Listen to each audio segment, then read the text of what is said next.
themselves up, waiting for the green. Lights on, lights on, lights on, Raceway!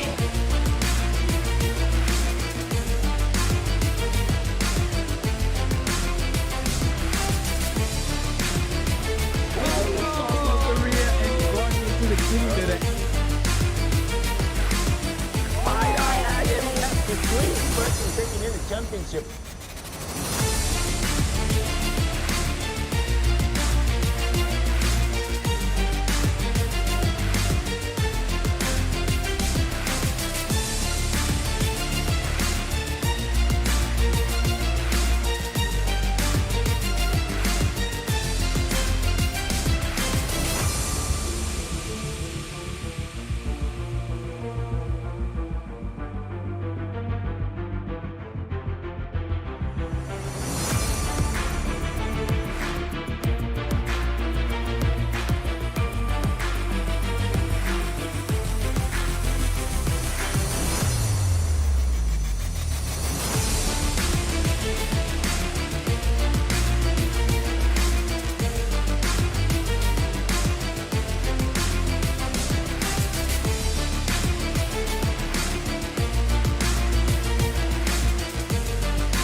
Welcome to Pretoria, the Jacaranda city where over 70,000 jacaranda trees turn the streets purple every spring. South Africa's administrative capital, rich in history, fast growth, big ambition. But don't blink. Just outside, you'll find giraffes, rhinos, zebras, antelope in the roaming reserves like Raceway and Prudenshof. A city where nature meets speed. Round 1 of the SAES starts here. New season, new rivals, one goal. Let's go racing, Pretoria. Welcome to Zwartkops International Raceway, round 1 of the SAES with an all-time lap record set by Stuart White of 58.1, a top speed of 265 kilometers an hour. It was fought in 2025. This 2.4 kilometer circuit has 8 turns, 5 rights, 3 lefts. That is going to challenge our drivers to keep it smooth and keep it precise. Heading down to the track, it is go, go, go into turn 1, a lift, a brake, and a charge out before a quick change of direction into a sharp right-hander as the track goes down, and now you need to carry the momentum through turn 3, booting yourself all the way towards turn 4. It's about commitment here, a slight lift, a change down, and carry the momentum up the hill towards tabletop before you get over the crest. Hard on the brakes, quick right, short straight, through 5, in towards turn 6, a quick left-hander for 7, down towards turn 8, hard braking into 8, and across the line. Who's going to be at the top? Let's find out.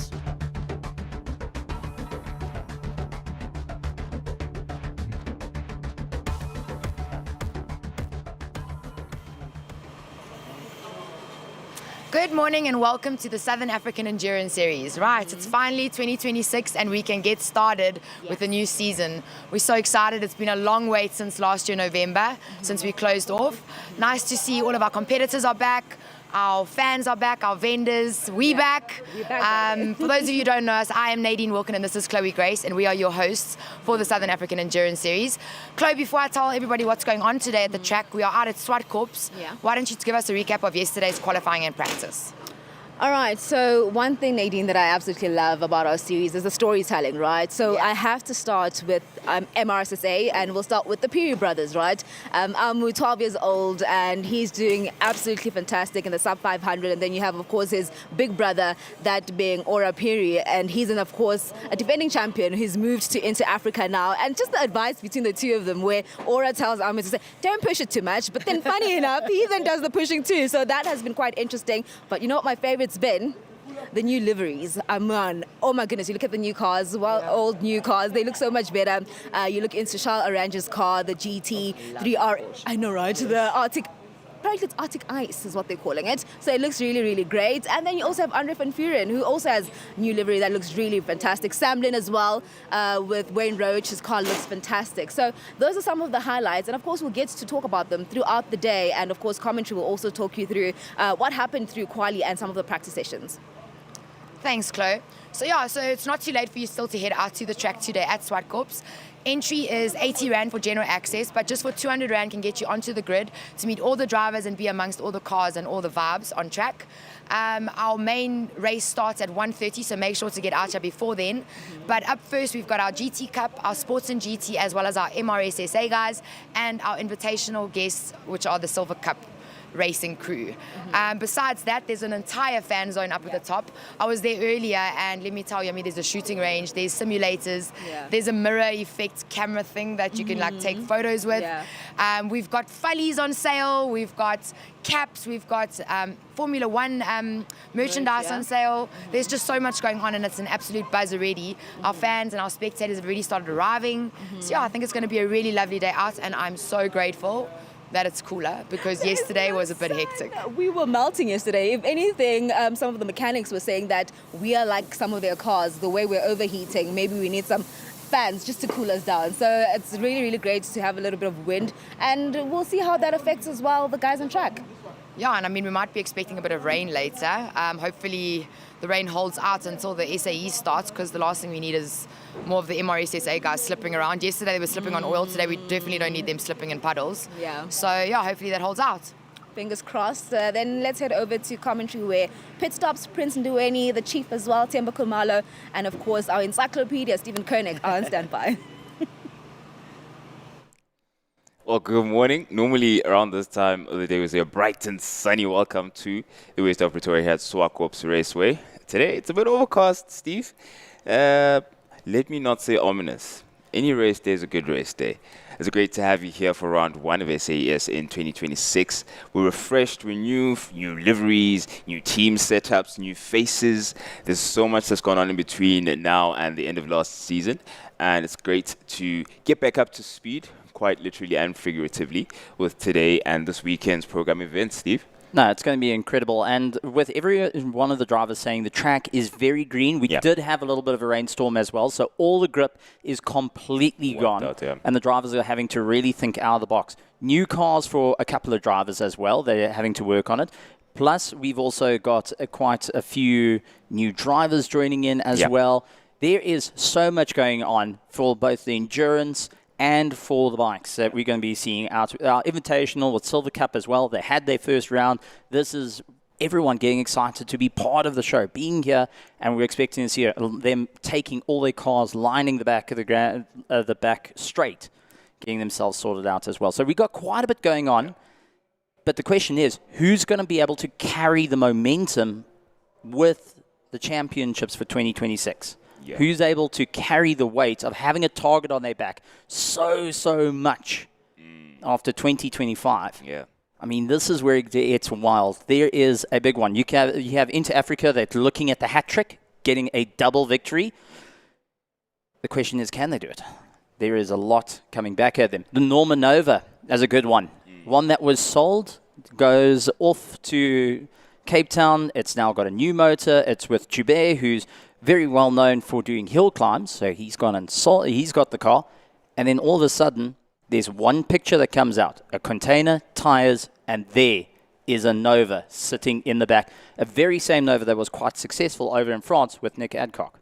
So it touches down on our shores for the first time. So it's its debut, not entirely in terms of racing, but definitely the first time we see that car in racing trim here in South Africa. So lower mileage as well, a fresher Challenger. So I think that bodes well for what we can expect from the Adjust for Sleep team in terms of how hard they'll be swinging going into this year's championship. It's great to see them. They're always around to mix things up. I mean, we had such a great time last year at the Kilani round, when we had them as a feat. I mean, there was so much to be excited about during that weight race at night, no less. So we'll see how they're going to come back and join the grid again and make their contribution to this year's excitement when it comes to the SAE Championship. But yeah, plenty to be challenging for. I mean, we looked at the qualifying yesterday. Chloe touched a bit on the times and how things went about there. We dropped into the 58 when it came to the case of the Nova. Of course, it's got that weight and aero advantage, but it was still so close because merely a shade away from them, you have cars coming into the 59s. I was excited to see how Stewie and Xolile Tlaka in their Inter-Africa Lamborghini their average has gotten lower and lower season after season. I was doing like a back-to-back just to see how it's gone. There's barely any time in between the two of them as the years have gone by. That's always great to see. Stuart White has said that he's developed as a driver hugely and starting to think that there may be a bit of a problem. But with the circuit, Zwartkops, it is synonymous for some incredible racing. And this 2.4 kilometer circuit is a challenging one. Many of the drivers were starting to battle through turn 1 into turn 2, trying to find that grip. Remember, it is green. It's had one race on it in this year, but now rainstorms have come, cleared it out, and now you're having to fight your way through yet again. So I'm really looking forward to seeing how the cars are going to cope through turn 1 to turn 2, as those are my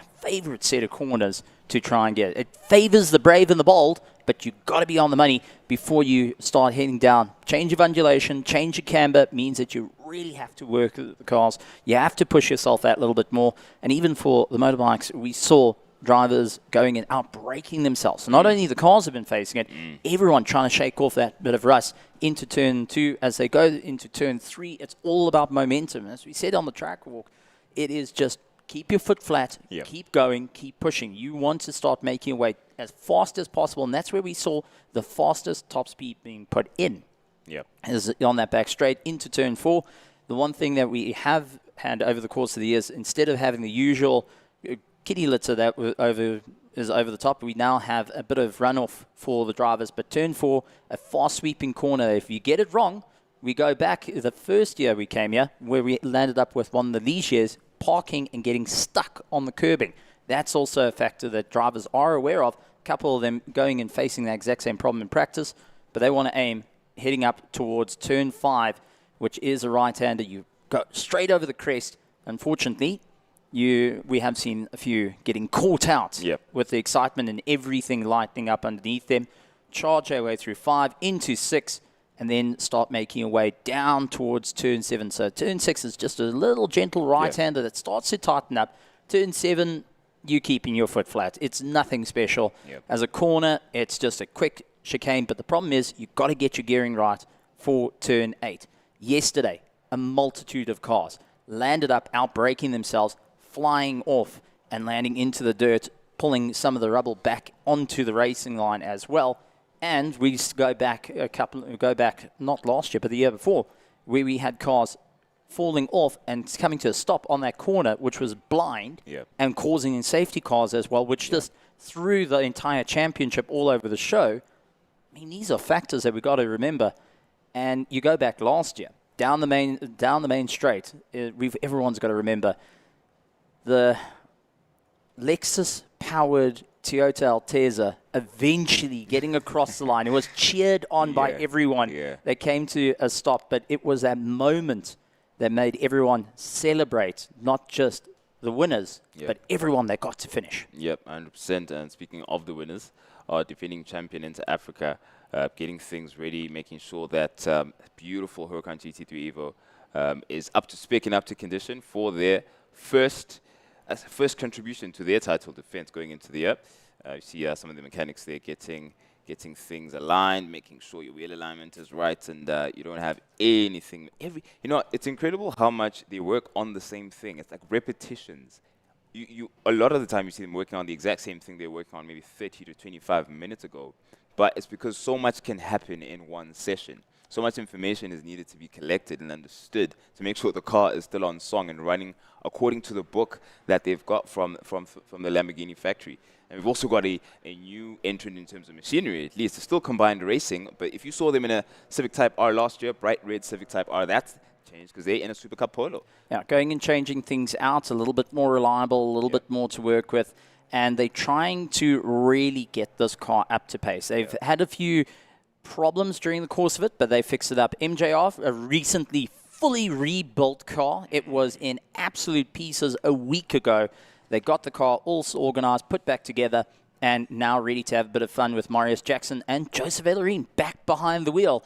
And they are going to be pushing harder and harder every single time. As we remember, Marius has gone overseas. He's been racing in quite a variety of machinery, whether it's BMW, Porsche, and the likes of many, many more. Joseph Ellerine, a very talented youngster, coming from karting, jumping into GT3, has been really going through the motions in motorsport. I'm really looking forward to what they can do. I did go and ask Into Africa, did they go and keep a couple of wheel sensors spare?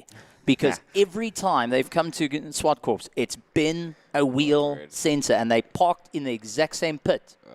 That it all went wrong for their first championship. Oh, Steve. Okay. Well, you know what? You're not wrong for mentioning wheel sensors, because there's another team that had a wheel sensor issue. But we'll get to them in a moment. That was Sumlin Racing. But right now we're looking at the RFC Mustang of Blue Sands Racing. Also getting up to spec. Is that sunlight my eye perceives? It is. That is a bit of sunlight, and absolutely welcome. Absolutely welcome. We're going to see the likes of Romano Sartori and Julian Familiaris getting to grips with the car. They've had a decent run. I think Julius broke into the 59s yesterday. Julian, I beg your pardon, broke into the 59s yesterday. Very, very close, he and Xolile, towards the end of their qualifying. Of course, the ultimate result was an average of the 3 or 2, depending on the car you're in and how many competitors you have driving. But a very, very close qualifying session yesterday. And of course, new machinery in the Samlin Racing stable. This beautiful Mercedes AMG GT3 2024 spec. Both, I think, the previous gen, which Damien was racing last year, 2019. So it's literally one generation after the next in that stable. And of course, Wayne Roach has taken over the reins of the 2019. It's going to be a great one. Wayne Roach jumping from a Lamborghini Gallardo into a GT3 was saying the difference in the machinery is quite huge, and you can really appreciate what Damien Hammond has been doing to get that car up to pace to really take the fight. But it also installs a bit of confidence. The 2024 car, the Mercedes AMG GT3 Evo, there is the previous, that was in the Kumali colors, now in Dragon Energy, looking to have a bit of fun out on the circuit. So I'm really looking forward to seeing the two cars really going at it. We will see them in the Sports and GT. Wayne Roach is looking to go and fight back. He came third in the championship. He wants to go for a victory. What better way to go and take the fight to the GT3s than bring a GT3? And he has to dethrone his own teammate from that championship. So a bit of pressure being put on him, and a bit of a learning curve as well. But it's wonderful to see the two cars, because the last time we had two Mercedes sitting on the grid, go back, is Bigfoot with Sun Woodley and Andrew Colbert. Now we've got two Mercedes coming back and the Samlin machinery out there. So I'm absolutely looking forward to what they can do, where they can improve, and seeing those cars as they develop going on. But that being said, we all know Swartkops is fantastic to throw a spanner in the works, especially for endurance racing. You think it's easy, you think it's simplistic. Well, it can all land up on its head as well. And we've got to talk about the beautiful Audi R8 that is in front of us. Next door to it, coming in from the GNH, is the Nissan GTR, the very same Nissan GTR that went at Bathurst and won. It is the car the movie was based on, that Nissan right there, in a different set of colors. And on the tail lights, it's got Bowser on the back of it. What a nickname. Well, considering the size, I mean, if you look at ratio-wise, in terms of size, in that stable, biggest, burliest looking car, that's for sure. While your Italian/German equipment in the GNH transport team, slightly more compact, a bit tight. So it's great to see the variety they've got of equipment there, and still able to manage and run all of that in terms of setup in sync without any major issues. It's very, very impressive to see what the GNH stable have been able to achieve. And you got the Lamborghini Huracan that is lurking around, along with the Super Trofeo with Ant Blunden behind the wheel on that one. So the Gennaro brothers are going to be having a lot of fun with their cars and with Dad behind the wheel. We are in for an exciting time. Not only is it going to be two brothers having a go, Dad's joining in to have a go.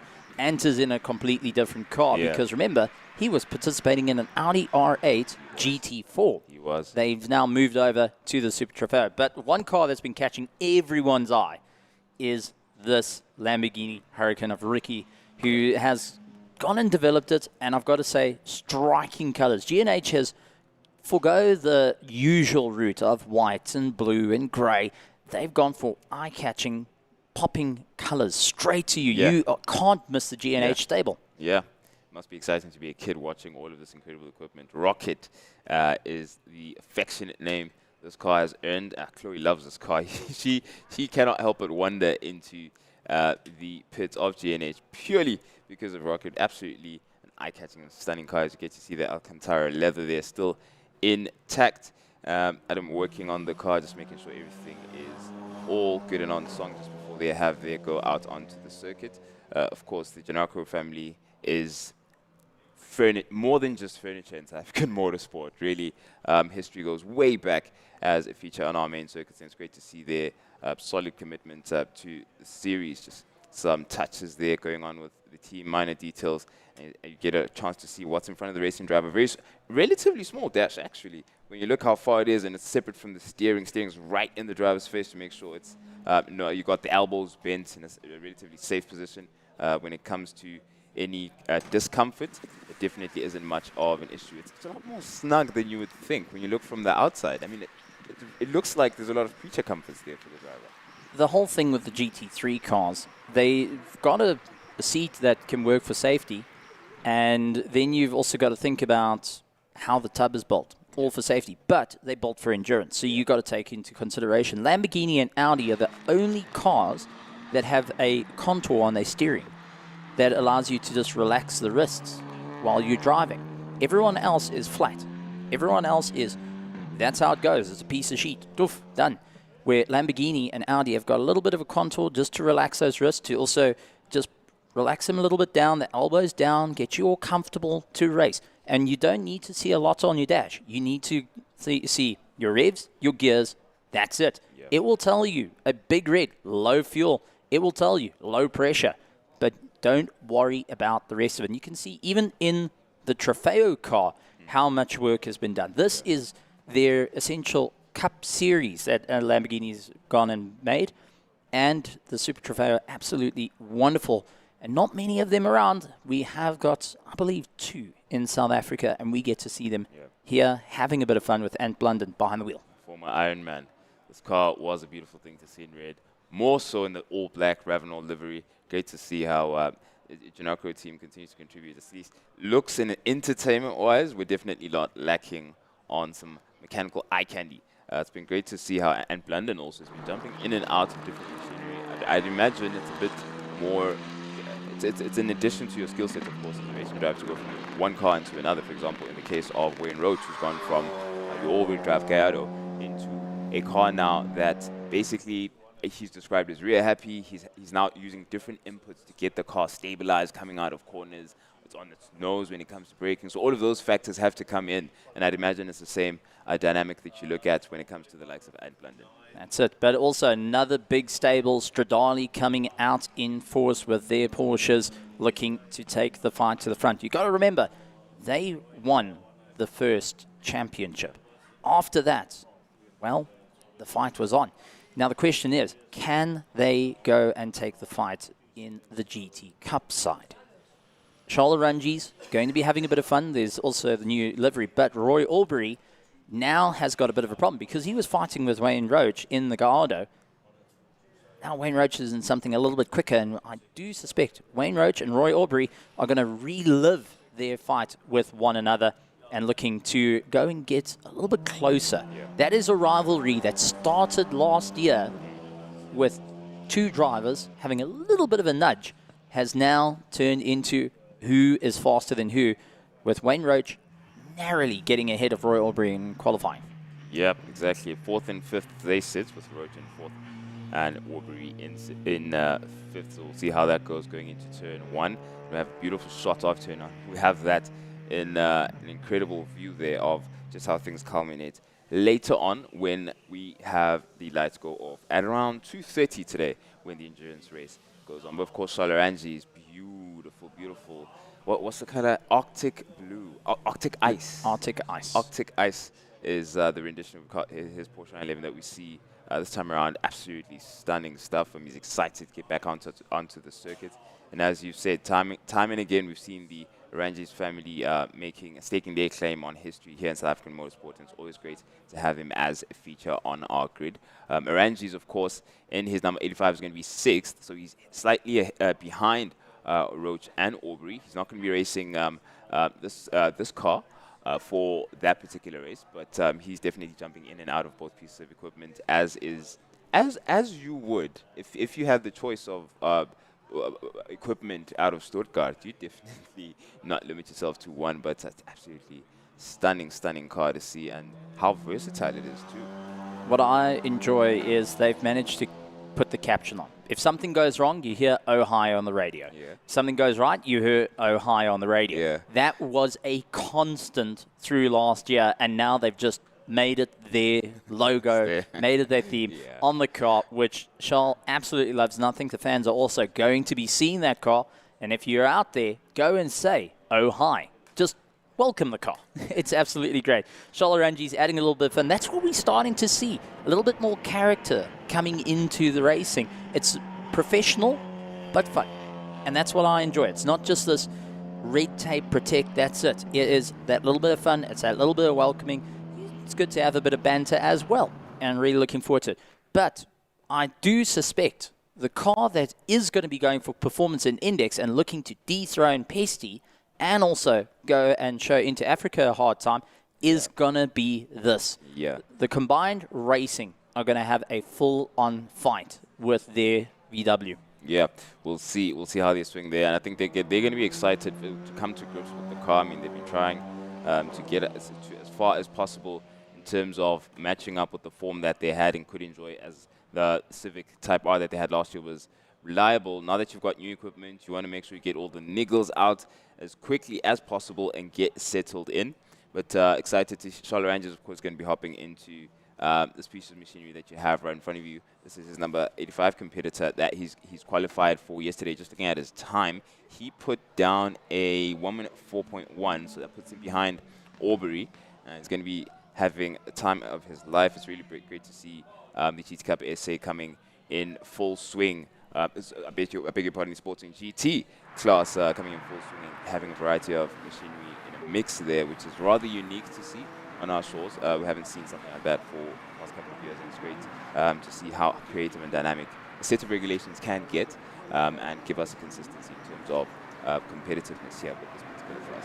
And we've also got to talk about how technologies move forward, because not only are we live out on YouTube in their virtual grandstands, and welcome to you guys out on YouTube, but to those on Prime Media as well, going and joining in from the virtual grandstands. Lovely to have you here. But we've also got tickets on sale, so you can join the actual grandstands. If you're sick and tired of sitting behind the virtual grandstands, you get yourself here to Zwartkops. Lots going on, lots of excitement. I've got to say, I saw the simulators, and I'm tempted. I was waiting for you to mention the we'll have to see who sets the fastest line. Who's the fastest commentator? I think that's going to be the mission here. Fastest commentator. All right, I guess this is going to be interesting. It's going to be very interesting. I'm going to put down. I have a couple of people I really have my money on. Other than myself, there's some people I'd love to see how Timber does actually on 4 wheels as opposed to 2. Of course, it's in sim setup, but I'd love to see how he gets on behind the saddle on 4 wheels. So that's going to be interesting to see. And with that, Timber's going to also bring in some very, very interesting news for 2026. Yeah. Breaking news, especially for the motorcycles, which I'm really, really excited for as a class. But combined racing, going to be fighting out with the VW. That is performance index. I can guarantee it. Yep, 100%. And it's always, index of performance is an interesting game because of how it evens things out. And you don't necessarily have to be punching within your weight division. You can absolutely punch above your weight, because this rewards consistency in terms of lap time, the overall race, the overall fastest lap that you have during the race, and a couple of equations that happen there when it comes to our regulators. But in the meantime, we're going to go down to chat with Nadine. All right, so I'm here with Ricky G, because that's fun, and we are at the G&H pits. Ricky, I see you guys have 5 cars out here in the pits today with us at Zwartkops. Why so many cars? Well, we wanted to try and get the field up. So we got 1, 2, 3 racing in sports and GT and 2 in the 1 hour. Yeah, so we just thought we'd bring as many of our guys as possible and try and make the field as big as possible and have a bit more competition amongst each other. Okay, and obviously then you and your brother will be doing the 1 hour in the Sports and GT. Then we've got Ant, and then your dad's here as well. Yeah, Ant and my dad will be in Sports and GT. Me and Johnny are in the 1 hour. Unfortunately, Uli's got a bit of a terminal problem, so it looks like his car's out for the day. But yeah, you know, we're trying to make some in-house fighting amongst each other, so we're looking for a great day with some good results, and I'm hoping to beat my brother. We'll put the pink Lambo in front of the yellow Audi, and yeah, I think we're just going to have a great day, and hopefully the weather clears, and yeah, keep it on the black stuff. Yeah, please. So with regards to your pink Lambo, I know it's got something to do with your daughters, right? They asked you to have a pink car or something along those lines. Tell our fans about it. So yeah, back in the day, you know, my girls always said to me, Dad, why don't you have a pink car? And I was like, nah, I'd never do that.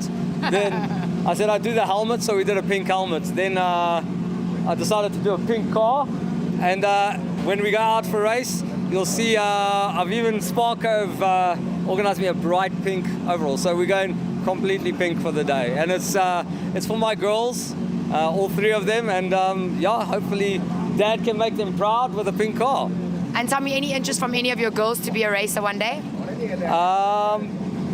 I think my two eldest, no. My youngster, definitely. She's a speed demon. Every time we're in the car, she's like, just launch it, just launch it. I think she definitely wants to be a race driver one day, so maybe we can coax one of them into it, bring another lady into the field. Okay, cool. Well, wishing you guys all the best out there. I'm quickly going to be naughty, yeah? So tell me, how does it feel to manage 4 cars? I've got no idea what you're talking about.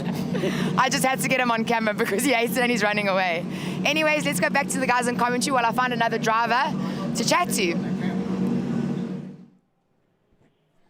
Well, there you have it.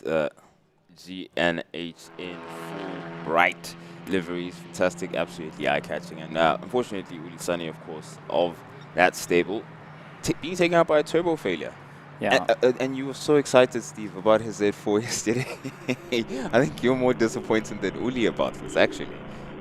Yeah, no, it's a bit of a blow, but let's talk about it. We've got in-car cameras facing forward and back, so we'll be able to see the drivers. There's Stuart White, who's just getting himself all organized, making sure the car is okay. He's assisting with just feeding some information, but you can also see the contour on the steering from the Lamborghini. That has carried over just to make things a little bit more relaxed. You can see how calm, how he's sitting. Back's not going to hurt too much. Wrists are going to be fine. Elbows are going to be fine. It's meant to be as relaxed as you can, going close to 300 kilometers an hour. Yeah.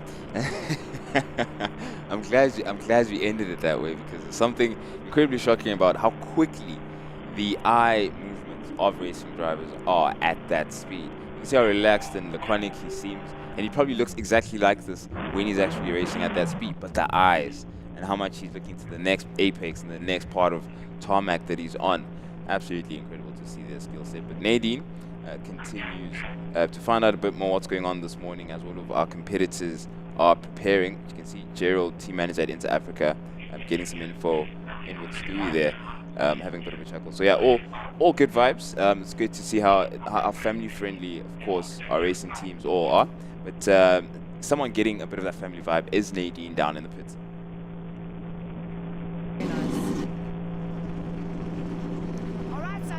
The Stradali garage with Harry Arunges. This is Charles Arunges' dad and manager. So Harry, you guys have 3 gorgeous Porsches here out today. Chloe and I were actually talking about Charles' beautiful blue ice, I think it is. No, yeah, it's blue ice, that's it. It's a beautiful color. Tell us a bit of your guys' strategy today, who's doing what race. I see you guys do have 3 Porsches, yeah? Yes, starting off with the white and red, the one on that side. That is a 997 Cup, which we're going to use in the Sport and GT. So Charlotte's going to campaign that car there. And then we're saving the GT3R, which is for the 1 hour. He's going to use it in the 1 hour. And then, of course, we've got Roy in the beautiful MR, which is the Porsche Cup MR, which is a very special car. He's doing the Sports and GTs and, of course, the 1 hour. So that's very nice for us to be able to do it like that. Usually you guys have a much bigger lineup of cars and fields, so it's a much smaller field for you guys to manage today. Yes, we had a new customer. Unfortunately, there was an incident and he couldn't make it today. JJ, of course, is our fifth driver. He's busy with some stuff. He couldn't make it. But at least we have 3 cars here today. Normally it's about 5. And it's quite difficult to handle 5, but we love it. It's good to do it like that. That's what you guys do. Well, anyways, we're wishing you guys all the best. Keep an eye on Charles Rangi's out on track today. He is our 2025 season champion. So hopefully he can do it again in 2026. Yeah, thanks a lot. And enjoy it, you too, as well. Thank you. Thank you, Harry. Let's go back to the guys in commentary. Back to Pit Stops and Stephen Koenig. At least the nickname Pit Stops is stuck, and my nickname hasn't stuck. But that's a different story. But interesting to have. Charles Rangi's going for the Sports and GT. He came second in the GT Cup for 2025. Nicky Dix took the victory there. And looking to move forward. JJ Dazel, who came third, unfortunately missing out round 1, means it's a bit of hard work, because any form of drop round, you have to present the car. And that's what we had that last year and the year before. If you don't present the car, Actually start, if you don't do a qualifying, that's it. You can't use it as a drop round. Yeah. So it's going to be an interesting fight for the championships all round. And I think many of the drivers are going to be thinking about what they need to do to start on the right foot. If you think about it, round 1, this can start the season on a high, or you start the season thinking, oh boy, this is about to be a lot of hard work. Lots of information coming in from the dash on the cars. That is the second page that you've got. You can see gearing, you can see the revs. It's just warming up the engine. You'll see the RPM, battery level, how much voltage and everything. Something you don't worry about too much during the race. You go to your race dash, which is tire pressures, revs, gears, fuel, and fuel per lap along with your lap time.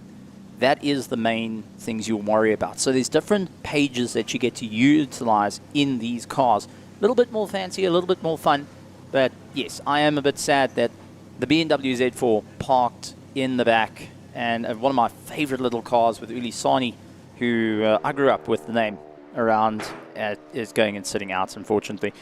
But that being said, the pressure that drivers are going to feel. Damien Hammond, defending Sports and GT champion, with the likes of Kulile Pataka chasing him down in second. They had their fight at Kalomi. It came down to the wire. Final corner, Ingwe was it, where it was diving on one another. Wayne Roach has now got a GT3 to fight it out. Now they have to deal with Charles Rangi's coming in with his car. Roy Aubrey going and taking the fight at front as well with his Manthai Racing spec version, which is absolutely incredible. The only one in the country. We get to see it race after race, and campaigned by Roy Aubrey, who is looking forward to fight it out. But with that being said, Chloe is down in the pits. Well, we are down in pit lane, and joining us now from Gen H is Gianni, and of course his beautiful car, the Audi that we're calling Sweet Corn. Talk to us how that name came about. Well, I originally had the GTR and we called it Bowser because my daughter loved Super Mario, and I put Bowser from Mario Brothers at the back. Yeah. And then I was actually driving on the highway when I bought this, and I was looking at the cornfields. I kid you not, and then, corn, white and green, green and yellow. Yeah. And I just said to my wife, what do you think about sweet corn? And she says, well, a car matches a corn cob, so let's call it sweet corn. Oh man, I absolutely love that. And we also like the battle between you and Ricky, and the biggest one currently is between Pinky and the Brain, and you being the brain, but we want to see who has the pace on track. And how much are you looking forward to that battle?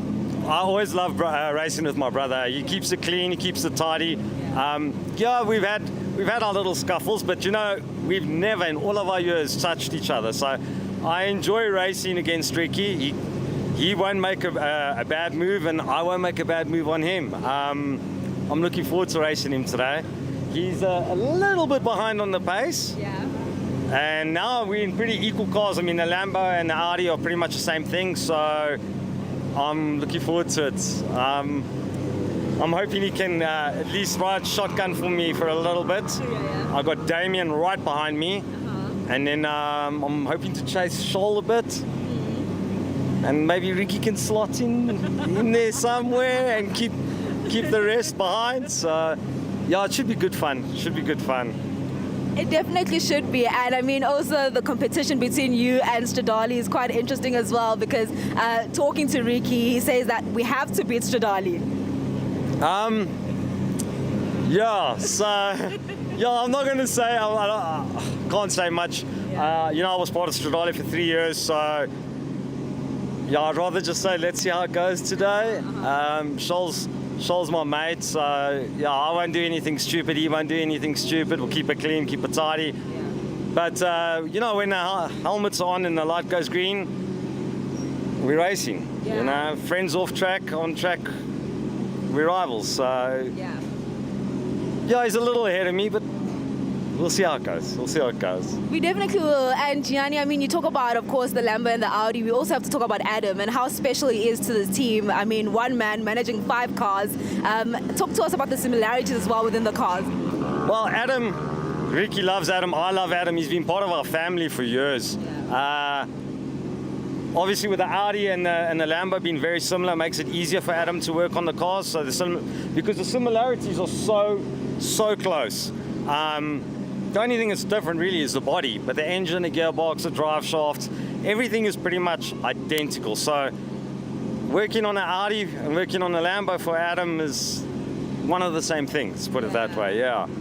But yeah, and it's also nice. I mean, you carry parts for the Lambo and that fits on the Audi, and you carry parts for the Audi that fits on the Lambo. So it's easy for him, I would imagine. All right, so definitely would imagine. We'll try and catch up with Adam a little bit later, just to find out as well his thoughts. But Gianni, all the best. Looking forward to seeing what you and Ricky will get up to, and Dad as well. Yeah, Dad's out now. Dad's out now in Bowser. Wishing him the best. Yeah, he's 71 years old, so he comes out to enjoy the day and loves being here, so we'll see how it goes. Well, we'll definitely see how it goes. Let's go back to commentary. Thank you so much. I tried to speak to Adam, he ran away. I chased him. Well, there you have it, and you did hear that correctly. 71 years old is Jimmy Janakaro, and he's out here racing on a bright and sunny morning here at Zwartkops. That's how open to any level of competitiveness, any age, any competence level you absolutely can bring. Whichever tour you have parked in your garage somewhere, if you have any reservations about that, I think that should definitely provoke for you to come here and give yourself a go. Give it a try and see what you can do against some of South Africa's finest. But the timing is great because I've just been joined by Themba Khumalo, the chief, as we also have a look at the MRSSA warm-up session for this morning. First time out we've seen them. Good morning, Themba. Good morning, Prince, and good morning to all our viewers joining us from all over the world here at Zwartkops Raceway. Not ideal weather conditions to start off with, but at least it's dry so far to start the day, Prince. Yeah. There was a lot of feedback about some slippery parts of the circuit yesterday across the classes, not only on 2 wheels, for the majority of yesterday actually, but everyone seemed to overcome it. I mean, I remember speaking to some of the riders, ended up saying that, you know, eventually it became mental. It was a thing where because it was slippery or uncomfortable in the morning, it really stuck in everyone's minds, and you might have had and held on to that feedback about the track throughout the day. So hopefully that's been washed away now. As much as conditions are sub-ideal, hopefully everyone is starting with a fresh mind as to what the circuit can offer. But on a typical morning like this, I mean, you are still fresh out the saddle. What would it look like for unpredictable and inconsistent conditions? Swartkops is an interesting one as we following Lungisile Tom on the Lumi Racing Kawasaki ZX400. So when we're looking at 2 wheels, specifically on the superbikes, there's one critical factor with Zwartkops in that there's 8 corners, 5 of them are right, 3 are left.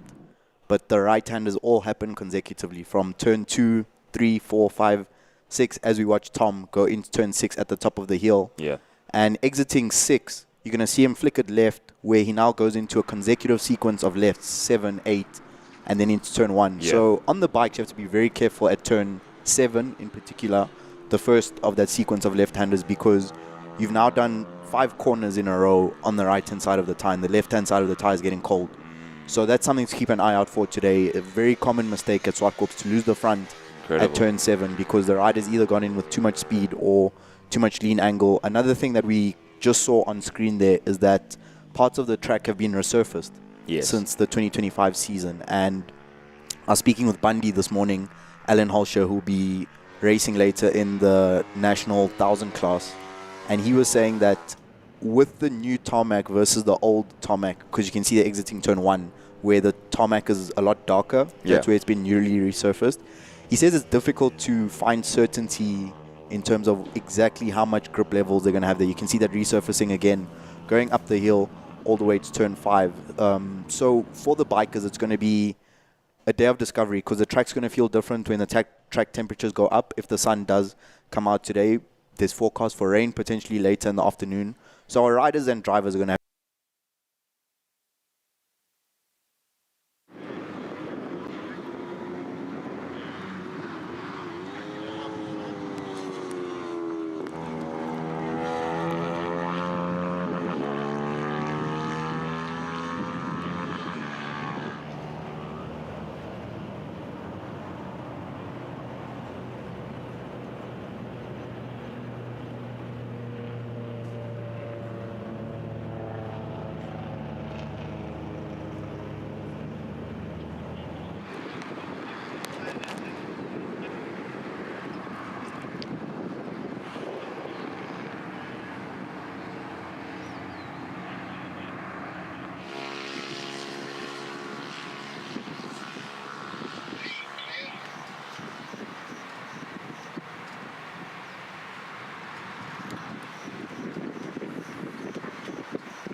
Wait, on the camera. Very good question.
Well, we are down in pit lane, and joining us now from GNH is Gianni Enrique's dad, Jimmy. Talk to us, Jimmy. How are you feeling? It is race day, first race of the year.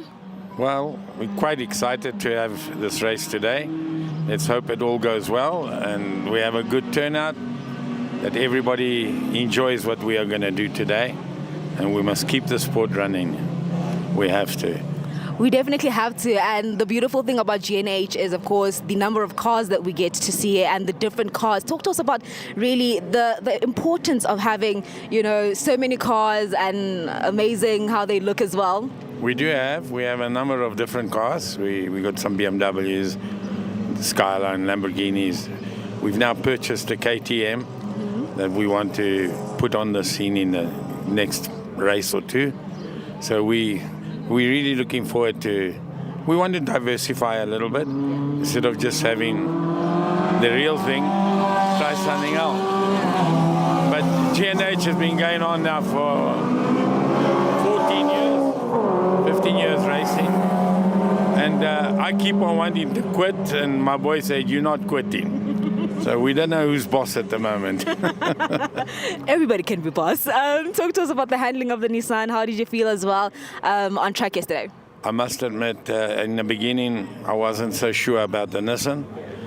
but I must eat my words. The car is amazing. It's one of the easiest cars that I've raced. And I've had Ferraris, I've had Lamborghinis, BMWs. The Nissan is just in another league at the moment. I mean, Porsche as well. You can't compare it for me. Yeah. I'm talking about me. For sure. I found that the Nissan is a very easy car to drive.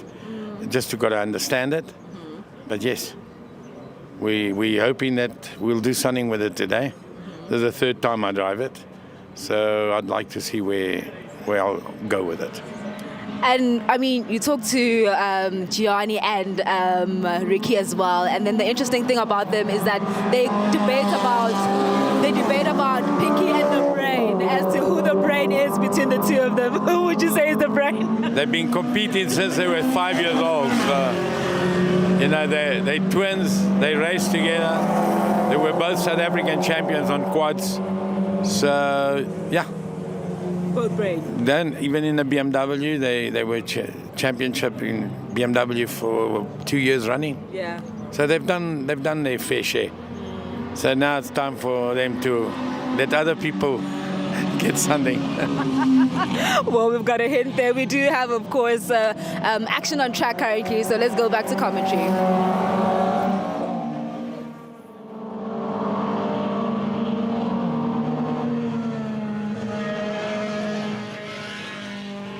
All right, Temba. Well, we've got Silver Cup doing a little bit of a warm-up at the moment, a category that isn't invitational, but was so big, we had to split them into two groups.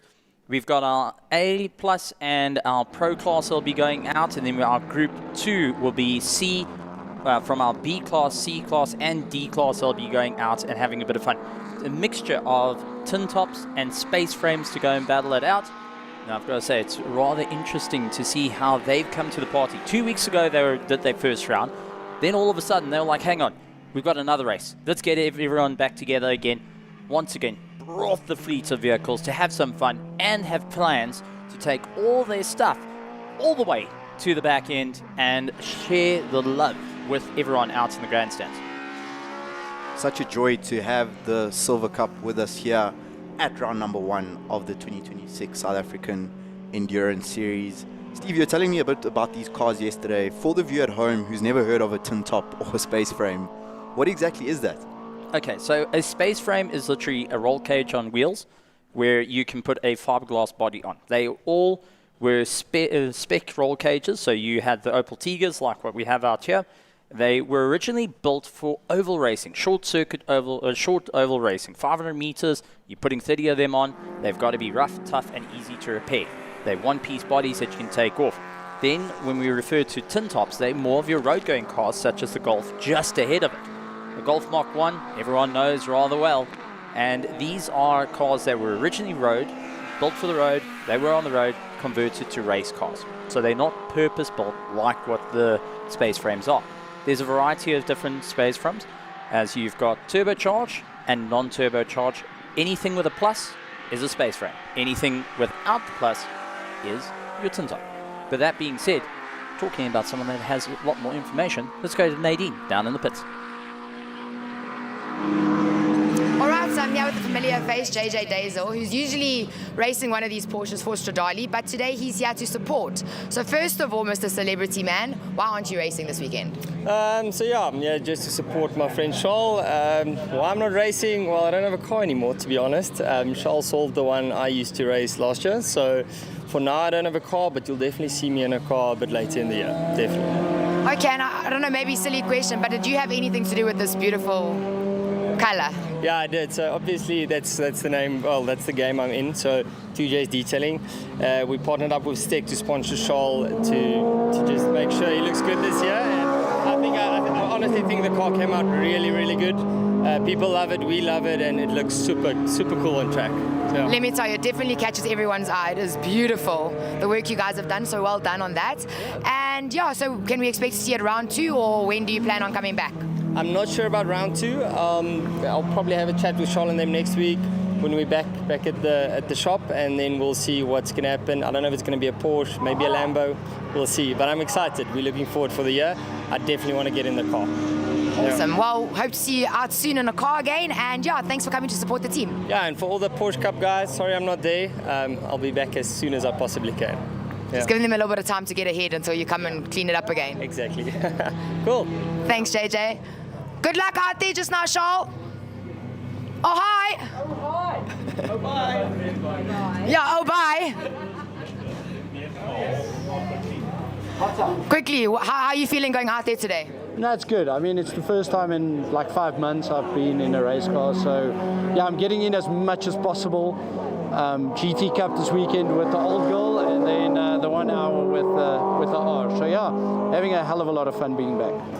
Awesome, guys. That is our reigning champion for 2025. Going to see him getting an award tomorrow at our inaugural awards breakfast, taking place at Silver Lakes Farm Hotel, which is one of our main sponsors for the SAES for 2026. Huge shout out to all of our sponsors. Thank you for making it possible for all of us. Let's go back to commentary. Thank you so much to Nadine down in pit lane. Steve, I have a question for you. Yes. Do you think the conversation between Charles Ranges and JJ Daisel about last year's car started with, oh, hi, I'm selling your car? I think it started with oh, hi, and then best say oh, bye for the next car. JJ Daisel, who was really, really good, he got third in that car. Now it's been sold on. Now there's that list of, hang on, I got so close. I've got to go fight it yet again. So I think JJ Dazel's going to be having a very big high moment of now I've got to try and go after. Nicky Dix, who took the victory, Charles Ranges got second, and JJ sat in third by the end of it. I mean, this is where there's always that concern that comes in. And a couple of invitationals, something you don't regularly see is our VW Bucky that's out on circuit. One thing I got to say about the Silver Cup 2.0 is they invite any type of cars, and it's all about getting rather creative. And a new driver to the category, finding this little gem and building it up. Slowly but surely, it's been improving, and new to the category, new to the class, looking to have a lot of fun with it. It's not incredibly quick, but if you think about it, all the weight's in the nose, you've got nothing in the back. But if you want to load your spares, you can just put the tires in the back of the car. Absolutely amazing, and really does show. Whatever has 4 wheels and a steering wheel from the engine, get in, get racing, doesn't matter what it is. And we've used to have Tata Buckies racing in Silver Cup. Those are gone. Now we have Ford Bantams and the VW Bucky that we've got currently out on circuit. Well said there, Steve. And that's Quinton van der Merwe on screen in the VW Caddy. I really like that color of that. Say that's a baby blue or turquoise blue? It's called turquoise blue. Turquoise blue. It's actually turquoise blue. I inquired about it, and I got corrected. Because I said, oh, it's blue. No. People, especially race drivers, get very, very picky with their colors as we catch up with more of the drivers here in pit lane. Steve, those are the sports and GT cars and the GT Cup getting ready to race. What a pleasure to have our defending champion, Charles Ranges, back after 5 months out. We definitely felt his absence towards the end of last season. Well, that's it. He's going to have a lot of work ahead of him. And this is the Samlin team. Wayne Roach, first time in a race in a GT3. He's only done practicing. Now he is in the race with this car. Nerves are on end. When I had a chat to him, I said, you can get to grips with this. You know the car. You know how it works. And the first thing he said, there's a difference of hot lapping and then now having to keep up. And knowing that just ahead of you, your teammate has got a similar type, definitely a lot younger, of a car running ahead. He now has to try and fight his way through. Roy Aubrey is going to be giving it heel and just go after him big time. Now it's about equivalent machinery. The entire top end, the top 4 drivers, all running GT3s. Except, there is the 5th driver that we haven't spoken too much about. The Blue Sands Racing IRC Mustang of Julian Familiaris, which was taking the fight to both Damien Hammond, who is the defending champion from 2025, and Mr. Lataka as well. In a car that hasn't got ABS, hasn't got traction control, and is just one ladder rung down from a V8 supercar. This is going to be interesting. Julian Familiaris can pivot this entire championship. Whether they're going to go for it, or are we going to see Damien Hammond going to be able to defend his championship? This first race is going to be make or break for the drivers. Who is going to have enough? Last time we were here at Zwartkops, there was a heated rivalry between Wayne Roach and Roy Aubrey. Two sides of the garage, two different teams having a go, and now we get to relive it all over again. Very, very exciting stuff. Those of you who joined us last year as we catch up with the Blue Sands Racing IRC Mustang, Julian Familiares, ready to go racing in our sports and GT challenge. Last year, Steve, it ended in tears between Wayne Roach and Roy Aubrey at one of the trickiest corners here at Zwartkops Raceway at turn 4. It got a little bit interesting. We can leave it at that. It got very, very interesting. Unfortunately for Wayne Roach, his SAES last run in the Lamborghini ended with a non-finish, but he managed to race it earlier today on its farewell, and it finished beautifully. Now he's having to find it on a completely new car that they're learning. There has been little niggles that they've been working with, setup changes, trying to just get it all dialed in. I walked through the pits and I was listening to Damien Hammond talking to Wayne Roach, trying to talk him through the gears and where he's going to go. Roy Aubrey walked up, shook his hand and said, "I'm happy you got a good new car. Means I can go after you a little bit more." Just that bit of rivalry there. Friendship and rivalry added into one, and they're going to be heading out very, very shortly. And I'm really, really looking forward to it. Because if you look at what the lineup is, we have got cars from 2019. We've got cars earlier than that. But Nissan GTR, Lamborghini, Mercedes, Porsche, nearly every car brand that you can think of, from GT3s into Cups. We've got the Audi R8 that's also lurking around. That's going to be having a bit of fun. We've got Lamborghini Trofeos. We've got GT3 Cup cars. We have got so much happening here today, and it's all coming down to this. The first race. To be the first category on the day. Temba, you know this very, very well. All eyes look to you to set the bar for today. Are you going to hold back or are you going to push? The world is watching. From the virtual grandstands to the grandstands here, everyone looks to the very first category to make it happen. Our drivers indeed are looking to hit the ground running. Stuart White there giving his final words of wisdom and advice to Mr. Xolile Litlaka in the Into Africa Racing Lamborghini Huracan GT3 Evo. One thing I really enjoy is this pre-race that's set up here that we have at Swartkops, because it almost looks like it's one of those Japanese car shows. The cars look absolutely fantastic, incredible eye candy there. And just going through our entry list as we go into the first of many, many races of the day. Race number 1 for sports and GT, as well as the GT Cup. So in the sports and GT challenge class, we have Xolile Litlaka in the Into Africa Lamborghini with the number 125.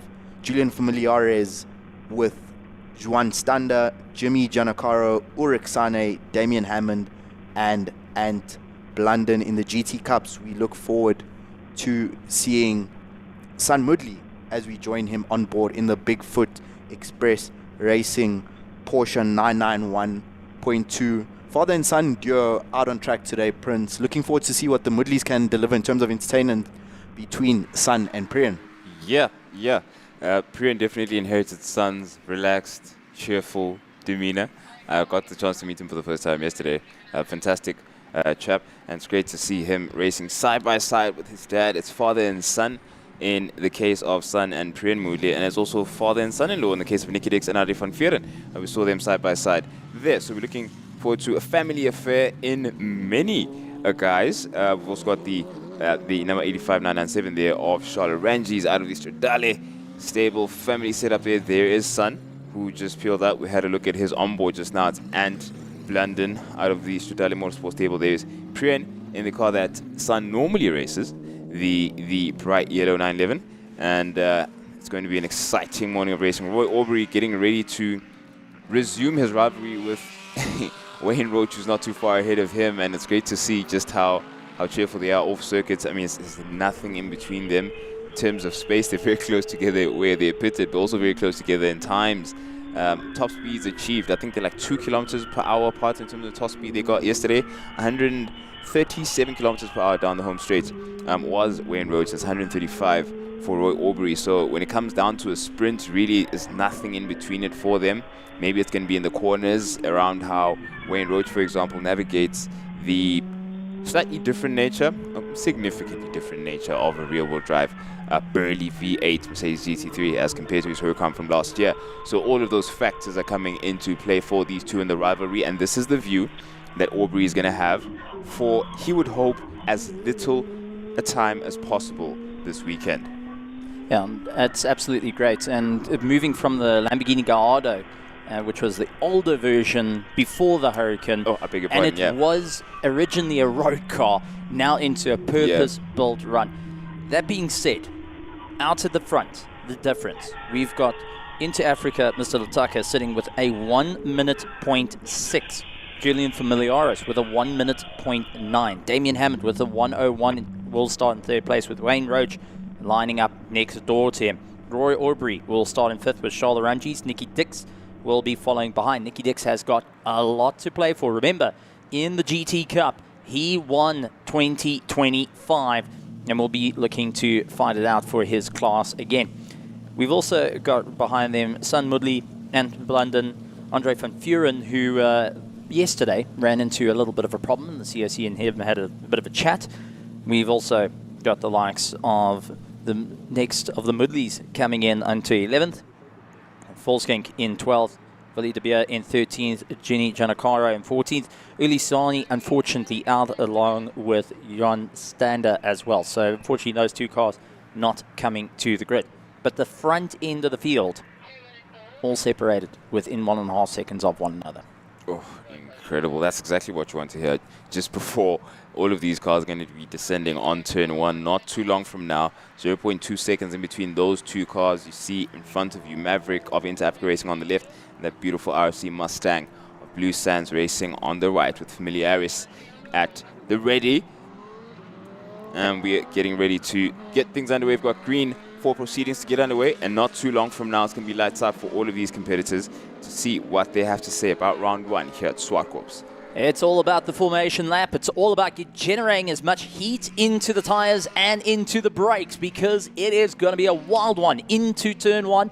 Turn two, a hard braking zone, but it is perfect to get the pass. You don't want to be too tight, otherwise you're going to lose the drive heading towards turn three. And already the likes of Mr. Lataka, who is booting his way through, now starting to generate some friction into the tires. He'll first start hard braking, a little bit of a left and right on the steering wheel, just to get a little bit more friction into the tires. So you are braking, you're turning, you're doing everything you can. You want the brakes to then bleed that heat into the rim into the tire, and the tire starts to give you as much grip as possible. You don't want to go and straight off the bat start going left, right, left, right, left, right, because it doesn't help out. And that's where you see a lot of experience coming in from his time racing across the waters. He's gone and utilized it to push his way to the front. However, the young gun, Julian Familiaris, a national champion in V8, driving the Blue Sands Mustang, is going to do everything he can to put up the fight. Damien Hammond is going to be chasing down. He is a defending champion as well, and it's coming down to this as our safety car moves out of the way for the first race of 2026 for the South African Endurance Series. It comes down to this, the Sports and GT Cup making their way through, and we do have John Stander at the back with his Leisure, but it's ice to the front row. Lights on, lights on, lights on. And away we go, racing into turn one. Julian fighting his way through, but it is the Inter Africa. Lataka into first, but gets it out of shape. He's able to just save it, but blocking out the likes of Julian Familiaris, Damien Hammond around the outside, because Julian lost that drive. Now it's all Merc power to chase his way through, looking for second place, but it is going to be Julian fighting door to door with him. Damien Hammond is not leaving much room, neither is Julian. Into turn four, they still side by side. My heavens! And it's going up into five. This is mad. 3 corners in a row. Now turn 5 on the brakes between the two of them. Julian holds the inside. Hammond stuck to the outside. He gets on the throttle and still they keep it side by side. This is madness, Prince. This is great. This is racing. It's exactly what you want to see. They're right next to each other in the pit, right next to each other on the circuit. Who gets the inside line? It's Familiaris late on the brakes and back out onto the home straight. He's got Izaka in view now, but Hammond is not going to let him go. You saw how this went just over a lap ago, and Hammond had to clear his teammate Roach, who was side by side with him, to take advantage of the fact that Familiaris lost a bit of traction there and lost some time behind Izaka, and now he's got a very aggressive Mercedes GT3 behind him with Hammond at the wheel. Hammond's not going to let him go. That definitely won't be the case. You can see how he's now trying to trace his line and perhaps get some slip there, but you can see, okay, a car length between the two of them was side by side just over a lap ago. So maybe Hammond might want to cool down his tires and cool down a bit, but that was a bit aggressive in how they started. Let's see how he mounts a challenge. In the meantime, champion Nicky Dix, they're chasing Roy Aubrey going into turn 5. Let's see if he's going to be late on the break. We saw some exciting battles between the two of them during the championship last year. Let's see how this culminates for the two of them, because Aubrey now has to face the fact that he's defending Nicky Dix right behind him, and he's trying to reel in the next competitor ahead of him, and that is the likes of Aranjis. Roy Aubrey hasn't had the easiest of starts to the year, and now is hoping for it all to work out. Nicky Dix at this point is chomping at the bit. He hasn't got the power and the aero that the likes of Roy Aubrey has, but he is going to do everything he can. And behind them, we've got Anthony Blunden, who's leading the next of the train that will be coming through. I mean, we have got trains breaking up everywhere, and the drivers needing to really dig their teeth in here, really having to fight it out. The question is, who is going to have the run as it's now into the slipstream of the Tucker and Familiaris? We saw what Familiaris is able to do. He will keep it on the inside. He will run door to door with you and is going to make life incredibly difficult. It is an Australian machinery versus Italian. We have got two of South Africa's finest brawling it out. We've got a Lamborghini Evo 2 fighting it out against an IRC Mustang, which is a space frame, and one ladder run down from a V8 supercar. We've got some incredible racing here, and this is going to help out Damien Hammond, who just waits, bides his time, let them fight, and then snatch that first place away. But time is running out. 5 laps to go. It's now or never with these cars. Yeah, 1 second in between Hammond and that front two. You saw a similar scenario yesterday when Familiaris was relatively in the tow, the slipstream of the Tucker during qualifying, and they were able to qualify not too far from each other. But now Familiaris might have a lot more notes to work with. He knows exactly where to place his car, how late to brake, and where the Tucker is going to be doing the same with Maverick. But look at that gap gets smaller and smaller as we approach turn 5. Ooh, Familiaris down the inside having a look, but he chooses better of it for now. But look how close that is between the Australian and Italian piece of machinery. Hammond getting slightly out of shape there on the exit of 5, but he's still watching this battle very closely between Familiaris and Litaka. The last time we've seen this type of aggression from Julian Familiaris down the inside, and there was contact with the two into turn 8. It is the Lamborghini just okay, but unfortunately a bit of damage to the blue sands. He went for the pass. Unfortunately, the door was closed, and both cars now feeling a bit of aero, but this is hyper aggression coming on both their driving, and now Julian Familiaris will have a little bit of drag down the straight. He has to keep in the slipstream, but Damien Hammond knows that they've taken a bit of a bite at one another, and he's going to be chasing his way through. Julian will be getting reports from Franco Di Matteo saying, listen, don't worry about the nose, we'll fix it. Go, go, go at this point, and he's going to try and battle his way through. But Damien Hammond now on the tail will look to try and go down the inside for turn 5. Yes, he does, a long way back. Julian tried to close the door. Unfortunately, not enough room to do so. Damien Hammond takes the lunge down the inside. Can it work out into 6, heading towards 7? The two of them still side by side. Julian leaning on them is fighting. Last time we've seen this aggression is when he took the national championship in V8. Now he's taking it again. Very tight line into 8th, and you can see how the car snapping and biting underneath him. Remember, no traction control, no ABS, but that is just allowing the Inter Africa coming through. So let's take a look at the replay here of what happened. Down into the final corner. Look towards the inside line. It was a light brake. He got it alongside, and unfortunately just not enough. before the contact on the rear. He didn't have the nose deep enough into the corner to commit to it. Unfortunately, that's when he had to back out. But these cars take a little bit of a knock and keep on going. Yep, keep chugging along. Hammond falling away, but in that battle trying to trouble Familiaris. Familiaris keeping the car as wide as possible. You've seen it gave no room there between 6 and 7 and going into the final corner. He studied that pretty well with 3 laps remaining. It's Hammond again down the inside at 6, and Familiaris decides, you know what, let him go. Probably considering the lap count and seeing just how much of an advantage Hammond has now gained since that little knock that he had at the final turn with Litaka. I think now what's going to be the big one is Julian Familiaris is going to hang on the back of Hammond, utilize him as the wrecking ball. If I couldn't get around him, you go for it. But 2 laps left in this race now since they crossed the line, and it all comes down to this. Can Litaka keep the momentum? Can he keep the pressure on to stay in first? Can Damien Hammond keep his foot firmly buried down into the throttle and do everything he can? He's down to first gear into turn 2, where most of the cars are down into second. So he is really trying to pull through those revs, utilize as much torque as possible through turn 4 into third gear, up into fourth as he heads over towards the crest. Then it is down the gears as he goes third into second. Makes his way through. Now back markers coming into play. That's John Stander, who actually fouled up Litaka and allowed Damien Hammond to go for it. It's going to be a last lap dash. A back marker took away a second between the two of them. No. And now it comes down to this, Prince.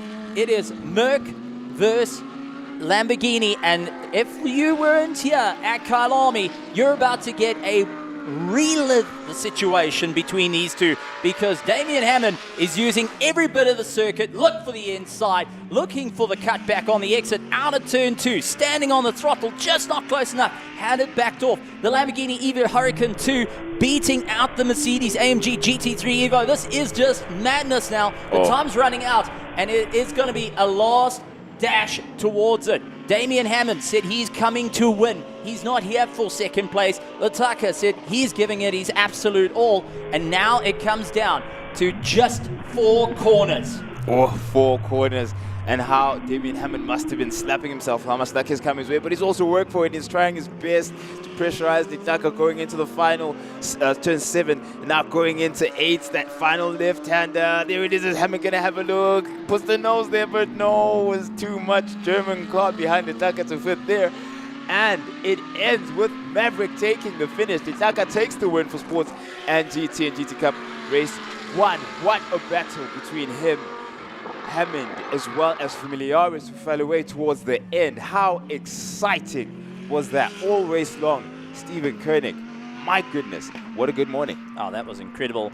Wayne Roach finishes up in 4th place with Roy Aubrey trying to chase him down. Charlotte Runge's Nicky Dix going and having a bit of fun. So Nicky Dix is behind Roy Aubrey. I do apologize. Wayne Roach actually dipping down the timing board, but give it up to Into Africa. Despite the contact, they were still able to hold the car. And you think about it, going into turn 1, it looked like the wall was getting a bit close for him, but oh no! That is Wayne Roach. Beached. Before he finished. Before he finished, the Before he grid's passed him. And that is at no. 7. He must have just touched the grass on the outside. It snapped around and he is parked. But is this him? It looks like it. The car not firing up. Yeah. And will need a bit of assistance. And unfortunately, a non-finisher. Oh, no. Oh, there he is. There he's going. That's alive. Is he going to be able to cross the line? He's done more of the 70% of the race. But, man, not the way that you want your debut outing in a GT3 to go. Good that he doesn't need too much assistance to get back in the pits. Yeah. Frustration is definitely there, but I'm looking forward to seeing what's going to come next with Litaka, Hammond, and Familiaris. I know repair work's going to be on. I know Julian will take a deep breath. He'll go, it's fine. We race together. Don't worry about it. But in the back of the head is, I'm coming for you. that is just coming. Nicky Dix, not able to beat Roy Aubrey, will also be going and saying, right, what do I need to do to beat out this Manti Racing Porsche? Oh, that was fun. 3 different kinds of machinery from 3 completely different parts of the world, and having their say at what it looks like to take the checkered flag for the first time. There it is. Congratulations to Into Africa Racing and Xolile Litaka for the first race. Well fought and well competed for there. Some defense work needed, widening of that Lamborghini Huracan GT3 Evo 2, and it's in incredible trim as always. Fantastic to look at this car. We first saw it Lani last year, and it's been great to see it piling up the victories in the GT Cup Sports and GT competition. And there you have it for first day's offering of the racing that we enjoyed. We see Priya and Moodley there peeling in right behind the Inter-Africa pits. I'm sure he had himself a blast, and him finishing, of course, in that is 8th place behind Ant Blunden, just ahead of his dad, Son Moodley. And there you go, you get a quick glimpse of just how much work it takes to get and collect that checkered flag. Lots of little details have to be paid attention to. Meticulous work. All the teams are going to get into now. There is, in shots in the middle of your frame, that RC Mustang. It has some cosmetics to be attended to. Perhaps a slight ego bruise, because within reach was that first place for Familiaris, and he's going to want to recover and get it back. He definitely has the pace. He showed it in qualifying. He shows he's got the race pace as well. He's going to go back to the drawing board and mount a better challenge come at race 2. Now, lots and lots of bits needing to be done, but duct tape and cable ties can fix anything, and that car being mostly fiberglass. But we could have seen a little bit of a different story with the likes of Otaka getting out of shape, coming out of turn 1, caused that Constantina effect where Julian had to hit the brakes, and there's the damage to the car. So a little bit of ducting needing some work there, and also the bodywork needing a bit of work on it as well. Frank Damantio taking a walk around, and I know that Romano Sartori will also be having a chat going, well, we can fix it. And that's it. He's the most chill guy. You know what his plan is for today with that RRC Mustang? I made a deal with him yesterday. If he gets a 102, I'm buying him an ice cream. He got a 103.009. Doesn't count as a 102. Steve. So he said he's going to get an ice cream. Should I get a 102 as well so I can get some? I'd love some ice cream. There we go. But let's take it. Out on circuit looks fantastic. But let's have a look at exactly how this particular incident occurred. There it is. It's at turn 8. Familiaris thought he had a door, but it wasn't there. It was narrowing as quick as you saw that Lamborghini get into the left-hand side. There just wasn't enough room there for Familiaris, and that's exactly what happened. Luckily for him, it's a cosmetic change. And we're going to see the RSC Mustang in race trim once more come race 2. They're going to rehash and replan. Right next door is the 3rd place, or 2nd place rather, Damien Hammond, who's celebrating.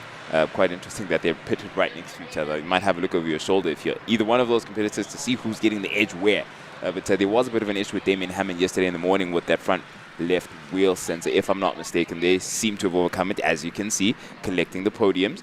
So great to see there as our cars get back into their pits in sync. But we've got more racing on our way, and do stay tuned for the two-wheeled action that approaches not too long from now. That's it. We're going to be kicking off with our MRSSA Group 2 that will be heading out onto the track.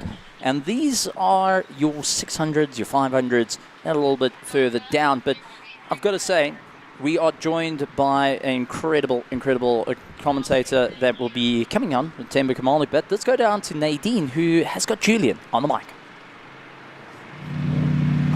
Okay, so I'm here with Julian Familiaris. So listen, first of all, you're supposed to kiss your girlfriend, not other cars. So what happened there on track with Kulile? Look, we had a close battle. Myself and Damien were side by side for the whole of lap 1.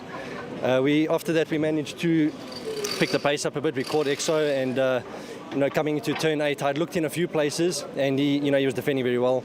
Closed the door on me, and when I came into 8, I got my nose in, which I thought was in, and closed the door. I think it was a bit of a 50-50. So we had small contact, and then after that, the car just wasn't behaving really good. So I just thought, let me bring it home in one piece.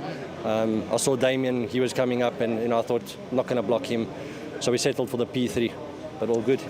Well, I mean, still a podium, so that's great. Yeah, I agree with you, definitely. Rather bring the car home in one piece. You guys had really an exciting dice there. Yeah, it was. Yes, we're all getting hot pit side watching you guys dice for first place. But yeah, it was an incredible race, and yeah, looking forward to seeing you in race 2 again. What do you think the damage is? Just a bit of bumper bash? Oh, no, it's just the front split. The little piece on the side is unclipped, and we'll pop it back into place, be ready for race 2. I see Damien was also a bit hot with you there. He was shitting, you damaged my new car. No, we've been talking about his car the whole week, and I scuffed a bit of his sticker. We went through turn 4, I was on the curb. He gave me, I literally was a car width. So, it was one of those things. Lucky it wasn't any big damage. Stop letting them bully you out there. I know, yeah, we're going to try. Thanks. All the best for race 2 and 3. We'll see you out there later. Thank you very much. Appreciate it. Thanks. Thank you so much to Nadine and Julian Familiares down in pit lane. What a show that Julian put on for us there with Inter Africa Racing's Letlaka and Salmon Racing's Hammond. As you can see, the riders debriefing, speaking about all the moments. We had one race leader throughout that race, but very close to having 3, Steve. But as you can see, those guys are happy to be back racing in 2026. Yeah, no, it's absolutely incredible. And it shows in the pits. There's no getting up in the person's face and say, hey, let's have a chat. Let's talk about what happened there. No, it was a great one. And honestly, it's a great enjoyment to the drivers having that little bit more, that little bit of a chat and a bit of a debrief. That being said, we got to see some 4-wheel action, which is one of my favorites, but I'm not one for 2 wheels to be the one. Tough one for me. I was really not on pace. Yeah, but the win is a win, right? Absolutely. The win is a win. We'll see now on race 2. Race 2, I might be starting 3rd, so I'm going to have to fight even harder now. The guys are quick. I mean, this is an ex-SA champion 5 times, so it's not easy. Oh, so are you. Yeah. Listen, you guys really kept us all hot next to the pit side there. That dice with you, Julian and Damien, was something to watch. Yeah. You know, these guys, I mean, they're strong, eh? Yeah, I mean, old man here is trying to keep up with these youngsters. It's not easy. That's why I'm sweating like this. But the win is the win. Yeah, I'm happy. We'll see now. Race 3 won't be easy, but I'll give it my best shot. Well, all the best for the day. Okay, thank you, man. Thank you. See you later. Thanks, Kulile. Take care. All right, let's go back to the guys in commentary and see what they have to say after race 1. Thank you once again to Nadine down in pit lane. Great to hear from our podium finishers and race 1 winner in the GT Cup in Sports and GT. MRSSA Group 2 about to go racing. These, Steve, are the 2 youngest riders in all classes participating today. Do you want to take a guess what a maximum number of their combined age between the 2 of them? I would say under 20. Under 20. A little bit more than that. But we're going to join Nadine once again down in pit lane. All right, so I'm here with the Samlin team, both Sam and Damien. Damien's just come out of race 1. Had a little bit of an incident with Julian and Kulile there. What an epic dice for race 1. Yeah, no, I must say we really enjoyed it. We decided we're going to take the fight a bit to them and stick it out and see what we can do. Unfortunately, Julian just on the start just touched me going into turn 4 when we were side by side, and I just lost out to him at turn 6. But came back and we're going to have a look and see what we can do for race 2. Awesome. I mean, P2, not bad? No, not bad. We would have liked first place, but we just couldn't get it. Well, also, it's still the beginning. We've only had race 1. We've got 2 more races to go. So maybe you'll come back in race 2? Yeah, let's see what happens. And Sam, I mean, at least not too much ANA on the bank account. It's just a small little sticker that's coming off there. They are expensive stickers. No, it could have been a lot worse, but it was good racing. We're very happy. I think second race is going to even be better than the first. And it's good to have some close racing that we really enjoyed. Tell me, how has it been for your team? You know, you guys were in Lamborghinis and Polos last year. How's it now switching over to Mercedes? It's been a bit of a transition, especially for the drivers. But I must say it's gone quite well. And we're very happy with the changeover. And we hope to continue to get good results with the cars. Awesome, I hope you do. So, Damien, I hear you started this whole shift with changing over to Mercedes, and then Wayne jumped on board, and Dad and everyone. Good job. Yeah, no, at one of the race weekends, I walked up and down the pits and I just saw Lambos and Porsches and all of it, and I was like, yes, we're eventually going to have to do something to spark up the pits, to bring new life into it. And that's when I decided to make the decision to switch over to Merc. I spoke to my dad about it, and I told him, I know you're not going to be very happy with what I just did, but I sold your Lambo for a Merc. So that's how it all started, and then we started off with the one, and now we got the second one in, and yeah, we're looking to grow the brand a lot further into SAES Motorsport. Awesome. Well, it's looking good so far, and I'm wishing you guys all the best. We need to get back to the live stream. I see the medics are on their way out to the track, so let's go see what's happening. Well done. Very good job. Thank you.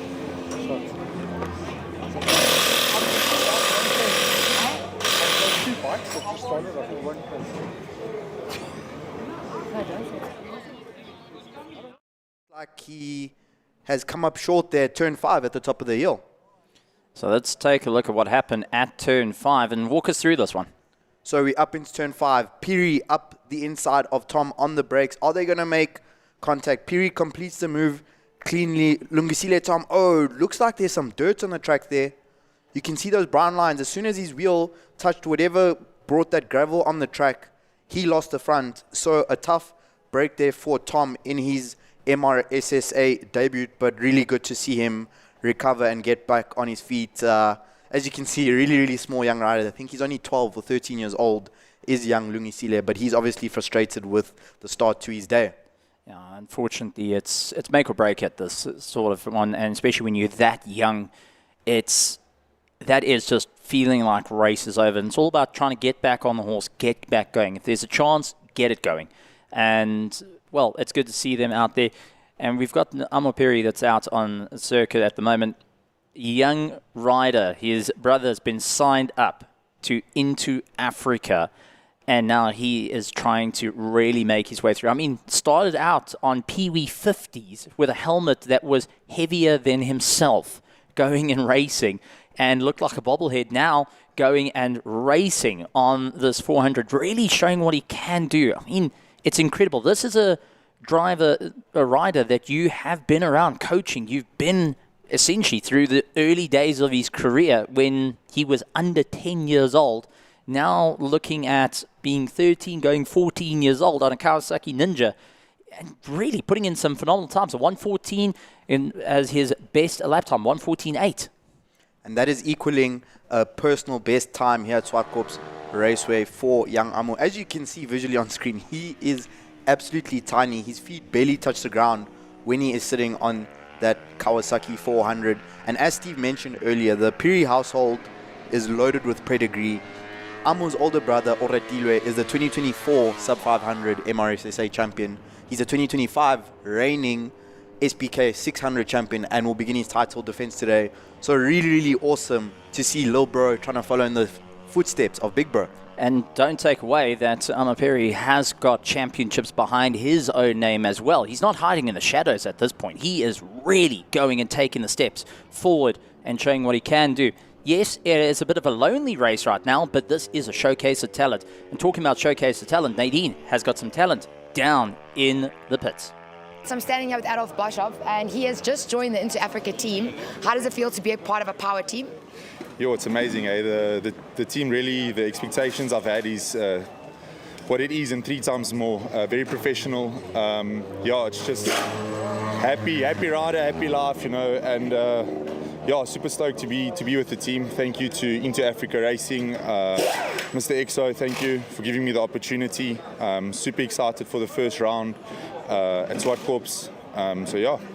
So yesterday you had a bit of a tough day out at practice. Something happened at turn 2. Do you want to tell us what was going on with the track and why it went down? Yeah, so I went into turn 4, going up the hill. There was some oil, so I slid and then the bike got a bit hurt, so I missed the FP2. The team managed to fix the bike and I went out FP3, finished in first place, and then quali went well. I got P1, so yeah, it's an up and down weekend, but we're ready for the race. Yeah, hopefully they've managed to clear up all the oil, and hopefully the rain also stays away until you guys are done. But yeah, how are you feeling ahead of race 1 today? Yeah, so a bit bruised up, but other than that, yeah, feeling ready. The nerves are there, as it's the first round, and obviously the season is long. So yeah, just keep my head together and put in some fast laps, and hopefully I get the win. Awesome. I see you've got a very big crew of supporters here. Are you part of the group of the Crusaders, or how? Yes, yeah. So I ride for the Crusaders. I've been part of them for probably about 4 years, and yeah, it's a strong brotherhood to be part of. If you're part of it, you'll understand it. So yeah, the brothers came out to support, and it's nice to see the bikers also at the SAES series. Awesome. Well, that's Adolf. Keep watching him. He's probably a rising champion, has been before, and we look forward to seeing what he brings out on track today. All the best. Thank you.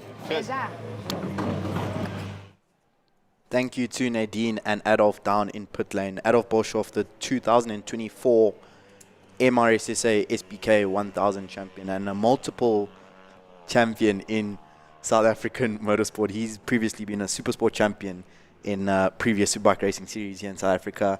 Amupiri continues to lead in MRSSA Group 2 race number 1. The Inter-Africa team had a bit of a spicy start to the morning yesterday, Steve, with both of their riders, both champions at MRSSA, going down in the first 2 sessions of the day.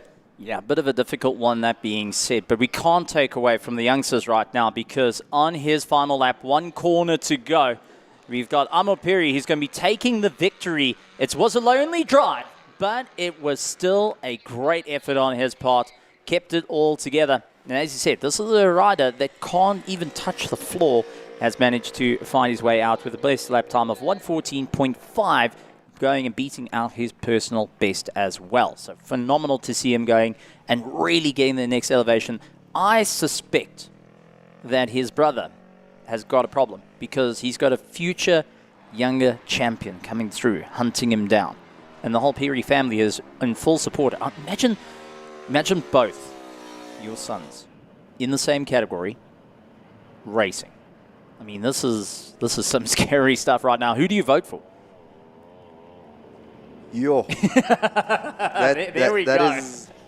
That is a question that I will divert to Mr. Taviso Piri to ask him who he's going to choose when we catch up with him, because I don't think it's easy. I think the best balance you could probably have in a household is each rider gets one parent.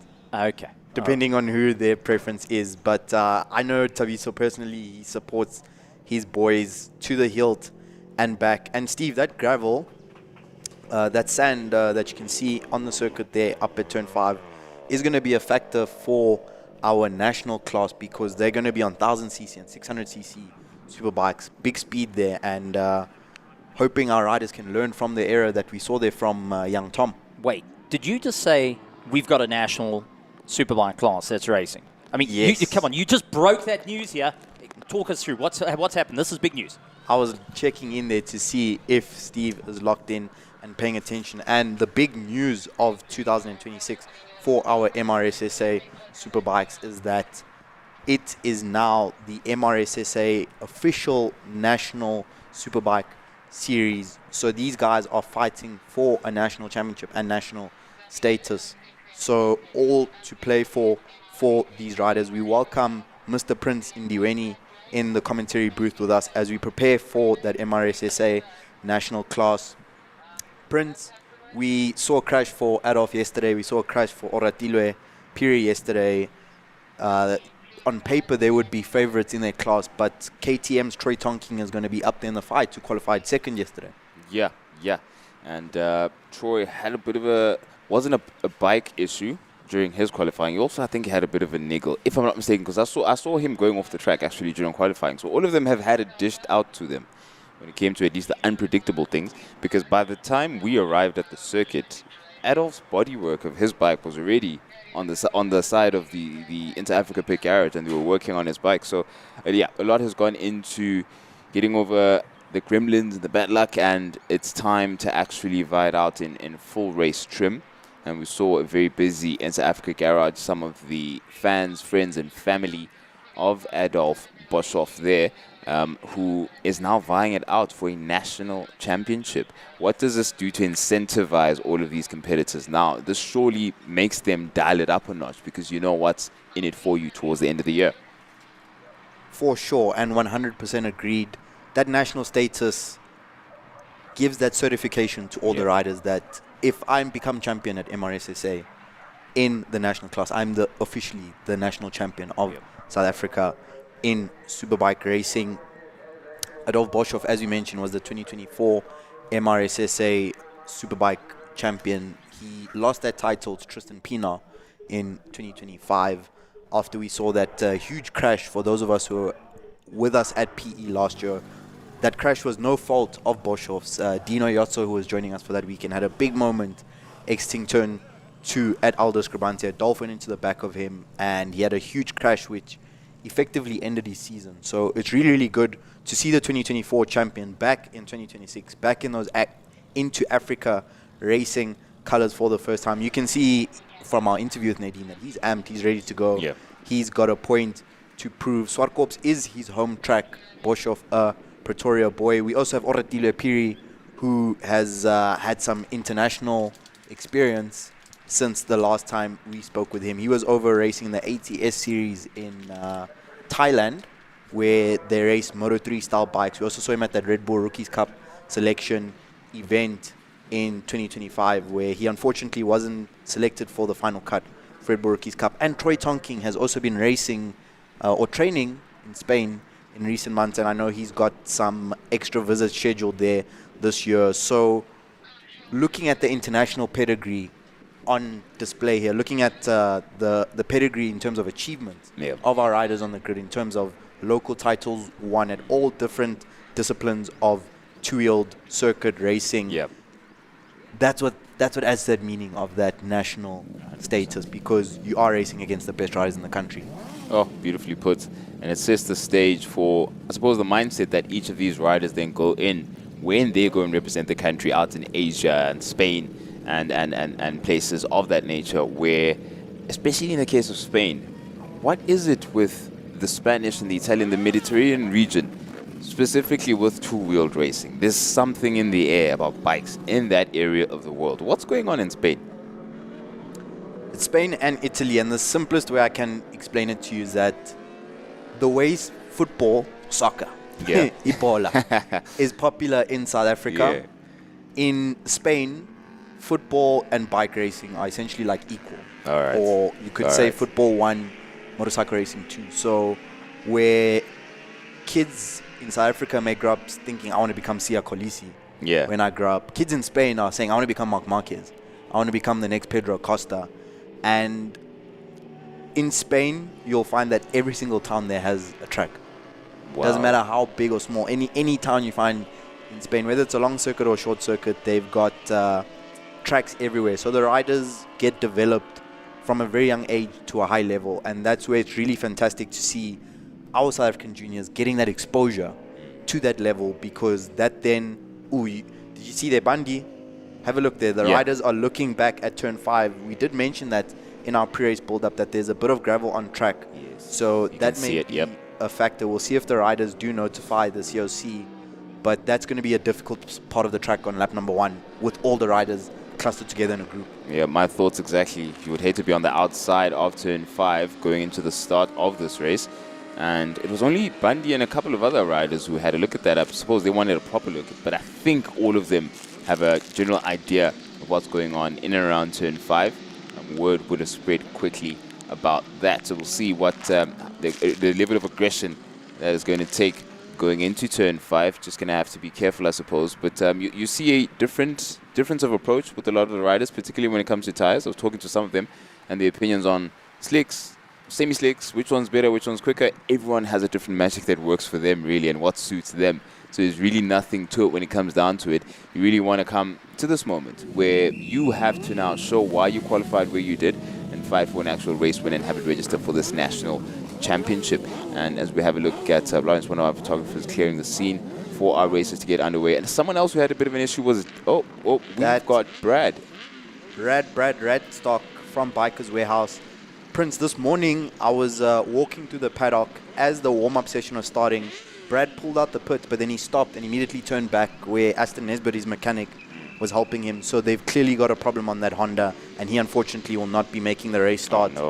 As we are under starters' orders, waiting for those red lights to turn on as we wait to see who gets the whole shot into turn number 1. Looks like we might have a delayed start. Delayed start indeed. I would think, Prince, that is to remove that bike of Radstock so that our race can safely begin. There you can see Aston Nesbitt and Brad Radstock on the Bikers Warehouse Honda CBR 1000 trying to identify that problem. But seeing as there's no visible smoke or anything, and that he was able to do the sighting laps to the grid, I would guess that that's probably some form of electrical problem on that motorcycle. Yeah, it's not on the combustion side. Unfortunately for them, they're going to have to roll it off the circuit onto the recovery road is the shortest and quickest option they have from there. And the last use of this road we saw, I think, was with Wayne Roach last year here in October, if I'm not mistaken. He had a bit of an issue around there, so that's probably the most likely option for them. In order for, there you go, peeling off onto start of turn 4 for the bike to be recovered. I think our start should be underway not too long from now. There you go, the quickest 1 minute board you've ever seen. Just went up, and we have a start not too long from now. We will be on the starters' orders very shortly. 30-second board goes up. 5-second board goes up. Can Troy Tonking get the whole shot ahead of Adolf Boshoff? Adolf Boshoff looking to get back to winning ways in 2026. And the lights go out. Away we go into turn one. And it is Boshoff ahead of Tonking. And Graham van Breda got a really good start to get himself there up into P3 ahead of Oratile Piri. And Piri responds up the inside at turn 2 on the brakes, and we have Superbike racing live in 2026. Boshoff making sure he disappears as quick as possible. As Oratile getting a position there at turn 1. Well done from him. But he seems to now have second place in focus. We've got side by side there. That is the number 43 of Ghost there going down the inside at turn 4. And now he's facing turn 5 going up the hill in tow. He's got Varenga and Heiseman. Late on the brakes there, turn 5 onto the gravel we just spoke about. Saved there, that was very close. Very, very close, but luckily everyone coming in one piece out of turn 5, which we were concerned about going into the start, Timber. A very, very bold and audacious move, I'd say, from Oratile Piri up at turn 5, trying to do Troy Tonking again as he did to him at the last corner at Kailami, but it looks like Tonking was prepared for that maneuver from Piri. So what we saw there was that Piri went up the inside really, really late on the brakes. However, you saw him hit that dirt, that bit of sand that is on the outside line at turn number 5, and he saw that he didn't have enough grip or traction, and he was afraid to brake any harder because he was going to lose the front, as we saw Tom do in race number 1 of MRSSA Group 2. He has now lost the position to Yaku Khos on the Suzuki 1000. So Ora Piri lies second in the 600 class, the national challenge, behind Troy Tonking, but out front Adolf Boshoff has taken off. Yep, Khos might be bringing some competitors in tow there. Ora Piri not letting go that easily. He does have a corner advantage given that he's in the 600, so he may be able to seem like he's reeling Khos in from time to time, but down the straight things, at least as far as physics is concerned, get back to making a lot more sense as Khos is about to open up that throttle down the home straight to open up the gap that he just won from Piri. Khos holding off the youngster there behind him. I would guess that there's probably 40 to 50 years in age difference between those two. Piri around the outside of turn. No, he was just getting he was finding some tarmac that was free. So Khos was all over the place. He was down the middle, and it seems like Piri chose the outside if there was any way to go. But he's not letting go of Khos. He's staying on him. I think at this stage of the race, Piri definitely has better pace. I think he is the fastest rider in terms of the two, in terms of outright lap time. Looking at our live timing on lap number 2, Piri came through the 5.9 and he's lapped in the low 103s here before at Zwartkops. Tonking, who leads the 600 class, is in the 104s, and our race leader Adolf Boshoff so far has come through the 102.5, which is 1/10 of a second quicker than his fastest time in qualifying yesterday. Right it down. Someone went off. Ora Piri has gone down. Oh no. Piri down at 6. Oh no, what happened there? Oh, and 6 is a tricky place because you're changing over from right to left, the right side of the tire over to the left, which is cooler after we spoke about it earlier, the consecutive right-handers. He may have gotten caught off by that as he has to be making the switch by the time he's getting off there. I wonder what the issue was there. Yeah, tough break for Piri there. Ooh, big slide for Adolf Boshoff as he goes over that bump that lies on the entry to turn 4. Tonking's KTM accepting that bump a lot smoother. Khos now in a lonely 3rd place. So Prince, I think there's probably one of two things. It's either, or maybe 3. It's either Piri attempted a pass and wasn't able to complete it with Khos and possibly contact there, or he's made his own mistake, just his own crash. And I think the third possible alternative is that Piri may have just gone in a bit too hot and been forced to take avoiding action to prevent himself from running into the back of Khos. We take a look there at the beautiful, beautiful signature motorsport sponsored Ducati V4 of Dieter Heiseman with Simpiwe Mahlobo, the youngster there behind him, as we see Tyler Richardson trying to chase down Graham van Breda for P5 and P6 overall. Dave Varenga, our 2025 Unlimited 1000 champion, running in the top 4. So good start of the year for Dave. Yep, solid start for him. And we see Richardson now has inherited, because of Peter having come off, Richardson inherits that second place in the 600cc class with Mahlobo in third place. Now, another of the riders that pulled off and could not start, Brad Radstock, immediately just before we saw the green flag for racing went off. But Ryan Fatz has another who had an issue with his bike yesterday. I caught him just as he was leaving the track, and I said he had a bit of an issue, so unfortunately for him, on the sidelines. But there it is, Boshoff has some tarmac all to himself now as he tries to improve on the standard he set from the start of the race. He's on a 1:02.1 now. That's been his best time. He was on a 1:02.2, 10th off his best time thus far, with the 5 laps covered. Boshoff flowing out front. His lead already up to 7.7 seconds after 5 laps completed. Troy Tonking has just come across the line, said his fastest lap of the race, a 1:03.0. So Tonking looking to break into those 1:02s. 1:04s for Gous in P3. Dave Veringa and Graham van Breda are very tightly separated, with a 5.6 for van Breda and a 5.7 for Veringa. Richardson just behind them on a 5.9. Tyler Richardson runs second place overall in our 600 class.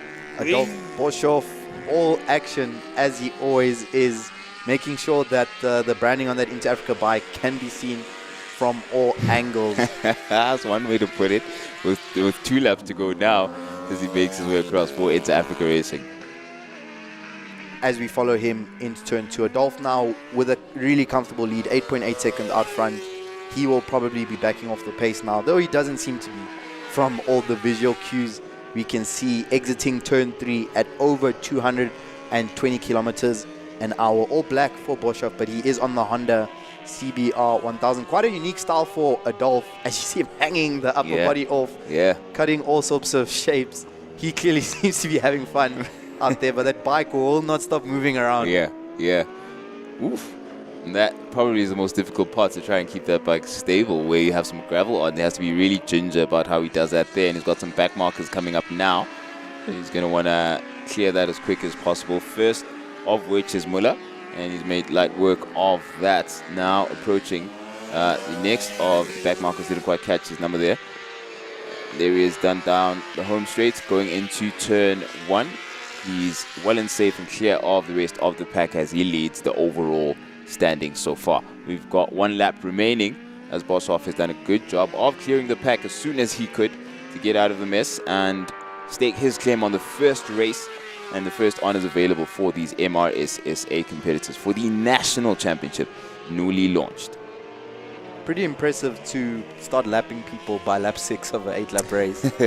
I would say Troy Harvey Tonking will come through to take P1 in the 600 class. Adolf Boshoff will be our overall winner and winner in the SPK 1000 national class. Jaco Gous in 3rd place ahead of Dave Veringa and Graham van Breda. That is 2nd, 3rd and 4th in the 1000s. Tyler Richardson 2nd in the 600s. Simphiwe Mahlobo will pick himself up a MRSSA 600 podium, running in 8th place. And Adolf Boshoff into Africa Racing takes race number 1 with the finger guns on full display. Oh, he is chuffed with that. You're right, he was having a ball on that bike.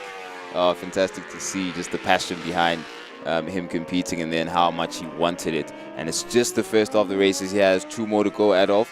I'm pretty sure it's going to be a good time for you, but fantastically done. Troy Tonking, as you rightly say, taking 2nd place overall there, and Gous takes 3rd for the overall standings, but 2nd in 600s. Veringa and van Breda on screen battled all the way to the line. Veringa comes out on top by only 1/10 of a second ahead of Graham van Breda as those 2 riders shake hands.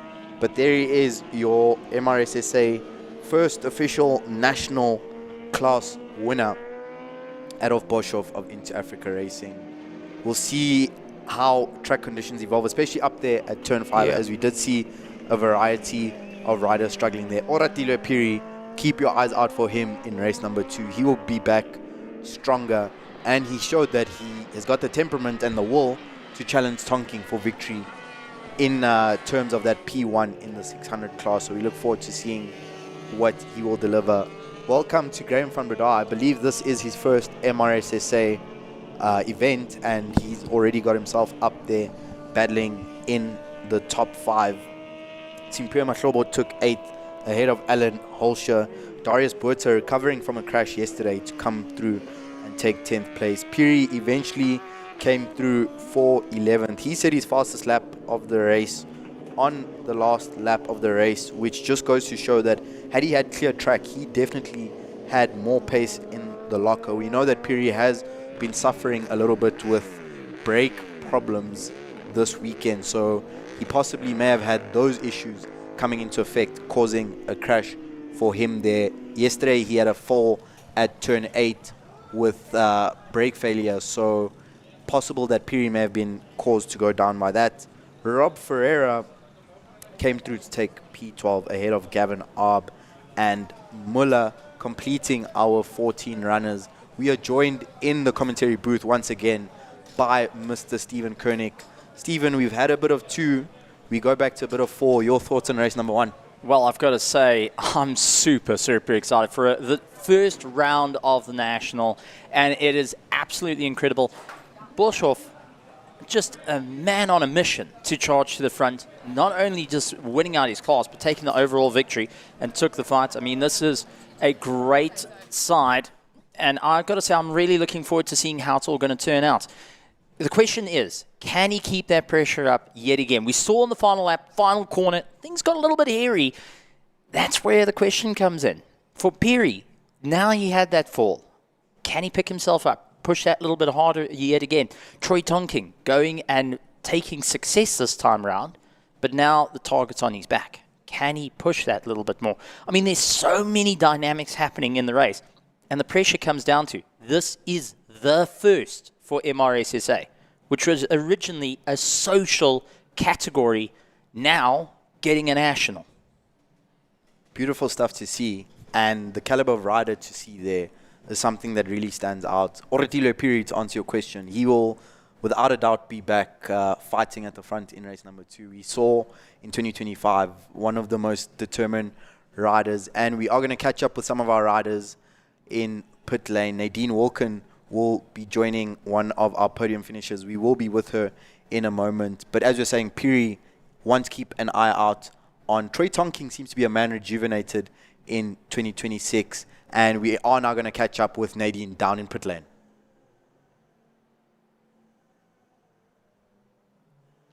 Out for his first race of the day and of the season. And I think it's safe to say you pretty much creamed them. Yeah, so the race went as planned.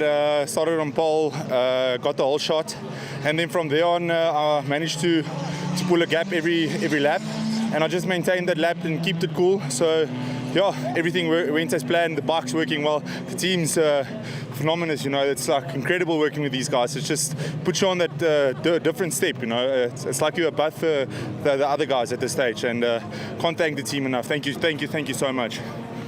Awesome. Well done to Team Into Africa, definitely. I see it didn't go so well for your teammate, Aura. Do you know what happened? Can you give us any information? I'm not too sure yet. I was also on track when he crashed. So, yeah, I can't give any news on that yet. Okay, well, we'll go chat to Aura after Adolf's interview. And then last thing, tell us, comparing the track from yesterday to today, is it a bit better out there? Today is a much better day for me. So yesterday started off rough.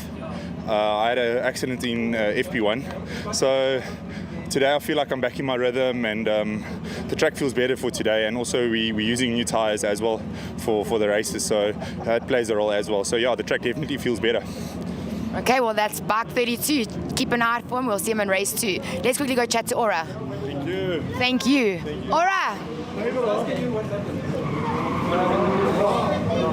So, no worries. So Aura is also part of the Into Africa team. He is bike 26. He's also just come out of race 1 alongside Adolf. Didn't go as well for him, but let's hear what happened. Aura, Shay, my man, I see you had a bit of a boom bam crash there. What happened? I was trying to pass another thousands that was slowing me down, but in doing so I went offline and I tucked the front. Okay, did you have quite a bad fall? How are you feeling? It wasn't a bad fall. I was able to get back up fast, but still couldn't make up the positions I wanted to. Okay, where did you end? Do you know? I'm not sure. I know I finished 4th in my class, so yeah. Okay. Well, don't worry, there's still 2 more races for the day, and I'm pretty sure you're going to bring it back, right? Yeah, well, Chin up, we'll see you out there. thank you. Thank you, Aura. Yep, that's the Inter-Africa team. Those are the 2 MRSSA boys that have joined the Inter-Africa team, bike 32 Adolf and bike 26 Aura. What an incredible team.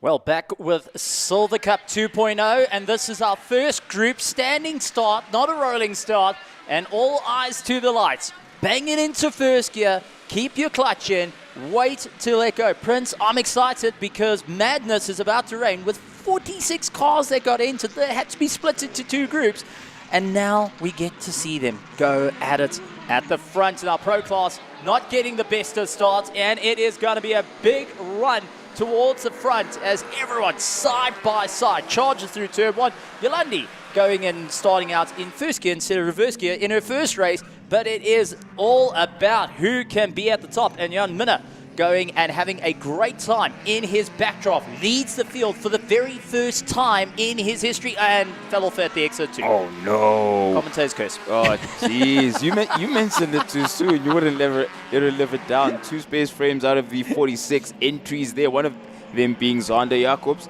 the young man. They're 15 years old, out vying it out against Silver Cup's finest in this first group of Silver Cup competitors, going up into turn 5 now. I was going to have to defend, not too long from now. Okay, there down the inside goes the number 12 of Vessel Diaz. Mosset. Is that Mosset? That's Vessel Mosset in one of the most powerful BMWs you can get in the field. Unfortunately, not having an easy time. They're not going and struggling against the 114 at the moment. The Golf going and giving a huge run. So it is just a huge chase, but Mosset trying to pick the pieces up after a terrible start.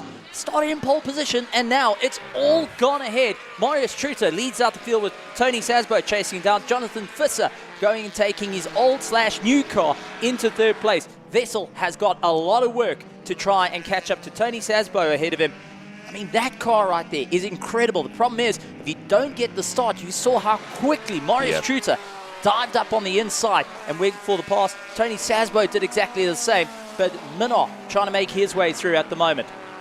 Yeah, the fact that you got so many cars on the grid at the same time really adds to the advantage that some of the slower cars have, actually just taking advantage of where you are and how you place your car going to turn. So now it's a lot of work for Master to get his positions back. Well, there's Louis Kluter going and fighting out, a man that knows his way around Beetles, now charging his way up through the field. Unfortunately, getting overtaken by the likes of Dylan Brown, and they're not getting up on the inside and getting the pass done and dusted. Oh, nice pass there, going into 6 and 7. You know, now clear going into 8. Doesn't have much to worry about. We've got a couple of other competitors now in tow. Now going into 1. Minnow is not quite done yet. He might have to defend not too long from now. It's Juvenage. I beg your pardon there with my pronunciation, but he's right behind him going into turn 2. Looks like there's still some room to be found there. And Minnow's going to try to clear that as much as possible. Oh, losing shape right behind him at turn 2. It's not an easy place to place your car there. Saw a couple of incidents with other competitors, but looks like they've cleared that not too shabby at all. Well, it looks like we've got Vessel up past Tony Sasbo, up into 2nd place, but don't count out the Honda because no one counts out VTEC chasing down in the slipstream, not quite having the top end, but not afraid to put his nose in. Tony going and showing it all. But now Marius Truter has been working on his car frantically, holds the lead of the race. Can he keep it going? Tony Sasbo will be fighting out. He has got the cornering ability to make it work. The question is, can he get ahead of Vessel, or is the long straights going to be the Achilles heel? Minot going out wide as he fights against Jonathan Visser, looks down the inside, and that is allowing Theo Brunen just to keep an eye on the battle. A big overtake, a snap across the nose, and what a run there as Minot up into P4. Visser looks in the rearview mirror to see Theo Brunen chasing him down in the Opel Tiga space frame at the moment. That's an A+ car because it is a space frame, because it's turbocharged. But don't count out Visser. He knows where to put that car. He knows where to fight and will do everything he can to push his way through the field. We've got multiple different classes going and having a bit of fun with us here. Jonathan Visser currently leads the A class well, the likes of our pro class is led by Marius Truter. Minot getting on the grass there, going into turn 4. Oh man, this is just madness. But now, take a look. Theodore Brennan leading out Class A+, as the space frames now chases down the leader of the A-class cars. Jonathan Visser and Theo Brennan know each other years. They've been fighting. Last year, they had an absolute brawl down at Red Star. It was the two of them that were chasing each other down, swapping positions over and over again. It looks like we're going to relive that battle, but take a look at Tony Sasbo. Hasn't got the power to defend, but is doing everything he can. He's got no aero package to compete against the BMW, but never say never at this point. Vessel is looking in that rearview mirror going, come on, leave me alone. 4 tenths between him, Vessel, as well as Salzburg. Let's see what happens there. In the meantime, Trutter disappearing off into the distance. Vessel in second in his class. But let's see what's happening there. The battle between... Oh, there we go, side by side. Is that Visser and Boynen? That's Visser and Brennan going and keeping the pressure on one another as they exit out of 3. It's still side by side. Top end coming into play here. And it is going to be Theo who's got the weight advantage. But Visser has got a power advantage over him. The two of them are going to chase each other up the hill, with Visser getting the better leg up. Now looking to try and hold. Theo coming back at him late on the brakes and just battling to slow the car down. He is doing everything he can, bleeding off the brakes a little bit early, trying to travel as far forward as possible, as they both want that likes of 5th place right now. Yep. And if any mistake comes in from Marius Truter, Vessel, Tony, Jan Minnow, unfortunately that's going to land up with them fighting for the podium. And just behind them, we got Creel Stalls, who's in the Mazda RX-7, who only just arrived today, is now fighting a little bit in the back. So they also keep an eye, but there is a problem for Brennan. Brennan has got a problem. He is slow. Yeah. Brennan is slow and looks like he's going to be retiring the car. Oh, no. And that's heading into turn 1. Oh, but no. take a look at the fight that's going right behind him. That's Dane Brown and the likes of Stalls. Yellow flags into turn 2 means no overtaking. A big slide from the RX-7. Chris Stalls doing everything he can. Well, talk about this. He had a little bit of practice. Now it's race time, and what a catch from the Mazda Rotary. It's turbocharged. It's giving it all, but Brown is going to make sure he's going to work for it. Oh. Plumes of smoke there, turn 4. That's a Rotary. Oh, that's a Rotary. Beautiful. Now going down into 5. Oh, look at that. That is fantastic to see. Going to 5 under braking now. Let's see if you're going to get some car lengths.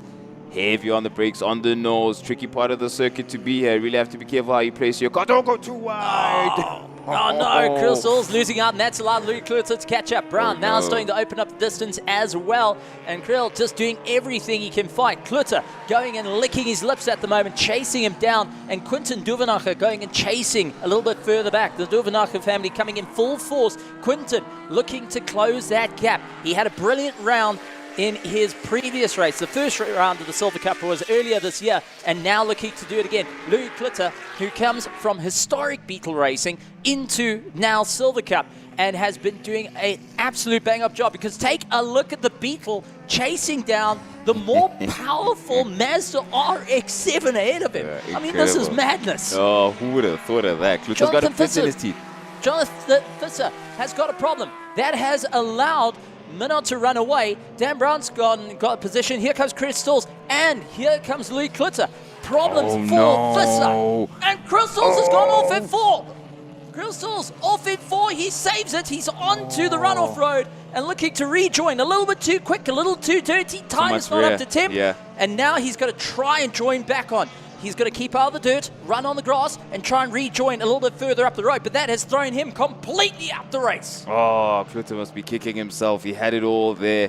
That's Stalls. Klutzer got the best one, because he's in the Beetle behind. Here's Chris Stalls. I beg your pardon, Stalls, Hold on to the brakes, down the gears, locked it up, and there she goes. Oh, geez, there's nothing you can do from there. Just got to let it ride on straight, use the momentum to get back onto the recovery road. Well done to save it there. Jeez, what looked like all the way to the tires. Thank goodness for that recovery road. Back onto the circuit. Yulandi has since recovered and still chasing there at the rear of the field. There it is. Stalls having to recover the car there. Mostert looking clean in first place at the moment, is taking that place from Twitter and leading the field with a 1:03.10. 1:08, I beg your pardon, 0.310.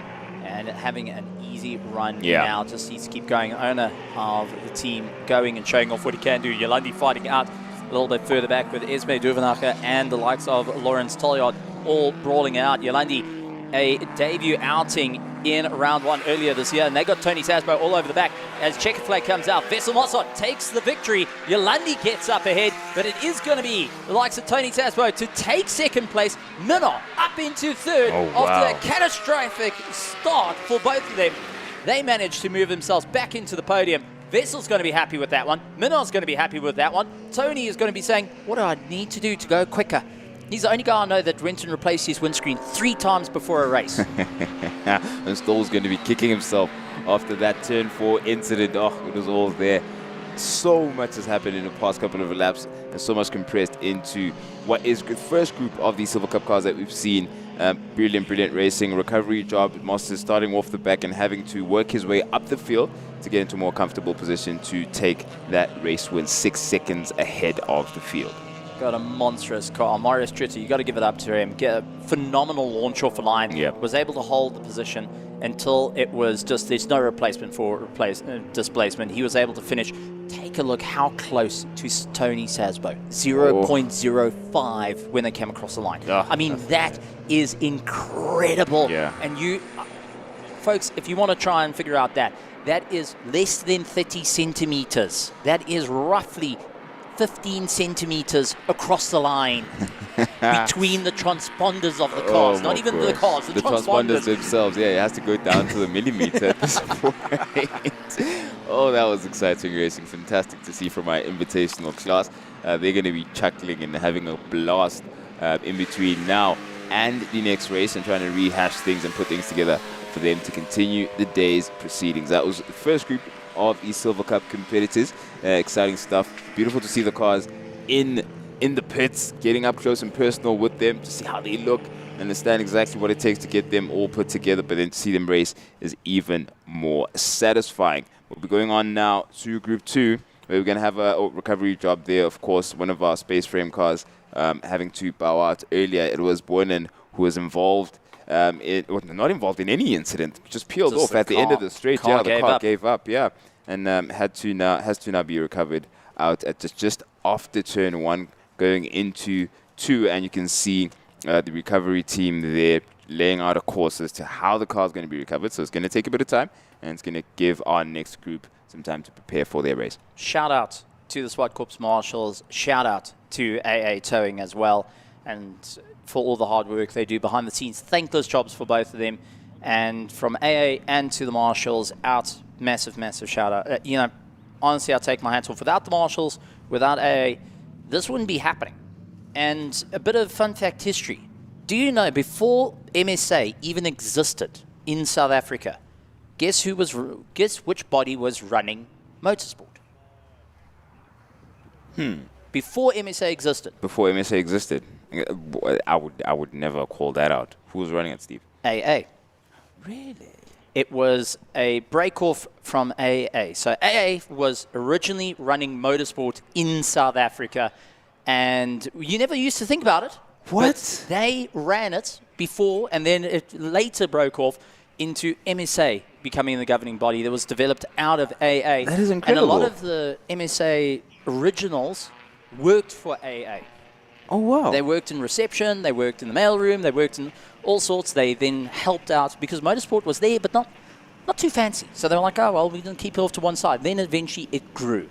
Wow, and that's incredible. And our Swartkops marshals also they work hand in hand with Kalami marshals, and the amount of work that is done between them.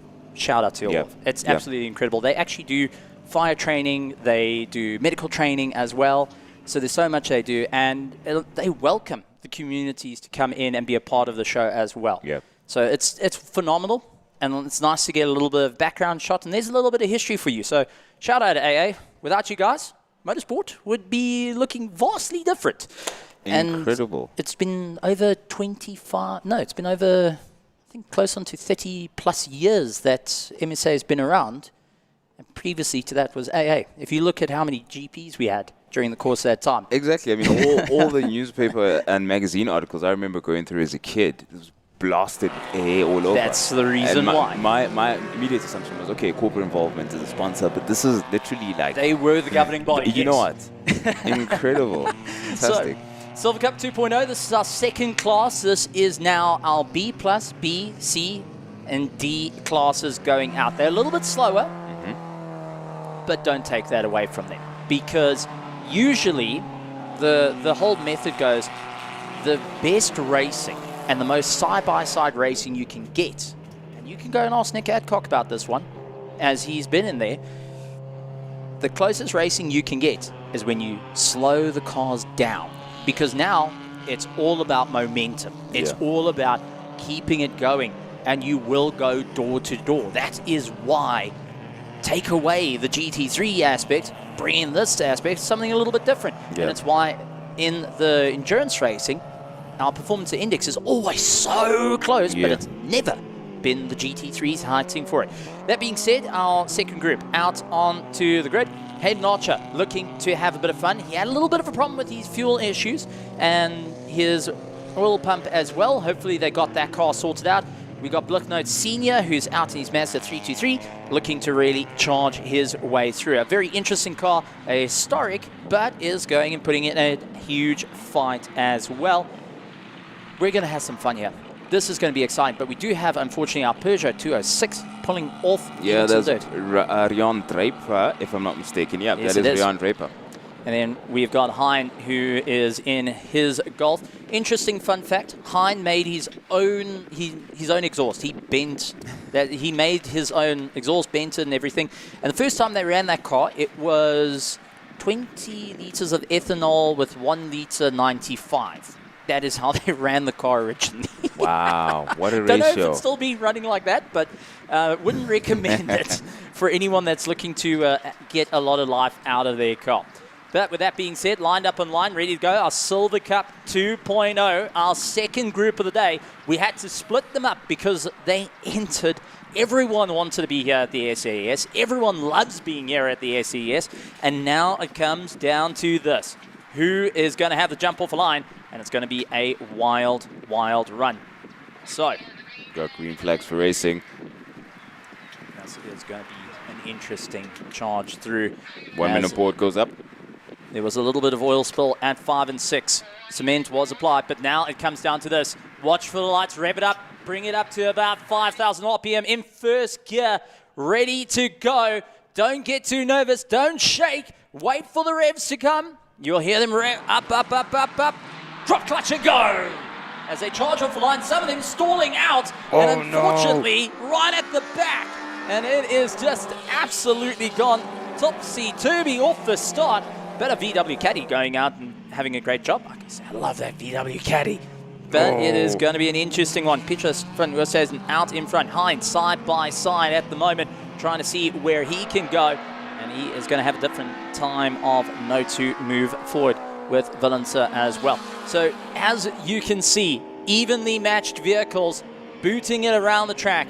No one able to get the leg up just as yet. Blicknote Senior trying to make his way around. And this is Kenny Darroch going and having a go. He went and handed the car over to Giles earlier in qualifying, but it looks a bit thinner. Having a look at turn 5, later on the brakes. Does Darroch make a stick? No. Not going to happen. Was No, he's got it. That's Giles. Oh, Giles behind the steering wheel. Yeah. And he is just as aggressive. Blicknote gives a wave. They've actually got a contest up by turn 6. They've got a photographer and they have a waving contest. And Blicknote was the first person to wave while going sideways in his Mazda. Absolutely madness at the moment as they charge through. But what a run. Giles Darroch fighting for second place. He's been out of the seat for a long, long time for the GRD. Frick Blicknote Senior having a fun there. He's got Nico Banzi chasing him down at a rate of knots. Giles, once again, seeing if he can get around Manus Duplessis, a completely new vehicle for him, and he is running it in. This is completely different to an old Group N car he was driving. Oh, jeez. So for Manus, this is an ultimate shakedown, and Giles is right up on the back of him, trying to give him a bit of a bump draft. He broke his car in qualifying, and now taking his dad's car to the limit. Whee! And he's not letting it go. He's not going to let up. Oh, jeez. was nose to tail out of turn 3 at turn 4. Side by side, had to take some curb and compromise. Not going to be led on the brakes. Surely at turn 5, he's got a car length between him and Duplessis, but he's not letting Duplessis breathe at all. This is going to be a race-long battle. I'm excited to see this. Marnus Duplessis, a multiple national champion in oval racing, has fought it out in Silver Cup. He knows that the fight isn't with Petros ahead, but Giles is giving him a run for his money. He looks down for the inside line. He's going to try into the final corner. He hooks it in. Duplessis tries to close the door. No room there, but they make side it. By side, my word. Giles just doesn't have that top end, and Frick Bluchnote Sr. with Nico right on the back of him, going and chasing him down, seeing where he can go. Now Giles squaring up for turn 2, looking towards the inside line, but Marnus going and making sure that he can defend the line as snapped into 2. Now you got it really booted into 3rd gear. Giles got the run out of turn 2, and it's going to be side by side out of 3.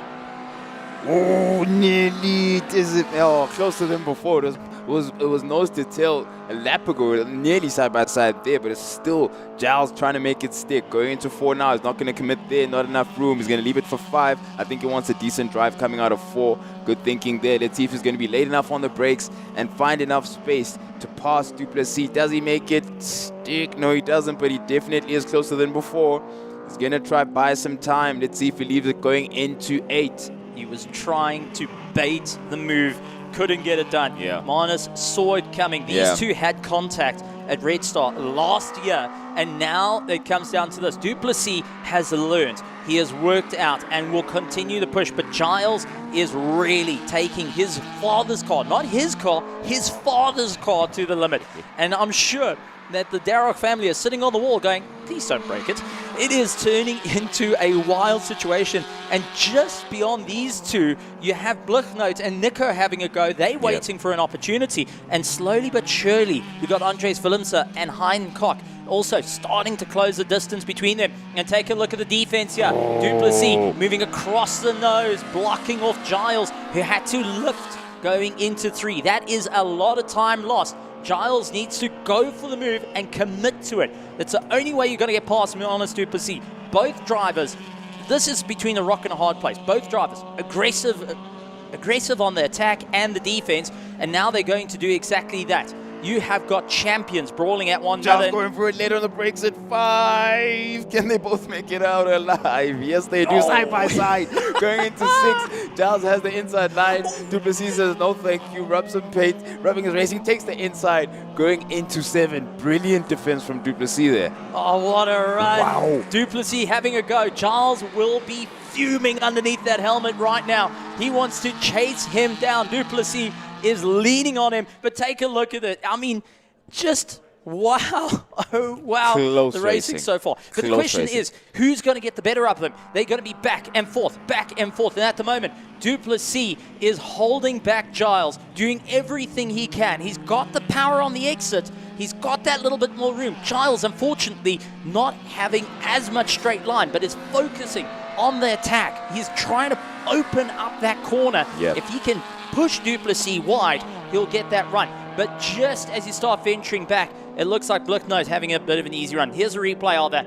As it's side by side. Oh, and you couldn't get closer if you tried. No one waving there. A big tank slap to launch in. Duplessis forcing Giles over the curb.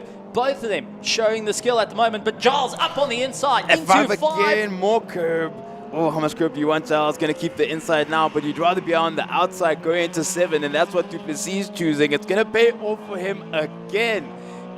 Oh, how aggressive is that? How close is that? Giles going down inside into 8, having a look. Is he going to make a stick? How late do you want it on the brakes? Come down into 2nd gear. Couldn't get the drive. Oh, it's 3 laps to go. Oh, my word. And 2nd place is separated by a 10th at the moment. At best. Van Oort is gone. Van Oort is checked out of this race. He doesn't have to worry about it. But Class B at the moment is between these two. Nico, who's in Class D, holds on to 4th. He's broken away from Bluchnote Sr., feeding him to Andres Willemse. But it is a fight for the last steps on the podium here overall and the first steps of their class. And Giles looking for the inside line. Sends it down the inside. Oh, not going to have the momentum as he launches his way through, but he's going to try and pull his way up the hill. Yeah. From third into fourth. You got to power your way through. You're looking at fifth as a strategy, but now you're down to second gear over the crest. Looks for the inside, not close enough this time round. And Duplessis showing that he is not going to back out as they threw the right-hander into the sweeping left from our drone and charging down to 8th. This is where Giles is a little bit stronger with the Golf. Couldn't quite get it in, and Duplessis managing to keep his foot on the gas, now powering his way through. Honest Duplessis is a Class A champion. He is now racing in Class B to have some fun, and he is showing what he can do in a completely new car. This is its first outing for the year, and he is fighting against Giles, who's been out of the seat for months. Oh, wow. And now it comes down to this. 2 laps to brawl it out. 2 fierce rivals of 2025 and 2024 having a go at one another for 2026 for bragging rights into 4. Giles has to go at 4 because he's been losing out the battle between 5, 6, and 7. He's trying to commit earlier now to throw off Duplessis. You can see he's had to opt for another option, but going into 5 now, this is where Duplessis is mastered and has the beating of Derek. Let's see, nothing in it this time around. Down into 2nd, coming out of 5. Let's take a look at this again. A big launch down the inside, and check how Manus closes that door, forcing Giles to come off the throttle, sending him into the shadow realm there. But a big one coming in. We unfortunately got a retirement. That's Obermeier. Obermeier, unfortunately, out, and he has parked it in the middle of the circuit. But with 1 lap to go, there is no yellow flags at 4 because he's in a safe place, which means it is race, race, race. And this is it. Squared up for the final lap for their first race of the day. Is it going to be Duplessis? Is it going to be Giles Darroch? And they're starting to have a little bit of a problem because they're catching up through the field. They are going to be doing everything they can to move forward. And at the moment, they've got a back marker right in front of them. It's going to be close. It's all going to culminate right now. Turn 4. 3 wide. That's brave. Just on the inside. Will the door be shut? Bit of a rub there with him and Duplessis. Just keeps the car in, keeps the nose in. He's going to take the inside. He's going to be first to turn 5. He doesn't have the displacement that Duplessis enjoys, but he takes the turn 5, takes Darroch. Now he's got 6 down to the last lap. Is he going to keep it? Well, there is Petrus van Oort that took the victory, but we still keep in line for 2nd place. It's right at tabletop on the way down into 7. It is going to be Duplessis looking to send it down the inside. He switches to the out. He's looking. Giles holds middle line, looking to change down to 2nd gear. Duplessis gives him a little bit of a bump. He tried to go underneath him. Giles slowed it down on the apex. Giles takes 2nd place ahead of Manus Duplessis. And what a run! Oh, man. That was brilliant. We haven't had a moment to breathe since lights out. What a battle between these two from lap 1 all the way to the end. Exciting, exciting stuff. Steve Koenig called it. Just because it's a slower class doesn't mean it's slower racing. That was incredible. And also, we've got to give it up to Frick Bluchnight Sr., the first person to wave mid-race in a packed field off the start of the race. I mean, brave. Very brave, might I add. And that's all for an ice cream, might I add as well. A photo and an ice cream. Oh, incredible. Was that you who was distributing your ice cream offer? The famous Steve Koenig ice cream. It came from the Jacobs family, believe it or not. Oh, incredible. But I do believe that. Considering the push-up challenge as well, I absolutely believe that. But that is incredible racing we saw between Giles Darroch and Manus Duplessis. But overall, for the B class, it is Darroch who takes the win. Duplessis in 2nd. Freak Blicknote was involved in a battle there that saw him take the, look at that, 3 abreast for a moment going into 4. This is the moment that decided the race. And I told you, Steve, Darroch had elected now to take on 4 because he was losing out going into 5, 6, and 7. And Duplessis had the beating of him. And that's how Darroch won the race towards the end. But he takes it for the class.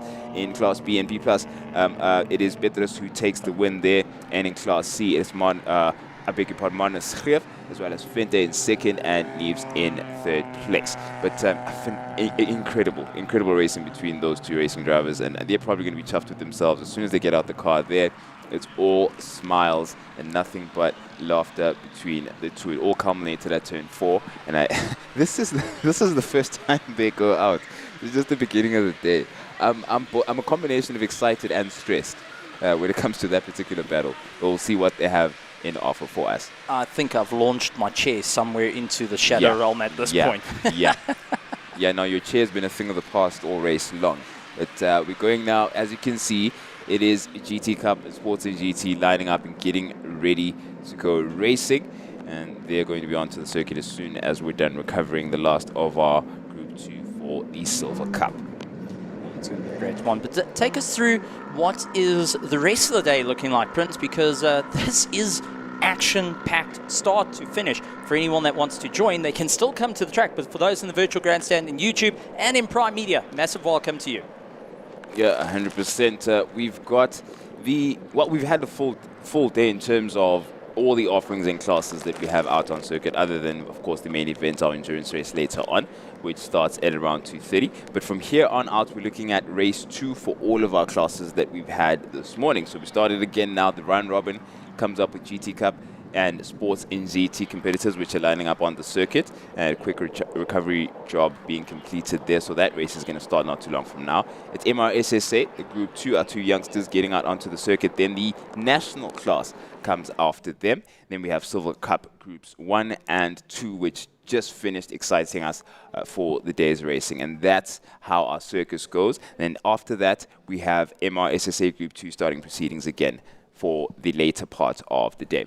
That's going to be an incredible one. And let's relive some of the action with the GT Cup and Sports and GT. We had Damien Hammond, Julian Familiaris, and Mr. Lataka having a good go at one another. A little bit of touch and go between Julian and the Lamborghini of Lataka. But the question is now, Lataka going to be starting a little bit further back, now having to fight his way through the field instead of leading the field. Yeah, and we've got a pace match in between those three. They were barely apart when it came to qualifying time, and also race pace overall. There was nothing in it for them. Damien Hammond seemed to have the faster of the times. He had about 2/10 on Litaka as well as Familiaris during the race. I think that was because of the tow, and also he wasn't involved in a battle. So that is going to be interesting to see how this culminates between those front 3 runners. There is Litaka now getting out onto the circuit, and he knows what's ahead of him when it comes to his competitors in the form of Hammond as well as Familiaris. Exciting stuff between the two of them. There was a bit of a back and forth there between Aubrey as well as Nikki Dix as well, a bit further afield. You see Jimmy Janakaro in that beautiful Nissan Nismo GT getting out onto the circuit as well. From Viren on the circuit. Stander, great to see him as well with his Ligier. And fantastic bit of racing ahead of us for race 2. It's the second time around for all of them, so they know what the circuit has to offer. Nothing has changed as far as it being overcast. Temperature might be slightly up, track less green. I think that would be appreciated.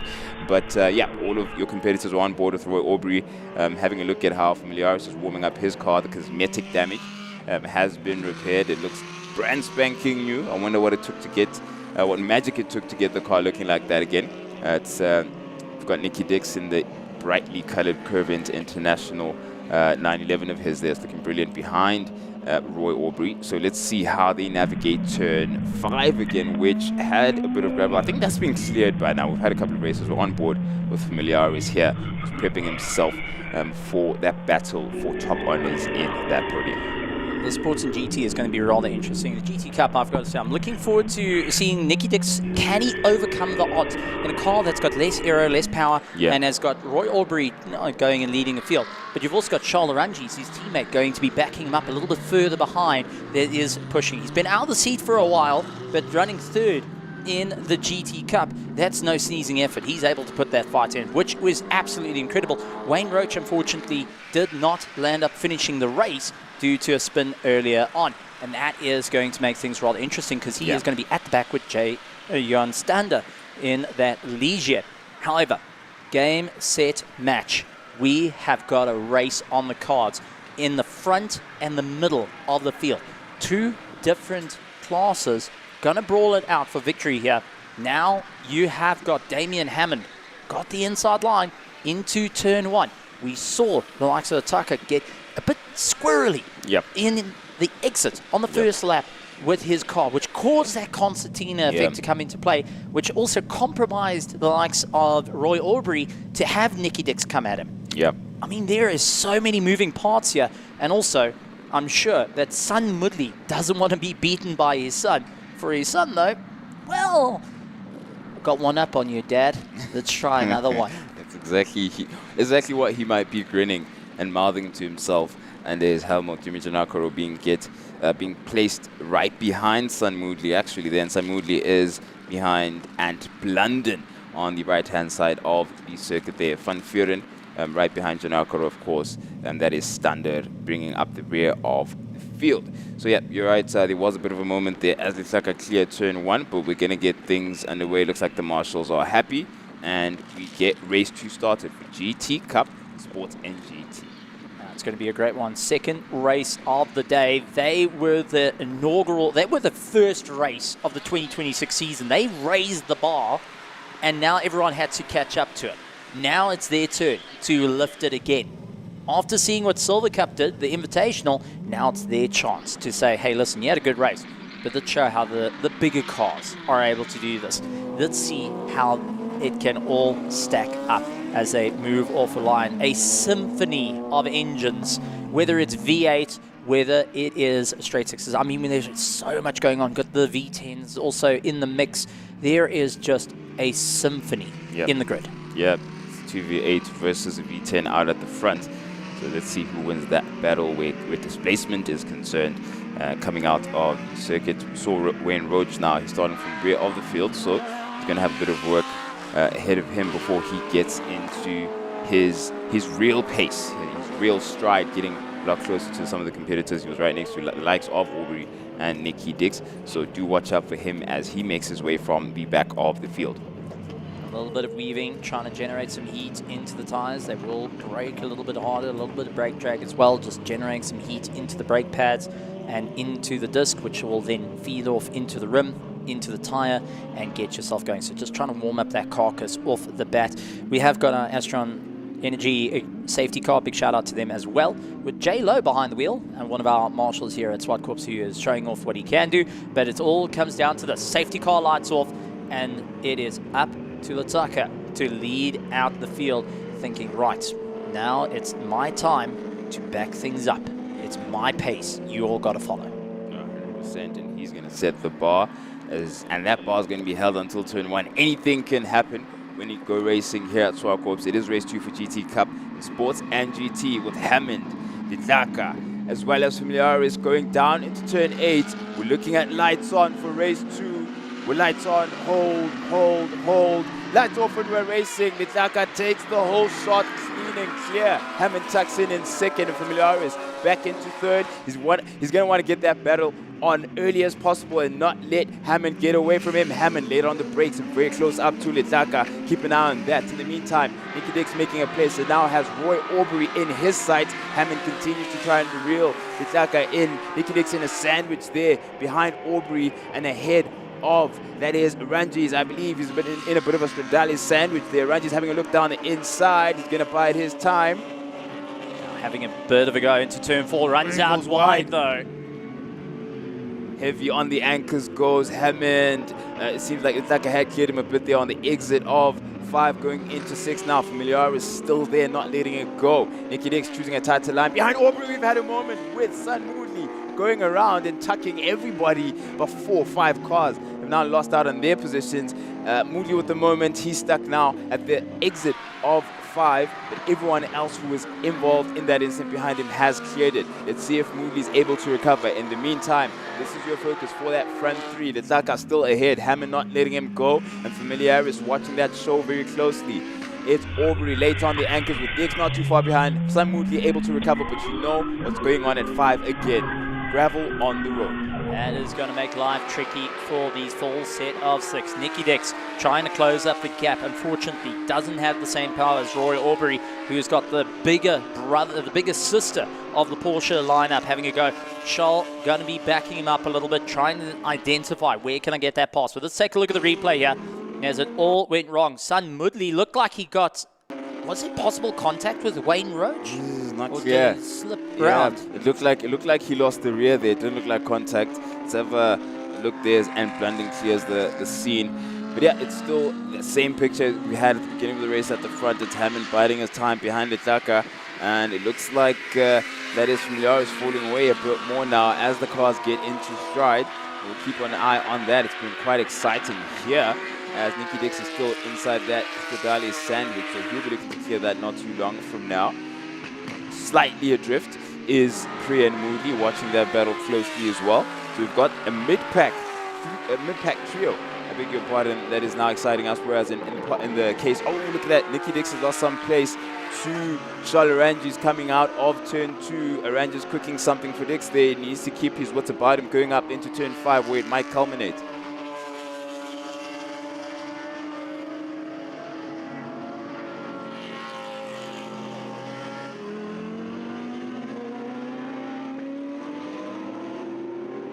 Hold his ground. Roy Aubrey is going to be soaking this up at the moment. He's taking a deep breath saying, come on, let's keep pushing forward. Mudley a little bit behind is watching all the action. If these two battle it out, he gets brought in towards that second and third position in the GT Cup class. At the moment though, Nikki Dix really using the fringes of the circuit, trying to give it everything he's got to close up the distance to Roy Aubrey. He knows if he loses that slipstream too much, that's it, game over. But Charles Arangis is going to give him a hard time through and through. Yep, reeling him in, going slightly wider there. Nikki Dix trying to take a tighter line, trying to find and shave some time. And it's going to be a lot of pressure on him as you see them, the right-hand side of your screen, they're clearing 3. We're having a look, everyone on the anchors going into turn 2.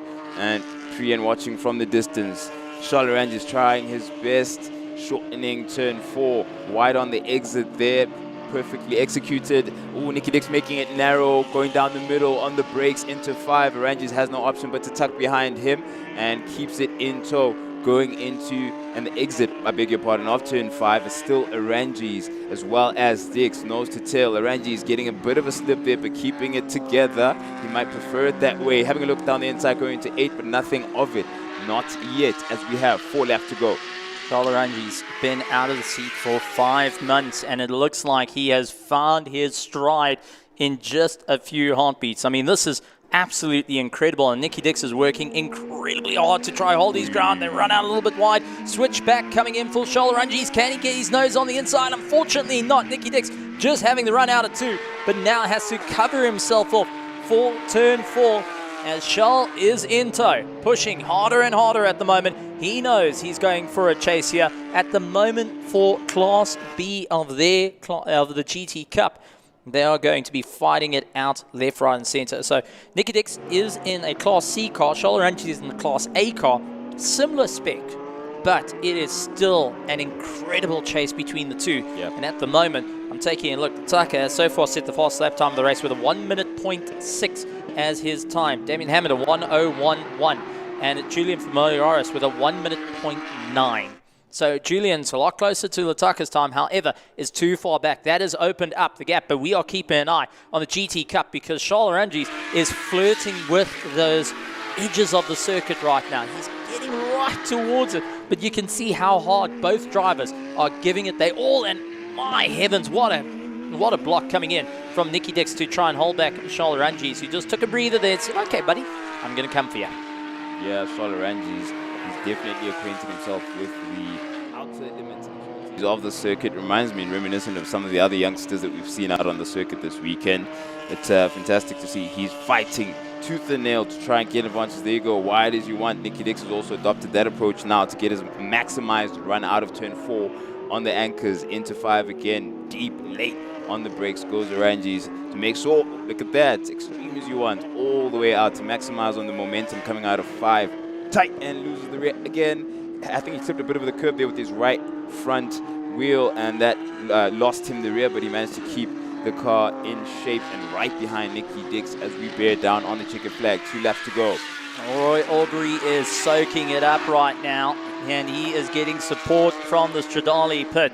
However, Nikki Dix fights his way through, has been a champion in the past, and is a 2025 runner in terms of a championship for the GT Cup. The question is, can he keep it going? Can he push that a little bit harder? Can he be a part of the show? As now, once again, up towards tabletop. Take a look at this. Hammond. Likes of Stunder has fouled up likes of Zolile, who now needs to go for a defense. Once again, the Ligier becomes the linchpin, and it comes down to this. 1 lap left, time to relive race 1, and Damien Hammond has got to boot it, give it, and chase him down.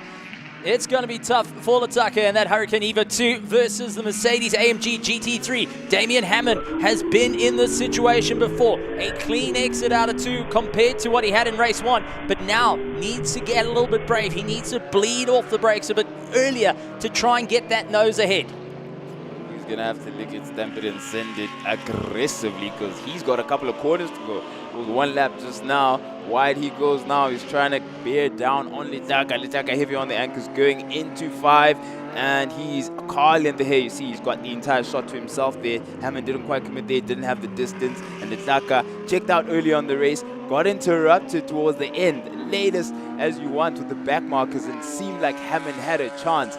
But towards the end, it's Litaka taking the checkered flag once again.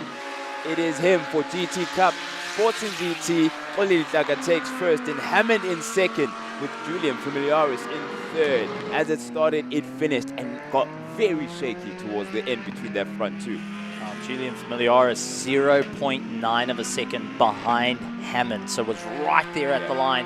Unfortunately, couldn't capitalize on it. But looking at our GT Cup, it's going to be Roy Aubrey that would take the victory, and he's going to be happy with that. Nicky Dix, who is fighting with Charles Oranges, is definitely going to be looking to come through. But hands up, waving to the marshals, waving to the crowd. Into Africa, Mr. Lataka going and getting 2 out of 3 thus far, and is going to be rather happy on this run. He has been improving, but it looks like the competition has been doing exactly the same. Oh, incredible stuff. Must be exciting. And it just pushes you to the edge as well. I mean, can you imagine all the competitors, especially in that 3, found where they could improve and find time, because they knew just how close to each other they were and how anything can happen. You can't quite call it, even though you have a clean start.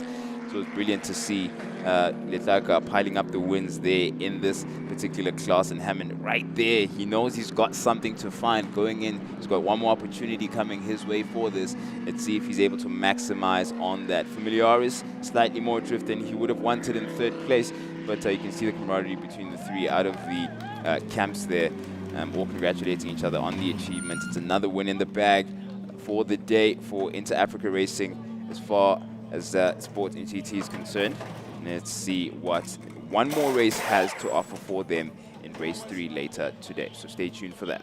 Also practicing that pit stop, making it perfect in the box, so they absolutely go. But for those that are just tuning in to us at Prime Media and YouTube, massive welcome to everyone.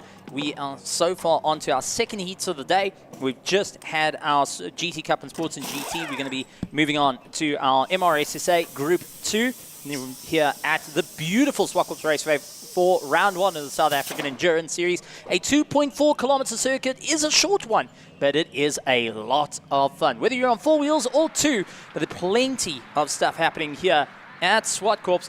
And we are joined in the commentary with the one, the only, the man, myth, legend, and also your 2-wheeled expert, former on 1,000, maybe later on 1,000, Timber Kamano.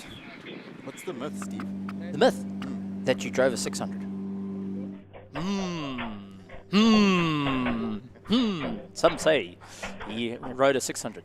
Some say he was on a Pee Wee 50 not too long ago. Fair enough, fair enough. Shout out to the Sports and GT drivers for putting on another fantastic show there. I was able to catch up with some of the drivers after race 1. Hammond had a spin because of oil, unfortunately at 6.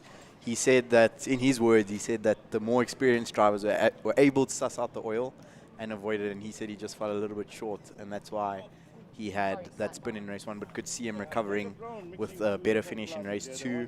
Familiares as well said in 1 that damage didn't affect him so much, but he was a little concerned about the damage, so he decided to back off.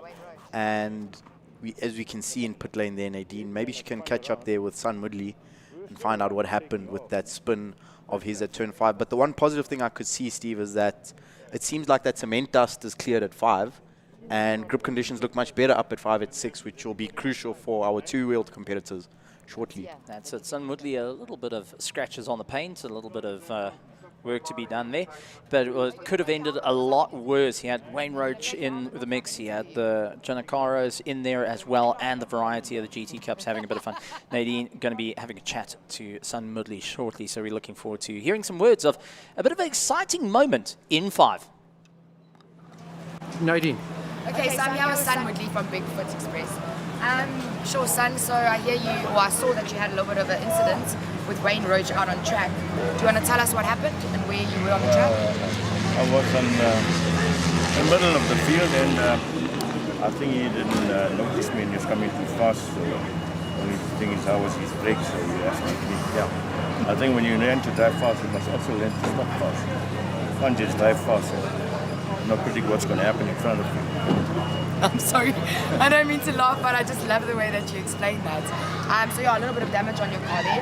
You were saying that, you know, that sometimes it becomes a bit of an issue when we mix two classes together. It does create some exciting racing. Unfortunately, we don't have our numbers, so I appreciate that. Classes finding out our numbers, so yeah, we got to get all the guys out there from Cape Town to come back and join the GT Cup again. Yeah, definitely. I hope those guys can stop having broken legs and broken arms and start coming here. We need them here. Nice to be racing with your son. Thank you. Yeah, definitely nice to be racing. Don't like talking to you today. You just want to run away and go cool down. Well, just after the race. No, I'm enjoying it. It's a good time with my son and relationship building with everybody else around here. And although it's a busy day, we're not so busy. So lovely day. Thanks for being here also to support us. Thank you for being part of our series, Mr. Whitley. Have a lovely race weekend. Try not to go kissing any Mercedes. Hey? Try not to go kissing any of the Mercedes. Yeah. I didn't kiss him, he kissed me. Thanks, son. This is at the stage of the day, Steve. No, unfortunately, when you start mixing and matching different powers, you get that excitement, you're in a concertina effect. It happens. It really does happen. Motorsport is just one of those things. It can happen. You take that risk. However, everyone was able to finish. Sun Woodley was able to finish. And now a little bit of repair work to be done on the car. They'll be sorting out the rim. They'll be sorting out the bodywork, just double-checking, making sure everything's okay, and where they go from there. I'm yet to see Sun Woodley throw in the towel. This is a man that has won over and over and over in this very car in endurance racing, 3 hours down in East London. But it is now come down to this. We're going to be moving over to two-wheeled action. This is our Group 2. This is the smaller of the riders. And you asked a very interesting question that I've been racking my brain, because I know that Perry is between 13 to 14 years old. Okay, I know he's around there, which is frightening to come think of it, because he's a lot quicker. And I think if I take the kickstand off the bike, I'm going to explode. But you have been around coaching with these youngsters. Come on, just let us know. What's the age gap between them? Between who and who? Between Tom and Piri. Tom and Piri. So I think it's a year. If I'm not mistaken, Tom is 12 going on 13, and Piri is 13 going on 14. And for our viewers at home to remember, these are teenagers doing over 200 kilometers an hour on circuit on 400cc motorcycles. So we need to get more of you youngsters out here. Those youngsters watching at home, reach out to SAES, reach out to the riders. You can search their names on Instagram, and let's get more of them in there, Steve. I'm blown away. I'm absolutely blown away. To think about the amount of experience you need to be out on these high-powered machineries, these are riders that have been riding from the age of 3 to 4 years old. They've been piloting it. I remember having, like, I'm a Perry out there, and the excitement that the whole family brings. But to think about how it's grown, how they've improved and got themselves sorted out, and now it comes down to this, going and being on the main stage, main circuit, on a sub 400, and they are really putting on a performance. Now the question is, who's got the bite? Because remember race 1, Tom didn't finish. Now it comes down to this.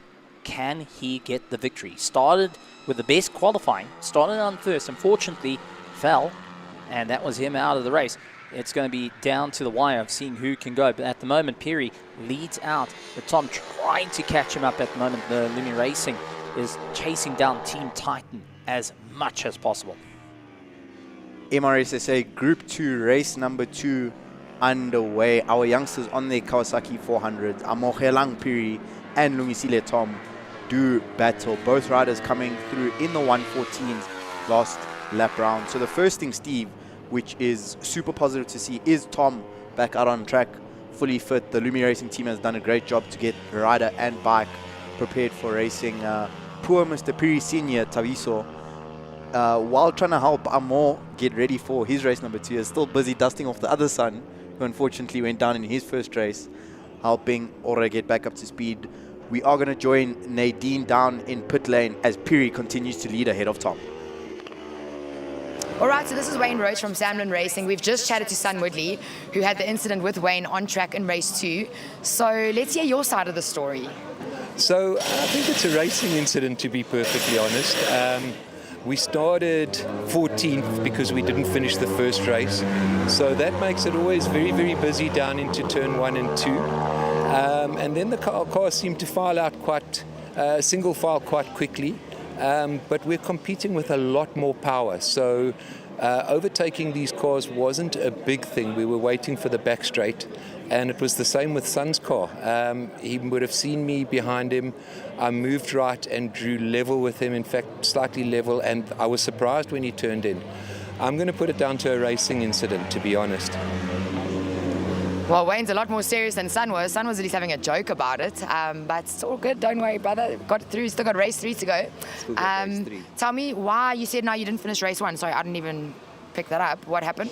Oh, I was in 4th place on the last lap and I spun at 6. So I didn't finish the race. But that's the last time I start from the back. You're going to make sure of it. Sure, so saying poor Sam's bank account's really just taking knocks today. Sam's used to his bank account taking knocks.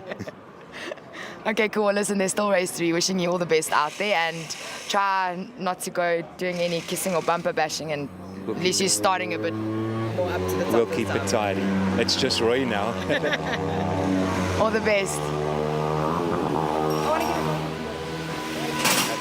Brilliant from Nadine Wilken and Wayne Roach down in pit lane. Steve, I have to ask, are you a fan or have you ever watched a TV show called The Office? Yes, I have. That was the most brilliant Office deadpan stare into camera by Wayne Roach after he just says that's a racing incident and he just says nothing. Making deep eye contact with us here in the commentary booth. I thought that was brilliant. It's one of those. But let's talk about the riders currently on circuit as well. We've got Piri and Tom that are fine. They are really putting on a great performance. Yes, a little bit of a smaller class, but has been growing over time. Unfortunately, a couple of riders running into issues early on this weekend, and that's why it thinned out. But you have got future champions out riding, giving them the absolute all. Coming from a riding background, you were on 1000cc last year, fighting out for the championship. You coach these youngsters. What does it take to get to their level right now? It takes a lot, Steve. It takes a lot. And one crucial thing you mentioned earlier was starting young. That helps a lot of school fees to be covered quite early. And essentially the job as a coach is to try and smoothen that process from beginner to professional for the youngsters. They are going to make mistakes. They are going to fall off. And our job as coaches and the parents as well is to help them navigate that journey. Emotions run high in motorsport. Adrenaline gets high. It's very easy to get frustrated, or especially when you're not improving, or perhaps you're improving but you're making mistakes and you don't understand what those mistakes are, and you need a core group around you to help mentor you. Another crucial thing with riders this young, the likes of Piri, Tom, literally school-going kids, is to also help them remember that it's fun. A lot of pressure in racing. Most often the most pressure comes from the riders, the pressure that they put on themselves. So as a coach, I'm also trying to help them to relax, because 99% of riders perform better when they're calm, when they're relaxed. If they all hyped and juice on energy, then they can't get the best out of themselves. Already, Amo Piri, on his final lap, comes through to take the flag. And Steve, his dad will be very impressed, breaking into a 113. So it's a 1:13.9 for Piri. Tom managing to get a 1 minute 14.9, just a second off and trying to close the gap between them. And honestly, for sitting on 13 years old, 14 years old, these youngsters putting on a great show and future champions. If you think about the conditions that they are riding out there, there's a little bit of dirt on the circuit, there's a little bit of chaos on the circuit, but they kept it all together. They pushed to the limit, and I've got to say, to go knee down, heading through 4 up towards tabletop, I mean, that is just a wild, wild run for our young riders. But expected to see them go out again, and also going and giving a little bit of a show side by side for the fans, a little bit of a rev as well, just to go and show that little bit of showmanship coming in from such a young age, and gotta love it. I have to say, best overalls thus far, well, leathers, and there we go, what a moment. I say Tom's got a beautiful luminescent, but that was a picture moment, just seeing a quick first bump of, hey, well done. But you can be sure the words was, hey, well done, next time I'm beating you. 100% right, Steve. One more race still to go for our MRSSA juniors, so it's definitely not all sweet and kosher at the moment for those guys yet. Huge shout out to Lungisile Tom as well, Steve. It's his second year ever of racing, his second year of riding. His first time racing long circuit ever in his life.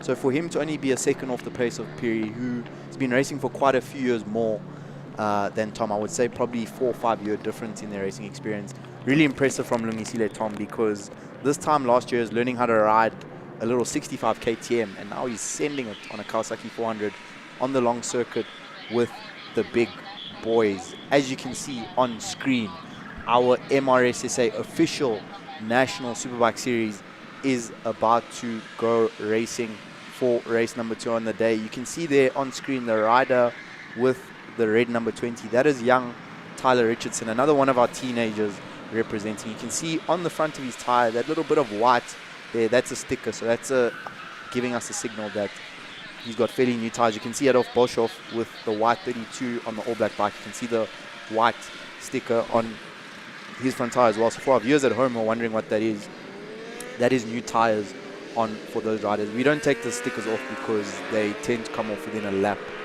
of those tires being abused at high speed. I'm joined once again by Prince Indoweni in commentary. Prince, weather conditions looking iffy, but it seems calm at the moment. A bit brighter there, you can see on the outside of turn 2. You've just come from outside. How's the weather looking out on track? Can we expect some more dry racing in the short term? And yeah, how's it looking out there? Yeah, we look certain for dry racing to continue. I think if you were to think of Durban, slightly less humid is where we're at right now.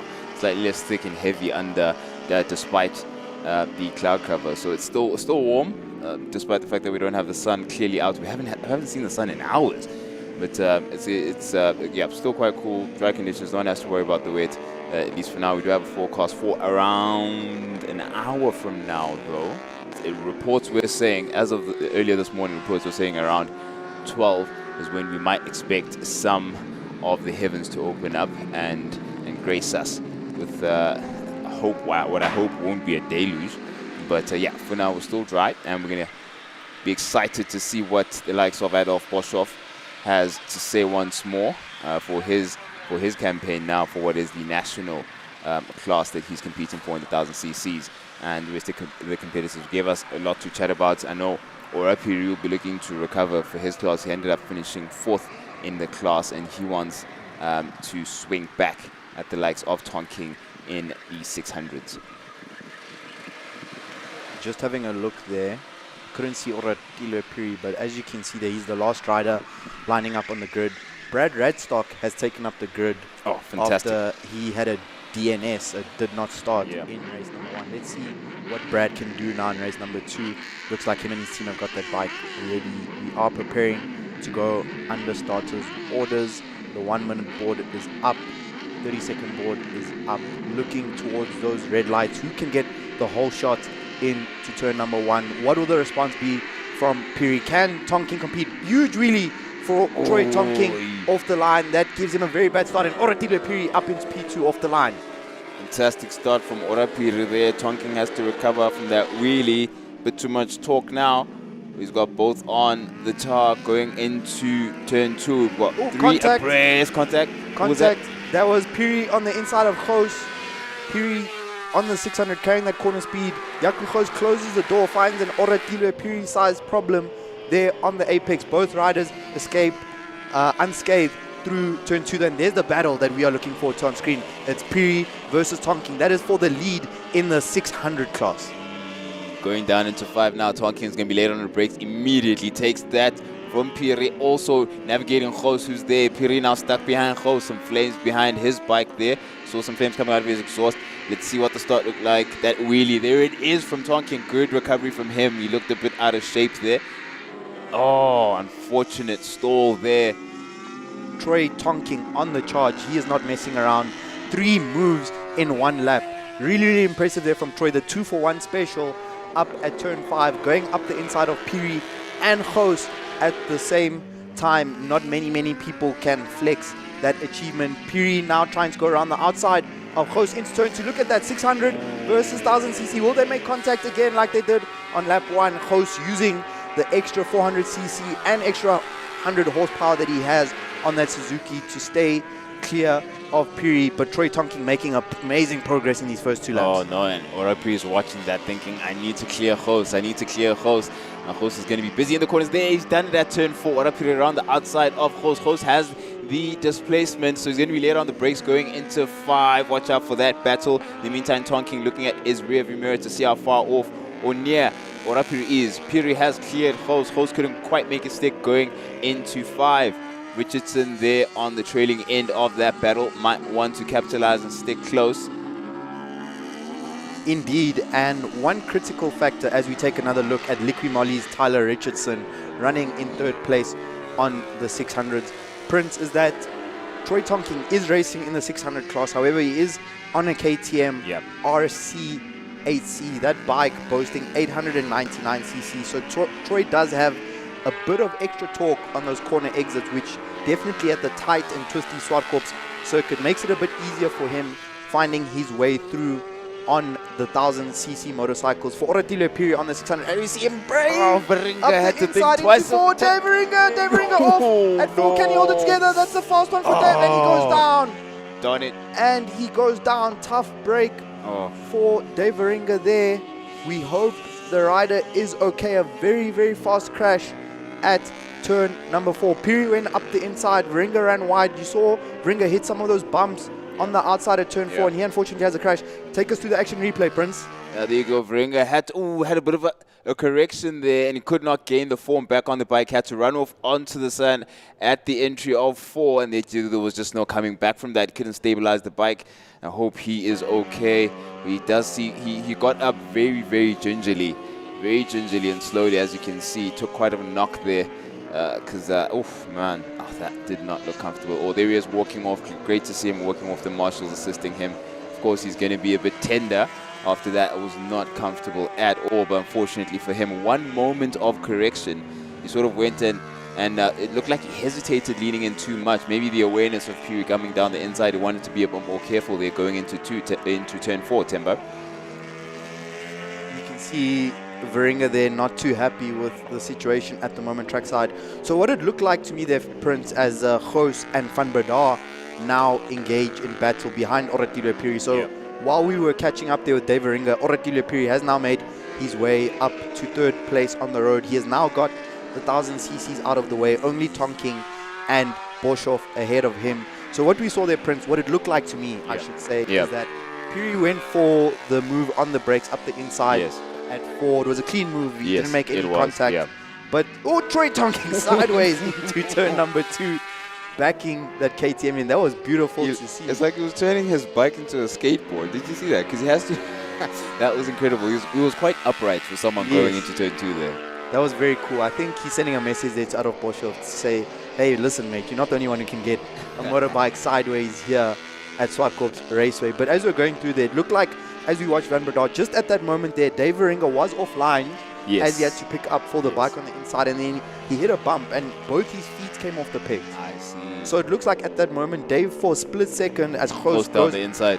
Up the inside into turn 5. Beautiful maneuver there from Yaku Ghost. Textbook block pass at turn 5 on a super bike here at Zwartkops Raceway. So it looked like Varinga's feet came off the pegs. He lost his balance for a moment And then at that moment, he realized he wasn't going to be able to make the corner. So he picked up to try and navigate his way through the gravel. But as you saw, on that transition from gravel to grass is the moment he lost control.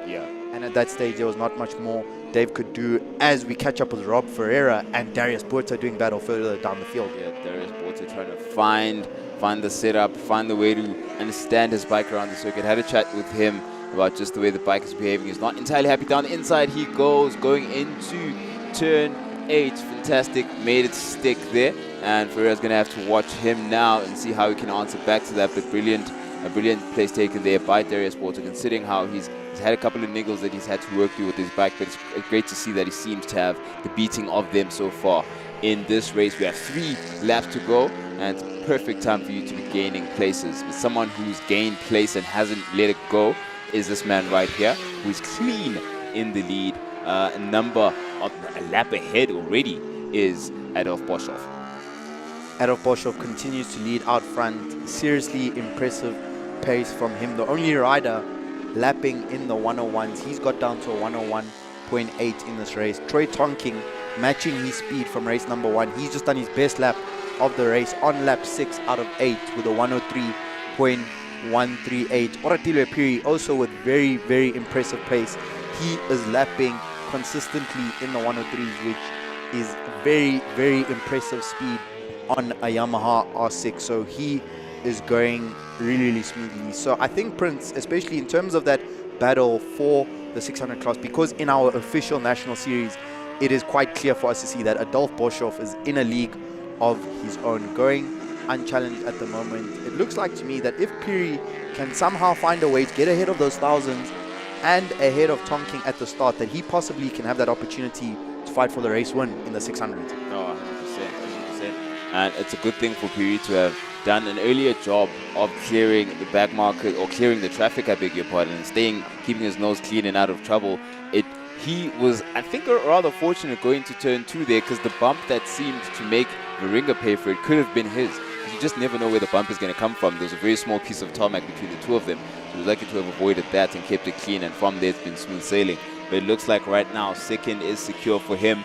In terms of time, he's about a 10th off his next best. Well, he's about a 10th off the fastest 600 at the moment. That is Tonking.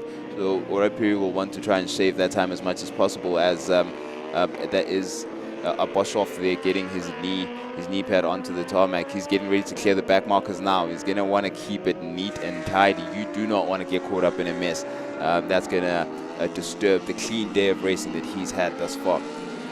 Adolf being a bit of a gentleman there, because he could have passed some of those back markers, but he slowed down deliberately there to give those guys that extra lap to allow them to complete lap 8 of the race. And we have a move on the final lap. Tyler Richardson goes from 7th to 6th position, going through ahead of Signature's Dieter Eiserman on the Ducati Panigale V4. Jaco Goos comes across the line to take 4th place. He's got down to 104.4. I think that is his fastest lap of the day. Graham van Breda also gets himself into the 104s. Tyler Richardson gesticulating there at Dieter Eiserman. And I must say, that's quite funny, because Tyler's only 16 years old. Dieter is more than old enough to be his dad. I think he's older than his dad. So, no respect for the elders there from the youngsters. Oh, that's when it comes with your rider at that point. They're only riders on that circuit. No youngsters or old men. He's absolutely chuffed. I love to see the passion there. He loves... I think he's also responding to some of the fans on the grandstands there, because a couple of them will be positioned there around the circuit. But it's going to be great. It's going to be a great day of celebrations for Boshoff and the Inter-African team. His first time with the Inter-Africa outfit, and starting by collecting some silverware in emphatic fashion. Look how chuffed he is. Stoppies into pit lane, Ala Toprak Razgatlioglu. For all our two-wheeled fans watching from home, 2 races completed in our MRSSA official national series, as well as the MRSSA Group 2. Still 1 race to go for each of those classes, and we have Silver Cup Group 1 coming up shortly. Congratulations to our top 3. Our top 3 in the thousands: Adolf Boshoff, Jaco Goos, Graham van Breda. And our podium in the 600, Troy Tonkin makes it 2 out of 2 wins. on the spin. Oratilo Piri recovered from his race 1 crash to take second place in 600 race number 2. And Tyler Richardson, finding his way through on Dieter Heiseman on the final lap, came through for P3 in the 600. Simpiwe Mahlobo in P8 overall. He was 4th in the 600s, getting a best lap of a 107.3. I know he will be looking for a bit more than that because he has lapped in the 106s before here at Zwartkops, and he is targeting a 105. Great comeback from Darius Buerta. He was the only rider who crashed in the afternoon yesterday with a small spill at turn 1. We saw him battling there with Rob Ferreira. Thoughts once again with Dave Veringa. Dave did seem to physically be okay, but of course he will have a very, very short turnover, Steve, as Stephen Koenig joins us in commentary. Dave is going to have a very short turnover to get that bike ready for race number 3. It's currently 12 minutes past 11, and race 3 is set to start at 12:40, so that is exactly 90 minutes to get that BMW S1000RR back and ready to race. Let's be honest, Dave Veringa is one of these riders that he will ride anything. He will give it his absolute all, and if he goes down, he's the first person to say, I'm fine, gets up, looks at it, goes, yeah, I need the 13 spanner, the 10 socket, and maybe a Coke at the end of it. I mean, that is the type of rider. So that our medical team will be taking a look over, just making sure he's A-OK. And before he will be allowed to race, they'll just make sure he's A-OK, go through, just get a little bit of a checkout. But already in his head, he's worked out, what do I need to fix? What do I need to replace? What do I need to do? Veringa, who is a championship runner, he is a former champion on the thousands as well, and has been fighting it out for many, many years, is going to be really putting on a great performance. So I don't think he's out of the running yet, but coming off at turn 4 is extremely mental for our drivers. So with that being said, Temba, we're going to be moving away from the two-wheeled action into our four-wheeled action with the Silver Cup 2.0. And after now the bar being raised yet again, we've had our GT Cup and Sports and GT show what they can do. The bar's been raised. Our MRSSA raised the bar again. Now it is time for Silver Cup to come. Our support racers are building and building and building for the big event. 4 hours of Zwartkops coming on later today. The first hour is going to be with our 1 hour dash, and then when the 1 hour dash pulls off, it's now 4 hours of planning things out, being methodical with it. But with that being said, we have got Nadine down in the pits with one of our riders. All right, so we're here with Darius Buerta, bike number 66. So first of all, are you hurt from yesterday's quali? Because I noticed on track you weren't sitting properly on the bike. To be honest with you, I think mentally, it gets you mentally, but physically I'm fine. The bike's fine.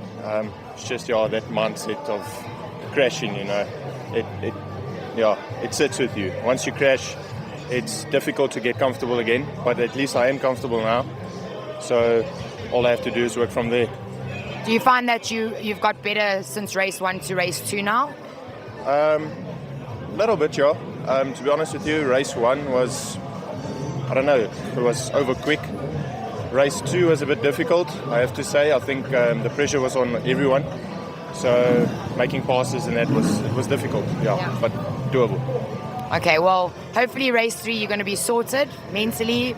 Physically, you said you found the bike's fine, so do what you need to do now. You got a couple minutes and let's bring it back in race 3, right? Yes, 100%. No, thank you. Good luck. Take it easy.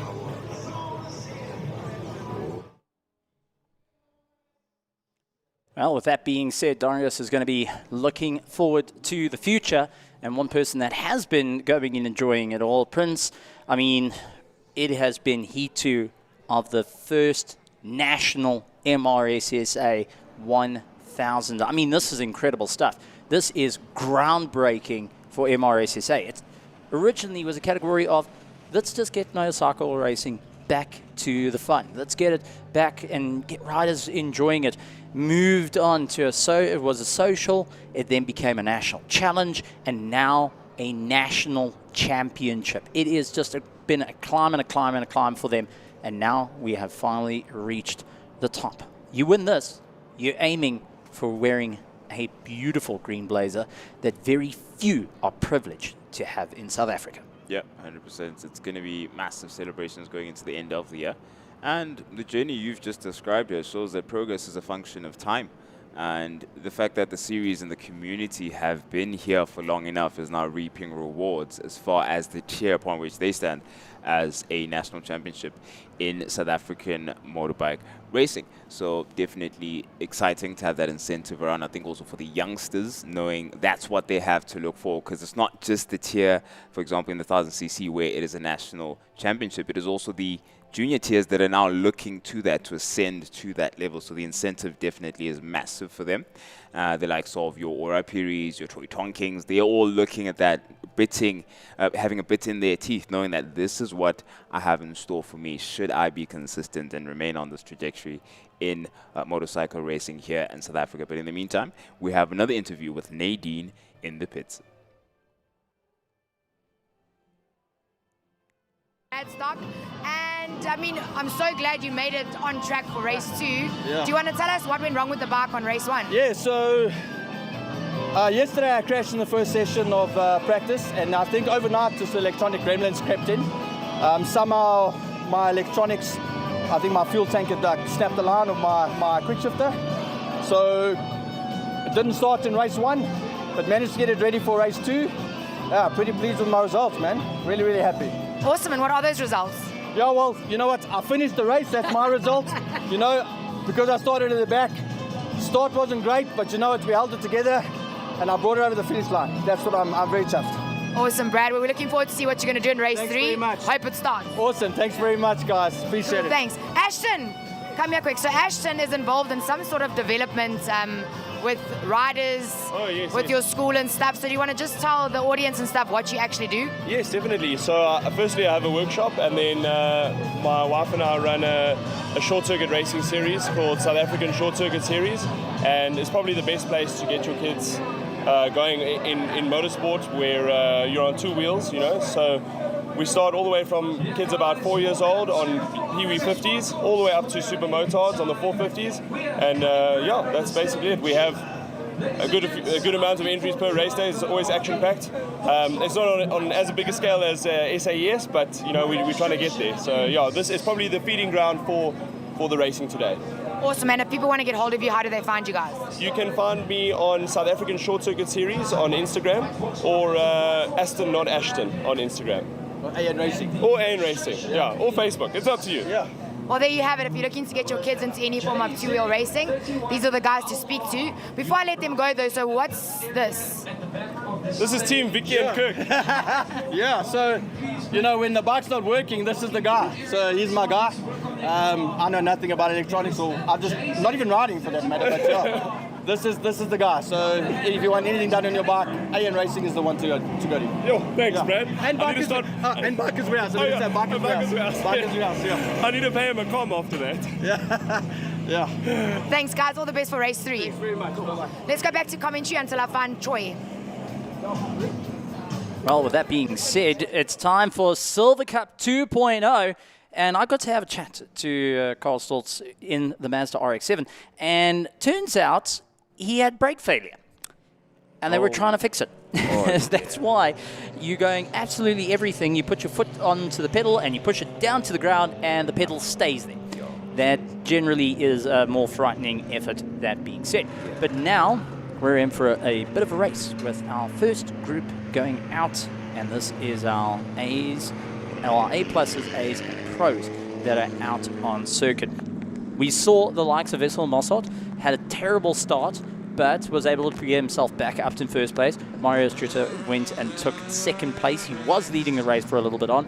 Tony Sasbo was fighting out with Johan Minnaar, and then we had Louis Klutter chasing him down in the Beetle. Quinton Duvenacher along with Dane Brown going and chasing each other. Donovan Duvenacher, Wimpy Raman going and making his way through. Xander Jacobs on his first race had a little bit of a difficult time, comes out to the SAES and gets a top 10 in his second ever race. But let's go back to the front, because now we got Wessel and we got Minnaar once again in the front row looking to try and get the jump. Remember, both cars failed to get off the line and got swamped by the field.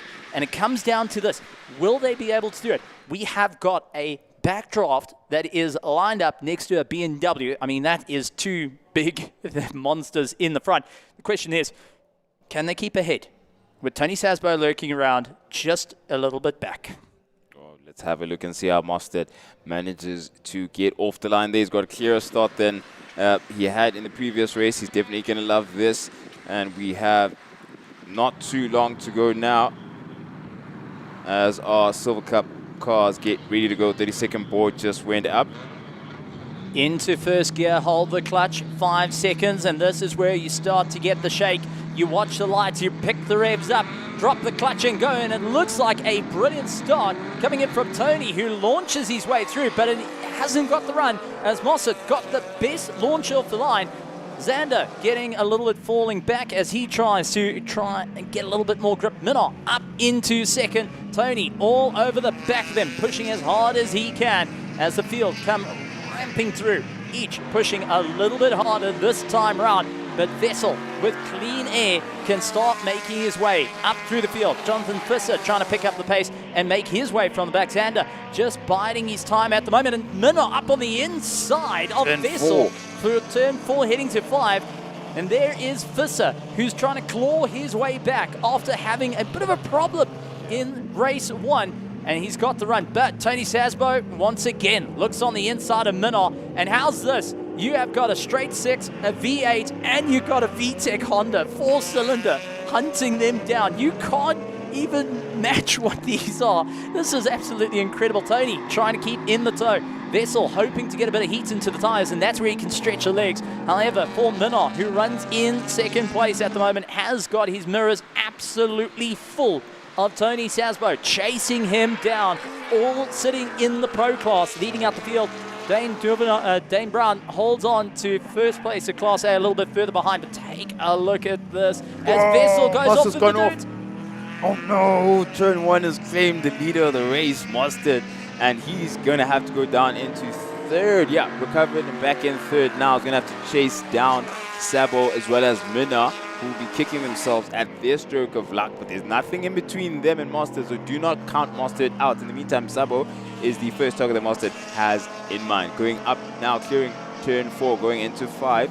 It looks like Minna had a bit of a moment, but cleared at turn 4 and was able to get away from Sabo right behind him. Well, it's going to be a hard chase now. Vessel's going to try and close up the distance. He's got to scrub those tyres. And just behind them, we've got Brown and Duvenacher having a go, and along with Visser, who dives on the inside into 6. Can he get the pass done? Unfortunately not. That is Brown holding the line, making sure it's going to be him. Quinton Duvenacher hangs on onto the back with his Golf Mark 1, but it is going to be the Polo down the inside. See if he can get that launch side by side with the Ford at the moment, and it's a charge through. Visser's got the drive, he's got the momentum, but the question is, Brown is going to make him work that little bit harder, and Duvenacher hangs on to the back with his Golf Mark 1. It's a highly modified Golf Mark 1, but it is absolutely giving it horns right now, and Visser getting no room as into turn 2, he's got Brown on the inside. Oh, Brown, beautiful defense going down inside. Visser now attacking back on the inside of Brown. Brown defending out of 3. Now they're going to have to turn 4, see what happens there. Keep an eye close on Duvenacher, watching very closely and intently. Visser down the inside of 4. You get an idea of that camber, the front wheels of that Polo. And it's Brown having to concede 4 now. Let's see if he's able to have an answer, but Duvenacher very, very speedy there out of the exit of 4. Late on the brakes he'll want to be. Keep Brown very close to him as he's watched and studied possibly his weaknesses in that battle with Visser, but Visser seems to have gotten the best of those two so far. Dan Brown and Quinton Duvenacher, these two know each other far too well. They know the weaknesses and strengths of both cars. They usually pit quite close to one another and are more than happy to share a friendly conversation. But let's take a look at the replay here. This is into turn 2, where we saw Vessel outbrake himself, landed up in the dirt. Minot gets the run, and so does Tony, but unfortunately he just couldn't get the exit right to help him out there, and that's where there's no replacement for displacement. The V8 claws its way past. Visser now gets the run into turn 2. He's happy days. He's opened up the distance. And now Quinton looks in the mirror and sees Donovan Duvenacher going and making up the distance. Bit of family fighting coming in. And unfortunately, for Brown. He knows he's in a difficult situation. He's got to stretch that gap as far as possible as they continue to go on. Vessel, who's in third place, set the fastest lap time of the race with a 1 minute .85. And Quinton trying everything he can at the moment to catch up to Brown, who's just starting to leg it open a little bit more. Tony Sasbo dropping down to third place as Vessel moves up into second. Minot is going to be the next car up the road with 4 laps when they come on by. Can Minot hold on to a victory here? This is crucial for him. He came out in 2024 with this car. It was a shock to the system for the likes of the Silver Cup 2.0. It has been a really, really great car that everyone has kept an eye on. Lots of hard work has been done behind the scenes to just improve it, and also as a driver improve. Now it's this make or break, both on YouTube and on Prime Media. He's going to have to give it everything he can here at the SAES if he wants to try and take the victory away from Vessel, who is one of the team captains of the Moscow brand. And honestly, the team have really been working hard with their cars and drivers, improving, making it better, going and ensuring that the BMWs and the BMW brand are going to be at the forefront. But will it be shaken by the backdraft just up the road? Let's see how quickly that 3-second gap. Lap ago to 3 seconds. Let's see how transponder resets this time. Minot has to work hard. Oh, look how much closer Master is bearing down him. It's like 1.5 seconds surely at this point, with Sabo slightly adrift there on the final podium position as Master bearing down on Minot any moment now. Minot's got to make sure not to place the wheel wrong. In the meantime, we've got a bit of a battle there. I think that is Yolandi in a bit of a sandwich going out of turn 4. Let's have a look at who she's battling. She's Lawrence Talliard in the Renault. Out of all, hey, if Minnie and a Renault walk into a bar, well, we got them both out on circuit and both giving a great one. Yolandi, her second ever race in the Silver Cup 2.0, showing what she can do and getting chased down by Talliard in the Renault. That's a battle there, and it looks like it's far from over, considering we have 3 more laps to go. That could be a lifetime. Anything could happen in between now and the checkered flag falling, and the man who looks to be in a great position to get the checkered flag, we don't know if he necessarily will, is Minot ahead of Mustard, who's very quickly bearing down on him for first place. So much going on right now for the drivers, and take a look at this as Jan Minot hoping to hold on. Vessel Mossad trying to close the distance little by little. Time running out, 2 laps to go. Will it be BMW? Will it be a backdraft as they continue to fight on? This is a home ground for Vessel, and he does not want to lose out. His car's got lots more grip. It's got a lot of power. He has got a sequential gearbox and is going to push as hard as he can. Jan Minot has got an H-pack. He has got a V8, no traction control, no ABS. He's got no advantages in electronic assistance in his car compared to Vessel, who has got one of the most sophisticated cars in Silver Cup 2.0, closer to what the GT3s are running here, and is showing what he can do. But 2 laps to go. Can he get the pass? He can be the fastest, but for Minot, he's going to get his elbows out big time and loses it in 5, spins round and just comes back at holding onto the throttle, and he just floors it the whole way through. And Tony coming on the inside had to take evasive maneuvers there, and Vessel getting clearance, but a big moment for Minot. Please note, he kept his foot flat regardless. Yeah. No lifting whatsoever. I bet you he could hear Yolandi, something an issue there with Yolandi. She was involved in the battle not too long ago with Talliard. But in the meantime, let's have a look at what happened at turn 5. There it is, lost right in the middle of turn. It just kept it flat to get the car. Oh, look at that. Now, how's that first scene from Minot getting back out the circuit after losing it at 5? Sabo doing well to avoid that.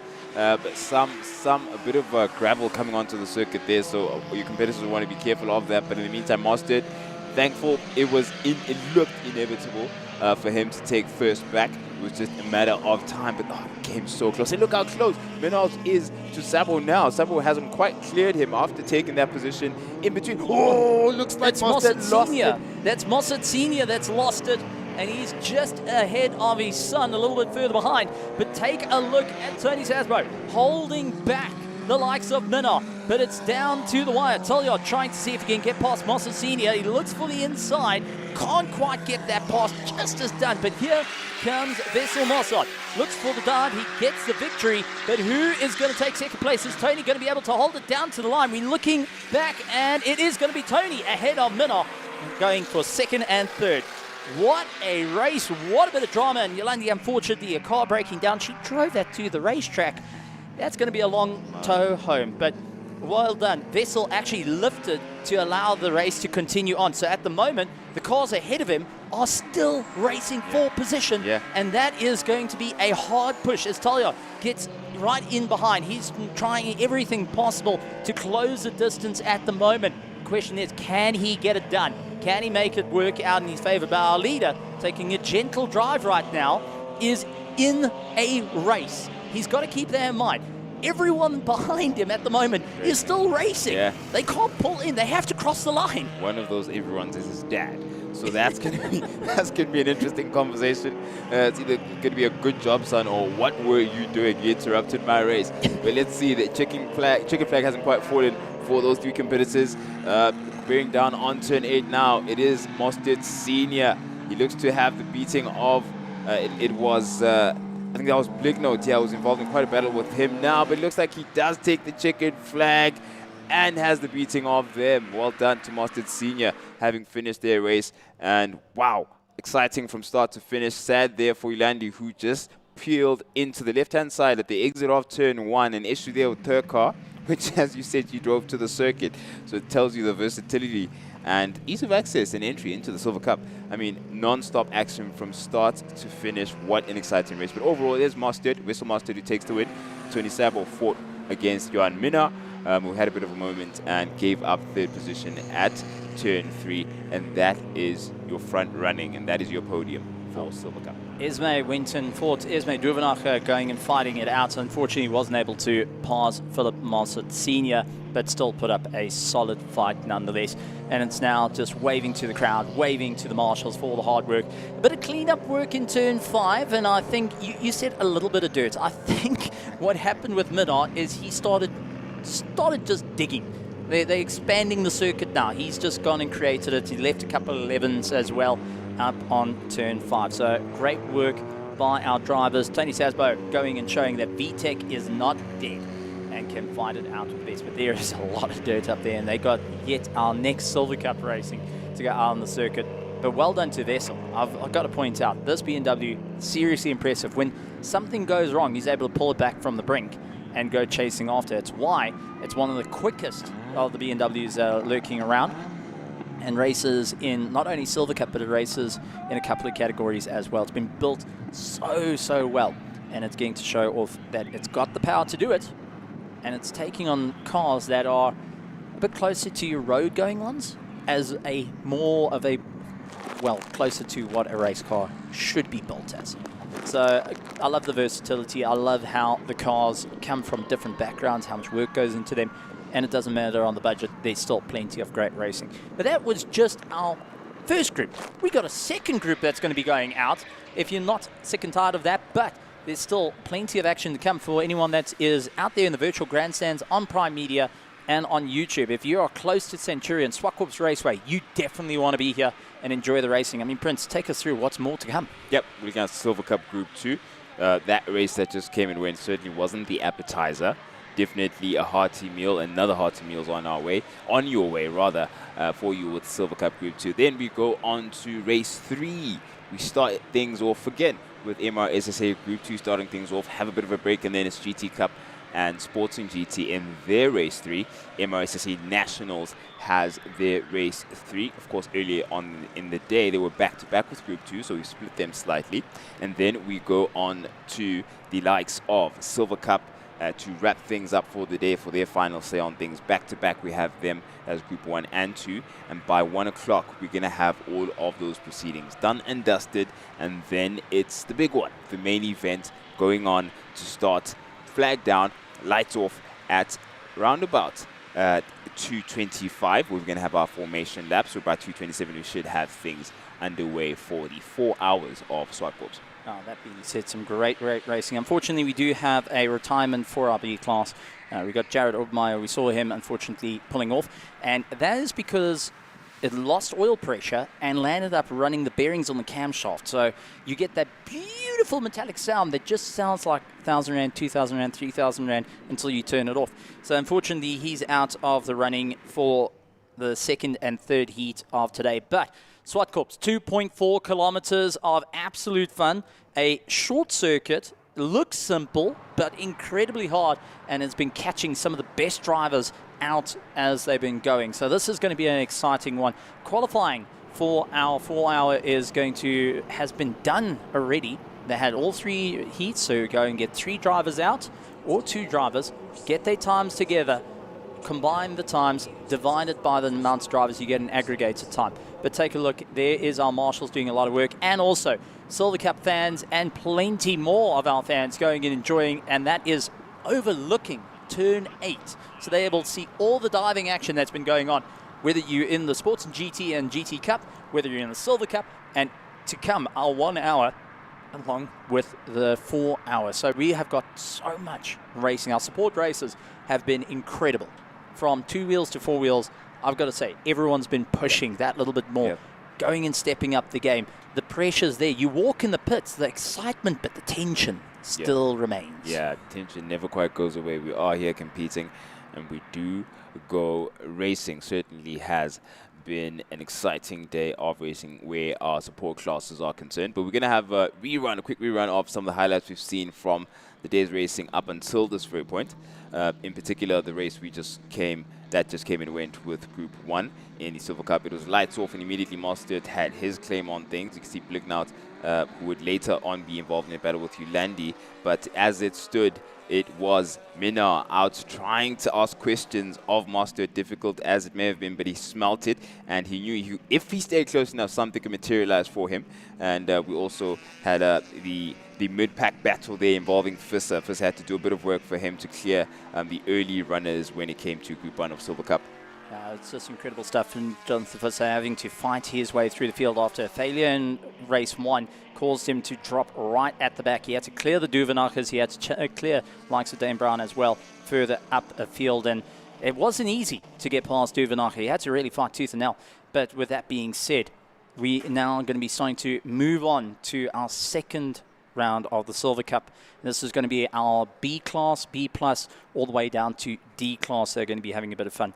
But for those joining us, it's absolutely wonderful. For those that are wanting to come to the track, please do come. Would highly recommend keeping a jacket in the car, just in case. I'm hoping not. Cross fingers, knees and toes and the rest that go with it. But the wind is picking up. I took a step outside. I felt it. I chatted to the drivers as well. They're saying up towards turn 5, turn 6. As you start to come over the crest, you can feel the wind starting to blow and buffet you around. I feel sorry for the MRSSA riders who are a lot more exposed, and the balance is key. But we've got a variety of things, from you're going and doing a bit of shooting with airsoft guns at this point, and there is Nadine Wilkin going and doing a bit of target shooting with the airsoft gun. And that might be, is that a G&G or a Lancer Tactical? One of those two. In any case, only Steve Koenig, only Steve Koenig would pull off such a successful crossover of geeking out. But anyway, I digress. I'll let you continue. It's going to be incredible stuff. I mean, you get to try an airsoft gun. They are close to real firearm replicas that you get to use, and you got to do a bit of speed shooting, seeing how accurate you are. Next to you can also go and see the Formula One as well. So you got a variety from it in the pits. Let's take a look at some of the highlights. This is off the start line. Once again, Vessel getting a phenomenal start. So does Minnaar to pull away and have a great run. The question is, standing start that they have to just launch off a line. Talliard also got a beautiful start in his Renault to claw his way up through the field. Duvenacher going and defending the inside line. And we also had Zander keeping everyone at bay.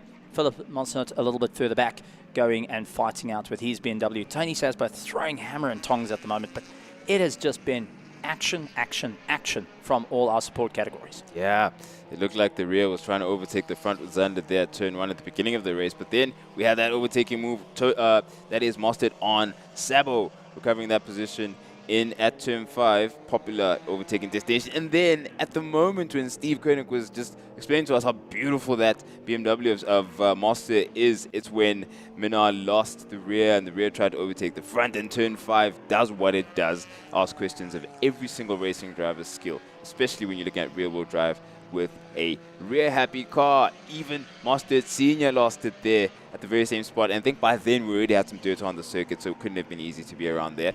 A recovery job was needed, and he went onto the grass even. We never saw the entirety of just how big that was of a scene for him, but then he would later then be involved in that three-way battle between himself as well as Blicknout. Then we had towards the end of the race now, before the flag fell. Of course, Master took the checkered flag, but then he witnessed that three-way battle with Master Senior as well as Blicknout. Yeah, just going in with Tolyard and likes of Esme Duvenacher that were fighting out. Esme, the lady, going and having a bit of fun, that fought her way through to go and fight it out. I've got to say, the whole Duvenacher family coming through, the Monson family coming through, lots and lots of families in motorsport and being part of it. And with everyone coming to join them, the South African Endurance Series is here to show. We're going to be having some fun, and as we brought up, we got our AA truck ready for a bit of towing, something we don't talk about too often. We also went and told a little bit of history of South African motorsport, where AA was actually the governing body before MSA. And a lot of MSA came out of AA to make what we know in a current form of motorsport. That being said, Silver Cup 2.0, it is our B+, along with our B all the way further down. There's a Blicknout Senior going and putting a little bit of a wave to the crowd in his Mazda. But now it is time for action. We got to see it all through Heat 1. Now we're going to relive it in Heat 2.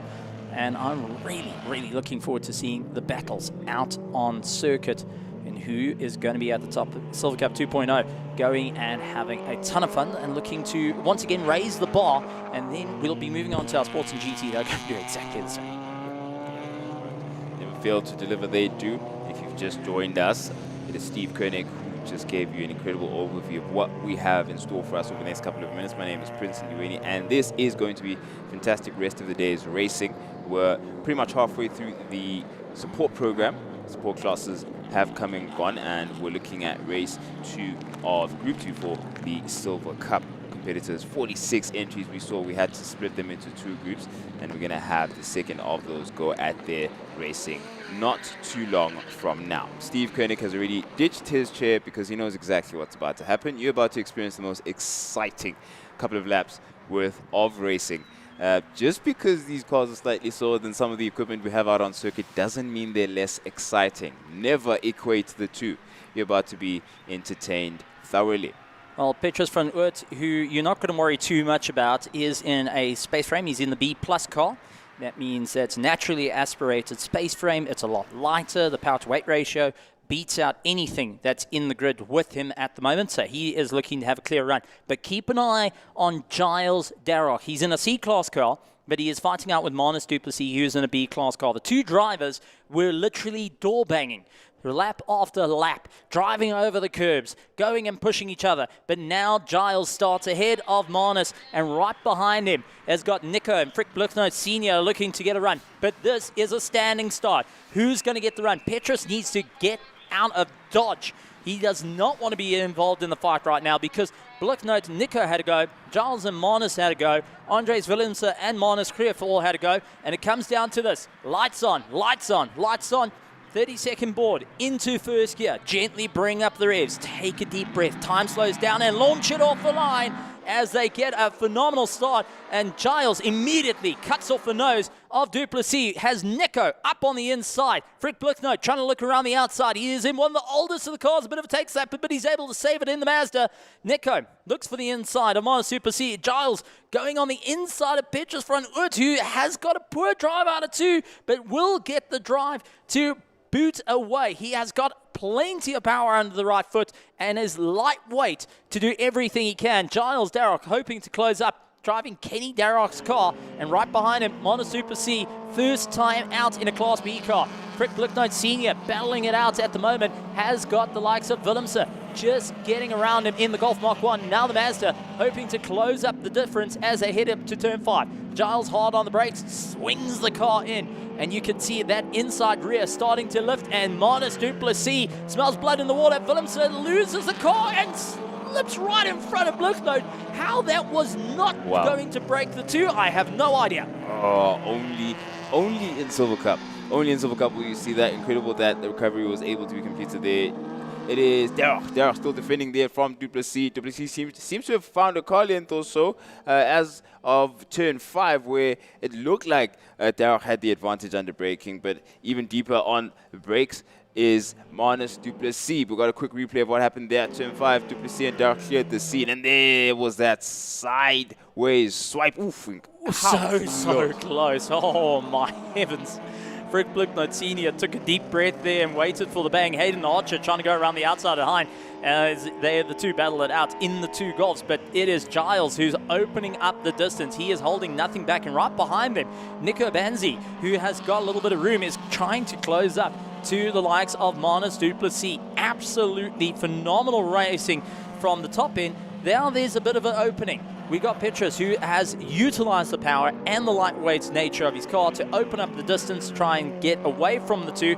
The question comes in, can Giles maintain the gap to Marnus du Plessis? And just beyond them, there is Willemse, who got it out of shape, still ahead of Bluchnote Senior, and has got Marnus Krief trying to chase him down. And Nathan Venter, Hein Koch right on the back of him. Hayden Archer trying to make a bit of inroads as well with his Golf Mark 1. Variety of classes here, and it is a variety of budgets. But one thing for certain, the passion for racing is definitely all at the top. But it looks like it's open quite cleanly towards the front. I do think we got to go and take an eye from the likes of 5th place down.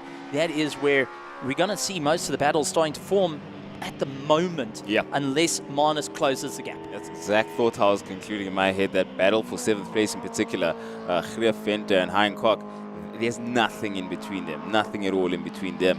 So we have a look now as Marnus du Plessis gets his way around, and we see Venter coming up. I think that is... That's Willemse. That's Willemse, yeah. Bluchnote, who gets it out of shape. He's able to bring it back, but take a look at Hein, trying to see if he can go past Venter. Yeah, not quite. Turn 4 is a tricky place to do it. You really have to be committed. We've seen Giles Derek accomplish that a couple of times and left it towards the last lap, literally, and that's how he won the previous race. But we're having a look now, going down to 5, heavy on the brakes. Let's see Venter down the inside, keeps it into 6. Ooh, having a look. That is I beg your pardon, Hein Koch has a look and takes it into 6, going into 7 now. Hein Koch has owned that part of the circuit and going into 8, it's all his. Now, Hein Koch getting a good one there, and Nathan Venter now going to play in tow. But the question comes in, who is going to be leading out? Now, Hein's been chasing. Now he has to defend. Do you think Venter is going to be able to go for the snatch and grab that position back? There's a lot of homework copying when it comes to this race circuit. So I think Venter will know exactly what he needs to do, specifically around turns 4 and 5. Let's see if he adapts his approach. Oh, what's going on there? Lock up on the front right. Yeah, it's a lock-up, yeah. Let's see if Venter leaves it too early. It's a lost drive there. It's a really good drive there from Hein Koch coming out of 3. He's not going to Venter, that is. Oh, someone's peeled off to the left-hand side over there. Peugeot, unfortunately, once again out of the race from the Silver Cup 2.0. Hein hoping to carry the momentum through. Venter stays on the back of him, and just behind them, Hayden Archer, also not making too much inroads, has got a bit of a problem. Hayden Archer and Blaine Neves are going to be closing up on one another for their fight in the likes of 10th and 11th place. But Petrus van Oort opening up the gap and showing what it means to have a power-to-weight ratio that works out well. And since it being a B-plus car, it is a space frame, so very light, but still has got a naturally aspirated motor compared to its A-plus counterparts that have turbocharged motors. And if you do think that was Van Oort's arm that you see hanging out of the right-hand side of the car, no, it's not. It's a cooling vent. It's allowing some air to come on board just to make sure he's nice and cool. But that's just a picture of the distance that he has between himself and the C-Class car of Giles Darroch, and behind him is Duplessis. Now clear night and day between those two competitors. Incredible that they were so closely pitched with one another over the past couple of races. Nico, breathing room for him as well as Willemse off in the distance. There's a really, really close battle materializing between Hancock and a couple of the competitors a bit further afield there, specifically that battle for 7th place. Some breathing room as well between them. Last we checked, it was a lot closer. And there has been a lot of changes over the past couple of laps. Anything can happen if you take your eyes off the likes of Venter and Hancock. And as you can see, Hancock has found something. Venter doesn't seem to have been able to answer back since that overtaking move at turns 5. It started at 5 but ended in turn 7 where Hancock took the lead from Venter. Working with those 1800s, 1600s all the way to 1800s in the cars, going and showing what they can do. And honestly, some great racing indeed. Each of the drivers trying to push a little bit more. Hein driving a car that he races in endurances as well, and has got a car that he's really put some time into. He's actually a DJ by trade, believe it or not, and into sound engineering. But Nathan Venter is trying to close up at a rate of knots. These Golf Mark 1s have just been really putting on a good show. It does also point out the car that was seen as a welcome to South Africa still has some use, despite going they're not manufacturing them anymore, so you can't get the parts for them. Well, you can get the parts a bit easier, but they don't manufacture the cars, but yet are still relevant in South African motorsport and have brought through. So great racing nonetheless being had right now. Nathan, unfortunately, just not able to close the gap at this point. And the one thing for Hancock, he can't break that car because he drives it home as well. Important point to note that is Hancock prioritizing, having his priorities in order, is carrying a lot in mind as he makes his way across the field. And I think we're looking at Manus Krief. Yeah, Manus Krief making, okay, you see it on the nameplate as well. It's a really, really beautiful modified car there. Ahead of Krief is Blicknote Senior, who now clears and takes the next clearing of the transponder, as we have 2 laps to go when it comes to this Group 2 race for Silver Cup 2.0. Do want to point out that Frick Blicknote Senior in the Mazda 323 is the oldest car in the grid, and it's the oldest car here today, fighting it out on circuit, and that just speaks volumes because he's had that car for so many years and continues to put on a great show. There is pictures from Oort making his way through the back markers and will be starting his final lap for Heat 2, charging on. A dominating effort on his part, and not only is he ran clear from Giles Darroch and Manus du Plessis' fights, and he's going to be quite happy about that one. Did have Giles looking down the inside early on for turn 2. Now it's all about soaking it up. They've still got that. You got to wave to the photographer on the way through, and I wonder if he has done that to score an ice cream. Nathan Venter did his personal best with a 117.9. Blaine Nees did a 119.8, his personal best, and Michael van Zanten doing a 121.6 as a personal best here today. So the race is definitely picking up. The temperature is picking up, and the guys are able to push harder and harder and harder, trying to move forward through the field. The question is, can they keep going as they got one more heat a little bit later? Manus du Plessis is starting to fall through the field because now he's down into 4th place and is tumbling down the leaderboard. So something's gone on with Manus du Plessis, because now Nico Banzi, who was in no contention for the podium, will be getting into 3rd place. Hayden Larcher looks in his mirror and he's going, no, you're not going to get past me. I'm going to get every lap out of this race as I can. Petrus, you stay behind me, as he guns it past. And I think Petrus didn't quite get him before the line. He didn't get it before the line. So Hayden's still in the race here. He still needs to push. Yep, still needs to push. We can have another scene where likes of Petrus, who's completed the race, is sort of accompanying the trailing pack of cars in this Silver Cup 2.0 Group 2 race. And Giles Darroch looks set to take the checkered flag for 2nd place. Well fought by him.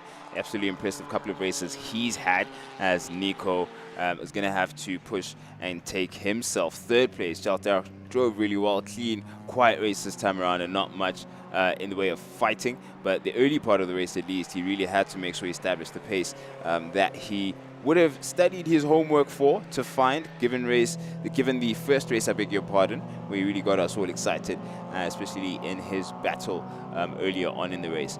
The likes of Manus Greef, Heinkock, as well as Nathan Fenter yet to complete their race as well. But of course, there you go, Peters van Oort now cooling down and his space frame looking fantastic. You get to see just how compact the build of this car is. Yeah, waving as some of the fans will be sitting at that exact spot by the grandstand to get a perfect view of the most, possibly actually the most exciting part of the circuit. So many changes in direction around the parts of turns 5 going into 7. That's where a lot of the leadership changes we've seen in this particular class have happened.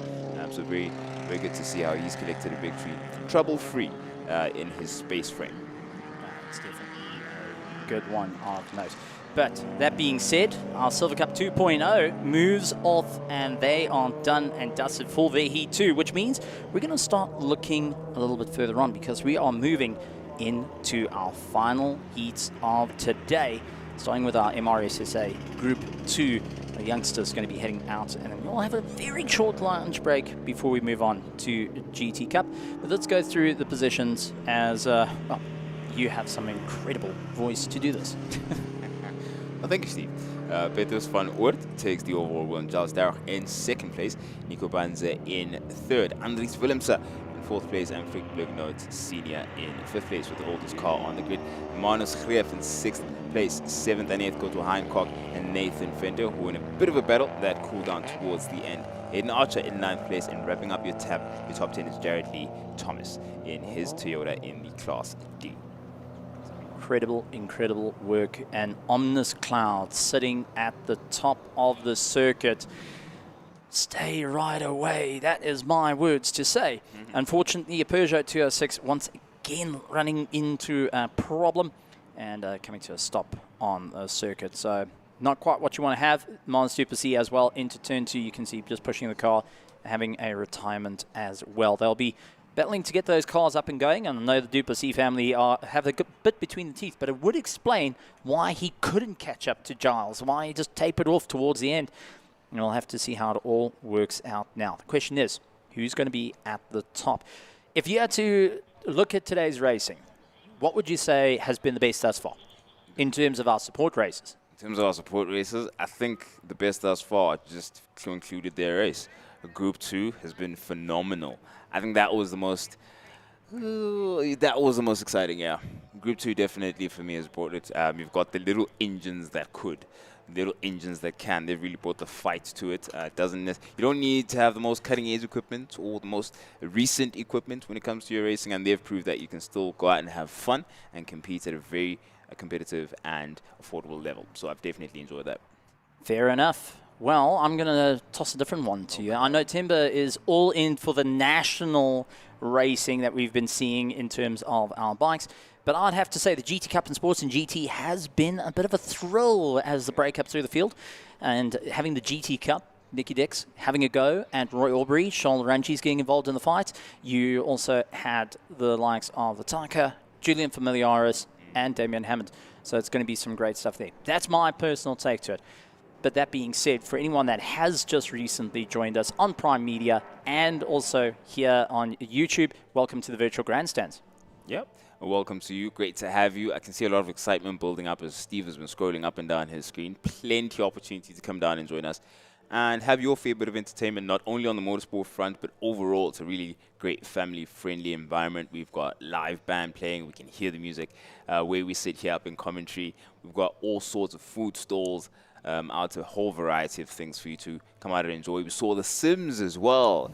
Yeah, Steve C. That's Steve's button right there. Don't talk about Sims next to Steve.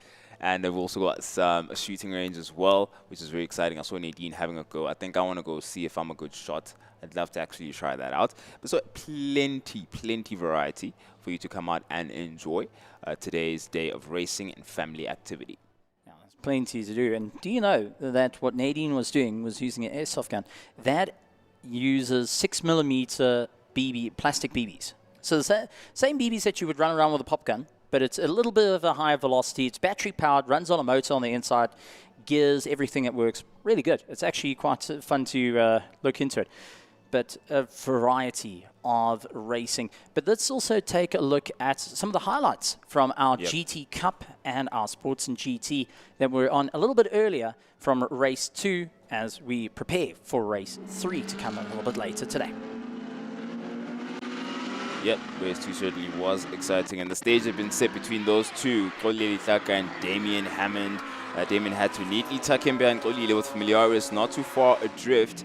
Standa bring up the rear of the field for this GT Cup and Sports and GT race. We had so many exciting battles. It was Nikki Dix and Charlotte Rangi's, Steve's favorite battle for the day, but they were still on the back foot as that front three were trying to establish what the picking order was, because the turn was set in race 1. Then we had the incident early on with Sun Moodley, who brought the rear of the... We split the field in half pretty much, and then the likes of Wayne Roach and Van Vieren as well as Jimmy Janakaro had to then recover as quick as possible.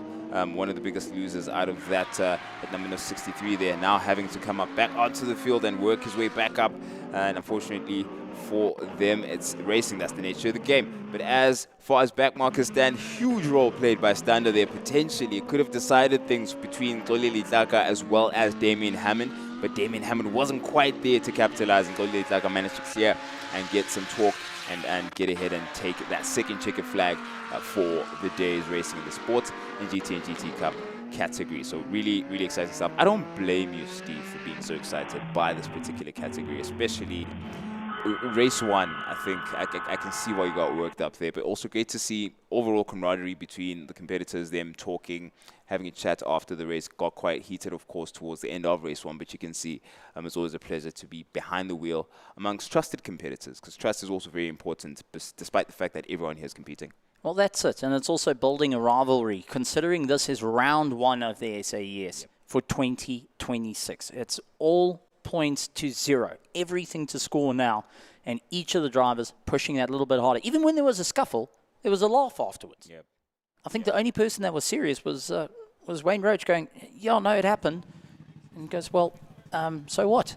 But that being said, we're going to be moving on to Group 2 of our MRSSA. A quick chat to Tom, and in those luminescents, he's got Perry lining up in second place. Our youngsters looking to fight it out. And, well, Temba, this is your crowd. This is your two-wheeled action. Take us through the start.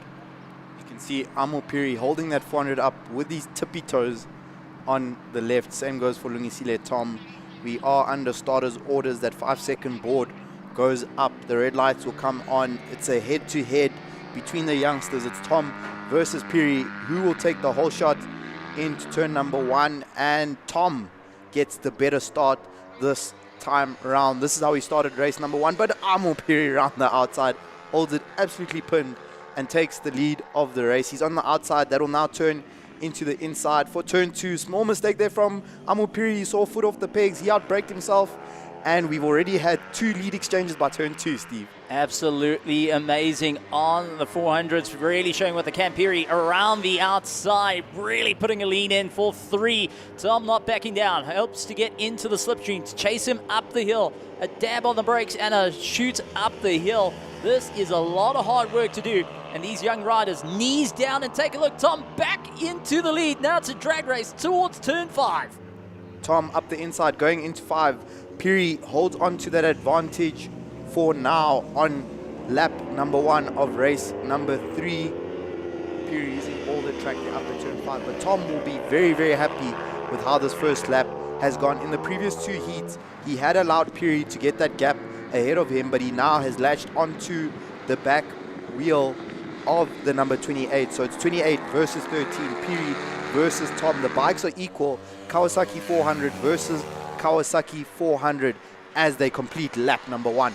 Now, these two riders, I don't think they've ever squared off against one another. This is their very first time, and I see a bit of a rivalry showing. Bill Piri has gone a little bit later on the brakes, but it seems to have the advantage over Tom at the moment. But it is an outrun chase right the way through. 2 competitors have never competed against one another, come to round 1 to battle it out and showing off in front of the world, showing in front of some of the finest machinery in South Africa, and also in the debut of the MRSSA National Championship, now putting on a great performance.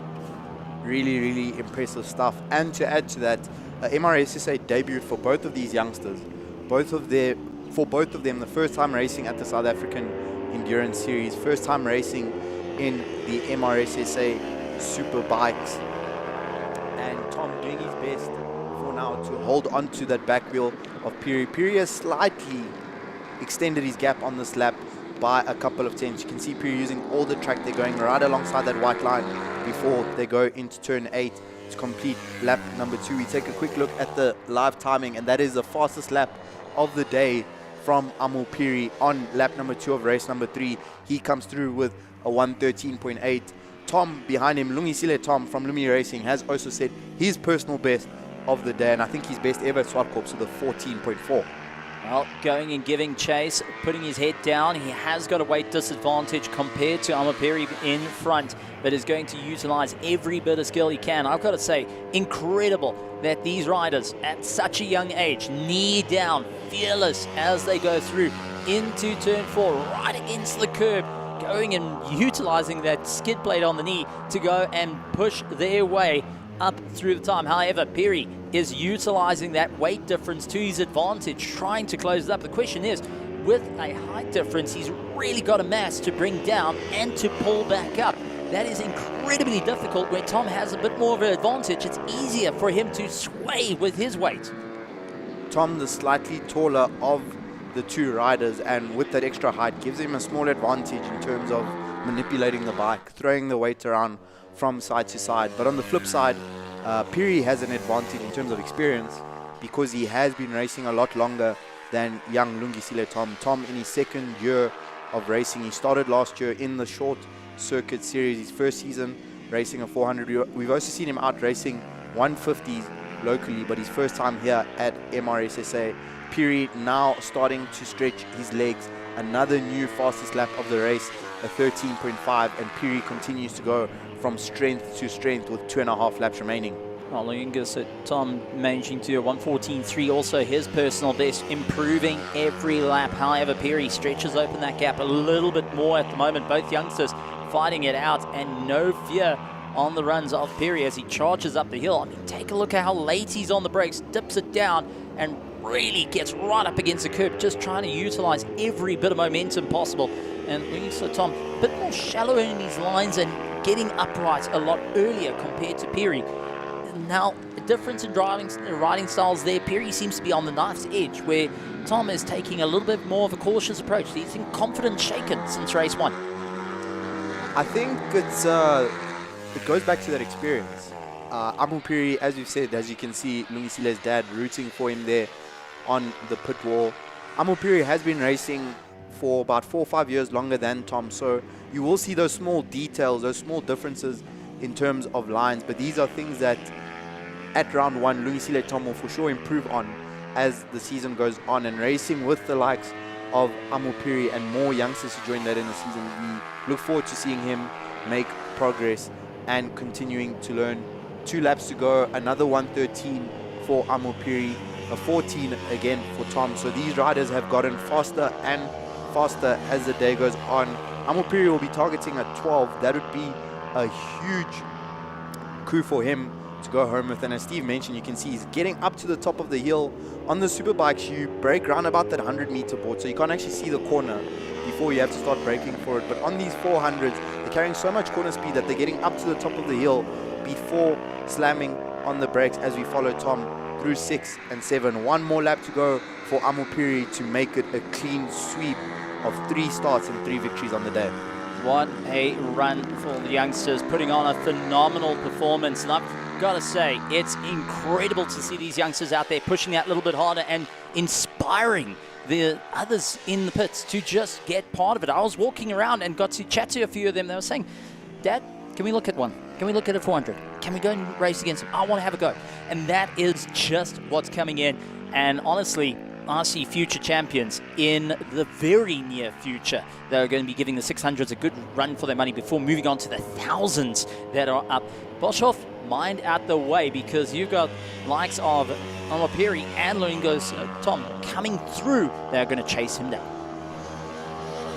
For sure, those guys will be coming through as Piri goes up to turn 5 for the last time today. This is a class that we look forward to seeing grow, to see more youngsters coming through to begin their journey of climbing up that ladder of the ranks at MRSSA from the sub 500s up to the 600 class and then to the big boys eventually of the overall National Superbike Series of the 1000cc. Through turn 8 for Piri, dominant on the day on the Team Titan Kawasaki 400 and a checkered flag and a perfect day for Piri, and he goes for good measure and sets his fastest lap of the entire day on his final lap. What do you think of that performance, Steve? Isn't that his fastest lap completely? A 1:13.3. That is his personal best ever on Zwartkops. Well done, youngster. I think the older brother is going to be a bit quite king in the boots after that one. Without a doubt, Steve. If you want to know how fast the 113 is, you go to a track day, a Superbike track day here at Zwartkops, and see how many guys can get under a sub 120. And I'm talking about fully grown adults. So for these boys, I think Tom is still in primary school. Piri, if I'm not mistaken, is in his first year of high school, grade 8. So these are not literal, but basically babies out there on track, but really going and showing the big boys how it's done. Oh, you make me now have to pick up my walker and try and make my way. Jingles. I feel ancient now, but honestly, I can't imagine to do that on 2 wheels. I can't even imagine doing that on 4 wheels. I'll stick to my fastest lap time, 7 minutes. But it is going to be an interesting one. Plenty more action happening here today. But honestly, some closing thoughts for our MRSSA Group 2. Not a hugely big field due to, unfortunately, in practice, the weekend took its toll on a couple. But seeing the youngsters put on a performance despite going down, still get back up, still put up the fight. Very, very exciting, Steve.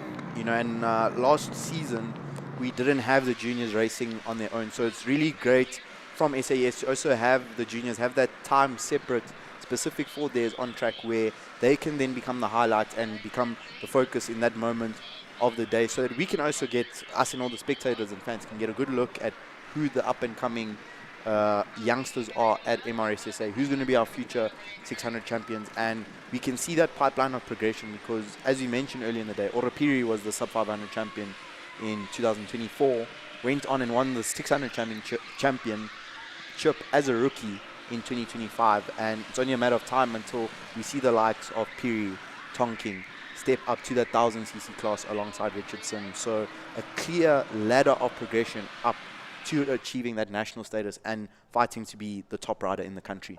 That's it. And coming up next is going to be our GT Cup and Sports in GT. And there is the Lamborghini Huracan Evo 2, the only one in South Africa, driven by Mr. Lataka himself, who will be at the ready. Marius Jackson going and getting his car ready. They will be out a little bit later for the 4 hour that is coming up later today. But that being said, a bit of breaking news coming in for the Sports and GT that Mr. Lataka had to visit the COC for accelerating a little too early before the start line and scored a 5-second penalty. And that is going to switch things up because the results of that race, if we go to it, I'm going to give you a quick one.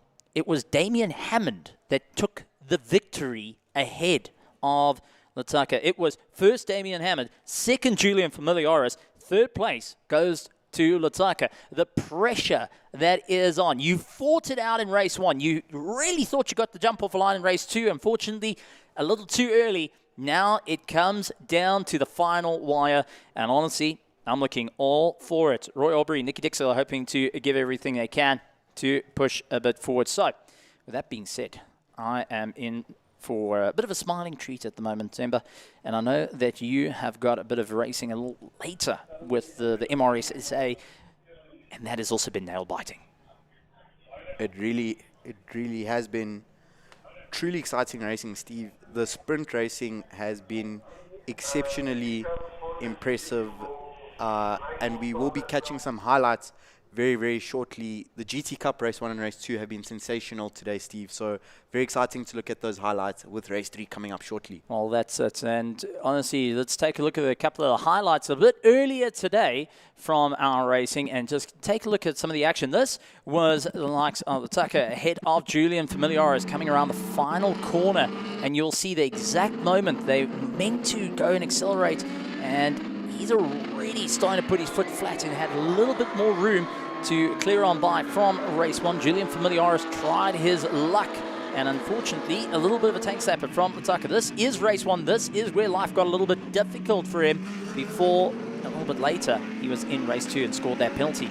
Damien Hammond fighting it out, really did everything he can, but the two of them brawled it out. Familiaris up on the inside, clipped the rear of Tucker. Bit of damage to his nose, which played into effect to drop him down to third place as he allowed Damien Hammond to take the inside line, use him like a wrecking ball to move forward. And Damien Hammond had literally 2 laps to go and hunt down the Lamborghini, which was 2.5 seconds up the road from him. And it came down to the wire as Tucker finishes ahead of Damien Hammond in that Liqui Moly car. I've got to say, that was with Race 1.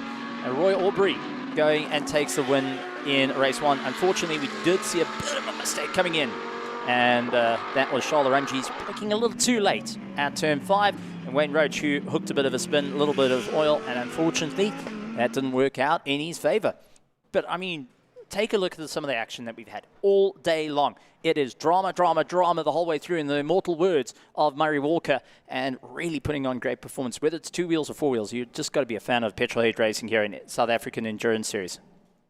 Have to agree there, Steve. And let's not forget, the day started with drama. Because lap 1, race number 1 in the Sports and GT, Familiaris, Hammond, side by side for an entire lap, basically, from turn 2 through turn 6. But we are going to be catching up with some of the youngsters down in pit lane with Nadine. So here's a bit of highlights before that. This is the first lap, and where unfortunately Tom landed into the dirt, and disappointment, and that was on the first lap. And the youngster really gave it his all. Unfortunately, that knee was a bit close to the dirt, and there was already dirt on circuit. So that dirt there looks like sand, Steve, or gravel, but it's actually the cement dust that our marshals used to cover up. There was some oil from one of the earlier races. So that was lap number 1. Tom going there at full speed, not realizing how much cement dust and oil there was at 5. And unfortunately, on 2 wheels, when you brake on gravel, then you are going to go down. We do have some more highlights coming your way, but we did see Tom recover from this crash and come through to take 2 more podiums to close out his day in heat number 2, heat number 3. Thankfully, that cement dust has been cleared now. We do have rubber on top of it from both 4 and 2 wheels. And here is Amo Piri coming across the finish line to take the flag in a dominant day. We have more highlights coming your way in terms of the national class. Huge action there. It was Boshoff versus Tonking versus Piri going into turn number 1. This is race number 1, you can see, Steve, because Troy Tonking got that good start. Unlike the start he got in race 2, Van Bredar went up into P3 as Boerta and Muller did battle towards the back of the field, heading into turn number 1. Orapiri coming through there. That was race 1 where he did have the crash. Adolf Boshoff was your race winner in race number 1, coming across the line there with the finger guns, absolutely dominating the day. He has been. Varinga and Van Bredar there shaking hands after race number 1. But unfortunately, Steve, it looks like we will not be seeing Varinga later today after that crash we saw for him in race number 2. Oh, man, that's heartbreaking. That is heartbreaking for Varinga. But honestly, he's had his chance now, and it's definitely biting to go for it again. But now our Sports in GT and GT Cup hit the circuit yet again. Charles Rangis will fight out against Nicky Dix. Roy Aubrey has been leading out the GT Cup for Sports and GT. Well, Damien Hammond got the victory in Heat 2 after a penalty to Lataka. The question is, will he be able to take that run over again? Julian Familiaris fell right back in Heat 2. Let's see if he's going to be able to make up some ground. There is a lot on the line here, and every single driver is starting to figure out what is the plan. The question that comes in, there has been a bit of a chat amongst Centurion, residents of Centurion. There we go. A couple of different homes reporting we've got rain, others no rain, and they are circulating around the circuit. So we've got a weather system around here that's going to make life a bit interesting. Julian Familiar is trying to build some heat into the tyres. All these cars are on slicks, might I add. Not a single one has gone for wet weather tyres. They are out there on slicks. They are keeping an eye, and it's going to be about a big push nonetheless. But with that being said, I don't see a certain Mercedes to go out on the circuit. There's Roy Aubrey on board with him in the Manti Racing Porsche GT3 Cup, the 991.2. It's the second generation of the 991s, and he's looking to have a stunning run. Roy Aubrey, who hasn't had the best of luck sometimes, is now looking to make it work out in his favor, and it does look like Damien Hammond not on circuit. So a bit of an interesting run there. The question is, will Wayne Roach be on circuit? Trying to see the other Mercedes. Yes, it is at the back, but I don't actually see Damien Hammond. There he is, a little bit late to the party, but is going to be marching his way through. And beautiful shot, a 2025 car, ready to have a bit of fun. This is brand spanking new. This was a photograph of a full carbon car a week ago. Now freshly done. His old car is Wayne Roach behind him. Wayne Roach lining up next to his rival of Roy Aubrey. Julian Familiaris with a fixed IRC is going to hunt down Mataka, who now needs to really put his foot down. It's make or break for the final heat, and this is where the pressure comes in. Who is going to be able to launch their way off the line? It's going to be a rolling start. They're going to allow the safety car to go, but Damien Hammond is focused, eyes front. He's had a sip of his Dragon NG. It's like a vitamin C non-caffeine. He had that. So it tastes absolutely amazing, but that's what makes him faster. The question is, will it be enough to launch his way through? Nicky Dix, who is going to be fighting out with his long-term rival in terms of Wayne Roach, will have to be very mindful that he's got shoulder rungees, Nicky Dix right behind him. So Roy Aubrey has to be quite focused about it. Ricky Janakaro a little bit further back in the Nissan GTR will be hoping to have a good run. And we also do have like Van Vuren, who's a little bit further back, who has been trying to make up some ground as well. Van Vuren, don't count him out. He is going to be an interesting one, along with Vali de Beer, who missed out the crash with the likes of Sun Mudley when he spun up in turn 5. Yes, very lucky for him to do so. As we saw in our post-race interviews, Sun Mudley and Wayne Roach having slightly different views of the incident in turn 5 last time round on lap number 1. Let's see how they settle their differences on track in this final sprint race for our sports and GTs and GT Cup. As Stephen mentioned, keep an eye out for Curvent International Racing's Nicky Dix. We do welcome Charles Arangi's back into action after missing him for 5 months. 5 months without racing for Charles. And oh hi to him, Stephen, his team. Good to see him back. That's it, after a very big operation. It was a facial operation that he had to have. But all looks to be fine right now. He's got a square jaw and is ready to use it. But that being said, marching their way through turn 7, heading to turn 8. It is going to be into Africa versus Blue Sands Racing on the front row. And it's going to be down to the wire. Who is going to get the jump off the line? Side by side, Julian Familiaris looking to put his nose in quite early on. Will have a disadvantage into turn 2. Lights on, lights on, lights on. Lights off, and away they go racing. And it is going to be a bit of a close-off coming in from Julian Familiaris. Nicky Dix having a brilliant start off the line, trying to catch up to Wayne Roach, who goes to the fringes of the circuit immediately. Roy Aubrey, Charles Arangi's trying to push out a little bit harder as Charles around the outside of Wayne Roach. Roy Aubrey onto the back of the Blue Sands Racing IRC Mustang of Julian Familiaris and looking to open up the distance. It is into Africa. Lataka out into the lead. Hammond in second with Julian Familiaris in third. Wayne Roach now caught up to his rival, and Roy Aubrey is going to make his car as wide as possible. Middle of the circuit, going to the inside. It's going to be booting the throttle through. Wayne Roach not as comfortable on the brakes, and Roy Aubrey over the curb says, thank you very much, I'm going for it. And Wayne Roach now caught right behind. Charles Runge's chasing him down, and Nicky Dix joining into the fray as well, right on the back of his bumper. As our top three open up a little bit of room, the fight a little bit further down is going to be Charles Runge's on the inside, tried his luck, but now opened himself up for Nicky Dix to have a go on the inside, out of turn 8, heading towards turn 1. Temba, this is brilliant action. Absolutely brilliant. What a first lap. Is that Aranji's off? That's Aranji's off in 1. Aranji's off at 1. We saw Aranji's there going side by side with Wayne Roach into turn 1. Aranji's coming off second best. Unfortunately, second time in 2 races that we have seen Aranji's off track, and given that it's only the start of the second lap, he's going to lose a heap of time from that incident. Roach around the outside of Aubrey into turn 4. Steve, we have seen this movie before, and we have Prey and Moodley off at turn 1. Bigfoot Express Racing is beached. Can he get that car going? He's trying to dig himself out, but it is Wayne Roach ahead of Roy Aubrey into 5, and Nicky Dix closing on the back. Watching Roy Aubrey in this fight is licking his lips, and here's a quick replay of what happened. So Nicky Dix goes out wide, and Charles Runge's charges through. He tried keeping it all together. He's on the marbles on the outside. Moodley goes and loses it through 1, and where Charles able to bring it back, Moodley unfortunately smack bang in the middle of turn 1. That was an unfortunate case of anything you can do, I can do better.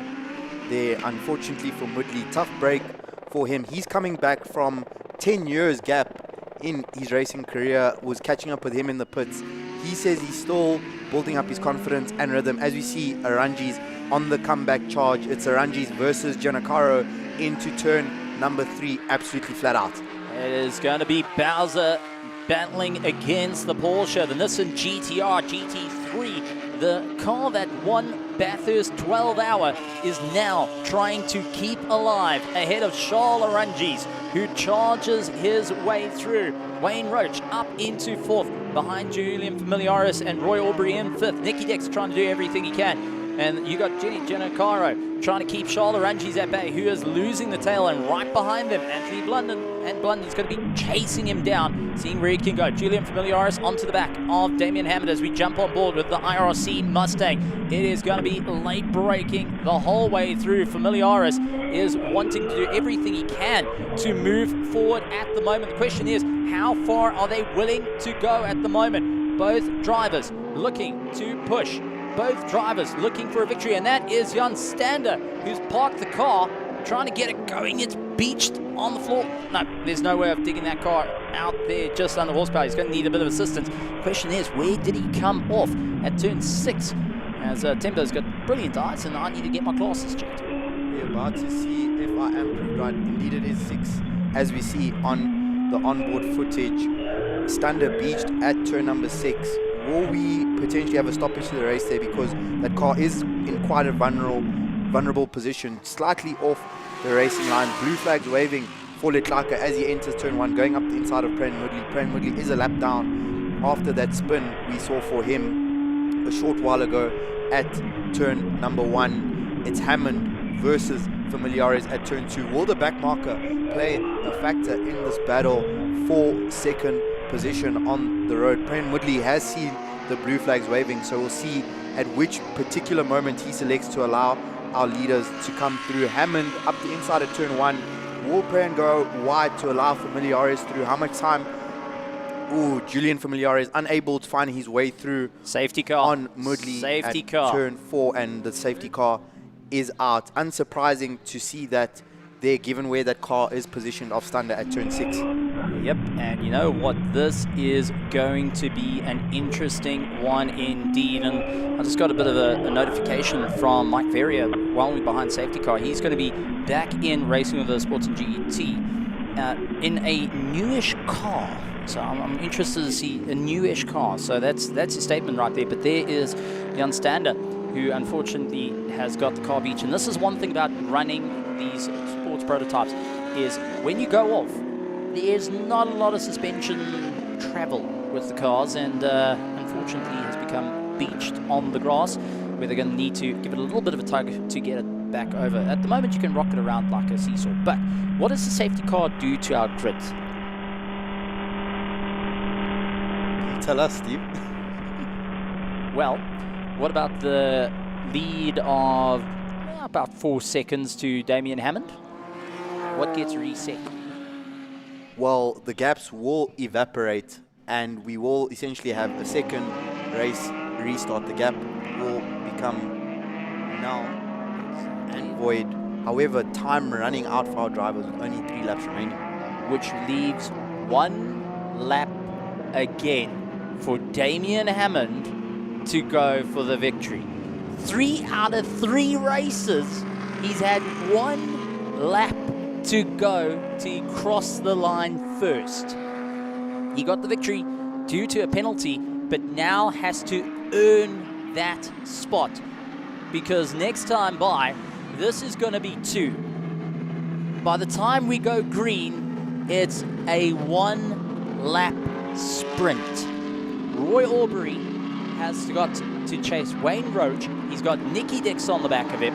You've got Jenny Janakaro, who's got Charlotte Runges on the back of him. The whole grid has officially been reset.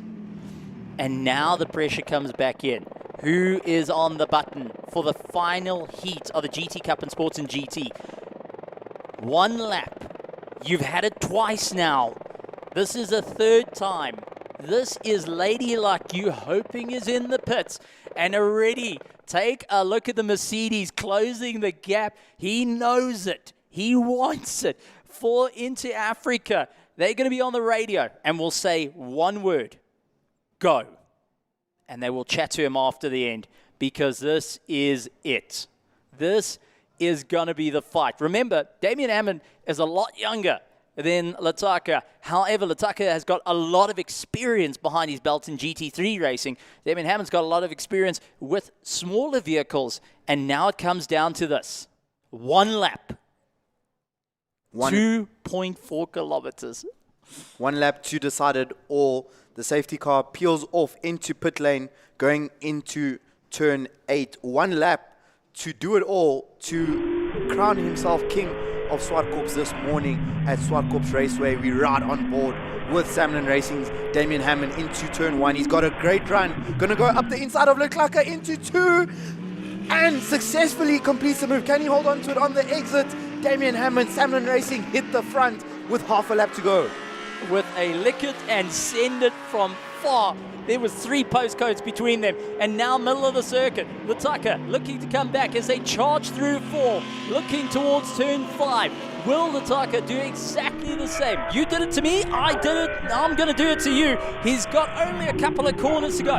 In through 5, not close enough to make it happen. Charging towards turn 6, all the Mercedes looking a bit skittish on the way through. Into 6, heading through 7, it's a final corner coming down to the wire.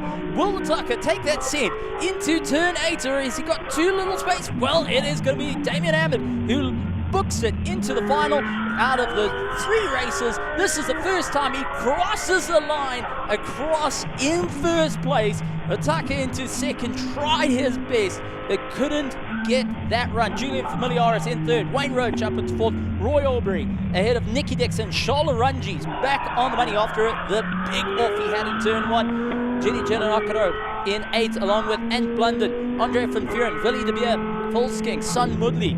And unfortunately, we did have the 2 timers coming in from the likes of Pinnan and the likes of Stander. So unfortunately, 1 Mudley out, and Stander, who was at the back of the field, did do his fastest lap time. But man, oh man, what a race. And for Damien Hammond, that is a deep breath of finally.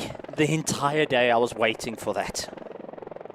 Damien Hammond finally takes a checkered flag in first place. Sensational move there, Steve. Let's unpack that a little bit. He executed that perfectly, from the safety car restart to that run through turn 1 to having the bravery to dive up the inside into turn 2. We saw it got a bit hairy exiting 5 on the final lap, and Leclerc smiling there because he knows he did everything in his power to take that win, but unfortunately comes out second best. That was a great one, and it's good to see his big smile on the face. He's going to be welcomed in open arms along with the rest of the team, going and having a bit of fun out there. I know the Samlin Racing are going to be happy. Damien Hammond gave two options. I'm coming on the inside and I will get past you, or we both going to land up in the dirt. There was two options there, and that's the only two options that he could have done. And likes of the Tucker knows it. He's quite happy with it. He's like, you know what? Fair play. Fair play. And as they climb out of the car, Damien Hammond's going to be smiling ear to ear on that one. What a stellar drive on behalf of all the drivers. Damien Hammond taking 2 out of 3 victories here for the Sports and GT. Nicky Dix going and fighting, giving it absolutely everything he could. Unfortunately, could not catch Roy Aubrey. Roy Aubrey takes the victory. 3 out of 3 for the GT Cup, with Nicky Dix in second place and Charles Ranjis finishing up in third. What a run from them. Lataka gave it his absolute all, just couldn't carry it through till the very end. Damien Hammond offering as much generosity as you'll ever get from a racing driver.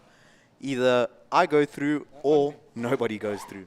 So that was seriously impressive stuff from him. Litlaka did cross the line in first place in race number 2 for Sports and GTs. However, he did have a penalty which dropped him back. As we see our overall results there for race number 3, I believe that is Damien Hammond is your race winner, ahead of Into Africa Racing's Olile Litlaka. Julian Familiares for IRC came through in third, ahead of Wayne Roach, Roy Aubrey, Nicky Dix completing your top 6. Charles Aranji 7th, Janakara 8th, London 9th, and we will now be joining Nadine down in pit lane for some post-race interviews with our race winner. Okay, so this is Damien Hammond from Samlin Racing. What an epic end to race day 1. To race 3, what an awesome overtake there in turn 2. Do you want to tell us how you managed to get that right? Yeah, so during the race we just lacked a little pace against EXO and them. When we saw it was safety car, I thought, yes, now I get a second shot at this. Decided to see if I can't get him into turn 2, because I saw we had a bit more pace through 1 than EXO with the Lambo. I see he was struggling a bit. And on the restart, I didn't expect him to go so quickly before the pace car pulled in, but we managed to get him through 1. It was a bit of a late lunge, but I decided, you know what, I'm going to throw it in there. It's the last lap. What can go wrong? Yeah, with 1 lap to go, but like they always say, right, anything can change down to the last couple seconds in racing. And I mean, with the right strategy, it's always possible.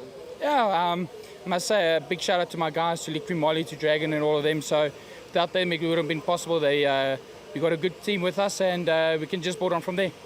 Awesome. Well, congratulations, and I'll see you on the podium later. Perfect. Thank you very much. Yeah. Congratulations to Samlin Racing's Damien Hammond. Prince Ndoweni joins us in commentary. And Prince, I have a question for you. If we're going to take... Okay, we will be having a look at a replay just now. But Prince, question for you. If there we have that replay, Damien Hammond had just made his way through up the inside at turn number 2, Litlaka giving chase there. We saw them battling all the way up until the final corner. So Prince, if you were XO, we're going to get another look at the replay at turn number 2 so we can properly I'd certainly love to see it. Unpack that move. Here we go. Prince, take us through it. Ooh, late lunge. Literally left to the last second. He wasn't joking. And fair play to Xolile, leaving plenty of room there, because the possibility was there. The incentive was there for Damien Hammond to go, being that much closer after that reset from the safety car. It really was a gift. It was telegraphed where Damien Hammond was concerned, and he also had to be there, had to show up, and had to have the skill set to time it perfectly, to make himself known. Also, another important thing, it was for EXO to be aware that Damien was in his rear view mirror as early as possible. I think that's what Damien executed super well, so that by the time he got to turn 2, he had fair room from EXO. But we're going to hear a bit more from some of our finishers from GT Cup and Sports and GT with Nadine in the pit lane. Okay, I'm down in the Bigfoot Express pits with Pri and Woodley's son, and it's the first time this father and son duo are racing side by side, competing, but also helping each other out. Today was your first day as part of our season. You managed to get through race 1, 2, and 3, and in race 3, you had a little spin out there. Yeah. Dad had a bit of a hit previously. What happened? Why did you spin out? Well, I think there was a car in front of me that was spinning. It was. And then I think I was already going wide on that line, and it was a little bit too late to adjust, and then the car just got away from me. I think it's just something you build up with experience, and I'm still getting to that stage. But yeah, it was a great race. I've enjoyed the day so far. Awesome. Well, that is how you learn, right? Yeah, definitely. You got to pay your school fees. Yeah. And what can you tell us, wrapping up round 1 at Zwartkops? What are we thinking going into round 2? I thoroughly enjoyed the track. It's got a good surface condition. All the corners are quite fun to ride through. I'm looking forward to round 2. Awesome. Well, we look forward to seeing you and your dad at round 2. Now you can have a bit of a chill time, and we'll see you later. Thank you. Thank you. Let's go back to the guys in commentary. Thank you to Nadine and Pri and Woodley. Great to catch up with him. 10 years he had out from racing, Prince, and I have a bit of a riddle for you and our viewers at home who can maybe guess from the comfort of their homes. I asked Pri and Woodley, why did you have a 10 years gap in racing? And he gave me a one-word answer. Okay. Do you think you can guess what it is? One-word answer. Oh, that is tough. It starts with a K. I'll give you a clue. A K? Yeah. A K. Kids. Kids, yeah. Okay. I asked him, I was like, why haven't you been racing for 10 years? He just looked at me and said, kids. You know what? Fair play. That's a full-time occupation. Full-time focus. I get it. I wonder if he's going to get his kids into racing, though. That should be interesting. That'd be an interesting chat to have with him. Would be great to see. Imagine 3 generations out on track. Yeah, 3 generations of Woodleys, which is something that we're seeing with a couple of the families. I mean, the Janakaros, Ricky was saying about how his youngest of his daughters seems like she's got that racing bug.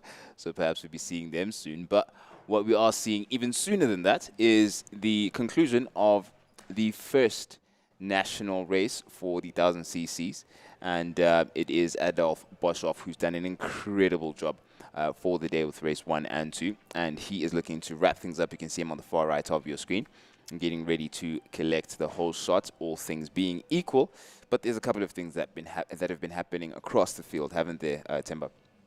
Action-packed day as we are under starters' orders, waiting for those red lights. We've seen crashes for Piri. We've seen poor starts from Tonking. We saw Dave Ringa out in race number 2 as the red lights go on and the lights go off. Much better start from Tonking. Can he find his way through on Boshoff? But an even better start from Oratilwe Piri. This is the battle for the victory in the 600s. We expect Boshoff to go off unchallenged in that fight for P1 in 1000cc. But Oratilwe Piri finally got the start.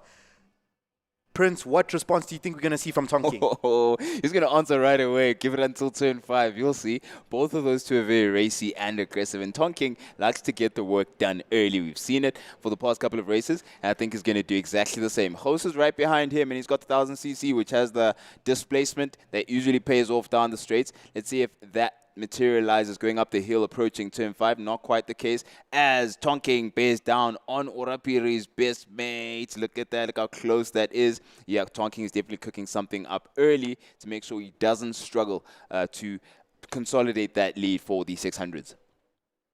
Boshoff leads ahead of Piri. Tonking attempting a maneuver, turn 8, gets it sideways, not quite close enough. And this is going to be a very, very fast lap from a standing start from our riders. We'll update you those times from live timing. One thing that really impressed me on that first lap is that Piri kept up with Boshoff all the way up until Tonking sideways. And he still makes the move. Oh my goodness, I thought he lost it. That was an error from Troy Tonking. Wow. There, Prince. He successfully made the move there, but I'm certain he was not planning to overtake there. He got it completely out of shape. We've seen him backing it into turn 2 throughout the day, but there he got it completely sideways. Orapiri, amazing reactions from him there to give Tonking enough room to come through. But Orapiri is a very aggressive rider. Let's take a look at a replay. Oh, Troy Tonking. Orapiri had no idea what was going on. Well, he had an idea. He knew Tonking was there and would have had a look. But the fact that he'd actually commit, he didn't think he'd commit. And, wow, fair play to both of those young riders. And that situation could have ended a lot differently with something going a couple millimeters off.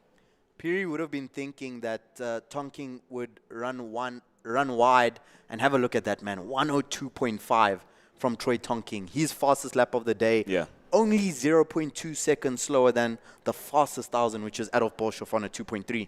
That's an incredible pace that he's finding there. And some way adrift is Piri for the time being. In the meantime, we have that little situation there with Jos, as well as Van Breda brooding there at the cutting at the front of the mid-pack. So Jos doesn't have it quite easy at the moment. He's going to be watching from his rear view to see exactly where Van Breda's asking questions of him. And so far, he's had the covering of him, especially around turn 4, is where he starts to go tighter there. He's going to make sure he's not going to have a late lunge going into 5, but there's definitely something brewing between those two, as both are matched, relatively matched, at least as far as pace is concerned, both being on the 1,000. So do watch out for that.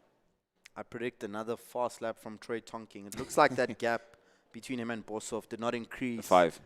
Another 2.5 for Troy Tonking. Our 600 matching the speed. Our 600 leader almost matching the speed of our 1,000cc leader. Orapiri also came through on a 3.3. Adolf Boshoff on a 2.1 last time around. As we see some of our veterans in the class, some of the elder statesmen, that is Jaco Jos and Graham van Breda, on screen, who are battling for the runners-up position in the 1,000cc class, which is currently 4th and 5th on the road. Tyler Richardson breaks into the 104s in 6th position. And we are unfortunately missing Dave Veringa from this race. He would have been doing battle with Jos and Van Breda, given his performances in race 1 and race 2. But unfortunately, we saw him going down in that incident in turn 4, and his bike too damaged for him to rejoin, which is a shame for us to see. Yep, quite a pity. Definitely heartbreaking to see. It is a final race of the day. Of course, he would have loved to have his final say on the weekend's racing here at round 1. It's definitely going to trickle down into what materializes going on further into the championship. But what's flashing on our screens at the moment is a fast Troy Tonking, 102.2. He is 1/10 off a 1,000cc. Remember, he's in different equipment altogether in a 600, and he's managing to find so much pace as far as things stand. I wonder if Boshoff is, well, he wouldn't have been made aware given the physical gap between the two of them, but in terms of lap times, that is incredible pace that Tonking is able to extract from that 600. Troy Tonking was actually the fastest rider on track overall on the last lap round. Only 0.02 faster than Boshoff, but he was the fastest rider. Dolph's team, Inter Africa Racing, will be notifying him that it has been a clean run today, but pressure slightly starting to mount from behind. The Inter Africa Racing riders, to remember, Adolf Boshoff and Oratile Piri, new in the Inter Africa team, as Van Breda almost goes up the inside on a move. He's set up. He's got great drive on the exit. Wheelie for Jos. That will cost him time. Very, very difficult to overtake on a superbike at turn 1 here at Zwartkops. But Van Breda is setting up that overtake. Let's see if he can replicate a Troy Tonking maneuver at turn 2. And it seems Prince Graham van Breda was not sideways enough. Yeah, no. You need to look a bit awry, and then you suddenly miraculously find control of your bike at the latter end of turn 1. Not quite the form you wanted there. Jos looks like so far has all the holes and gaps covered when it comes to where Van Breda might actually make a move on him. Seems to be placing his bike perfectly. You can see he goes and tucks slightly inside on the line there, going into 5, so he doesn't have to take advantage of the momentum he has down the straight that you have between turns 4 and 5. And you can see so far it's still going to be the same thing, with Jos answering all the questions that Van Breda has towards the close of the race, where we have 2 laps remaining, with Orapiri having now been in a rather lonely position, but a decent one. He's second in class in the 600s and 3rd overall for this race. So this really has been the battle of the race. Other than the pace, the blinding pace between the likes of Troy Tonking as well as Adolf Boshoff, it is this particular piece of tarmac that's been battled for all race long so far between the 1000 cc's of Gous as well as Van Breda. Botha up the inside of Hulsha. Yes, Alan Bundy Hulsha loses a position there to Darius Botha. Hulsha on one of those beautiful Ducati Panigale V4s. Botha on a BMW S1000 RR. Tyler Richardson still the best lap of 104.9. And Prince worth pointing out, Ora Piri, remember, he's second in the 600 class, but he is not on the same cubic capacity of bike compared to Troy Tonking. Troy Tonking on the RC8, SIA 899cc. Ora Piri on the R6 has done a 102.9, which words are difficult to explain what a ridiculously fast lap time that is to do on a 600. But our race leaders are on their final lap. Adolf Boshoff leads by 2.6 seconds, which is considerably less than he led race 1 and race number 2 on the final lap. And I think between Boshoff, Tonking, and Piri, without them losing too much time fighting with 1,000, they've all been able to show incredible speed in this final heat. Yeah, absolutely. Speed has been shown, and none in as emphatic a manner as the likes of Adolf Boshoff reintroducing himself to the championship, of course, at the beginning of the year. It is round 1, but also announcing his arrival at the Inter-Africa stable as he gets ready to collect and has collected that checkered flag for the Inter-Africa stable. Fantastic racing for him. And the likes of Troy Tonking, who's not too far adrift in terms of pace, lap-for-lap pace, that is, in the slightly less displaced KTM. And Ora Piri, third place for him in the 600 in the overall, and second in the overall standings. Very, very impressive recovery we saw from Troy Tonking.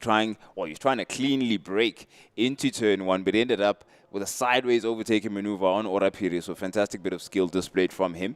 Gous as well as Van Breda were involved in a battle of their own for 4th and 5th, so that was great to see. Race long, Gous was definitely kept honest there and having to watch what was going on behind him. The youngsters in and embraced their besties. Yeah, ouch. They had a good time. Definitely gonna be having a sort of relaxed and chill day from here on out as they have put their best out. And this man has been absolutely enjoying his time out, first time with the Inter-Africa outfit. He's celebrated passionately for all of his wins as he's worked really hard to be in this position. And you can imagine just how much he is salivating at the prospect of the rest of the championship, which now has entered international status. Adolf Boshoff completes a perfect day for himself and the Inter-Africa racing team in terms of that overall national class. As you're going to see the stoppie coming in from Adolf, not quite as good as his race 2-1, but not too bad at all. Rider of the day for me, I will have to say, is Troy Tonking with a sensational performance. He essentially did 1000cc lap times while racing in the 600 class on the KTM RC8. Ora Piri really recovered amazingly from a crash in race 1 to come and set his fastest ever lap of Zwartkops in his life, riding that Yamaha. Jaco Gous ahead of Van Breda. Tyler Richardson completes the 600cc podium. Simphiwe Mahlobo did not have the race he was looking for there. We saw him running higher up in the earlier races. He came through for P12 with a best lap time of a 6.5. We saw him running inside the top 10 earlier, so possibly problems for him there. There's the Inter-Africa racing team on screen with the debrief. Teammates Piri and Boshoff congratulate each other on a successful day. Fantastic bit of racing there from Ora Piri. And I'd say he's my contender for rider of the day. I think he's my guy, actually. Considering the fact that he's just achieved his fastest lap ever here at Zwartkops, I think that's going to really boost his confidence. But I can see Nadine getting ready to hear from our race winner. And here, obviously, from Ora Piri, who takes 3rd place overall. And Troy Tonking will be loitering somewhere there as well. But we've enjoyed a mix of skills, a mix of capability levels and all of things of that nature. So I think for the sake of gauging just how far apart, how close together these competitors are, Adolf Boshoff's level of experience as compared to Troy Tonking, how do they, of course they're in different classes in terms of the CC and the capacity of those engines, but overall experience, what are the age gaps and differentials, just to understand how much of an achievement it is to see the mixed ages in the podium that we have there.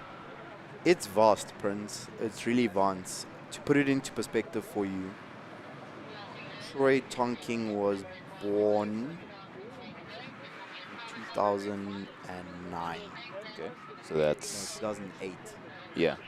Adolf Boshoff was already racing on this track on 150s in 2008. That is incredible. You know? So... okay. Adolf Boshoff is in his mid-20s. Ora Piri, Troy Tonking are still school students. Both of them doing matric this year. So they're 17-year-olds. So Tonking has only been racing for 5 years.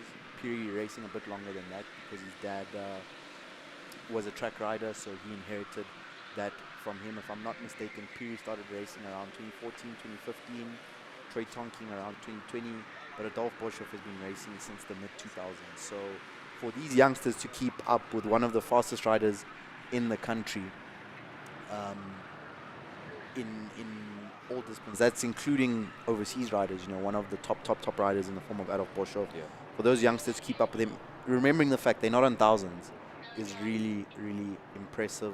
And all our MRSSA riders, great show. They've put on a great first round for our national series, really stamping, just looking at the speed, looking at the racing, seeing all the action, they've really solidified that status, and we still have a whole season to look forward to post Zwartkops round 1. Yeah, absolutely exciting stage has been set here for the championship, and you can see manager into Africa, that is Gerald, getting things in shape there as ever at the helm of the ship, and he runs a tight ship, and you can see the results are paying off. But we're looking at the rest of the day, of course, will proceed. We've wrapped up now when it came to that particular race, and we are now looking towards Silver Cup coming in groups 1 and 2. Not too long from now, going to be gracing the pack. We do have an interview with Nadine, though we're not quite done with the riders, so we want to hear with the podium finishers exactly how the race went for them, and then we'll get back to Silver Cup not too long from now. All right, Ora, what an epic end to round 1. Race 3 definitely turned out a bit better, right? Yeah, no, it definitely turned out better. It was a very rough start to the weekend, crashed in practice, had to basically almost rebuild the bike. Qualifying was good, I got second, and then race 1, fortunately the crash. Race 2, got back up, finished second again, and then now race 3, got my personal best, so yeah, I'm happy. I'm so happy for you as well. Let's see how those results then tally up a bit later. And tell me, so you managed to do a 102 on a 600. Yeah, I was also surprised myself, but that's what I came here to do, I just came here to try and beat my best, do my best, try to see what lap times I could get down to. 103, I got down to 103.2, which was already faster than last year, but then the 102 is just the cherry on top. Well, congratulations, dude. You youngsters definitely took the old buddies to the cleaners today. Yeah, no, race 2 was very eventful with the thousands, but otherwise I had a lot of fun this weekend. Well, huge congratulations. We'll see you at round 2. I'm not going to be at round 2, unfortunately. Oh. Yeah, I'm racing overseas, but I will be at round 3. Okay, well, quickly tell us about what you're doing overseas, where you're racing, what championship? So I'm racing the TVS One Make Championship. It's an Asian championship, so I'm going to Malaysia for the where during round 2 I'll be in Malaysia testing, and then I'll do a race that same weekend as well. So basically they just race all over Asia, so Malaysia, Chang, Thailand, Japan, and Indonesia. Well, let us know on your socials where we can support you and follow you, and bring it home, boy. No problem, I will. Thanks, Ora. Okay, let's move over to Adolf, the man who basically cleaned the grid today. So, I mean, 1, 2, 3, bam, bam, bam. Yeah, well, first of all, I would just like to thank all my sponsors, Into Africa, Marius Lloyd Racing, Worth, Pendrell. You know, you guys, without you guys, this wouldn't be possible. The weekend started off on a low for us, you know, having an FP1, having that crash, but the team with their professionalism, getting the bike together, qualifying first, and then the races, both 3 races just been smooth, you know, just had to maintain that gap. And overall, good round one. We're looking forward to round two. And then once again, just thank you so much to all my sponsors. Without you guys, this wouldn't be possible. Thank you. There you have it about the sponsors. We do need sponsors all the time, and it just shows the difference a good sponsor makes. I just want to touch on one thing though. Okay, race 1 and race 2, you were miles ahead. But race 3, both Troy and Aura were keeping up with you there. Yeah, so it's got to do with obviously with tires, and I must be honest.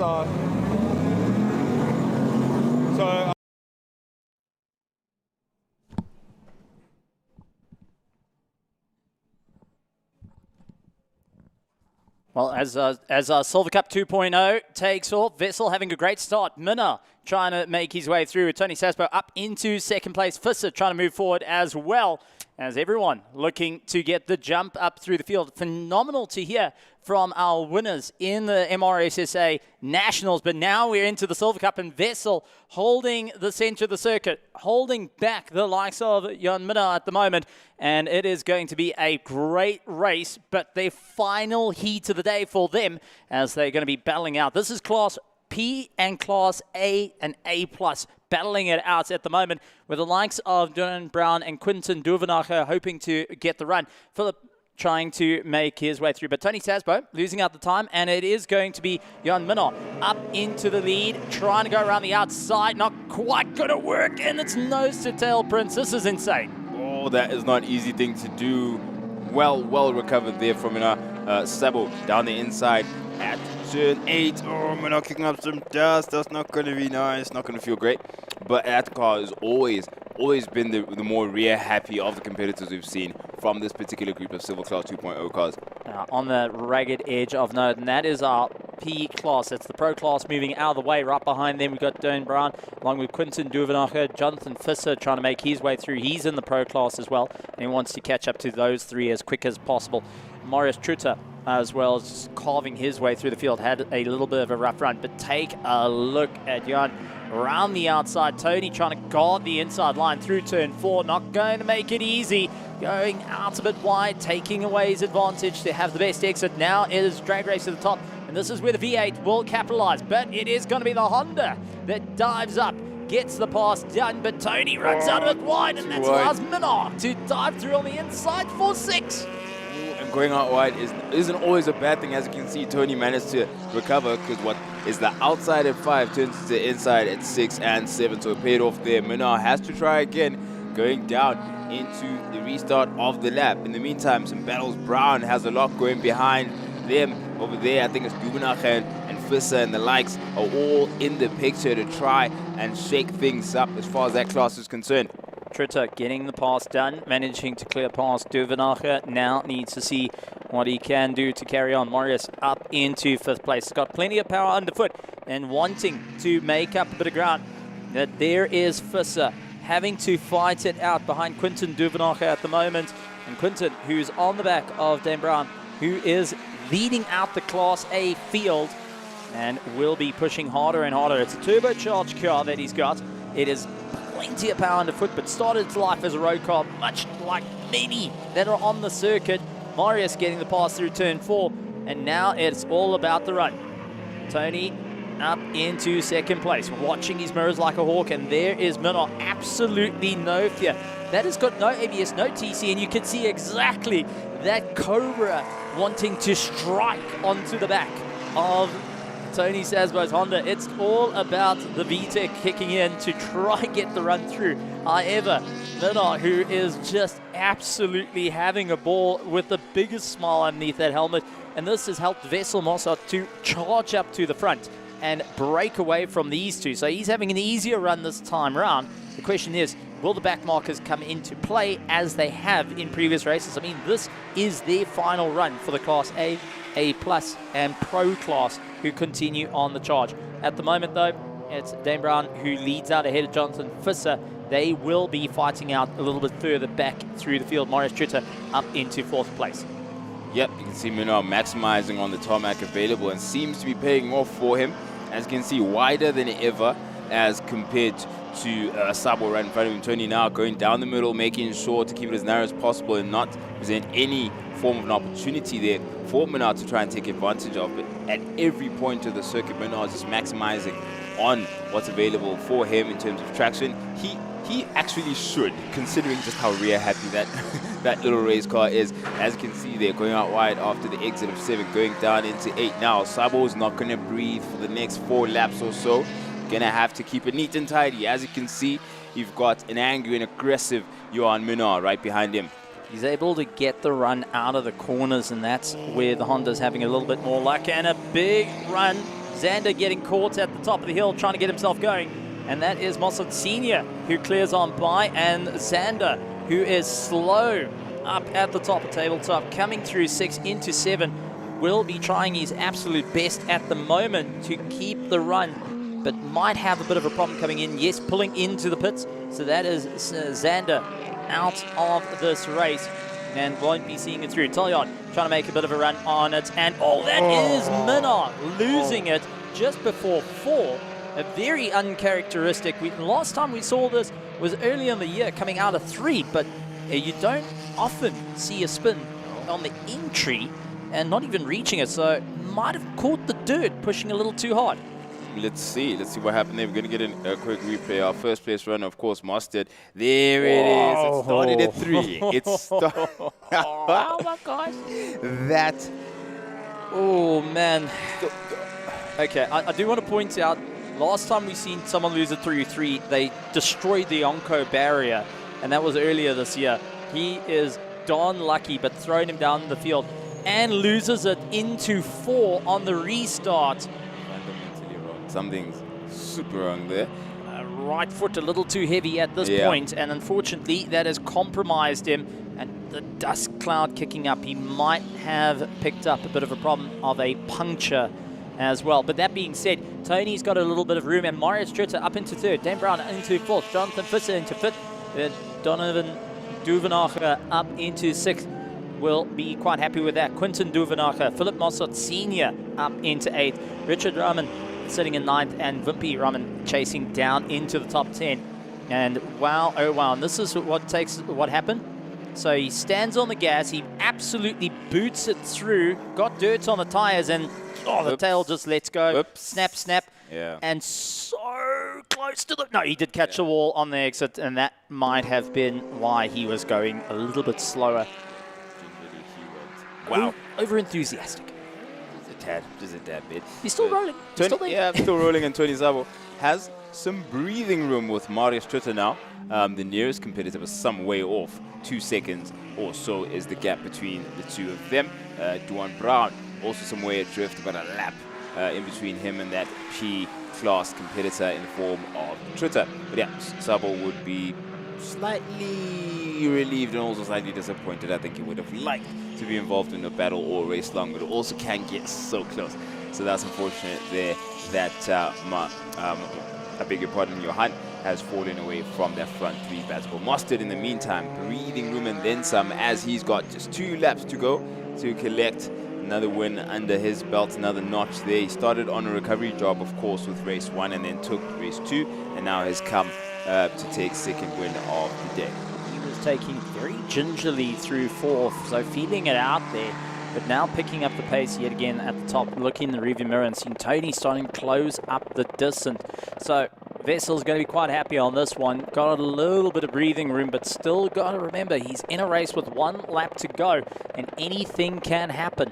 Dan Brown ahead of Jonathan Visser, Donovan Duvenacher, Quinton Duvenacher chasing down. Philip Mossad Senior has done his fastest lap of the race, along with Richard, Wimpy, Yolandi, and Lawrence Tolyard in that Renault, continuing a hard run as well. So there has been some really good chases. However, there has been a few careful moments for him. And take a look through 4. Check how gently he's taking. Shallow lines, not pushing hard, and doesn't want to go a little too quick on the exit. So he's definitely feeling something's not quite there, and the grip is not where he wants it to be. But going to be marching his way through, and a little bit of a mistake coming in at the back of the field.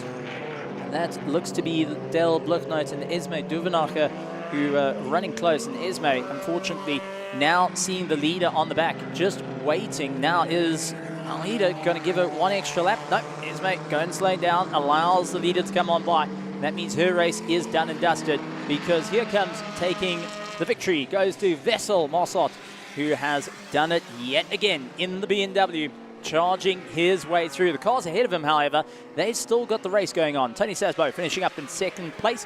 Marius Trutter, who was giving everything he can, will be fighting for third place in the Pro class. Yeah, one lap off was Marius Trutter, some distance, but there it is. He collects his third place, so that's a podium overall. Duan Brown, not too far drift now, going to collect that fourth place finish. We just had in and out of shot Ilandi Ixner there in 11th place, still yet to finish. Yeah, someone's lost the door. That's Minor who hit the wall. Yeah. Well, I mean, the car doesn't come with aircon, so does that count as it? It's a cooling upgrade. It's a cooling update. Right. Oh man, the car bodywork has seen better days. It's got a bit of fiberglass work needed. Yeah, but it's much better days. Turn 4 was not so accommodating post there for Minna. But he'd be happy to see the end of that race, taking the checkered flag. Well fought, but ultimately the battle was fought against himself there, and it seems to have gotten the better Oh, of that's him. Tolyard. He never crossed the line. This is him out of the race. Tolyard never crossed the line. He had the leader behind him, and now into the dirt. That Renault is completely down. A thumbs up, and he's saying, "I'm okay." Can I get a bit of a toe, please? So the driver's saying he's good. He's happy with that. He's just happy that the car is on piece, but needing a bit of assistance out there. And takes a look over just to see where everything is beached. Might have caught the tires at the top. Our marshals coming in to check. And unfortunately, the dear Renault, yet again, running into a problem. Oh, man. Every time we get the French cars in, the Renaults, the Peugeots, and fortunately, both running into problems. You were going there. Just a tad. You and the French cars, Steve. I knew you were going there. I was watching one of our previous live streams from last year, and it's always you're the one who veers off in that direction every single time. And it's like your rendition of the commentator's curse. It's hilarious, actually. But yeah, we have Mustard having collected that win, and the last of the competitors will have made their way around to collect their honors for the final race for Group 1, at least, of the Silver Cup 2.0. The next group is coming up not too long from now, but Master team have done incredibly well for them to perform where they're at. It's an incredible piece of machinery, so beautiful just to look at. Absolutely stunning color, livery, all of it just looks on song, professional, and something straight out of a cereal box, straight out of a movie. It's something kids dream of driving, at least kids of our generation, Steve. Dream of driving something like this, or dreamt of it for a very long time. That's it. The Moscow team going and putting on a great show, and is one of the flagships of the BMW Car Club of note. Tony Sasbo going and showing what he can do with his Honda, taking the fight up to the front. And what a run. Unfortunately, we saw Zwartkops, who was one of the cars that didn't make it to the line, pulling into the pits. We then landed up later with our Renault falling out of the race, and Lawrence Tolyard going and fortunately not able to see it across the line, but does finish ahead of Esme Duvenacher, David Stradham, and Jan Minna, who brought the car slowly but surely back to the line with a door missing, a bonnet not quite looking straight, and I'm sure going to be scratching his head on that one. However, put on a darn good show. Yeah, absolutely. We've enjoyed it, that's for sure. And we're waiting for the second rendition, and the second coming of that particular show. Group 2 is coming up not too long from now. We'll wait for the recovery to be completed here. Not an easy position there, being right in the middle of the gravel trap, and gravel trap doing its job perfectly fine, stopping the car, making sure it's going nowhere, and bringing it to a complete halt. The recovery vehicle has made it over to the car, and we're going to get it hooked up and recovered in no time. That was great racing that we saw from the Silver Cup Group 1. Let me see, a best time of 109.1 from Mustard. On the scale of things, that's just within, okay, P's. That is impressive to get below. Is this the best time we've seen from Mustard all weekend? Yes, it is. Yes, it is. Yeah. On a warmer circuit and having a bit of fun. Big shout out to all our marshals working behind the scenes and our rescue marshals now to go and sort out fun fact about the car there, it's a bit of a quagga, as they call it. It is got rescue gear, fire, and harness gear to get sorted out. They call it a quagga. And that is the same term that's utilized for when you see these type of vehicles out on the road with rescue and ambulances and such. They're called quaggas, after the animal. Because generally when there's an emergency, you will see those animals. They'll be helping putting out fires and such, like rhinos. So just some fun facts there. And wonderful to have it, using what we call a snap strap, where they build up the tension and then they pull the cars out. So helping to move things going. And you will see these types of straps for towing, and you'll see snap straps utilized in the world of rallying and off-roading. Just in general, you tend to keep a snap strap with you along with just a normal strap to get you going. So for Lawrence, he's able to drive his Renault back into the pits, and there we go. A little bit of work being done by our marshals just to clear things out around the brakes, making sure there's no stones that can foul up the brakes as well. It's a little bit of safety effort coming in, and it's actually a big thing. That is a lot of forethought that gets put in. Yeah. Because you generally pull a car out, you don't worry about stones and that, but they do get caught. Yeah. Yeah, it's absolutely, and considering the amount of, it doesn't, on screen doesn't look like a lot of speed, but when you're trying to brake and the car's not stopping, it suddenly becomes a whole lot of speed that you don't have much control of. So it's important to be able to have the brakes functioning as best as possible as the car's being recovered. It looks like it's being hooked up again with a snap strap. Doesn't look like Lawrence quite has his own steam. Just pull it with a normal strap, take it back to the pits, and getting some work there. I know the Silver Cup 2.0 team will be giving them a round of applause to say, hey, well done, you gave it your absolute all. You're the only Renault in the field, and you brought something special back to the world of motorsport. But with that being said, we're going to have our second group going out as we get closer and closer to the big one. Round 1 of the South African Endurance Series, and round 1 of our 1 hour dash. Excited to see that, the inter-house battle between GNH, the GNH competitors. That is Gianni Giannakaro as well as Ricky. I'm excited to see how they go at it in the 1 hour competition. Let's see, one half of the car on the grass, but anyway, not going on, getting on to, I see. All right, that makes a bit more sense. Giving the quagga, going the long traction circle round to get the car recovered. This is at the top of the gate by the ZOC members. And it's good to see that you can go and watch. If you have a ZOC membership, you can go and watch from that top there and go and show some support. But it's great to see. There are a little bit of exits all over the show. You don't have to drag the car around. That's one thing about Zwartkops, that they've had a lot of forethought. Fun fact about Zwartkops, and let's go back in a little bit of history. Okay. This is the second iteration of the circuit. Okay. Do you know, if you go back 1960s, 1970s, that this circuit, if you look it up on YouTube, will see cars racing around a drive-in. This circuit, around a drive-in. There's a drive-in. There was a drive-in, and the remnants of that drive-in still stand here today. So as you exit out the main gate from the pits, you will carry a little bit further where the trailer park is. You will see the remnants of what the drive-in. They used to race around the drive-in and come back. Oh, wow. So this circuit was eventually tossed to one side. It was going into liquidation. We nearly lost the circuit way back in the 90s. And it was taken over by the Du Toit family. Peter Du Toit took over the circuit, and with his wife, they built up a legacy. Reopening the track, making it a little bit shorter, making it a little bit more fun, they went and fought out. So, I mean, this is going to be a great, great run for the drivers to really move forward. And a little bit of fun fact history that comes into play. You don't know about the South African circuits. We tend to know about Spa, Le Mans, but it's always interesting to go back through the ages. Other than Kyalami, which everyone knows, taking a look at Zwartkops with its multitude of history. It's also one of the very few tracks that doesn't have a lot of townhouses around it.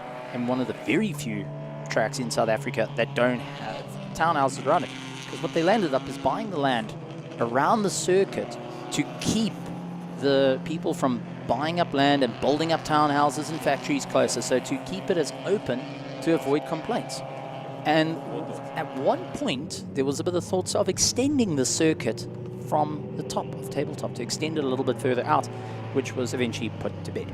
That being said, now we go back to modern day instead of history with our Silver Cup 2.0, our B+, C+, C class, D class going to be out on circuit.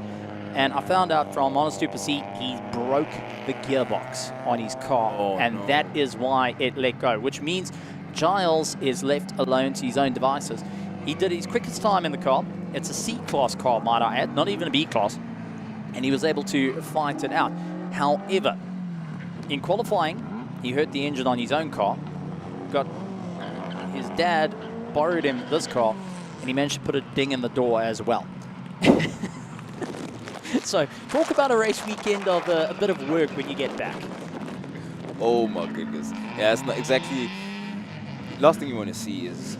see or hear, you know. There's learning later on that, okay, drive shaft is gone, gearbox is gone, transmission shattered. You don't want to hear that. And you don't want to see your racing driver missing from the grid after you've seen a massive plume of dust on the circuit. So it's definitely an uncomfortable finish to the weekend. But we've got the final half of the Silver Cup 2.0 group waiting for us.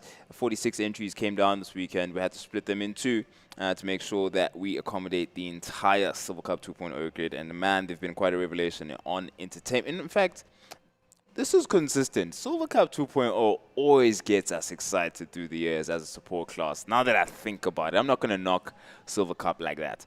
But yeah, it's been a great bit of racing from this particular class, and I'm looking forward to seeing what we have as this lights out. Ooh, someone had a slow start there. That was Nico with a slow start, and he's got Frick Blichnote around the outside, squeezing him to get that pass done. Nico going backwards through the field, and it is going to be Petrus van Oort who's up into the lead. Giles chasing him down, trying to make up a bit of room, but it's Frick Blichnote in the oldest car here today. I can't even stress that enough. Is taking the Mazda 323, and Nico going backwards at this point. It looks like Andre Willemse got the pass done and dusted, and now looking to open up the gap as well. So as we see the Golf Mark 1 chasing through, Willemse more than happy to put the pressure on and lifting that right inside wheel. The front wheel drives love to do it, and we love to see it. And now it is down towards turn 5. Blichnote had a little bit slow on the entry. That allowed Willemse to catch up, and also Nico going and closing. So Banzi now needs to push as hard as possible. Heinkock into the dirt. He's able to bring it back. But man, oh man, Willemse is leaving nothing on the table, and Blichnote is watching his mirrors very, very closely. Yeah, Blichnote watching that. Those rear wheels lifting up each and every time we get an inside right or left turn in front of him. It's going to be reading very closely. Look at, there it is again at the exit of 8. But it's going to be a close finish between those two. Just keep an eye on that. But in the meantime, you've got Van Oort out in the lead, and Derek now a bit more lonely when it comes to competition. It is this Van Oort there who's cleared turn 2. A tight turn 2. We've seen a lot of exciting incidents now. That particular 3, it's Bligno followed by Willemse and Danza. It's going to be interesting to see how it looks like Willemse has cleared. Willemse has cleared a big Donza for the time being. Must have found something there, turns 1 and 2. That rear wheel lifting seems to be helping with getting the rotation a bit more. But in the meantime, it's Willemse now having to focus on Blichnote and going up into turn 5. Okay, there's Danza back again, back at it. Some displacement came and did a favor there. Down the inside of Blichnote goes Willemse. Blichnote says, no, I'm late on the brakes. Not going to happen. Almost car on the grid, but not...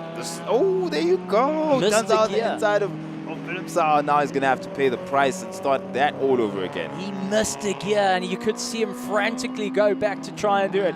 So went to grab second, and it was not there to be found. Now has to put the pressure back onto Nico ahead of him. And now Heinkock going right on the back of him. Manus Grief is also there to join the party. Frick Blichnote Sr. going and giving it everything he can with his car. And it is a B-class car. It's the oldest car. The thing is, unfortunately, Giles is a long way up the road. He's in a C-class, but don't count out Giles. He knows how to take it to the limit at this point. Frick Blichnote Sr. taking it right to the fringe of the circuit, seeing where he can make up that little bit of ground. And Nico now hunting him down after a poor start He wants to retake third place in this race overall. Remember, Nico is in a D-class car, so it really has been a great improvement on his part. Behind him, Andres Willemse, Heinkoch, and Manus Kriff making up the ground. Nathan Venter, Hayden Archer going and moving forward. And I know the Archer family, who have been involved in single-seaters for a long time, are quite proud of Hayden, who has been fighting with his car. He didn't get to race too much in round one. Invitational, he was having a bit of a problem, but now looking to try and make some ground up here today at Zwartkops for the final heat for them. And Heinkoch all over the back, but take a look at Nico right on the back of Frick Blicknote Senior, seeing where he can get on by. Not much room to go. It's all about keeping in the draft. It's all about bringing yourself through, and who's going to be the bravest on the brakes, as also in the background, Willemse losing it.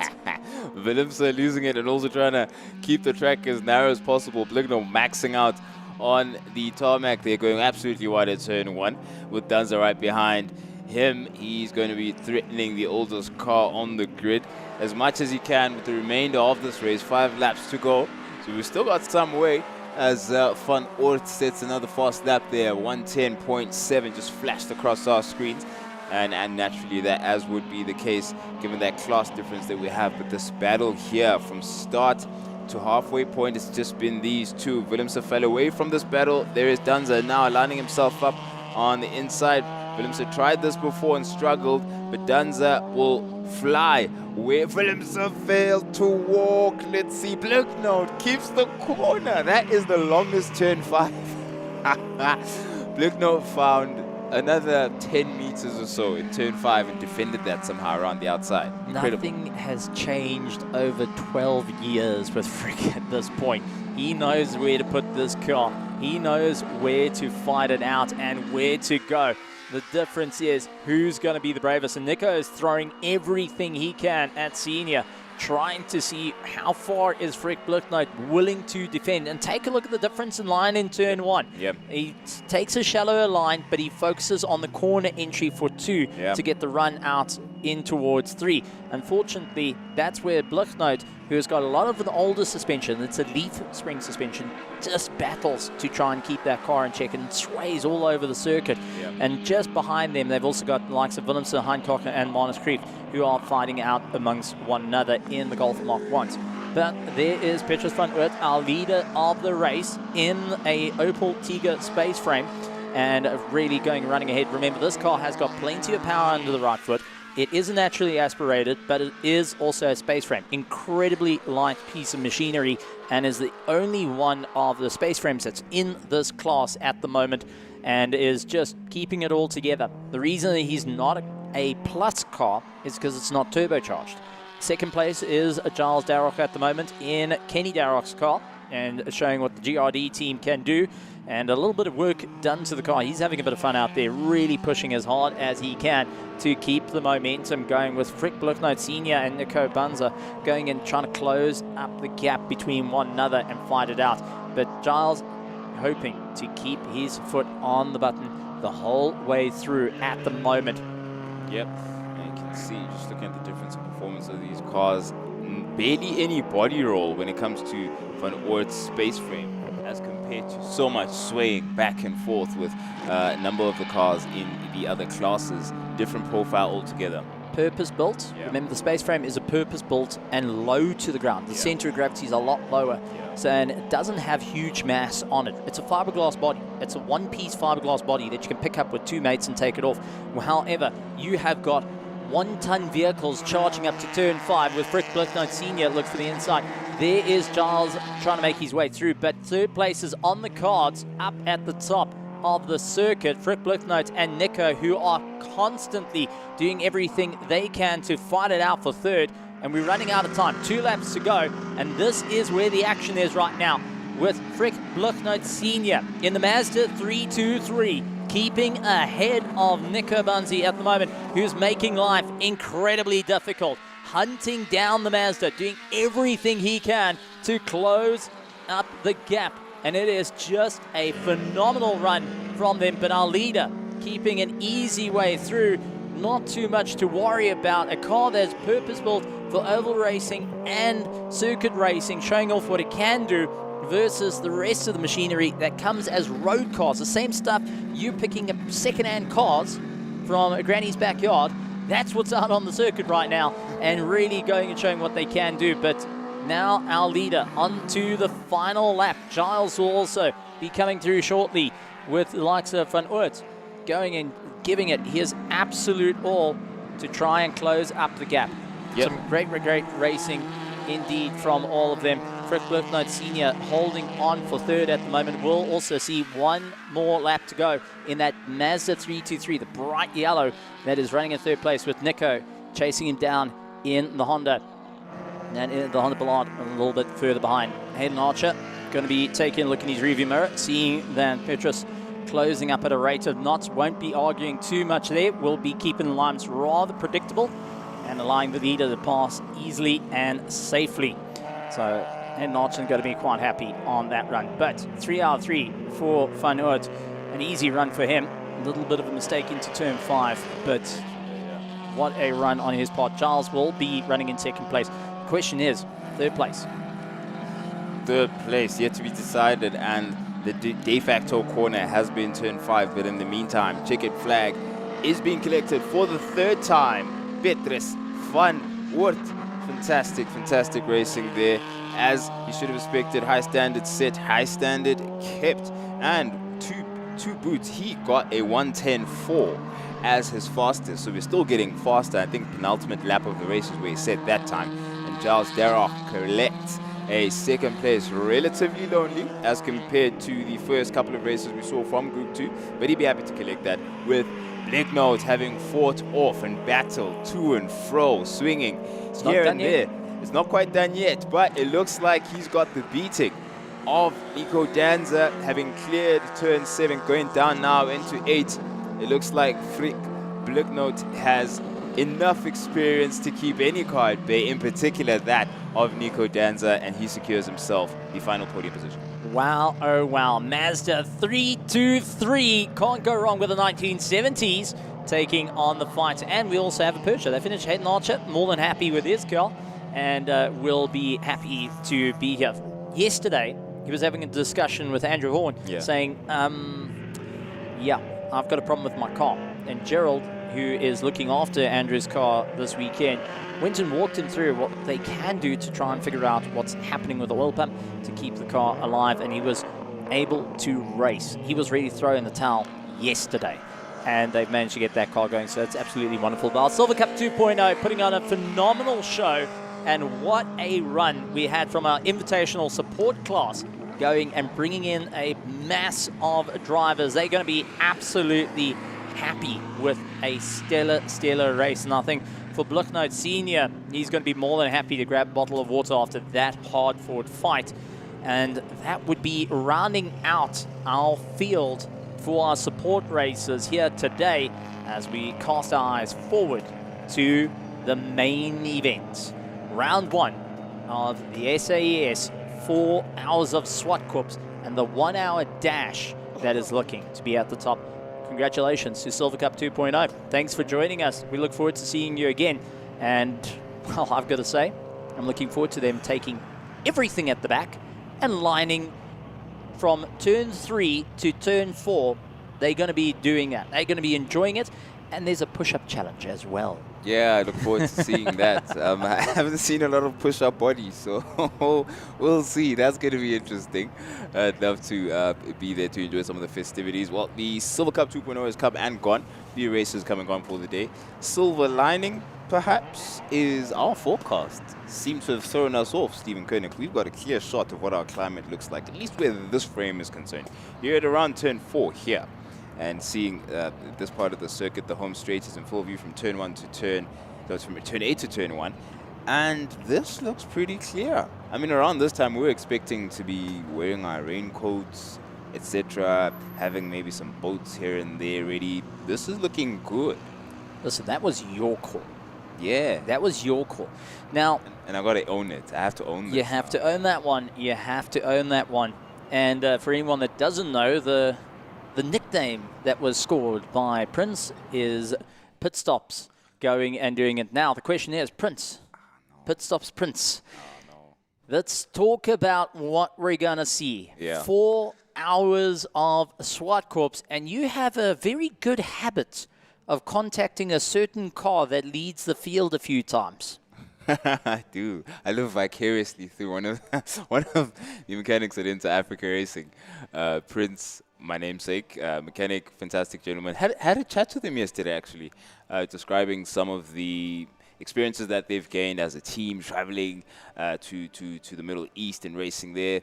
The team is continuing to get lap after lap after lap, just adding to their repertoire as a full-on racing outfit, not only on our shores but abroad as well. So they've gained some invaluable experiences. Not only Exo and Stewie getting into the car, Axel Jeffries, of course, gets into the saddle alongside them when it's 3 racing drivers. We're going to see him later on in the year, of course, at our longer rounds.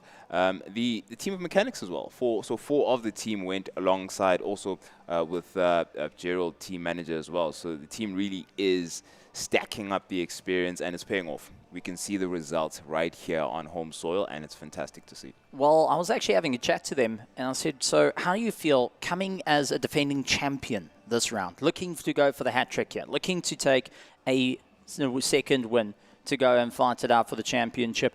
And there was a bit of an interest of, we happy with it? We're a little bit tense. We know the target's on our back. And they originally thought Nick Adcock sold his car. That's it, done, dusted. Don't worry about the Norman Nova. Yeah. It's now in Cape Town. It's in John Player colors. It's got a different motor. We don't have to worry about it. But it came for Nick to bring his car that he had success overseas, all the way from France, saying, surprise. With that being said, folks, get ready, because we're going to have some fun for the 4 hours of Zwartkops of round 1 of the South African Endurance Series.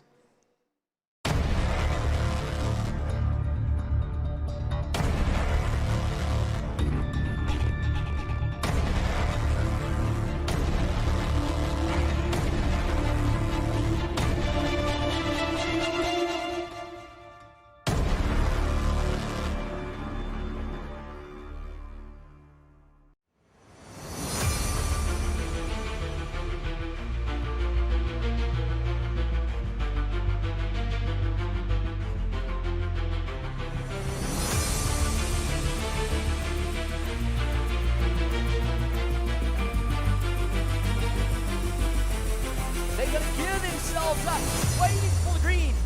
Lights on, lights on, lights on, Raceway.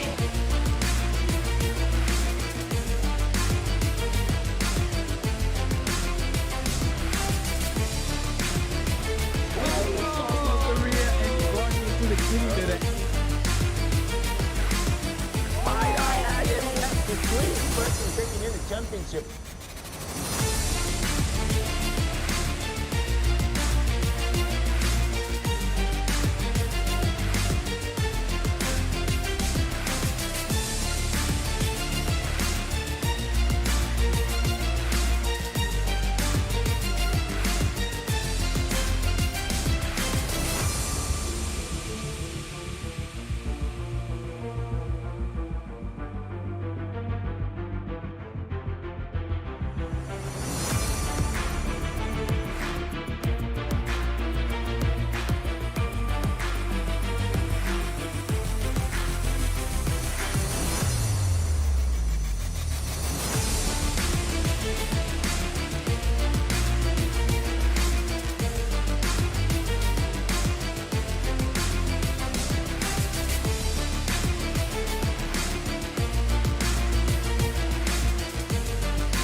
Welcome to Pretoria, the Jacaranda city where over 70,000 jacaranda trees turn the streets purple every spring. South Africa's administrative capital, rich in history, fast roads, big ambition. But don't blink. Just outside, you'll find giraffes, rhinos, zebras, antelope in the roaming reserves like Raceway and Prinslop.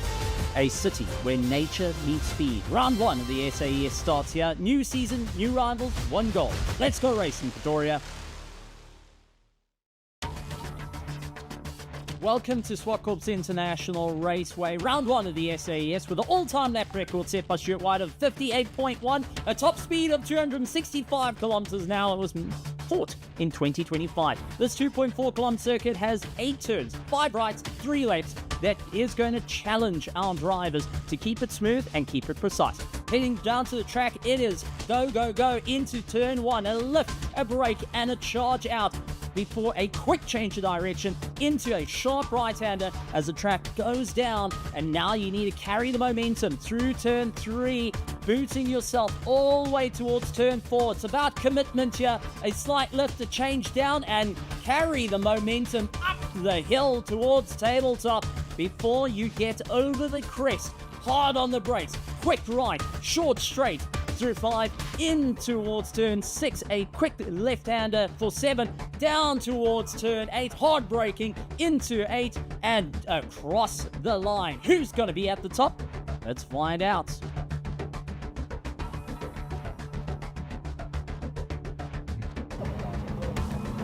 Hello and welcome to the first round of the Southern African Endurance Series. We're absolutely excited to have you alongside us. We are coming live from Swartkops, and well, it's been absolutely fantastic. My name is Claire Grace and Funds. Never alone, we've got my girl Nadine Wilkin. Nadine, how has, of course, the race day been so far?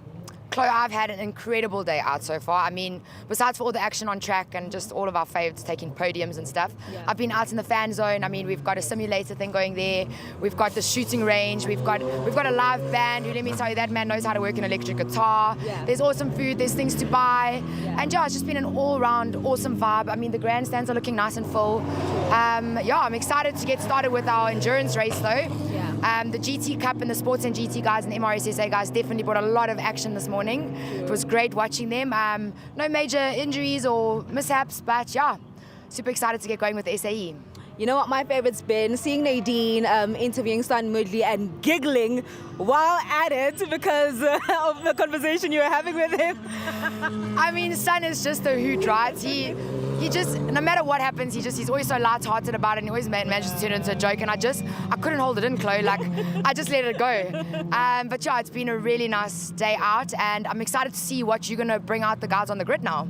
We definitely are excited. The cars are about to line up behind us, and we're about to, of course, catch up with the drivers for the very first time in 2026 as we do our grid walk. But for now, let's head over back to commentary.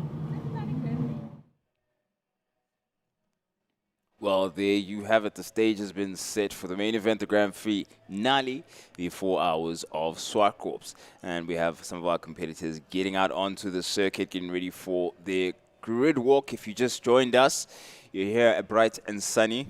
I say that tongue-in-cheek. Bright and sunny Zwartkops. And you're hosted by Stephen Koenig, the talented Steve Cyclopedia.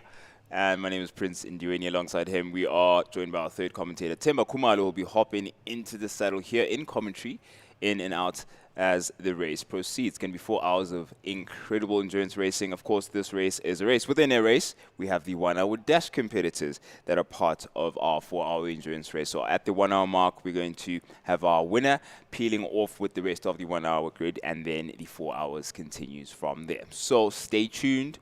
If you're at home, if you want to join us here in person, you still have a chance to come on over and enjoy the racing, enjoy the fun, enjoy the food, enjoy the festivities, and bring your friends and family.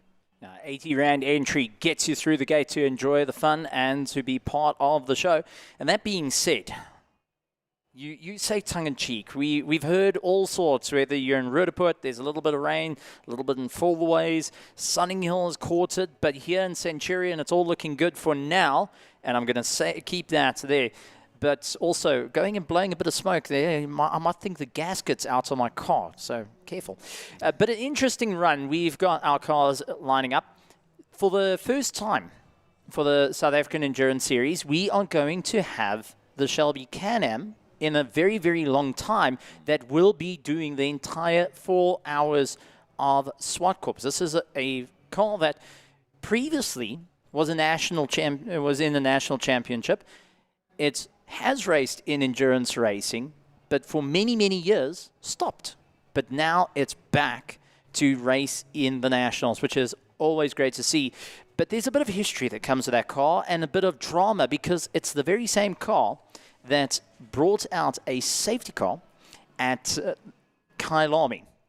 It was the car that stopped at the top of Leeuwkop before having Casey going and crashing off at the S's. So it's going to be interesting to see it going out there. Nice to see that it's returning, but under new drivers and new team, but also has got the same driver that crashed going and racing in it to share some of his experience. That is Kosa De Jameli, of course, the number 69, Shelby Canham, with Casey Enzer-Smith, John Henry Vaughan, as well as Michael Bezenod, a young, completely young outfit there, barely past their teens, and all of them will be trying their best to make their mark on South African history. So many interesting storylines are where our championship inner storylines are concerned, and overall on South African history. For example, we have a back-to-back defender, first ever team of color to defend the 9 hours of Kyalami back-to-back. That is in South Africa Racing, spearheading this grid. They potentially could do it a third time in terms of overall championship this year. So it's a history-making championship that they're getting started with here at round one. So the pressure is mounted. Oh, that's it. And talking about some of the pressure and tensions down there, we've actually got our pit lane reporters, likes of Chloe Grace, that is down chatting to the drivers. So, Chloe, what have you got down on the grid? Sorry? Did you have a big thunderstorm last night? Well, we are down now at the grid walk, and in pole position it is Nick Adcock with, of course, a Just for Sleep in the Nova. Nick, first of all, happy to see you in 2026, and I mean, you've got a slightly new car here in South Africa with less mileage as well. Talk to us about the new year and your prospect with this car. Okay, so this is an Nova Proto MPO2, as we know well. I brought a new one in 3 seasons ago to race in the series, which obviously we did very well with. But somebody end of last season was really wanted to buy my car, so I let them buy it, and I brought this one in, which is another one I owned in Europe. So it's a little bit newer, but otherwise it's identical. It's going to no different performance to the other one. And one thing about you is that when you race as well in Europe, you use, of course, that LMP3. Talk to us about the difference between that one and the Nova. Yeah, well, this car, although it's less expensive than the LMP3, it is faster in certain situations because it only weighs 800 and something kilos. The new LMP3 in Europe now weighs a ton with its new turbo engine. So it's a little bit slower because of the weight, effectively, where this is a lot more nimble. But they're both really similar in many respects, but this has probably got the edge a little bit on performance. Which one do you prefer? I always say to people, this is the best racing car I've ever driven, and this is my 27th consecutive racing season. See in my face. So, you know, I've driven a lot of cars. I've been very, very fortunate throughout my racing career, but this is a fantastic little racing car. And then you're on pole. How important is that in a track like Zwartkops? It's quite difficult to overtake here, particularly when you've got a fairly wide GT3 to overtake. So yeah, it is important, but it'll come down to strategy. You know, we won't probably have many safety cars. We will have to stop 3 times for fuel. We'll do about an hour on fuel. We'll do 1 driver change. I'll do double stint to start, and then Charles will do double stint to finish.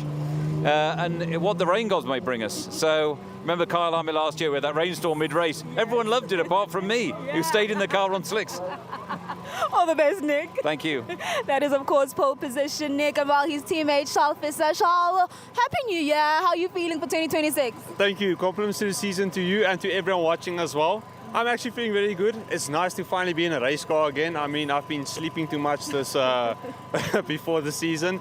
Luckily, my pre-season, I've been doing a lot of car testing and stuff, so to get my eye and stuff. But yeah, I'm really excited to do the whole year with Nick, and I'm really excited. And as we saw yesterday in qualifying, we prepped the car really well, so I'm really excited to see today.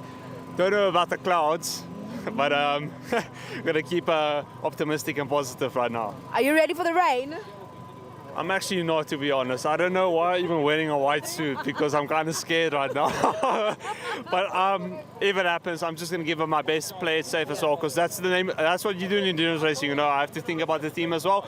But you know, maybe we'll spice up the race as well, but we don't know. So I just have to be ready for everything. That's a plan, but if I can execute it, that's a different story. All the best, Charles. Thank you so much. That is, of course, Charles Visser. We move over now to second place into Africa. And while EXO joins us now, EXO, you've had quite the eventful weekend. I mean, we've seen you as well on camera, on board, smiling, especially towards the last heat. No, I really had fun. Yeah. I really had fun.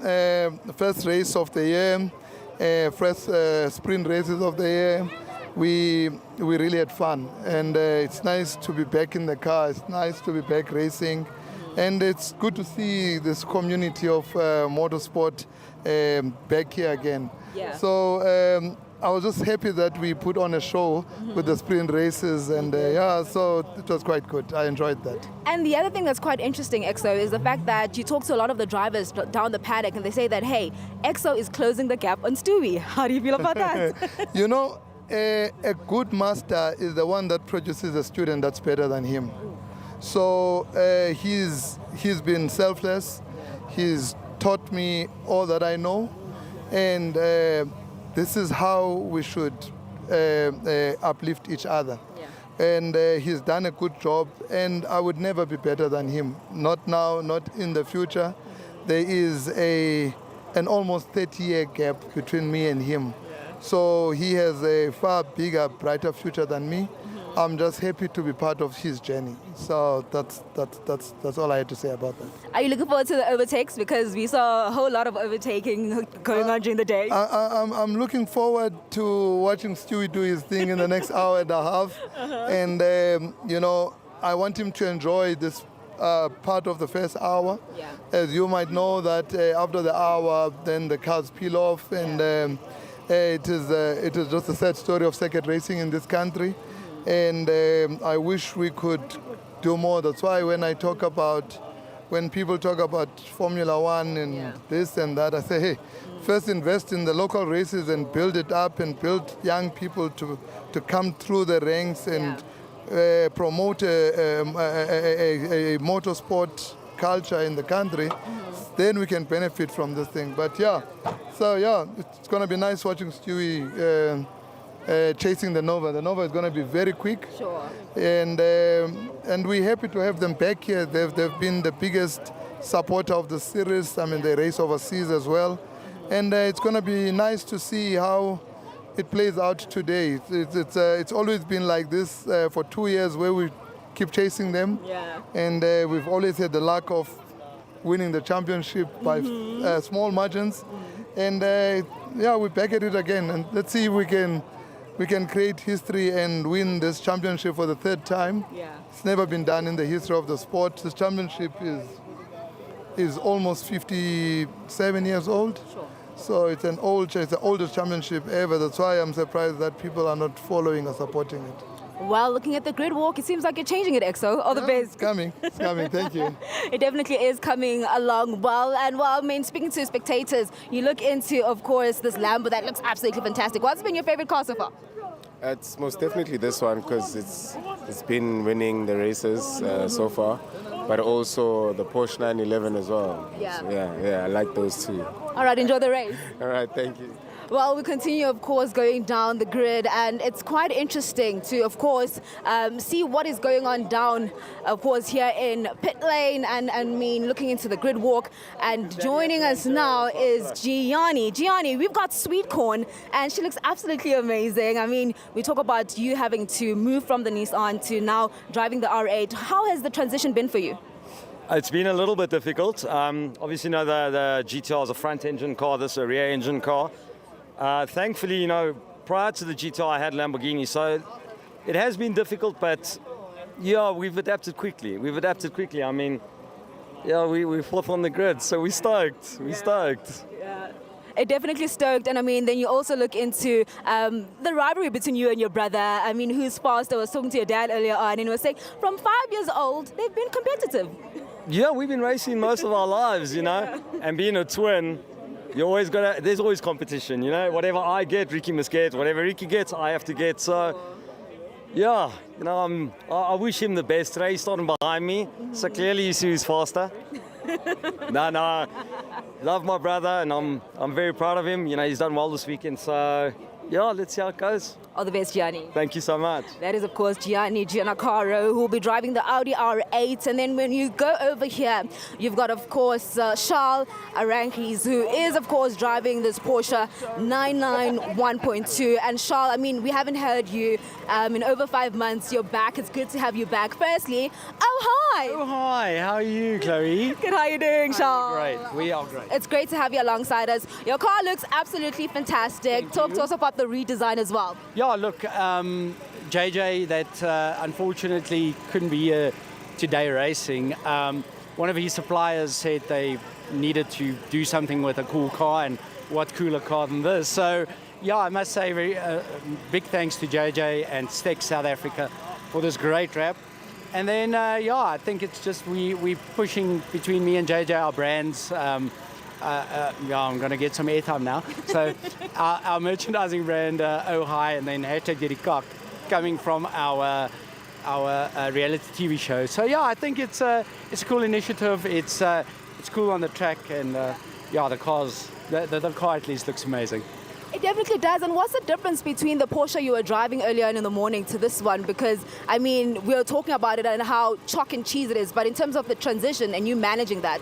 Yeah, look, I mean, you're talking about decades worth of technology updates. So the 997 I drove in the GT Cup is really an old school car, still having to pull the lever to change gears, no traction control, no ABS, no nothing. So yeah, it humbles you.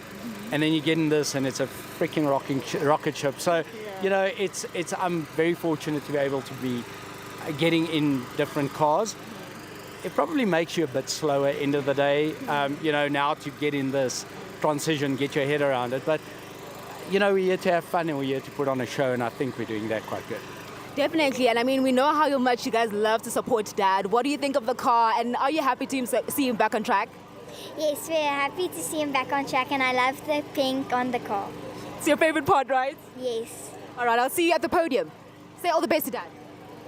Sterkte, Papa. Sterkte, Papa. Oh, absolutely love that. We'll see you guys just a little bit later. And while we continue, of course, down the grid walk as to, of course, Lufefe Mayeki, so joining us now as well. Lufefe, talk to us about the experience. I mean, you've been following SAES. 100%, and it's grown leaps and bounds. Can you see the stands are full? It's amazing to see this journey. Congratulations to the SAES team. I mean, getting 18 people like you. It's good. I'm really impressed. I won't lie. The VIP experience the last time we were here was proper. And it's just good to see that motorsport in South Africa is growing. Yes. And it's also changing colors, because that's what we're about. Who are you backing today? I mean, I have to go with Into Africa, you know, Stu and Mr. X, the reigning world champions, defending even the year before. Yeah. They have to be the favorites. I think Samlin's also got a good chance. They've got a great car.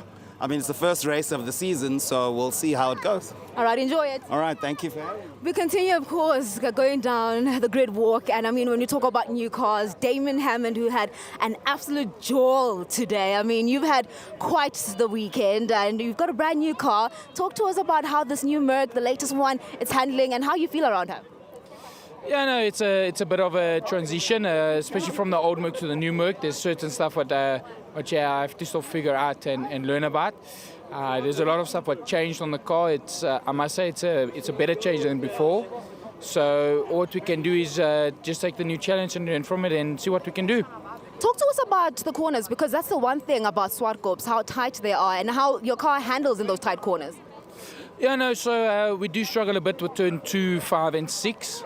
It is quite a big car compared to the rest, especially with the tight corners. I must say the Mercs do prefer a little bit more of a longer flowing turn, like turn 1, turn 4. That's where I do see I got a bit of an edge on like into Africa, the Audis and all of them. But we're just going to have to do the best. It's not the best shooting track for us, but let's see what we can do. How fun was the morning in terms of you getting the overtakes? Are you hoping to do it again now?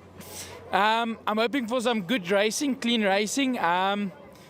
Let's hope, but there's only one way to find out, and that's when the lights drop. So let's see what we can do. I need a nickname, Damon. Do I give you this race round and then round 2 you'll have a name for this car? I hope so. So let's see. Maybe the commentators can help us. But let's see what we can do. All right, we'll definitely see. All the best, Damon. And while we continue going down the grid, we have, of course, Rocket is back on track, which is absolutely great. Ricky Giannacaro joined us now. Ricky, it's really great to see, of course, Rocket back on track. And, of course, you in pink. You look fantastic in pink. Oh, thank you. My wife thinks so as well. What are you expecting? I mean, round 1, and you're battling your brother. And, I mean, he's gone on to say that he's hoping for a clean battle, but it's really great to have you behind him more than anything. Well, yeah, look, I mean, it's not nice to be behind him. I'll give him that. But it's nice to have him back into Team G&H, and it's our first race back this year. It's racing as a brotherly team, you know. I hope I can take the fight to him. I'm sure I can. Yeah. He must just watch his mirrors turn 1. It's not that hard to miss a pink Lambo. But yeah, we're looking for a clean battle, and we just want to bring the cars home and try and put them both on the podium. Yeah. We'd like a 1-2, preferably me 1, him 2. but we got some challenge coming from Damien and from Stradale. So yeah, I mean, we'll see how it goes. It's the first round. It's a long season, and yeah, just want to enjoy it. I want the superstar next to you. Oh, my superstar, yes, I want your superstar. Talk to us about what you think of Dad's car and his outfit. I think it's amazing. I love the color pink, and I want to become a race car driver just like him. Really? So how often are you watching the race with Dad? Every time he races. I love it, and I love watching the Formula 1 with him. Ooh, who's your favorite Formula 1 driver? I like, what's his name again? Ferrari, Charles Leclerc. Yeah, Charles Leclerc, that one. That's cool. And then what's your advice to Dad today? Win. He must win. And try his best. I've been primed for the whole morning. You better win. You better win. Better win. All the best, Ricky. Thank you so very much.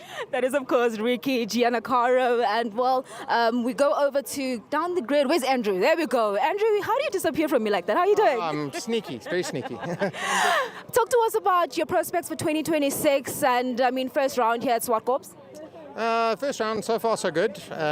Looks like the competition's gotten a bit stronger this year. People have upped their game, so yeah, we're on par with the lap times we did last year. Cars running well, so yeah, let's see how we go. One thing you love is putting on a show, and when you put on a show, we see a little bit of overtakes. Are you hoping to do that again? Yeah, look, the run to turn 1 here is a bit shorter, so I think we stand a bit more of a chance. But yeah, we're in with some big machinery here, so it's going to be an interesting start. But yeah, it's an hour-long race. It's got to just think and use your time wisely. And then I know earlier on you were also fixing, of course, your oil cooling system. Has that been fixed, and what else have you tried to rectify to make sure that you get the pace today? Well, it's not going to make a pace change. We're just struggling with a bit of ducting to get enough air into the oil cooler. So we're trying to bring the oil temp down, but it's a lot cooler today, so I think we'll be fine. All the best, Andrew. Thank you so much. That is, of course, Andrew Horn. And, well, now we're joined by someone who's not a stranger. Kriya, great to have you alongside us. I mean, you've worked in this series before. What do you think of course, what you're seeing today? You know what? It's really nice to see. I've been involved with the series for like over 6-7 years, and to see the growth and how it's changed over the years is beautiful. To see this many cars, to see this many people coming out to support South African racing, I think that's what's important. And you definitely have. I want to know who you're backing. Ooh, I think that's really hard just because this is the first race of the season, right? So you have to take into consideration all the teams have developed, they've grown. Some of them have raced international 24 hours, international 9 hours. So it's interesting to see those cars come back, and I want to see how they're going to perform in the first race. Obviously, sitting on pole, we've got Kolilele Tlaka and Stuart White in the Inter-Africa Racing. So that's a good one to watch. And I want to see Marius Jackson and the MRJ team come out, or MJR team. Come out and see what they're going to do with it, because that car recently raced 24 hours in Dubai. Yes. So I'm dying to see what that car's going to do on the track. She's a sports broadcaster. Very safe answer. Diplomatic. Enjoy the race. That is, of course, Kriya. And, well, she speaks about looking forward to MJR. Marius Jackson joins us now. Marius, I mean, firstly, I'm told that you're behaving like a 35-year-old or trying to be a 35-year-old. What's going on? Yeah, I'm trying. You know, when we're on the grid, we're always trying to be young. And what's the correct word? Overachieve everything. Sure. And I think that's why we're all adrenaline junkies and driving these cars. And I mean, you're just back from an international race. How has that been? And really now the transition and focusing. I just felt a little bit of a rain droplet right now as we're talking. I don't know if that now changes your strategy as well. But first, talk to us about the international race, the experience there, and of course then now what you're looking to try and exploit today. Well, obviously, yes, international is a whole different ball game where we're on. So it's bringing all that, what I've learned there to here today, to see if I can build on that and improve. And yeah, then just take it from there further on and see where we can improve as a team and myself as a race car driver. Raindrops? Yeah, so raindrops, I felt it myself. I don't know. We have to keep our eye on it. It's difficult. I would say maybe in the first 30 minutes it will be dry, and then I think we might have some showers. Oh, I'm looking forward to it. All the best. Thank you, thank you. That is Marius Jackson. And then we continue over the grid. It's Romano Sartori. Romano, good to have you alongside us. Happy New Year. How you doing? I'm good, how are you? Good, fantastic, man. I mean, we've seen the RSC today really, really fast. And I mean, you've also been quite involved in setting up the car. How is it feeling? Are you ready for your race? Well, the cars, we've had a few months to sort the car out. And Frankie's been at it, Frankie Di Matteo. And the car is quicker this year. And we hope that by the end of the year, we'll be up winning, Yeah. Oh, yeah, definitely in the sprint races, for sure. And then we do know that you're planning and preparing for Australia as well, where we'll be seeing more RSCs racing together. Talk to us about that. Yeah, we've got a series in Australia for these cars. There's already 15 cars on the grid, exactly like this. Yeah. And we'll do, Frankie and I will go over for 1 or 2 races and see how good those guys are. Are you taking this car? No, we won't take the car. They've got plenty over there. All the best, Romano. Okay, thank you.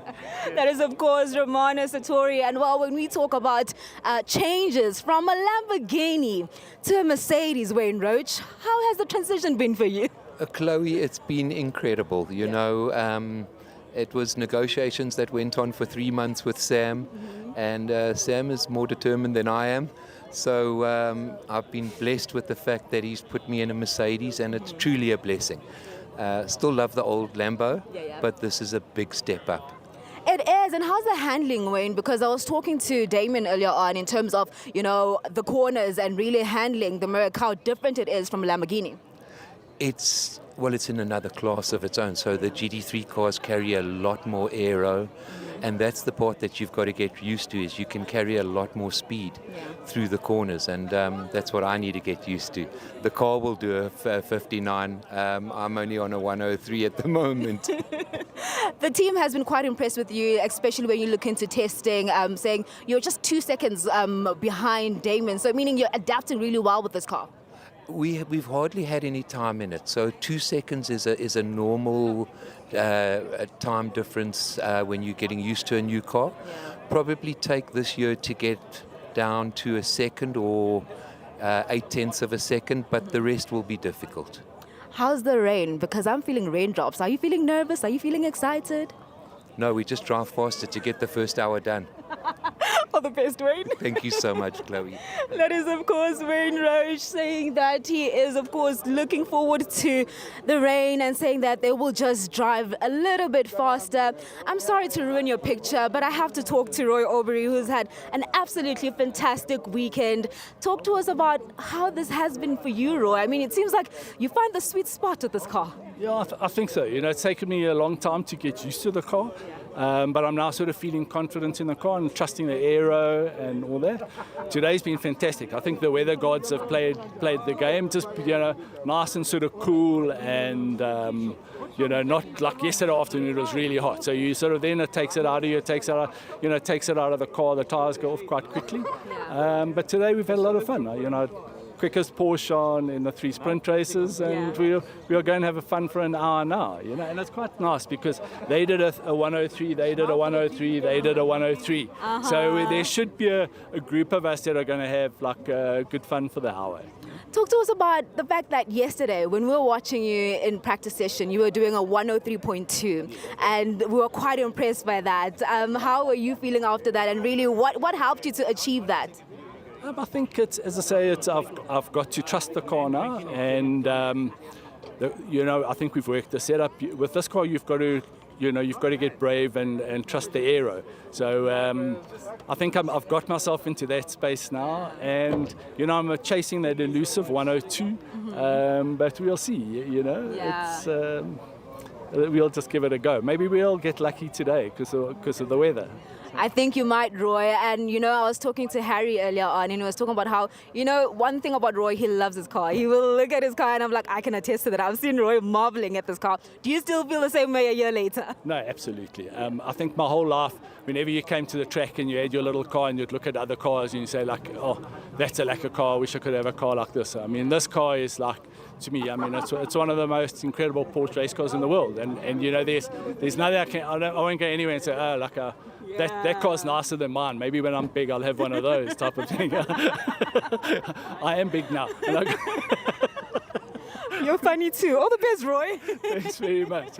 That is Roy Aubrey, and I mean, he's been doing really, really well this weekend. Also, of course, going against his teammate. And well, we are joined now by Son Moodley. First of all, Son, aren't you missing your twin? That's Andrew. Your twin being Mo. Oh, Mo, yeah, definitely missing him. He's praying for me at the moment, so I'll leave him where he is because that's his job now at this time, at this season, yeah. So we are definitely missing him. We almost wanted to stay behind, and we said, no, we can't let the team down. Definitely not. We have your son alongside us. How are you feeling ahead, of course, of this race? I'm feeling good, and I'm happy my son is, yeah. And I hope he does well and finishes the race, so... Yes, it's fantastic. It's a good event, nice feeling, and we will give it our best shot. Have you given the other drivers to drive a bit better? Because I heard you had a lot of advice in the morning. Free advice, yeah. Free. You have to pay for the advice, otherwise it doesn't work. Yeah. All the best, Son. Thank you. That is, of course, Son Moodley. And then when we go quickly to KC and, of course, and his team, I mean, we know that you guys struggled in terms of getting the gear into two. Talk to us about how the car is feeling now. We obviously skipped free practice because we had to fix the gears. And it was just we rounded off gear 2 a little bit, so it just wasn't going into gear nicely. So now we've changed the gear and everything, and now hopefully it runs fine now.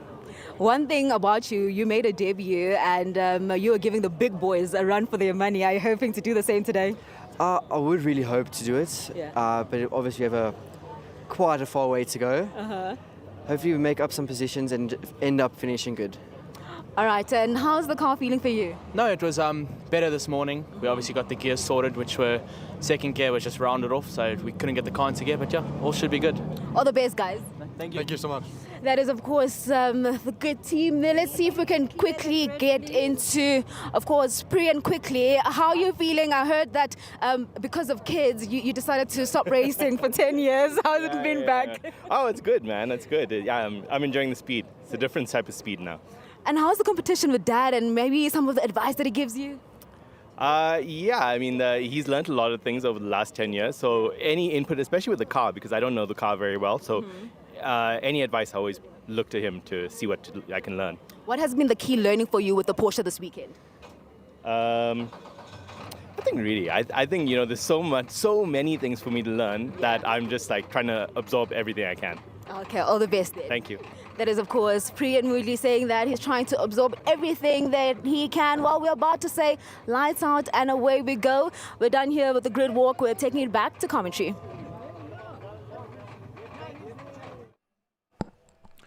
Well, there you have it. An impressive array of talents, an impressive array of equipment. We got some of the behind the scenes as to what it takes to get, for example, the likes of the Normanova Proto 2.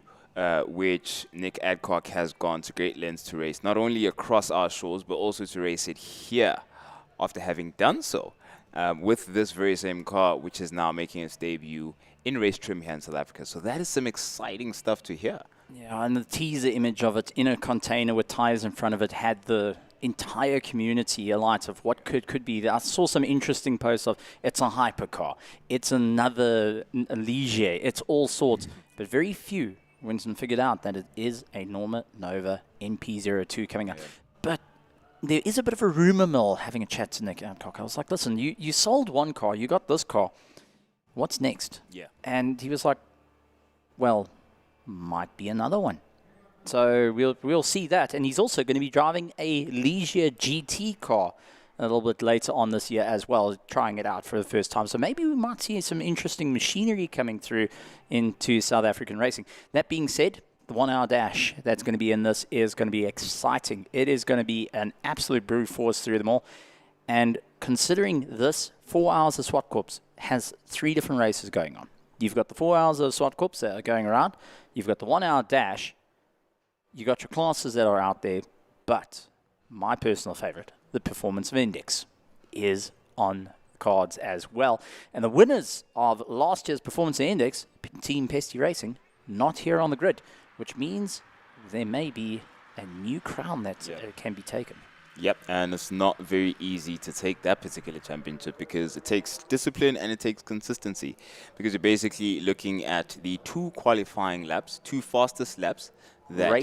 Two fastest in the race. 2 fastest in the race, so they're pretty much as close as possible to quali pace. But 2 fastest in the race averaged out, and then they use that to calculate and basically see how consistent it is with their overall fastest time. So the closer you are to that time, the more obviously you have a score on consistency, and that's how you basically win as compared to your competitors. And you got to remember, it's a driver's championship, not a team. So it's down to each of the drivers. Yeah. So if you are driver A and you're meant to push, how hard are you going to push? If you're driver B and you're meant to take things a bit easy, how far are you going to go in taking it easy? So that's where the difficulty comes in with Performance Index. But you got to remember, it's still a race. Green flag to checkered flag. That's what you need to do, and the drivers will be looking to do that. But it also comes down to the team. Only 6 team members are allowed to touch the car in the pits, and that includes the wheeljackmen, the nut runners, and also your lollipop band. Team manager comes in as well. You're allowed to have more people touching the vehicle once it's moved into the pit, which no one wants to have happen. Yeah. And especially the car currently on screen that has had that a little too often here at the circuit will be wanting to avoid that completely, considering they've got some of the fiercest competition next to them. Let's go back in a little bit of history. Stuart White chasing down Charles Visser. And this goes back last year, where it landed up Stuart White falling off at turn 4, trying to catch up to Charles Visser. Go back a little bit further. Charles Visser, in just the remaining 5, before the last 5 minutes of the race, fell into the dirt in turn 2. Everyone thought it was over, and the lead was lost.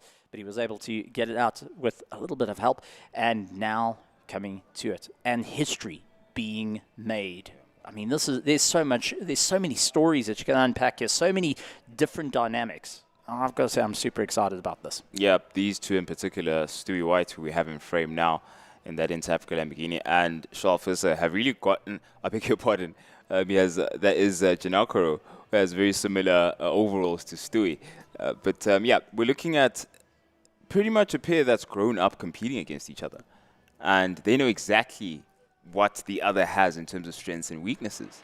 And now we've taken it from karting and going into main circuit racing. I'll always hark back to that because I don't think they have much reverence for the fact that we've changed a bit. We're looking at covering over our heads. As far as they're concerned, they're still kids going at it at a local karting circuit. And it's great to see them having so much fun. Also great to see having a lot of fun is the second of the Janakaro GNH outfit. That is, Ricky's going to be in Rocket, of course, the number 75 Lamborghini Huracan, which we've seen in a slightly different trim, but he loves for us to see just how beautiful, hot, striking pink we have. And then the Lumo green of his brother Gianni, of course, the Audi R8 GT3, which I think that is going to be interesting because of how close they are in terms of pace. They haven't been too different or too far adrift, and they love racing, but racing fair as well. So we'll see how they navigate each other because they're literally right in front of each other. So that start is going to be crucial. And with a Damian Hammond, who he's hotter on form than all of the 1 hour dash competitors. Apart from Charlerangis, sure, Charlerangis was in a 997. He's now in a 991.2. But Damian Hammond, I think, is one to watch out for, purely because he's got a better feel from the track out of all of the 1 hour dash competitors. Let's factor out for the fact that we have your 4 hour endurance races in and amongst the pack there. Damian Hammond is going to be one to watch, purely based on him having a lot better feel than the rest of the 1 hour dash competitors. That's it. And also with a bit of drops coming down from the sky. That's going to spice things up. Everyone's starting out on slicks. They don't want to go out on wets and ruin their tyres before it starts. Romano Sartori enjoying a little bit of a drink. And earlier, he was trying to figure out which button says drink. And it's just because the dash is full of all sorts of bright colours. I'd have made a bet with him. Yeah. If he gets a 102, he gets an ice cream. I met him just before this race. I said, listen, are we still on? He goes, I'm going to get that 102, and we're both going to have an ice cream. So I have to see it there. A little bit of an overflow coming out the back. Nothing too crazy there. It's actually just to help out with these cars. They do have an overflow. If you don't have a pipe exiting from the fuel tank or just even from any just breathers, that's it. If you don't have that pressure build-up, and you're in for a world of hurt of note, because go shake a Coke bottle and then try and open the top. It's not fun. That being said, first hour, we're in for the race, because we're going to see the hour dash go and chase each other down, which can be the spanner in the works for the rest of the field. But I put my money on Combined Racing. They have had the hardest season last year in motorsport history that I've seen in this.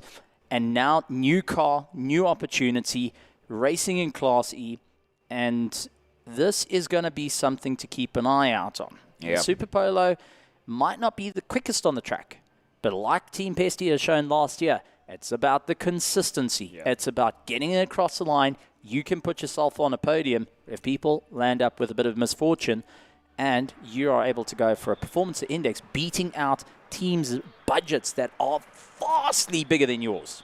Yep, Rick Lareau will be the first to take a swing at the Giants, so to speak, as they put on their David sort of entry against the Goliaths that are out there. So that will be interesting to see how Rick, as well as Paolo, get accustomed to this car, because it's still new in endurance trim. They haven't quite put it to its test. And I like to ask a lot of the competitors, especially on the endurance side, just how much they get to match endurance length stints and overall running of their cars when it comes to testing and practice. And it doesn't necessarily come close unless you're racing a lot, like the likes of Inter Africa or your Just for Sleep. Nick Adcock does a lot of racing overseas. Unless you're doing that, you're getting typical practice times. You're practicing as if you're going to go for a sprint.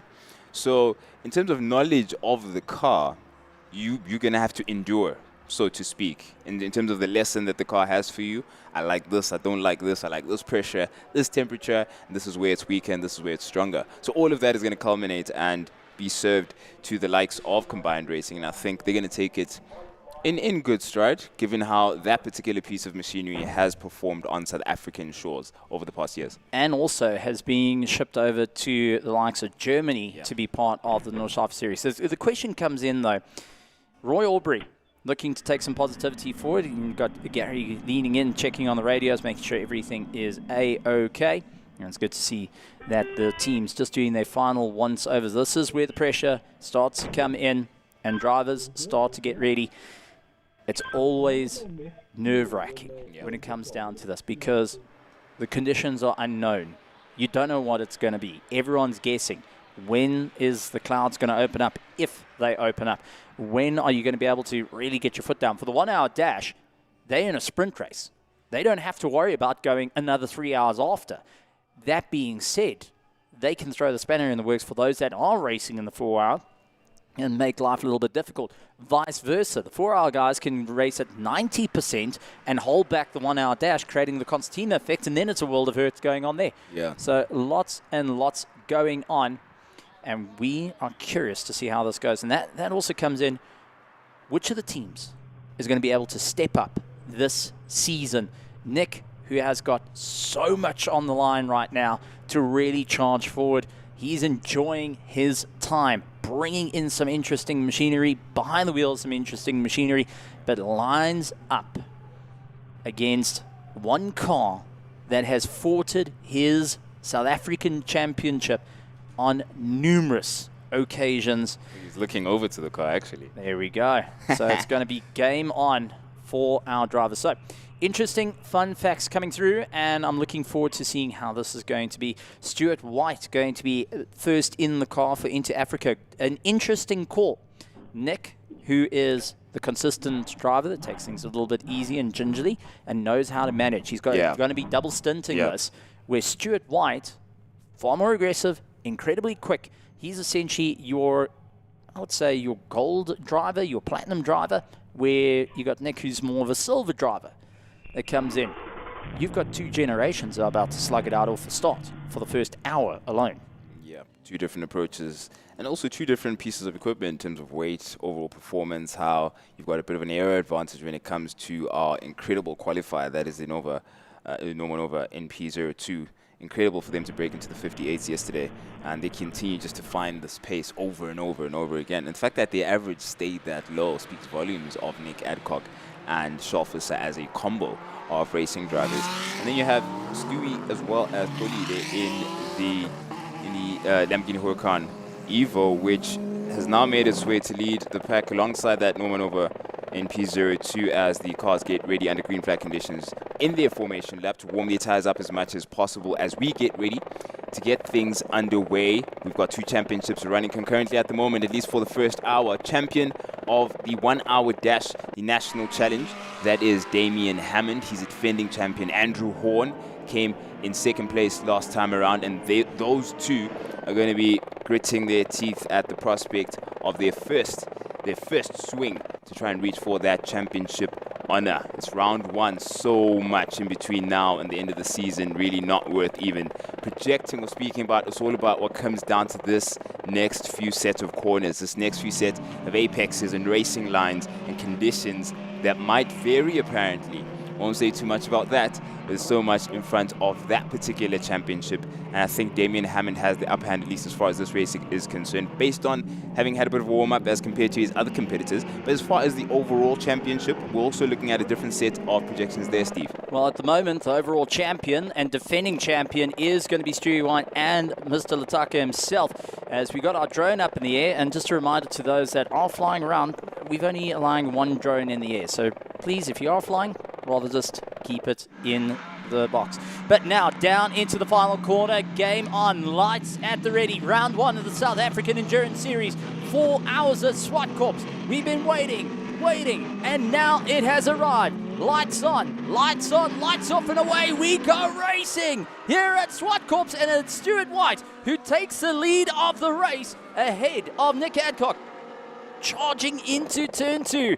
Every single car trying to move forward. Roy Aubrey going backwards, and a huge lunge on the inside and really making it stick on the inside of turn 2. Roy Aubrey took a deep breath and sent it on the way through, and now needs to make up some room. But it is Stuart White leaving the Norman Nova NP02 behind and having Charles Arungi's right on his tail. Damian Hammond trying to make up a bit of room here. The defending champion of the 1 hour dash looking to give chase. Ooh, look at that burly V8 hot on the tail of Gianni Giannakaro. Is going to be very aware of that. Damian Hammond, look at that. No one over Proto NB02 of Nick Adcock there. Something on his screen. I wonder what's going on there. Not too clear. Those spots of what exactly? It doesn't look like, it's not moving, it's not moist. Something that happened earlier today. In any case, Charles Rangi's hot on the trail of Nick Adcock. It's merely using a slipstream to get ahead of his closest 2 competitors behind him in the 1 hour dash.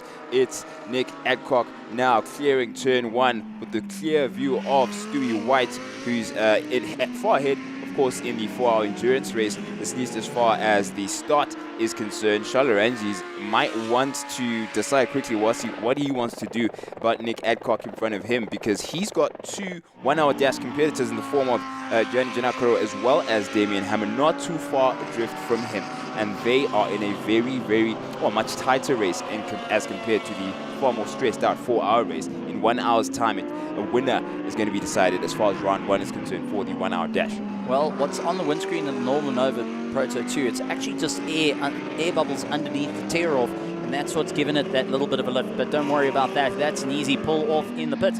However, not wanting to get into the pits right now, they're limited on the amount of tear-offs that they've got on that car, so if you can see, use it. Rather save it for a little bit later. However, Charles Arungi is giving a little bit of breathing room to the likes of Nick at the moment. And Hammond is fighting tooth and nail. We do have a car rejoining. That is the Blue Sands that went through pit lane. So Blue Sands went through the pit lane And unfortunately, that's gone and dropped him way, way down the order. Ramona Satori now 1 lap behind the field, pulled in on the formation lap, and now having to hunt his way back through the field, trying to see where he can make up a bit of time. Andrew Horn closing up on the likes of Giancarlo, who's just up ahead of him in that Lamborghini, and Ricky Giancarlo going and showing he can put in a good bit of effort. Andrew Horn also close to winning in the 1 hour championship last year, unfortunately just didn't have the momentum. Now looking to try and clear past the IRC with his Ligier, and wants to go and break his way through to the front. Otherwise, he is just hurting and hemorrhaging time at the moment. And right behind them, Wayne Roach, who fought it out in the 1 hour dash, who had one of the worst seasons and didn't even get to finish the final race of 2025, is now looking to take his Mercedes to the top. Yeah, past Sartori he goes as he comes to grips, quite figuratively and literally, with the car. He is having his first time in the saddle in this weekend in a proper go and proper racing trim. So it's going to be a good time for him to get to know that piece of German equipment, having jumped out of the Gallardo he was racing last year, as you've aptly described, Steve. A rocket in frame now. Ricky Giancarlo got some clean air ahead of him, trying to catch up to Hammond, as well as his brother Gianni Giancarlo, in a battle there for 4th and 5th overall as far as this first hour of the race stands. But that is actually first and 2nd and 3rd in the 1 hour dash race. So they're battling there for the final, or the second step on the podium, and it's going to be a close one for them race long. It's all about momentum. We have got multiple races here. Performance of index for our endurance. We've got class battles, and we've also got our 1 hour dash that is amongst the fight. And that's the one thing. The 1 hour dash, doesn't matter which car you're in, you are categorized the same. Remember, it's a driver's championship, so it's all about moving forward. And even for the performance index, driver championship, overall, driver championship. So if you miss out a round, well, you miss out on crucial points. For the 1 hour dash, missing a round is the equivalent amount of pain as kicking your pinky toe up against the corner of the bed on a winter's night. I was taking it back. Excuse me, I was trying to catch my breath at the beauty of that Arctic ice, as well as compute what Steve Koenig just said. But I think, yeah, there's definitely that exact amount of value placed on the points you could collect at the end of this 1 hour dash, and none have showed just how much they want it as far as all of these competitors are concerned, as much as Damien Hammond, defending champion, of course, right now, sitting 3rd. That's the battle you're looking at the moment for 2nd and 3rd, and Giancarlo will take a lot of pleasure in making it as difficult as possible for that Burley V8 of Mercedes AMG GT3 behind him to get past, make it as wide as possible. But at the same time, by the same token, Damien Hammond is one calculating race driver. He does not rush. He does not mind to wait and wait and wait. And when he pounces, it's because he's absolutely sure about exactly where his opportunity has been. I've seen it all day. It's exactly his modus operandi, and I think he's cooking something up for Gianni there. I hope he does not relax and rest on his laurels. Told Sam Hammond that. I don't think he's too aware after the three yards back send on into Africa. That being said, it is a tough fight. 2 GT3 cars fighting out. The Audi R8 LMS Evo going and battling it out against the Mercedes AMG, one of the more modern of the Mercedes we have here in South Africa. A 2025 spec car going and absolutely brawling it out, and both drivers walking each other to the fringes at the moment. And Hammond starting to get a bit frustrated looking behind him. He's not as settled as he once was. Seeing that there's a gap there, but now also realizing, hang on, Charles Ranges is long since checked out here. We're losing time. We need to push together, or you need to clear, and I will tow you along a bit closer. This is going to be an interesting fight between them. And at the moment, Charles Ranges leads the 1 hour dash. Gianni Giancarlo holds on to 2nd, and Damien Hammond holds on to 3rd. As a defending champion, the last thing you want to be is sitting in 3rd place, especially for round 1. You want to be on the best foot? Well, you've got to be in 1st place. Yeah, at the moment, in terms of time, is looking pretty much on it with Hammond, and that is partly due to the fact that he definitely is looking like there's something where Hammond has an upper hand in terms of pace that Gianni isn't quite able to find, and they're going to have to make that switch soon if they're having the bigger picture in mind, looking at the fact that Charles, for example, right now has clear air behind and ahead of him. So that's going to have to be factored in by one of those racing drivers. And right now the pressure is on Gianni to make that decision for now to take advantage of that toe. There you go. The switcheroo has happened. We've got that switch. And Damien now takes the lead as far as that battle for second place is concerned. Let's see if Gianni then is able to use that toe to his advantage going forward. And we'll give it a couple of laps to see how that materializes. But heavy on the brakes into turn 5. It's been the host of many an incident across today's racing. You can see some of the gravel that's been cleared off there, but nothing doing at the moment because we just got started, and it's going to be very exciting. We're bearing down now on the first target. The first major target is to clear that first hour, because at the end of it, we're crowning a winner for the 1 hour dash. And 6 laps, that's all it took to catch up and pass Combined Racing. That tells you they have to keep a very close eye on the mirrors, especially with the ultra-fast machinery going past. Now, I wouldn't be surprised if Hammond went and decided, going to go for the pass, thanks, and sent it from 3 yards back to get it done. And Janakaro having to lift and give that little bit of room, wanting to protect the car a little bit, where Hammond is, well, I'm going to race you tooth and nail at this point. Let's go. And a little bit of a bait and switch coming in there from Gianni, hoping to try and force the likes of Hammond to pick his spot. But now coming up to Combined Racing, up towards tabletop. This is into turn 5, lates on the brakes, sends it on the inside, and Combined getting absolutely mugged on the way through. Yep. They kept it to one side. Very, very well done. But take a look at the windscreen. Oh, you got a problem there. That is not a set of tires liquefying in front of Loureiro. That is coming from somewhere else. Let's give it some time. We'll give it some time. In the meantime, we're looking at Hammond and Gianni Janako involved in the battle there. It looked like Gianni capitalized from the Combined Racing back marker at turn 5, but Hammond has found something down the home straight. Car length between the two of them. That was not the picture 1 lap or so ago.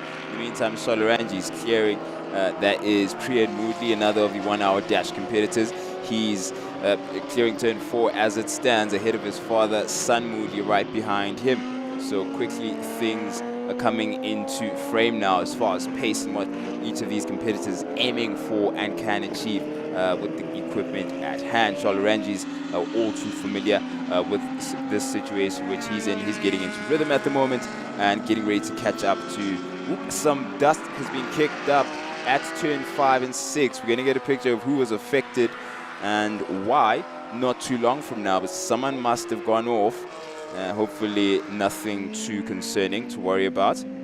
Well, taking a look at the drivers, still putting a big push at the moment. Stuart White, a 59-second run at the moment, really giving everything he can to push that little bit harder. Nick Adcock clearing past the likes of Bezuidenhout in that Shelby Can-Am, and is the young, I've got to say one thing, the Shelby Can-Am lockup, big lockup coming in from Nick Adcock at the top.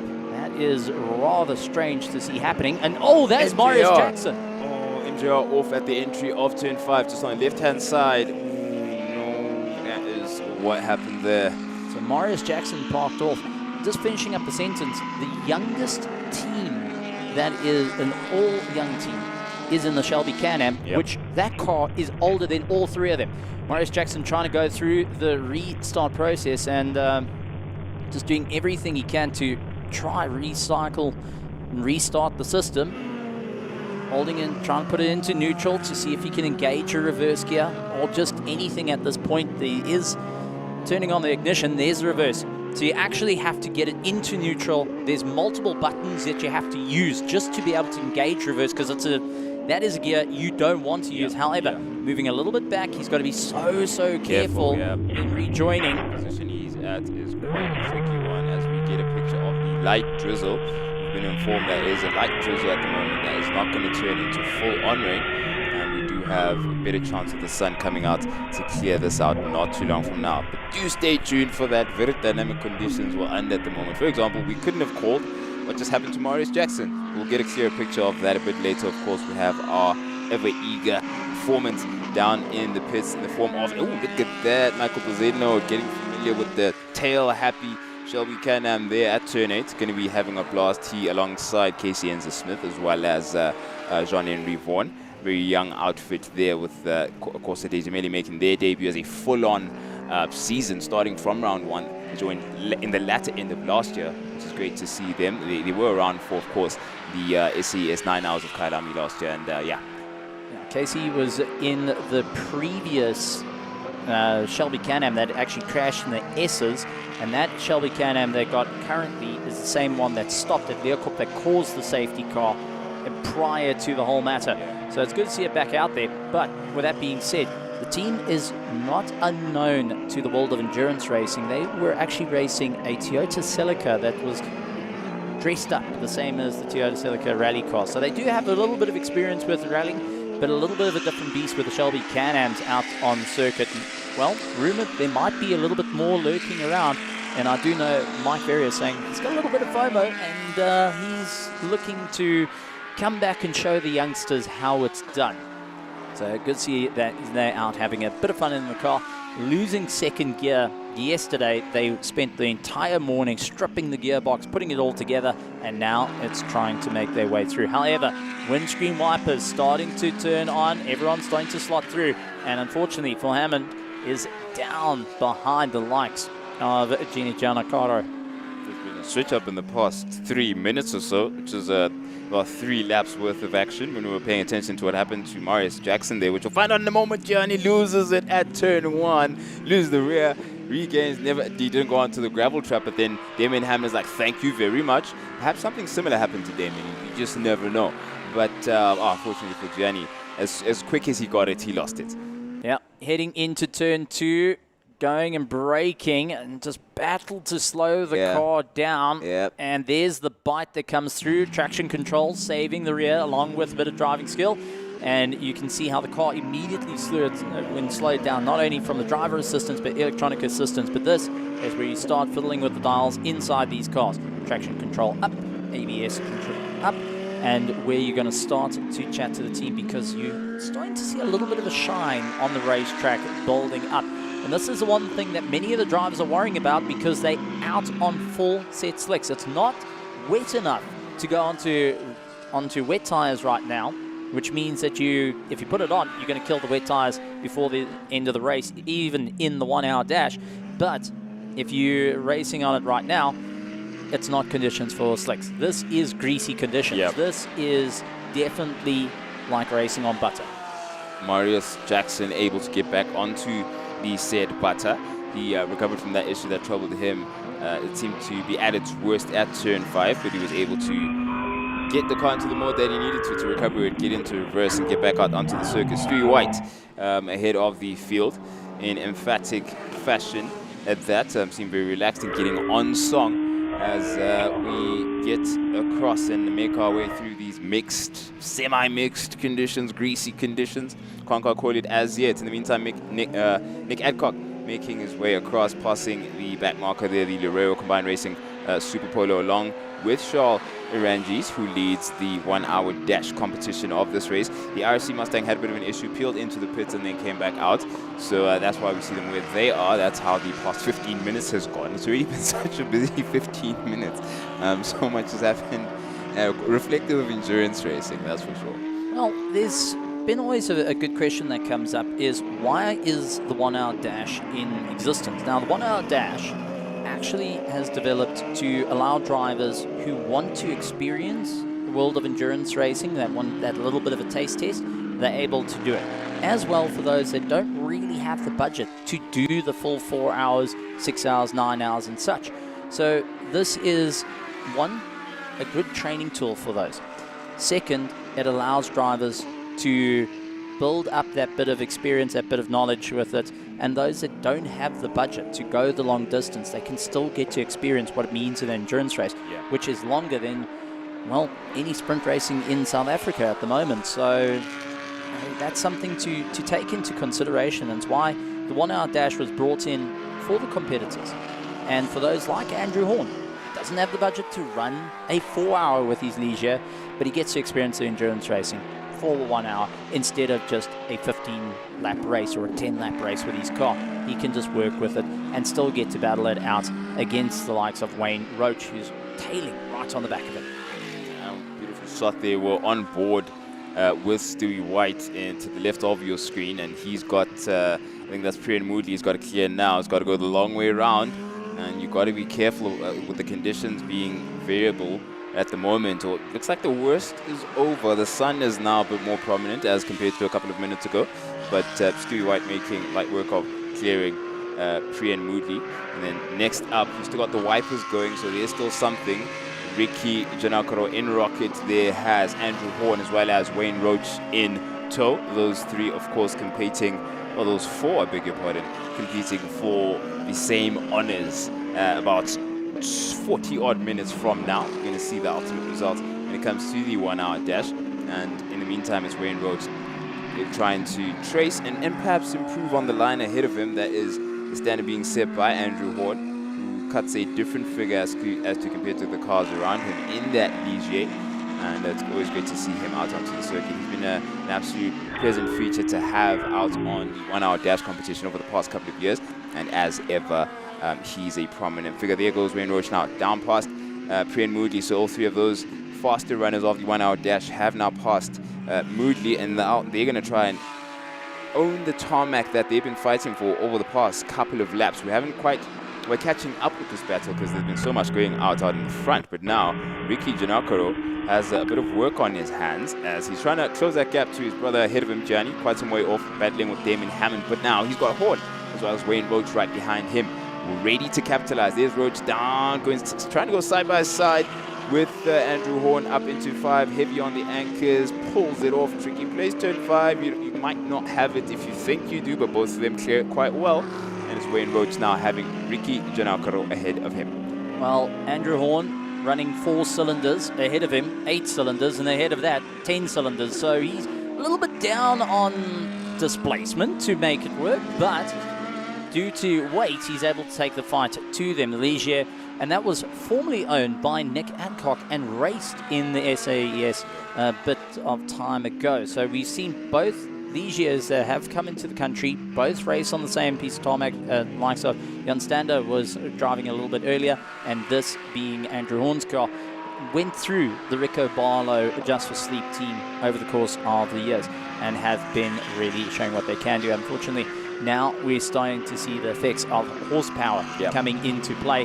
It's not quite a GT3, but the question is, what happens if you put an older 2019 spec versus an even older Lamborghini Huracan that's just ahead? It's not the Evo, it's just the Huracan. And now seeing the big Dragon Energy sponsored Wayne Roach, who has got a lot on the line to prove that, hey, this season is going to be my season to move forward. And I'm not going to let you go and keep your brother safe from the Samlin Racing team. G&H, Samlin, and Stradale, 3 home brands that you will never, ever forget. And Andrew Horn for Akuri Zoo, that has been part of the Akuri Zoo team, has been part of the SAES for many, many years, even racing back at Pekisa when it was still open to be used. Is Andrew Horn sitting with about 250 odd horsepower in that car? Sitting about 200, just over. Half as much power. Just 200 and bit horsepower versus the 500 plus horsepower of the Mercedes and the Lamborghini Gallardo. So he's definitely punching above his weight belt, but that's what you need to do. Keep consistent, keep trying, and the different circuits around South Africa, and this is why we're visiting all the different circuits. We've got tight circuits, we've got open circuits, much like Zwartkops. It's 2.4 kilometers, it's not very big, versus like Kailami, that's got multitude of room that you can really put the hammer down. Nick Adcock trying to follow his way through. Remember, they're racing in the 4 hours, so they're not at 100%. They're sitting at 90 right now. Don't want to push too hard, don't want to bust anything, not worth risking the car this early on. Yeah, 100%. Also with conditions that seem to be going this way and that, all in a short space of time. Always impressive to see. Just if you thought the GT3 cars were diminutive, low set, and compact, overall compact in their package, when you see them right next to the Nova Proto NP02 of Nick Adcock, it they seem so much more massive. There's just so much more size and width given to them when you have that contrast in view, as you can see now. Nick Adcock pretty much disappears out of frame at certain points. But now we've got, it looks like Wayne Roach and Ricky Janakaro side by side into turn 5. Nick Adcock with the best view in the house. Oh, sorry, that's Marius Jackson, I beg your pardon. I couldn't see through the slightly spotted screen of Nick Adcock there, but Nick Adcock clears Jackson. Now Wayne Roach is being lapped by, it looks like Charles Rangi's not too long from now. They're only 1 hour dash, remember that. Marius Jackson in the mix now. Nick Adcock has cleared that traffic. Ricky Janakaro also came out clean. It is now Rangi's who is done lapping the first of the 1 hour dash competitors, and he's going on to his next one. He's been a quiet feature for some time now. That's a result of the pace, not necessarily the fact that he hasn't had an entertaining race altogether. But there he is past Ricky Janakaro as well, and he's going to have a bit more clear air ahead of him. But Wayne Roach is going to capitalize potentially by being right behind Ricky Janakaro and taking advantage of Charles Rangi's presence there. It might have thrown Janakaro off, and Wayne Roach has to latch as tightly and grip as tightly as he can to stay as close as possible and take advantage of wherever Janakaro might misstep. Well, this is it. You got to try and plan and pick your poison at the moment, and the cork in the bottle at the moment is the combined racing VW Super Cup. It's definitely not the same power as its competition. However, they're in the race as well, so you've got to be mindful that they've got 4 hours to see it through. I do want to bring up of a car that has been stuck in pit lane for a little bit, and that is the likes of a Zadenote in the Shelby Can-Am, running into a problem. Has the gearbox given a little bit of a hiccup, and now they're trying to work on it in the pit, and that is going to be a little bit of a blow for them. Just debuting the car, had a second gear, has that second gear let go again? Yeah. We'll see. I mean, work was being done with the car over the course of the weekend to just work on that particular issue, and they had to work through it in qualifying yesterday. Hopefully, fingers crossed. Fingers crossed, well, I'll say it would be great to see those 3 young gentlemen getting to continue and having that issue sorted out. In the meantime, we've got Marius Jackson now ahead of that car as a result of them having peeled off. Marius Jackson now has to get himself back ahead of the combined racing Super Cup Polo. He just did on the back straight when there was a power displacement of I got a VW Polo, and there goes the Porsche. So Marius Jackson is ahead. The question is the team looking back at the car trying to figure out what exactly went wrong with it? We've seen this before. When there starts to be a gremlin in the car, it starts to gnaw away at the drivers and the team. And watch everyone start to be a little bit more cautious, tense. There's a lot of radio communication coming in. We've seen this before, and Prince, we've also seen a little bit of a problem that does spur out of it as well. So Larera back towards the back end of the field. It is the slowest car out there. Remember, they got performance index on their mind. They're not worrying about the competition. Now, it's just circulate, keep the car going, score points when it comes to your performance and index. However, when you start looking at the likes of Marius Jackson's team, the whole MJR, that is a car a week ago that was completely stripped down to bare chassis and looked over. It has not been out today. All of a sudden, got a problem. Must be stressful. But it looks like Marius Jackson kept calm, cool under pressure, given the circumstances, got the car back out, seemed to be happy with whatever that niggle was. But once it's announced its arrival, you cannot forget it.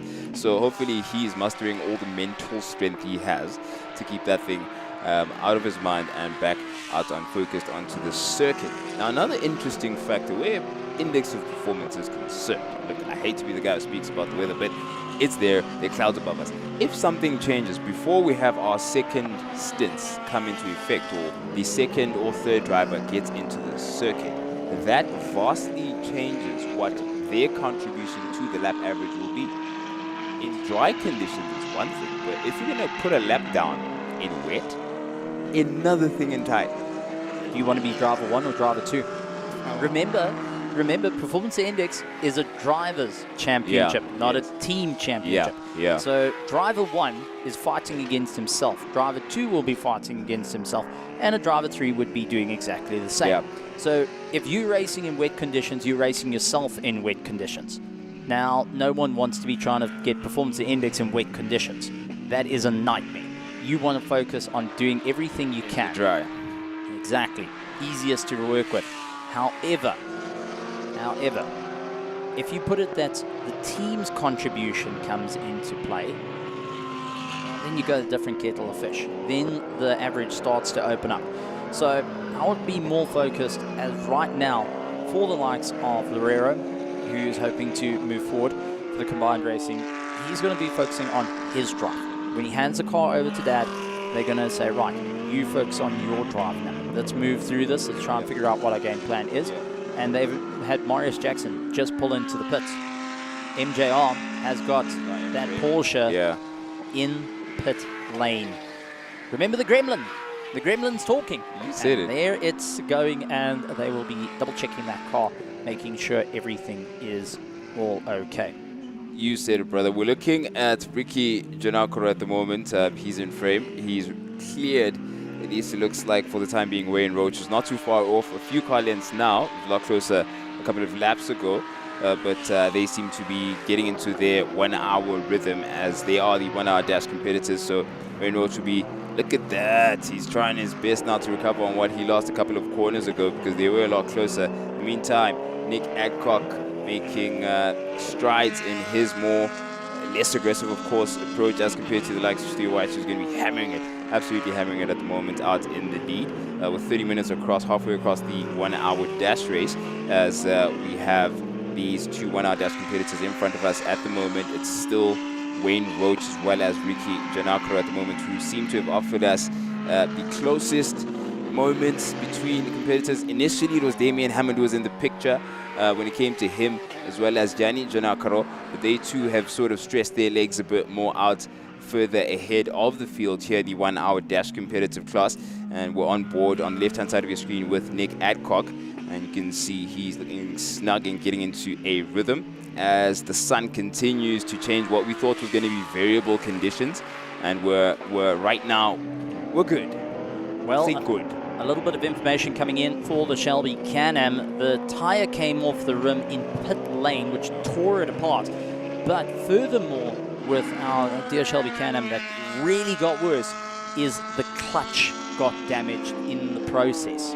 So they're having to pull the car apart, pull the gearbox off the engine, replace the clutch to put it back together to get going. This is one that literally this morning, 8 o'clock this morning, had its gearbox completely off the engine, replacing the gears inside. They replaced the second gear. They put it all back together.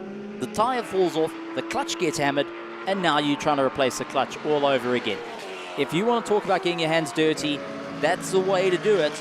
And, well, welcome to endurance racing, and welcome to Zwartkops, where, in the immortal words of Murray Walker, drama, drama, drama is always lurking around.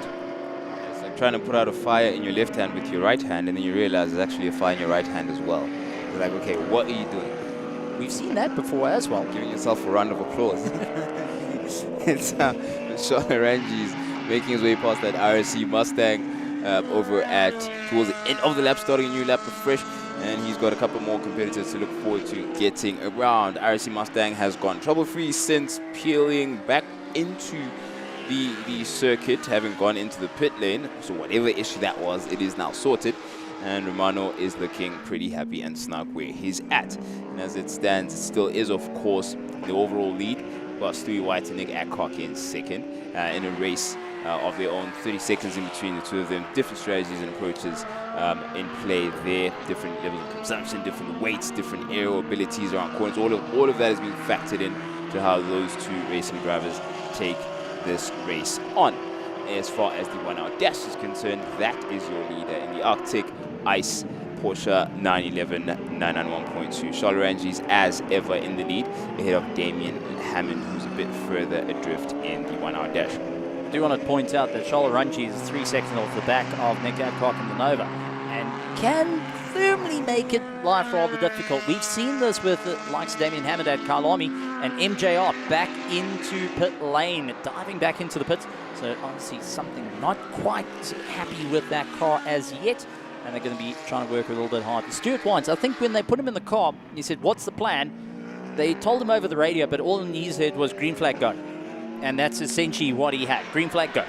And has completely checked out thus far in the race. And his goal right now, open the distance, try and clear the room, and keep going. But the MJR team taking a look and trying to figure out what is going on. Marius Jackson in the car, having a bit of a discussion with the team, trying to work out what exactly is starting to act up on the car. They're either going to keep it going, or they might just swing it round, get it into the pits for the whole team to take a look at the car. And it looks like they're going to jack it up, swing it in the pits, get the entire team on it. Instead of 6 people, they are open cards. Once that car is firmly squared into pit lane, they can put as many hands on it to start working out what is going on. And well, the MJR team, a little bit of hard work, and unfortunately that to start out of 4 is not a lot of fun. But let's go back to 2 main houses in the world of South African racing, G&H versus Samlin, and they are continuing to fight it out. Damien Hammond leads out ahead of Jenny Janakaro at the moment in that Audi R8 LMS, chasing down. Remember that the Audi R8 is much older to the Mercedes, but thanks to balance and performance that comes through, and they try and keep the GT3s within one another, even in older spec. From the factory, these cars are able to play quite close to one another and do everything they can. However, let's take a look at what Damien Hammond's been running through. Hard racing over 3 heats, and we'll need to keep that well in mind. Where the likes of Gianni Giannakaro has been racing hard, but not pushing it too much in his car, and now has an opportunity just to wait, bide his time and go, you've raced a lot, buddy, you're going to get worn out before me. The race is going to come to him, and every now and again, Gianni makes himself known and shows himself in the rear, the side view mirrors of Damien Hammond. So Damien's going to have to be thinking a lot more about where he's placing those 4 wheels of that beautiful Mercedes AMG GT3 Evo. Look at that, the rear comes out a bit, turn 5, signature turn 5. And Gianni Giannakaro's there, he's there to capitalize on everything. You can see he's already gained about half a car length or so just with that moment alone. So there's so much pressure mounting as the laps go by on Damien Hammond's shoulders. And you're absolutely right, Steve, the endurance factor will come in for Damien Hammond more than it will for Giannakaro, who's a lot fresher in the car as compared to the 2. But I would also say that maybe towards Hammond's advantage by knowing a bit better placement of where to get his car in, considering that he's run a lot more and in race trim a lot more than Giannakaro. But we'll see, it's all really splitting hairs when it comes down to it. We have to look at exactly what's going on in real time, and at the moment it looks like a lot of pressure on Hammond. Just really going and pushing as hard as he can on the gearbox. Believe it or not, the gearbox is actually in the boot of that Mercedes, as it's all about weight coming in and where the weight is centralized. However, Hammond is absolutely making the car as wide as possible, trying to close the door off on Gianni and managing just to do it through turn 7. These 2 brawling it out left, right and center, diving down towards turn 8. And Gianni hoping to get the drive with that Audi R8 snapping underneath them. It is going to be Hammond flooring it, a light lift into 1, carrying the momentum through, boots it on the exit. Now it's going to be all about braking hard. He's been off the racing line through turn 2, turn 3. He's been keeping the middle of the circuit as much as possible, even out of 3, heading towards 4. And that has just been making time a little bit more difficult, where the likes of Gianni has been trying to bait him into moving the car aggressively to the right or to the left. This time round, just keeping on the back of him. Last 2 laps, he's been trying to bait it. This time, waiting, stalking, waiting for that opportunity. And you can see double wave yellows at the top. When that's Priyan Moodley reached on the inside of 5. So that's a tricky one. Is he going to be able to get out of that on his own steam? See what happened there. It was him and Stewie. Stewie went down the inside, misread how wide that door was. Priyan misread how narrow he'd opened it, I suppose, and got beached on the inside of 5. As is the way of having a race within a race, and it comes with the territory. How badly did that affect Stewie at the moment? He had a 30-odd second lead of the race at the moment that happened. So he's going to have to recover his position as quickly as possible. In the meantime, Hammond continues to try keep Janakoro at bay, and it's been a difficult task over the past couple of laps. MJR Racing Stable is hard at work trying to get that 911 back out onto the circuit. We don't know what the exact issue is. We're trying our best to find out exactly what went down there. And we've got the Luero Supercar Polo back out onto the circuit now, rejoining proceedings as we continue to enjoy this battle between the 1 hour dash competitors. Damien Hammond still having to keep that Mercedes as wide as possible. It's a much wider car, you can see, but he has to do an even better job increasing its width, using his bare hands right now, steering, placing it right down the middle, making sure it's not easy for Janakoro to find a way down the inside any of the turns. Right now they've cleared turn 1, going out into 2. Heavy on the anchors, go both of them, and right down the middle. Each and every time he just has to be consistent to frustrate Janakoro, as much as Janakoro is trying to frustrate him while attacking.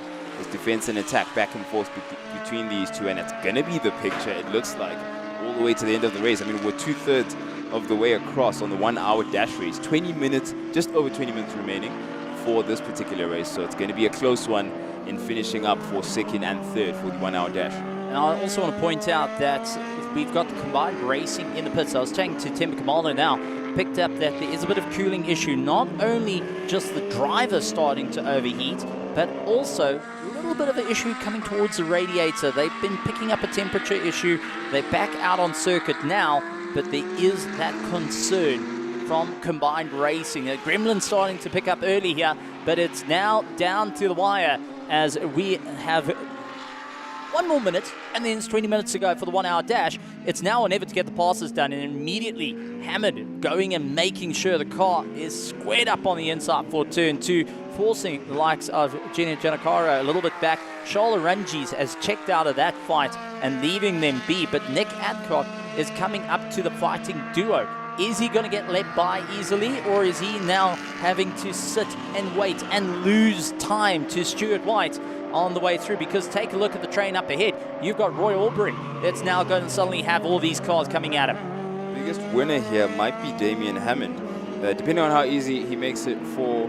He's also got his own battles. He's got to get past Sudden Moodley 1. Then he's got to make way for Nick Adcock not too long from now, after he's gotten past Roy Aubrey there. Okay, for Damien Hammond, it seems to be clear. Biggest losers, actually, it looks like Janakoro at the moment. Okay, fine, he's cleared Moodley. Now he's got Vito. It's gone. It's gone. Gone. No. Oh, no. Look, we've got 20 minutes. Not giving up. We've got 20 minutes, and it's only Nick Adcock now in between Hammond. MJR back out onto the circuit. Great to see. It's just Nick Adcock between Hammond and Janakoro in that battle for the 1 hour dash. Still something in it. We stay tuned. And there is combined racing back out on circuit. It is going to be Nick Adcock closing down to the back of Damien Hammond at the moment, wanting to clear by as quick as he can. He has got the run up the hill. Remember that 4.5 meter Coyote motor is able to go right past. If I remember, that's either the 4.5 or 5 litre Coyotes, but he did open up the door to allow the likes of Janakoro to get right onto the back of him to really give it everything he's got. And honestly, this is going to be interesting because right ahead of them and can quite easily get boxed in. The combined racing is definitely keeping an eye on that 7-inch review mirror that they've got in the car, and they're going to have it absolutely full of GT3 cars coming at him down the outside, going to force him on the inside. That's going to make life a little bit more interesting for both because they're slightly off apex, and Roy Aubrey getting it right on the outside and having lots and lots of time hemorrhaged on the way through as he tries to clear on by. So it's some incredible racing going on here, and it's all about positioning. But that being said, let's go and chat to likes of Chloe with Marius Jackson. We are down pit lane with Marius Jackson from MJR, and I mean, we've seen the Porsche come in quite a few times. What's going on and what have you been trying to rectify? Obviously, as you know, we've rebuilt the car and stuff, and with that comes some gremlins. So our problem now is when we're out in the car with the aircon on, because it's extremely hot today, it works for about 30 minutes and then it's like it's completely shutting down. And then the temperature is just rising inside the car, so no cold air from outside is coming in because it's blocking the ventilation and stuff. And we tried to open it, but it's not working, so we had to reset the aircon now just to make it cool. If that's not going to work, we will see what strategy we will run. But for now, that's our problem which we got. So let's hope they've had it sorted out now, and let's see. And I mean, talking to Ellerine in terms of the preparation, he seemed quite calm-headed and just to, you know, ready to go out there because it is an endurance race. So, I mean, about 3 more hours to go. What has the conversation been with him? Well, yeah, so obviously we are quite fit as drivers. And I've just explained to Joe what the situation is in the car and what he can expect after half an hour if it's starting to happen. And you can see in myself, you know, when we measured, when I came in and I've reported the fault, we checked what the temperature was inside the cockpit. It was 82 degrees. So yes, you get heat fatigue and you just can't start breathing. That's how hot it is in the car. So yeah, I got out obviously for safety reasons and stuff because it doesn't matter how fit you are. Everybody can pass out or something can happen about that heat. So Joe is now in. He's going to have a look how it is and report back to us. All right, thank you and all the best. Thank you very much. That is, of course, Marius Jackson just explaining as to what has been going on with the Porsche. And well, there you have it. We'll try and, of course, get then more news as to how Joe is feeling in the car. But we'll get you more news as well as to what the rest of the team is going through. I mean, we also managed to see what was going down with Casey, Enzo Smith, with that Shelby. And he just mentioned the fact that, first of all, it was just, of course, that rim that came off the tire. And then the second time when they came on, they were not feeling the clutch. So they are trying to rectify that as well. Also, we'll definitely be keeping you posted down here in pit lane. Back to commentary. That's to stay posted. Giannis Zanakaro making sure that Damien Hammond doesn't check out. But well, there you have it. Marius Jackson was struggling with that overall aircon issue, ventilation issue, all combined. Intolerable temperatures, I'd imagine, given how heated it gets, quite literally and figuratively. So we had to get in to try and get that issue sorted, reset the system, and hopefully it works well. Fingers crossed for Joey Loreen, who's back out on circuit now. Well, that's it. In the car, it's 80 degrees. Now impact that with a fully insulated race suit and helmet that then just captures that heat. Remember, your body temperature, you're looking at 35 degrees Celsius. Amplify that. You're in for a really, really rough run. And remember the temperatures that you go and cook at, being at 120 if you're into baking, and you start elevating the pressure from there to 180. Now, think of trying to do that to a person, the amount of fluid loss that you're getting, the headache that will start to come through. You are getting heat stroke while driving the car. And that is extremely dangerous. But it's a good thing that the drivers are talking to the team saying, hey, listen, guys, we've got problems here. We need to try and identify what's going on. However, I do think Jose Ellerine is one of these drivers that will take a breath and try and drive through a lot of it before he starts to feel it. And that's just the nature of him, where the likes of Marius tends to, if he's not comfortable, he's not going to push it.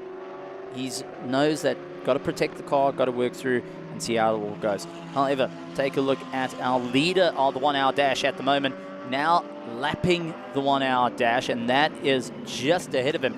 The likes of Damien Hammond has got Charles Ranchis looking to hunt him down at a rate of knots here, put a lap on him and continue on through. And Charles Ranchis, that not too long ago has been out of the car for 5 months, went through quite a bit of surgery, and now looking to have an huge amount of fun on his return. And on the way past, oh hi, as he went and now has lapped second place in the 1 hour dash. Talk about a dominating charge for the 1 hour on his part. However, it's Nick Adcock who is keeping the pressure going forward as he's got a double stint to cope with. Well, we've been told a double stint. Yeah, there's that. Oh, shadow game, smokes and mirrors. You never know when it comes to strategy. You can't play an open hand. when it comes to that. But yeah, Charles Ranges, as ever, I'm so glad you went for the Ohio reference. I was waiting for you to do that. And it's still been these two in frame with Charles Ranges really as an idea as far as they're concerned. It was really a concept because he checked out from pretty early on in the race. Look at Nick Adcock, his neck under the G's of that car, tilting slightly to the left there. That is just how much forces their bodies, really a mere indicator, slight indicator of just how much force is exerted on these racing drivers' bodies, and has to keep his concentration to get his eyes set on the next piece of tarmac where he wants to place that car. He never looks exactly where he is. He's always looking ahead. So it's a lot of body tense. Your body is tense for the majority of your stint. I don't think you relax much unless you're on the home straight to get a bit of a break. But most of the time, you're just tensing up, trying to act in the opposite direction. All those G-forces are taking you. So it really does take a lot of fitness. Then we factor in the fact that you're in an oven on wheels. So a lot of these racing drivers really have to work very hard to be in trim to get into these cars. And someone who's been working hard for the past 40 minutes, 50 minutes, I beg your pardon, because we've got 12 minutes remaining of the 1 hour dash. That's it, 12 minutes to try and close the distance up and get second place. And it's going to be GNH against Samlin as they boot their way through. Romano Sartori keeping his times going and just trying to make it all the way to the top. Remember, he pulled in on the formation lap. He's up to 10th overall and has done a 103.6. Not quite the 102 yet, but got a lot of traffic in through turn 1. A brave move for Damien Hammond to guard the line around the outside. Now they've got Romano to deal with. The Blue Sands Racing IRC Mustang is about to get a face full of German machinery. The Mustang is about to see Mercedes and Audi come flying past him. Two very different ideas on GT3 racing. The Audi R8 mid-engine rear-wheel drive versus the front-engine rear-wheel drive Mercedes that is now looking to go by. And that is up towards turn 5. And you can see the power difference is rather similar, which makes getting past the back markers just a little bit more tricky. And now we're going to see Janako try to box Damien Hammond in, and the contact. Is a tap for Romano. That was Sartori got tapped there at exit of 6. But he lost it himself there, or was it a tap? That was a tap. I think there was a little bit of contact because Damien Hammond did not want to get boxed in by the likes of Janakra. He put his nose in. Romano had to get the car through the corner one way or another. It was the slightest of nudges, and that's all she needs. That's all it takes, especially at 6. But let's go back last year. What happened to Romano Sartori? That he battled to get the car going and brought out the safety car here at Zwartkops. The last time we were out, turn 6, pointing the wrong direction. This time, under a little bit of assistance.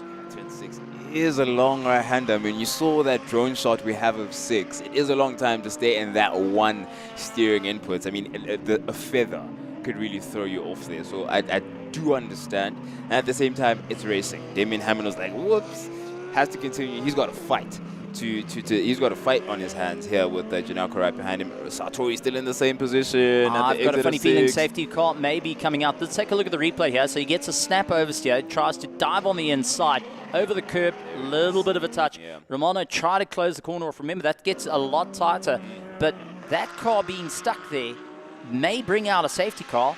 And I'm looking for any yellow flags that are sitting around. Combined Racing, they're still passing, so there is no safety car out there. Just got yellows at 5 to warn about 6, which is fair enough. But that is now a prime passing spot taken away from the likes of Janako. So he has to find out turn 1, turn 2, turn 4 is your best passing spots now, unless turn 5 and 6 are clear for takeoff. So we wait to see how they go on by. I don't see any yellows when they launched up the hill this time around. It's going to be whether Romano still stuck on the side, and not quite the case looking at the cars flooring their way through. So he looks like he was able to clear that car, and we're back under full racing speed. 9 minutes to go. Second place on the cards between Mercedes and Audi. Ladies and gentlemen, boys and girls, on Prime Media and on YouTube, pick your favorite car, pick your favorite driver, because they literally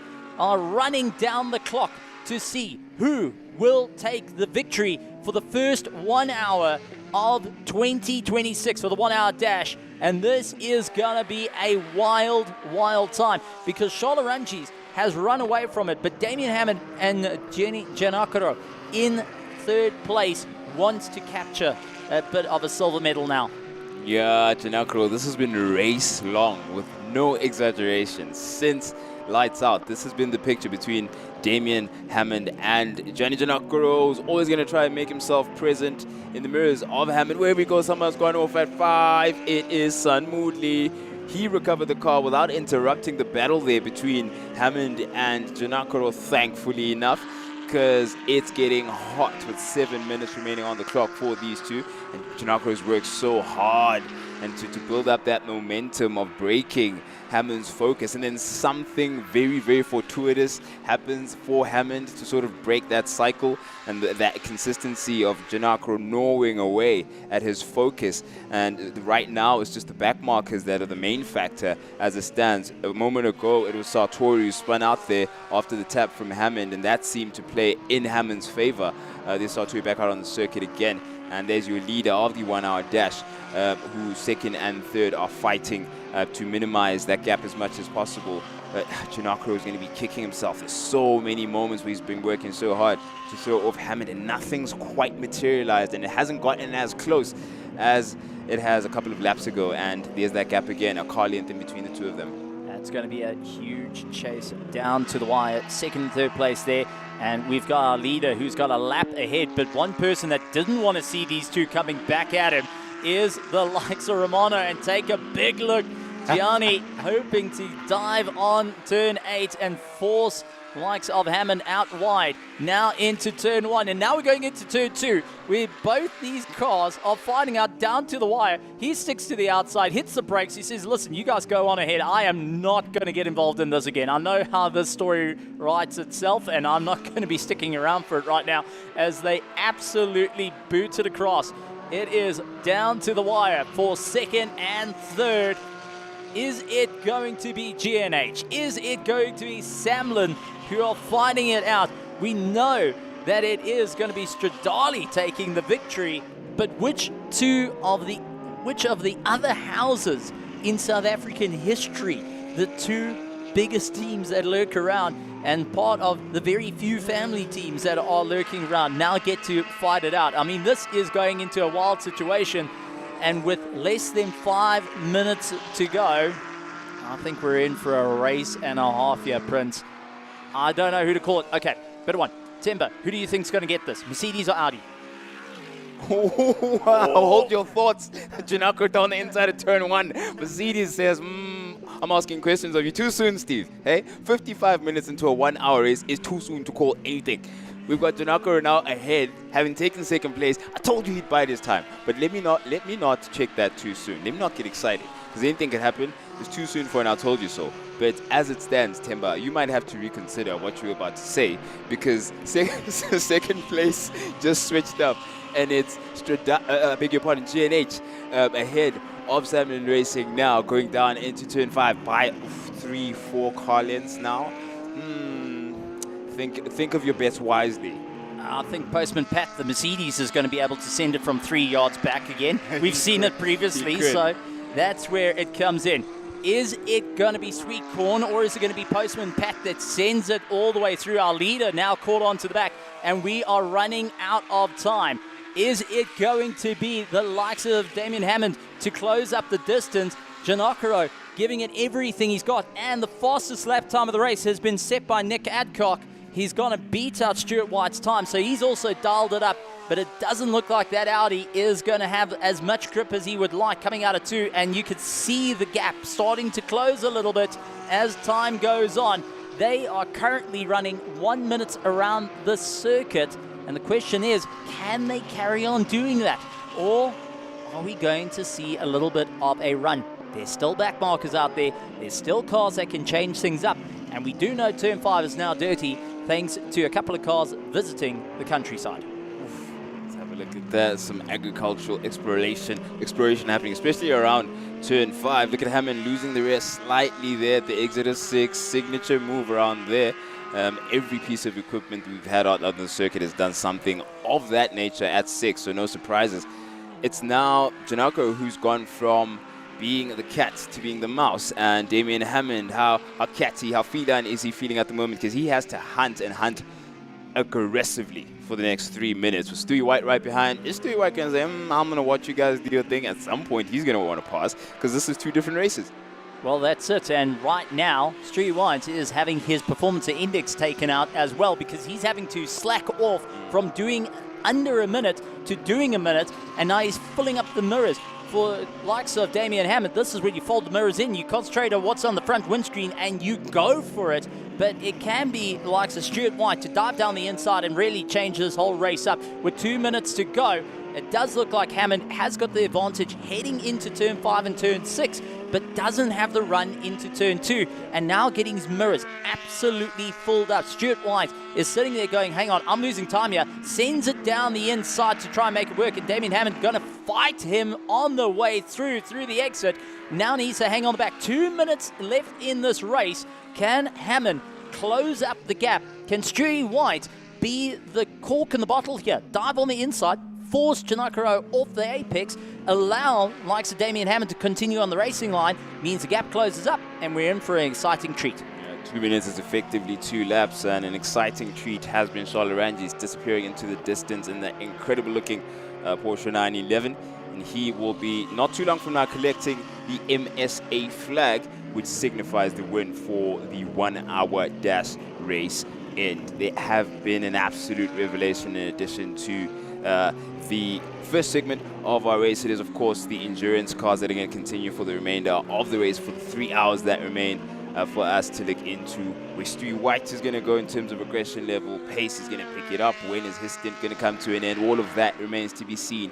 33.33% of the race time is what each and every competitor has to put down as a minimum for them to have an officially registered and considered finish for the end of the race. So all of that is being calculated and thought about by the endurance racers that are going to remain. But as it stands, it's that pair of racing drivers. Roy Aubrey has lost it at 4. Oh, and came across the track in front of the rest of the field. That is a deep breath moment. Charles Rangi's having to just go and thread the needle on the way through as well. Roy Aubrey got it out of shape and made life interesting. 40 seconds left, and there is Romano Sartori, keeps an eye, allows Charles to go through. Now he is behind the leader, so if the checker flag comes out, it's going to be the MSA flag that comes out to show the end of the 1 hour dash. They're allowed 2 laps to cool down at race pace. Remember, they can't slack off too much because there still is an active race they're dealing with at this point. However, now it is time to go, and we're into the final count with 14 seconds left. It is now down to the wire. 10, 9, 8, 7, 6, 5, 4, 3, 2, 1. And now the MSA flag comes out for our leader. The 1 hour will be Charles Rangi's. Question is, second place may be running in the favor of Giacomo ahead of Damien Hammond. The question is, can he keep that momentum? He's got the run, but one mistake can change the entire run, and that Audi looking a little bit loose out of 4. Yeah, it is looking loose. I saw the same thing out of 2 as well. But let's see, a couple of corners remain for the likes of Janakaro. There is Roy Aubrey, just had a moment, and behind Janakaro is third place as it stands. Oh, Sartori going off at the moment, but in the meantime, the MSA flag is about to bear down on the car you just saw go in and out of frame. That is the likes of Charles Rangi. He's taken the 1 hour dash, and he's absolutely done it in dominant fashion. An absolute wonder the Stradale stable has been when it comes to this particular competition, consistently delivering back-to-back performances of this ilk. Incredible to maintain that level of performance that consistently. And equally as incredible is how these 2 cars for second and third in the 1 hour dash, that incredible looking, brightly colored, hard to miss Audi R8 GT3 of G&H Racing, as well as Samlin Racing's Mercedes-Benz AMG GT3 of Damien Hammond, have battled for 55, the full hour. I can't even break it down to like 55 minutes, literally from start to finish. back and forth, nose to tail, cat and mouse. Incredible racing we've seen. And they've had a lot of things thrown at them, other than the elements, looking like it was drizzling earlier on. We also had the likes of Romano Sartori as a feature just now towards the later part of the race. The likes of Ricky Janako, of course, as well as Wayne Roach. We're going to peel off one of our competitors, Roy Aubrey, as well. Had a bit of a moment towards the end of it. But the results in proper order, outside of my excitement, as well as that of Stephen Koenig. It is Charles Ranges who takes the win. There he is in frame, being embraced by the Stradali Motorsport stable. Congratulations to them and the team. Well-earned efforts, well-earned silverware for your efforts. Gianni Giannacaro in second place. Damien Hammond of Samden Racing in third. Ricky Giannacaro of G&H Motorsport in fourth place. Wayne Roach in fifth. And you have in sixth place Andrew Horn. Roy Aubrey, who had a moment just now, just before the end of the race, recovered to get seventh place. And Sun Moodley in eighth place. And Romano Sartori in ninth. And Priyan Moodley rounding up the 10 for the 1 hour dash. Family, friends alike, embracing Charles Ranges for his incredible performance and taking it in a dominant fashion. Tema Kumalo, who was your money on start to finish, or should I talk about the last 5 minutes? In the battle for P2? In the battle for P2. I was in two minds. Yeah, I was in two minds. Okay, okay. When the battle was getting really heated, I was thinking about what you're saying at the start of the race about Damien Hammond having his better feel, having his eye in more. Yeah. But then as it went, Gianni was so close, it looked like he had the pace. But it looks like we will be catching up with our 1 hour dash race winner with Chloe down in pit lane.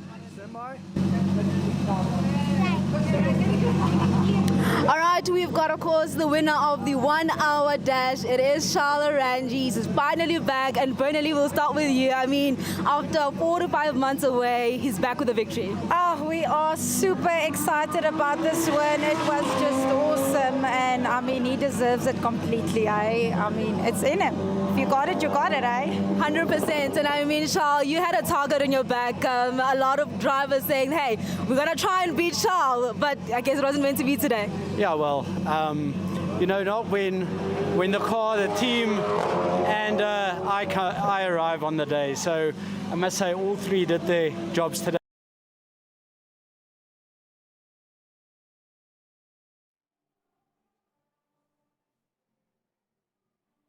And that was Charles Ranges, winner of the 1 hour dash, saying it was a combination of three factors: the car, the team, and the racing driver. The man in the saddle, all arriving on the day, and it culminates in exactly that, collecting the silverware towards the end.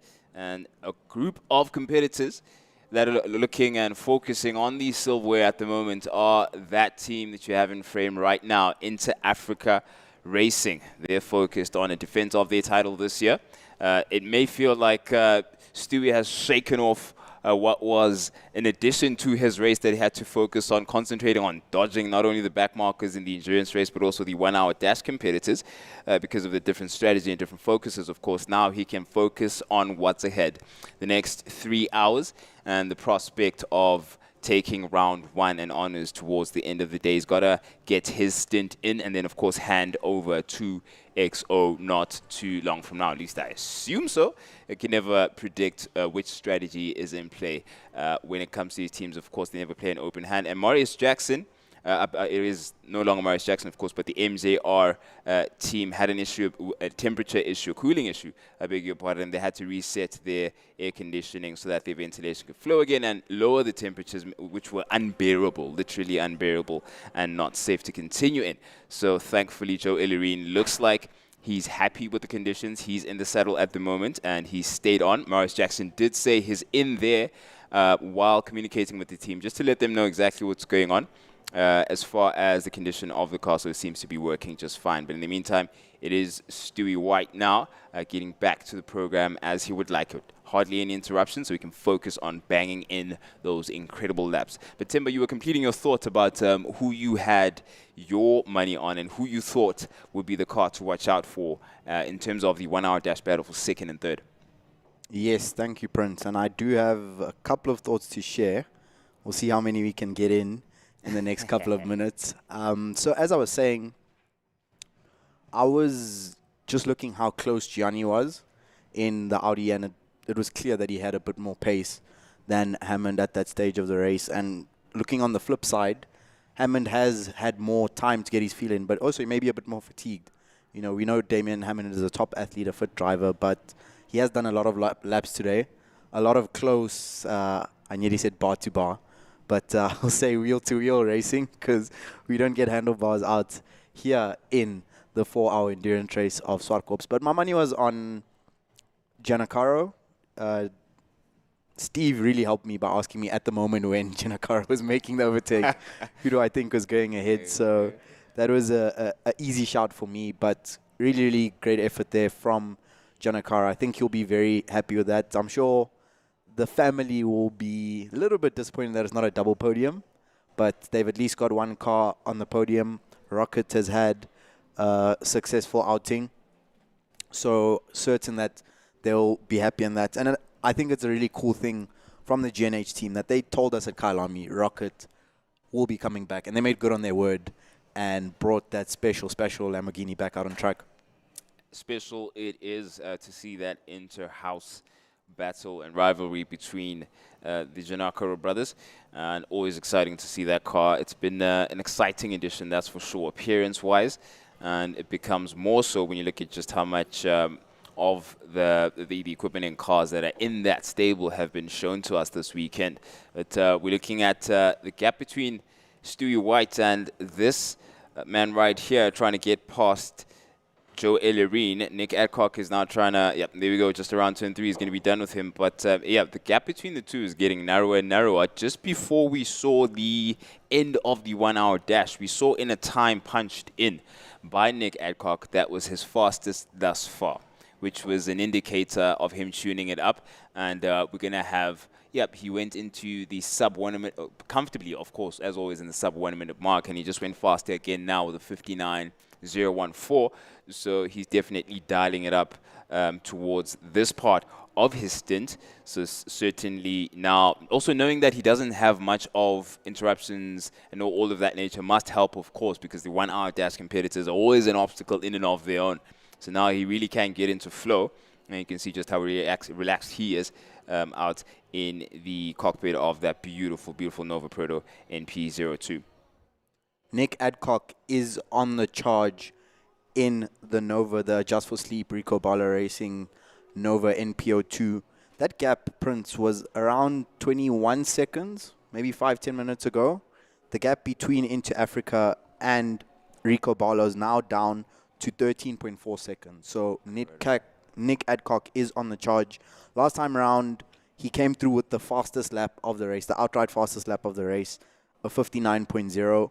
I've never seen a car do a 50. I've never seen any vehicle, let me say, do a 58 around Swartkops.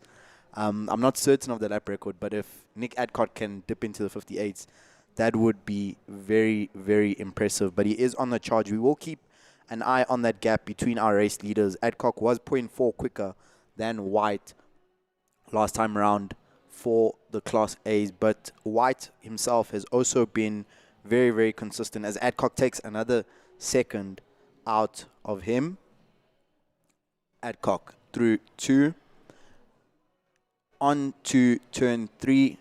We are looking forward to catching up with Charles Arangis and Chloe Grace down in pit lane to get our thoughts from our 1 hour dash race winner.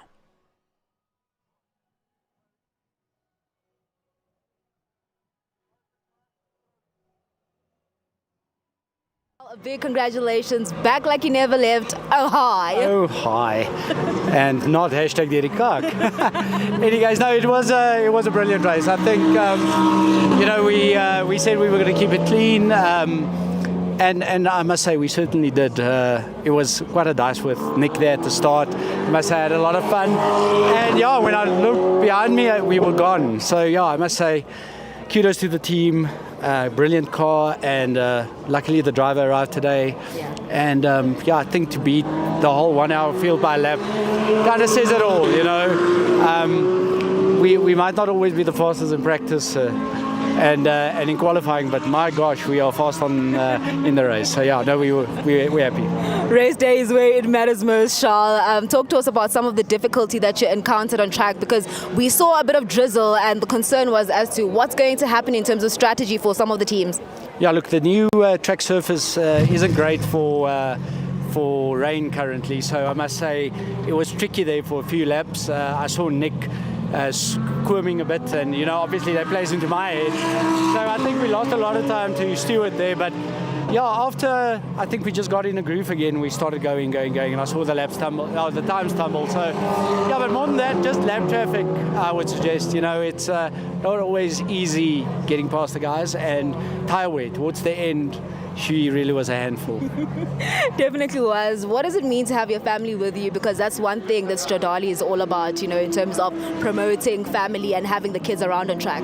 Yeah, look, I mean, that's the whole point. I've got 2 girls that, thank goodness, haven't started racing yet, but this is dad's sport and they support me 100%. And so yeah, to have them here is almost like a no-brainer for me these days. I don't want to race without them here. Another championship in 2026? Well, I don't know if we're really going to campaign the whole 1 hour season, Chloe. We might do some endurance. Really? I mean, might that not be better? That Who would be knows? amazing. I mean, we never really decide up until 2 weeks before a race what we're going to do. So, it's all up in the air. Is there a new car? You said there might be a new car 2026 last year. Are you still hinting at that? Well, 2026 has just started, hasn't it? Uh-huh. So yeah, we have more cars coming in, maybe not on this level, but we want to grow the sport. It's not nice to see a depleted field like this on a weekend like this. So we really all have to work to make this work. So we'll get there. I think it's just getting interest again. Yeah. I mean, the 1 hour has grown exponentially. Why not the full endurance race? So I reckon we've got a meeting tomorrow. Mm-hmm. There's a lot of difficult stuff that needs to be discussed, but I think if we can all get on the same page, this thing can grow massively. Completely agree. And when I say oh hi, what do you say? Oh bye. That's Charlotte Ranges as we go back into commentary.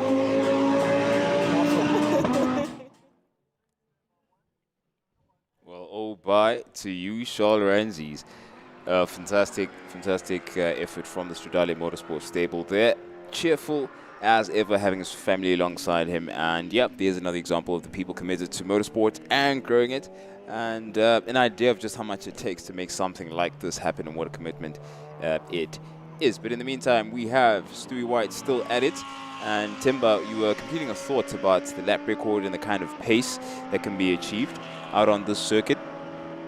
Yes, so Stuart White has been consistent as he always is, and it's not the craziest stat ever, but I just wanted to pick your brain, Prince, and what your thoughts on this, because Steve did mention earlier how much Inter Africa is also going for that index of performance championship. Yeah.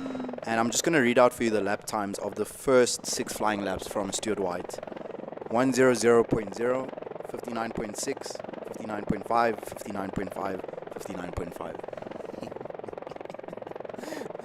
The kicker for me is the last 59.5 mentions, like point made. That was an exclamation mark. But signature Stewie, I think his aggression is his signature. You even know when Stewie's in the car, you can see just the way it's moving, regardless of who he's around as a teammate, whether it's him and Exo and Axel. You just know Stewie is in the car just based on how he drives, and it culminates in those kinds of lap times. And he's always done that in terms of just the start of the race. He wants to clear it from the beginning, so he gets into his groove as soon as possible and doesn't let what's going on around him affect him in terms of pace, which is, I think, that makes him unique as one of the talents that are out there out on the circuit. I think it's a different approach to things.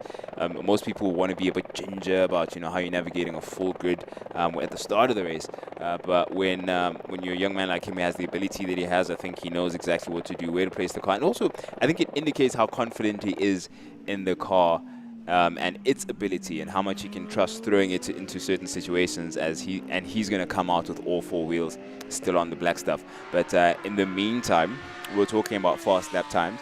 The Just for Sleep team with Nick Adcock at the helm has just dropped down into the 58. 58.9 is a lap time that Nick Adcock just set now, and he's continued just to shave away the lap times and increase the dial a notch since just before the hour mark. So definitely a strategic move there, because it definitely was not a coincidence, and that is roughly 7/10 off the lap record here officially set by Stewie White in 2023.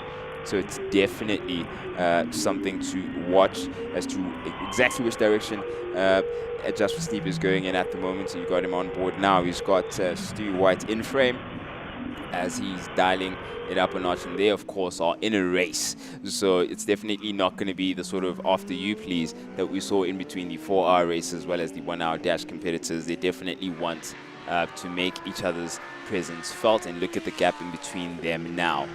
It is less than a second separating Into Africa Racing versus Rico Balla Racing. Nick Adcock has been on the charge. Nick Adcock has dropped down into the 58, and thank you to Prince for confirming for us that the official lap record here at Zwartkops Raceway is held by Stuart White, set in 2023 at a 58.1. Nick Adcock 2 laps ago just put in a 58.9. So Prince, we are lapping within a second of lap record pace as Nick Adcock comes into the pits for Rico Balla's first pit in the 4 hours at 1 hour 90 minutes in.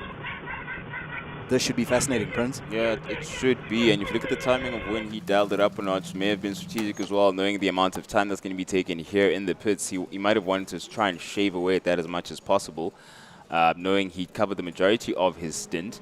He would want to then be as quick as possible to make up for what is going to be, well, we're counting now on this splash and dash for the Just for Sleep team, and for him to continue. It looks like it is going to be a double stint. Steve did mention that that's what the team put out there, and they're going to stick to theirs, because you don't see Charles coming around the car for him to hop in. Let's have a look. See, yeah, a lot of work being done, so definitely needed to up the pace to make sure that he makes up for the time spent in the pits. There he is. The double there for Nick Adcock. He goes back out onto the circuit again to continue his attack on the leading car, that Lamborghini Huracan of Inter Africa Racing. But yeah, it definitely was a strategic move for him to up that pace, and we can see now. I mean, it was very soon for him to be lapping within a second of lap record, so soon, so early, just over an hour into the race. So I think we've come full circle with that concept. But it is now Stewie White getting past one of the back markers. There he is in frame now, and that is Joe Ellerine, who seems to be okay and happy with the conditions of the car, at least the temperatures in the car at the moment, because it can be absolutely unbearable. And there was also some work on the inside, one of the team adjusting something there with Nick Adcock inside the cockpit very quickly, and getting back out onto the circuit. That was a very, very quick splash and dash from the team. So now it's like over to you, Inter Africa, to see where your strategy lays and what exactly you have in store in this, the first contribution and attempt to your title defense for the year. It was a fascinating situation there, especially to see Stuart White with Nick Adcock in his mirrors, and then about 60 to 80 seconds later, Nick Adcock is driving with Stuart White in his mirrors now. Stuart White remains our race leader. He has completed 79 laps, 78 for Rico Balla with that recent pit stop. Very curious to see what it looks like with the pace now. Stuart White is never a man to panic, as you were describing his character earlier. Always looks calm, unflappable. Just, for me, it always looks like he's in a Sunday drive when we ride on board with Stuart White. Always looks like he's in full control of the situation. The biggest challenge we've seen him have so far on screen has been dealing with those back markers, finding his way safely through, especially when he got through on those 1 hour dash competitors, keeping an eye on the stopwatch as well to see what type of pace Nick Adcock is turning out post that pit stop. Adcock is still the fastest driver on track, and those two teams will be patiently biding their time almost playing a game of chicken, waiting to see who's going to blink first. Yeah, 100%, and remains to be seen. There's something that's been interesting happening over the course of the weekend that we noticed yesterday, especially at turn 1, between these two cars in particular. Obviously, the circuit has its own character and texture, bumps, nicks here and there, but something about turn 1, there's a bit of a dip that all of the cars respond to in different ways. Most of the cars seem relatively unbothered by it, but the Rico Bala Racing car seems to react a lot more to it. If you pay attention to what's going on at turn 1, there's something very interesting happening there. I don't know if it's a matter of the condition of the suspension, or running it slightly softer, is it harder, and there it is. There's your response to the first splash and dash there by Rico Bala Racing into Africa, now into the pits for their first stop. Stu White having laid down the gauntlet. Let's see what this is going to be. Is it a splash and dash? Is it a back-to-back stint? Are we gonna? Yep, there we have EXO standing by. It is a full-on driver change for the Inter Africa stable. Now, throughout the weekend, you see these pit stops being practiced by all of the teams, and Inter Africa, I would argue, the foremost when it comes to pit stop practice. And a lot of the time when the car peels in, they can do a good 4, 5, 6 in a row until they get it right up to the standard that they want, and there's always something to improve. So it's always impressive to see just how much performance can be extracted. And Gerald, team manager, over across there by the pit wall, looking in that same stance. I think ever since I've met Gerald, he's been in that exact stance. Like, literally, if I were to make an emoji of Gerald, he'd be in that stance. But of course, in good sportsmanship, Stu White helping his teammate Goleta get settled into the car, get strapped up, and making all the necessary adjustments for him to have his way. Then, of course, the team are now going to make the changes for the fresh set of shoes that Goleta is going to get for him to contribute for his stint going into race 1 for the season. Seeing Goleta, of course, he's been in the car a couple of times for the Sporting GT and GT Cup races, so nothing new to him at the moment. Of course, he was in Maverick in that particular race, so different set of machinery here altogether, and we're looking at a different Goleta entirely as well, because he knows it's different car, different contributions, different pace that needs to be run here, given the bigger picture, which is the entirety of a 4-hour race. The little engine that could, as far as comparison in performance is concerned, is this car here, the VW Super Polo of Combined Racing, which, as Steve, before he stepped off, was rightly pointing out how there's a serious contribution here, or a serious contender for the Index of Performance Championship between these two particular racing drivers. That is the Lorero brothers, which has always been an interesting revelation in terms of how creative you can get in terms of creating a competitive environment. So your consistency always pays off. And how, as a rider and as a competitor, Timber, how important is it actually to be a consistent performer when it comes to whatever form of discipline of motorsport that you're in? It's extremely important in all forms of circuit racing, two-wheeled or four-wheeled. It becomes exponentially more important, in my opinion, when we are now looking at endurance racing, where the gains you make from consistency multiply when you extend the duration of that race. As we ride on board with Ricardo Lorero into turn 8, there goes Nick Adcock up the inside, coming through to put in another lap on him. So the consistency element of it is very important, Prince, and it's not just about being consistent with a lap time. It's about consistency in how you're doing the lap time. You know, if you are taking a high-risk approach, let's say you're braking too late in a certain corner, even if you're consistent on the rest of the track, just by being too aggressive into a certain corner can really affect that consistency. And if you can be consistent in the different parts of the track consistently over the race, it then allows everything to be much more predictable, especially for the driver in terms of what he's expecting the car to do, what he intends to do. And as we are saying that, Prince is just going through a run-through here in the commentary booth of the times, and it's been 109s, 110s, 109s, 110s, a couple of 108s for Combined Racing. So they are on their way, and if you compare to Into Africa or Rico Bala Racing, they are quite similar in terms of the pace. Balo's been extremely consistent as well, I'll give that to him, as they are now the new race leaders with 84 laps completed after the pit stop of Letlaka. So that's going to be a fascinating one to see going on. When I was out in pit lane, Prince, did you guys get an opportunity to find out a bit more about some of those cooling issues that Combined Racing were having earlier? Yeah, Combined Racing had a cooling issue, but I don't know if you caught up with us on MJR as well. Did you go out at the part where MJR went out? I was enthralled with the action, so I was looking at Marius Jackson in particular. But we haven't actually updated. We haven't gotten an update on Combined Racing. I'll get confirmation about that. But yeah, they did have a cooling issue which they had to go in for and come back out on. So not the first, and certain. I won't tongue-in-cheek. What is it? Touch wood is the saying. I hope is the last of those kinds of issues that a lot of these competitors face. But look, in terms of temperatures, it can only go up at the moment because we don't have cooling conditions. We don't seem to have any more cloud cover as far as things stand, and we look to. And by the time you're getting this kind of glare and the lengthening of the shadows, you can assume that in terms of heat, we can only cool down from here as well. So there's that may be playing to their aid as the race progresses, at least as far as the teams like Combined Racing as well as MJR that had cooling issues. So hopefully for them it's going to be smooth sailing. And that also might contribute to the consistency part of the argument.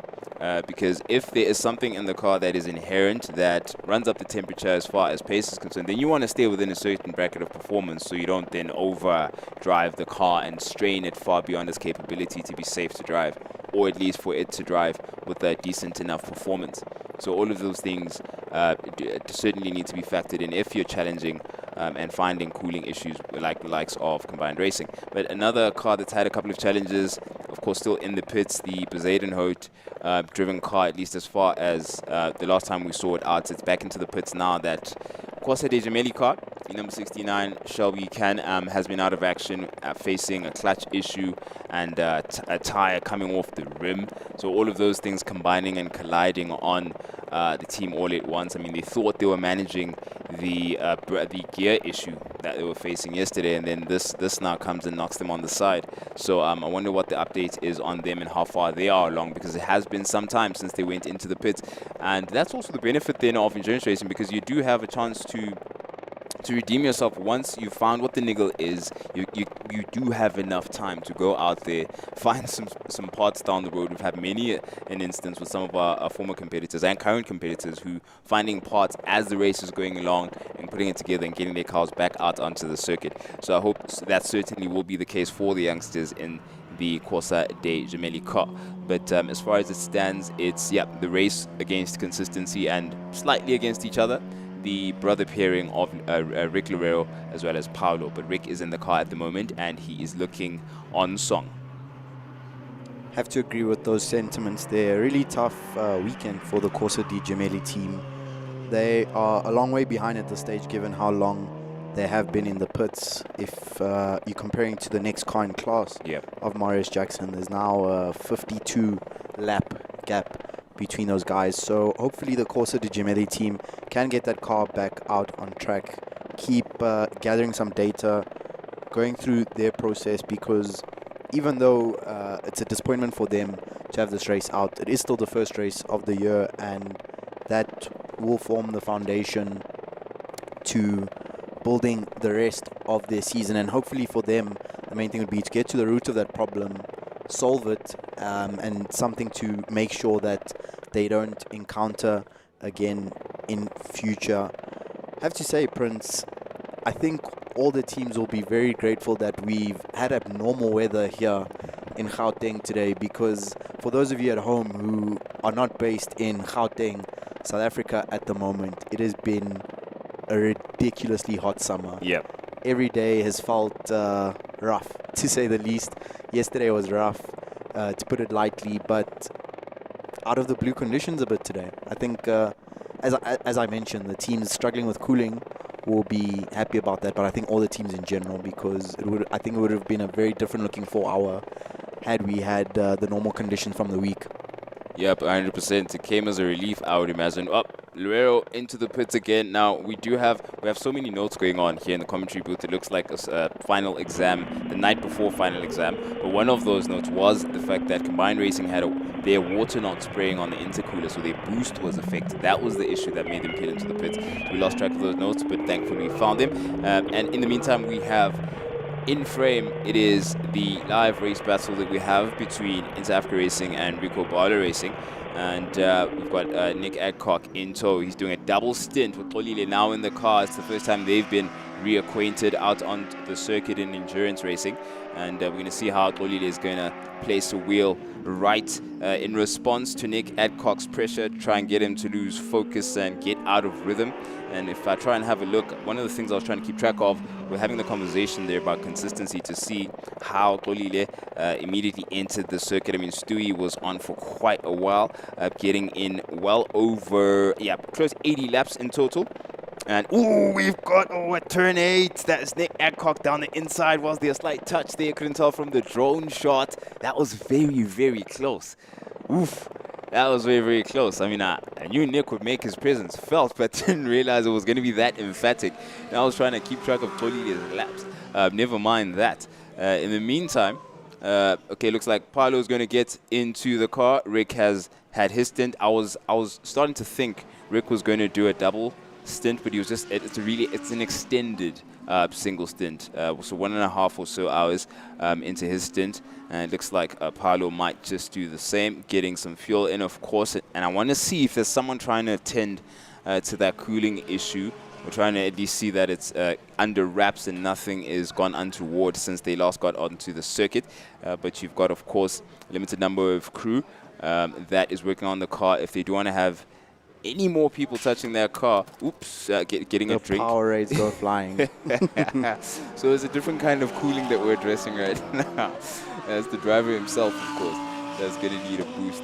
Okay, so instead of water, of course, you do have a function that allows for you to press a button and get a drink on. So instead of water, the rails have opted for an energy drink. So that's going to be great for Paolo. I wonder how long it stays at the temperature that you would want. Though that's the thing, because it gets really, really hot in there. It doesn't matter, Prince. All South Africans know the power of a blue Powerade. Hot or cold. Good point. Joe Ellerine out back into the pits. There wasn't a change. Now Joe Ellerine's getting into the car, so it was still Marius Jackson. So they had another quick back in when after he had the interview, Marius got back into the car because I thought it was Joe who was back in. But it is now Joe who's going to give the feedback that Marius had given us during his interview, that if he's unhappy with anything, then he's going to let us know. But as you can see, the brakes now indicating just how hot it can get in there. But I think Marius is pretty happy in terms of temperature. Would have seen him peel in a long time ago. He's also had a similar stint. Had all things been equal, he would have done a straight 1.5 hours, I suppose, as have the combined racing team done with Ricky Loureiro. It's Joey Lurine getting some assistance, getting strapped in and comfortable as well. And then he's going to get to make his claim on Endurance Glory. We haven't seen him for a couple of months. It's great to see him out. Last time he was here, I think he was alongside Marius as well as Leighton Ferree for the SAES 9 Hours of Kyalami. So it's just him and Marius this time around, taking on Zwartkops. All strapped in and ready to go. Door slammed. And should be good. Engine on Joe, and Joe's getting back out onto the circuit. No trouble there. Fantastic stuff. So we're going to see how he sets a personal benchmark and breaks some personal records. Plenty competition, internal and external. He's going to make sure he's got his sights ahead and nothing to worry him too much, at least from behind. Now, I wanted to see, after the 80 laps contributed to us by Stewie White, that was just before Nick Adcock made his way past Xolile Daka there at turn 8. I wanted to see how Xolile entered the circuit to set the kind of lap times that would get him into rhythm as quick as possible. The first lap he set, of course, his first was rather slow, but then he went straight on into the 1:03.3s, and then he began to drop 1:02. Also was getting into rhythm. 1:02 on average seems to have been his pace since he got reintroduced into the circuit. Now the latest of which is a 1:016. So slowly, gradually shaving the time And soon as Joe Ellerine got back out onto the circuit, or got into the circuit for the first time for his stint, he gets acquainted with Nick Adcock, giving him plenty of room there out to turn 8. Make sure he's not interrupting with what's going on with his program. And it's Joe now getting acquainted with the glare as well. I mean, there's another thing especially, I think going into turn 2, and then once you're done with turn 2, going into 3, you're fine. You have it on the right-hand side between 3 and 4, but going to 5, incredible. How do you even find a braking marker at that point? You lose all sense of, I would imagine, you lose all sense of bearing. Your sight might be necessary at a point on turn 5. Zwartkops is unique in that factor, Prince, and I will personally say from my own experience, I don't know in 4 wheels, but I'm going to assume it's quite similar, but turn 5 and turn 1 at Zwartkops, in terms of glare at Sunset, is as bad, if not worse, than Sunset itself at Kyalami. Especially turn 5, because you've got a combination of factors. You're going up the hill to turn 5. Firstly, you're arriving at a serious speed. The corner's blind because of the uphill, and then it flattens out right at the top just before the apex and it crests. So you've got a blind braking marker on any conditions at any time of day. It's already a blind braking marker. The camber's changing as you arrive at the top, and then when you add Sunset, you can't even see the part of the corner before the part that gets blind. So it's like a double stack of blind on blind. So this is what we saw earlier down in pit lane. Prince, can you explain a little bit about what that coolant is there? Yeah, so we've got some coolant going in now. They had an issue. Their initial issue was the fact that it wasn't spraying. So having to top it out there, the water itself wasn't spraying on the intercooler, so their booster's affected. So they're topping up and making sure that they have enough water. That looks like about, in liters, how good is your gauge? That looks to me like about 20. I was going to say 25. 25? That looks like the jug at my house.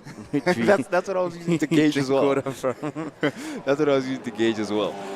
Getting a quick oil check there to make sure that they're running as well. It looks rather familiar, I'd imagine, for all the civilians watching at home. I'm relieving the familiar, I'd imagine, as well. Because you get an interesting gauge on just how much similar technology can be and how different it can be in racing conditions. Looking at the different engine configurations, you have front engines with gearboxes in the rear, and all of things of that nature, all for the sake of extracting performance. But the beauty of that Super Polo is the fact that it brings it closer to the layman, and how it's fresh out the box of the VW factory, and it allows for competitors such as, for example, the Rails now to bring it out here at Swartkops and give it a run in endurance trim. That it's Joey Loreen facing that scenario we're describing there with the glare. And to continue on that, I guess now it's getting into flow, getting into sort of body rhythm as to where you expect, because I don't think he's 100% relying on his sight at that point. It's more on experience and what he knows feels right at this point, because of the timing that he's established and the rhythm that he's got from all the laps that he's put down. And mind you, during practice, it's not that many. It's actually not that many. So it's remarkable the skill, the recollection that racing drivers and athletes in motorsport have when it comes to remembering key points in the circuit or key details about how the machinery works. And you know a lot more about that, of course, than I do, Timber. It feels like you're reading my mind at that point, because you took the words out my mouth. So I'm not sure what to say now, because you literally said the thing I was planning to say. But very, very true. And that shot that we just saw there at 5 is perfect, because I was just thinking as you were speaking about the one thing with being blind with glare is, so a blind corner is a corner that you can't see where the corner is as you arrive at it. But then the thing with glare, which makes it very tricky, is that number one, you can't see where you're going. But then you add on top of that is that you also can't see where you are, because you can't see anything around you, because literally you're blind in that moment because you've just got the sun shining in your eyes. And then the third factor, which I think most people won't think about unless they've had some form of track experience in those conditions, is that in a moment you go from seeing nothing, not knowing where you are, and then you see everything in a moment. And while you're seeing everything, you're still in motion. And that's where the feel that you're describing comes in, because there's certain cues that you take as a driver where it'll be certain feelings, certain sounds. A driver may not be able to see where he's going to brake, but he may feel that bump that he goes over every lap as he arrives at turn 5. So then he feels that bump and he knows, I brake on the bump. So that's the fascinating talent of racing drivers, is their ability to compartmentalize and use so many different data sets, different information sets at the same moment, and being able to leverage on different ones at different moments. And I think that's probably one of the most special things that I've seen in my short time as a commentator at the South African Endurance Series. And if I can add to that as I continue my monologue, is that one of the other things that has blown me away is seeing the driver's consistency in terms of speed and lap time over the duration of the entire race. You know, the fact that Paulo Reo loses it at the exit of 1. He's beached 2 rears. Oh no. Okay, he's gonna get it out. Let's see. That He's turn fine. 1 He's good. gravel trap is deep. He's rocking You know it. what? He's good. rocking He's it. good. Great Well work. done. Oh wow. Sheesh. That was close. That was close, and I have a lot of things to be accountable for. As far as the things I try and project and the things that happen, I'll call it that, and I won't call it the commentator's curse, as would Steve Koenig. But Paulo, able to recover the car and get back out onto the circuit. Let's see what happened there. We were on the drone shot, which was a bit an advantage, actually, in a unique way to say, let's see, right down the middle. There it is. The rear just went away. The rear just went away there. It just got a bit too much. Thankfully, it wasn't entirely inside the gravel trap, so we're able to recover the car and get back out onto the circuit. I think there we're seeing a symptom of something that you touched on a bit earlier, and we didn't get to finish that thought where we cut away to an interview. And I wanted to let you know that the Zwartkops track has evolved quite a bit in the last decade and a half. And one of the biggest changes that has arrived on the circuit in the last decade is that there's been some new bumps that have formed.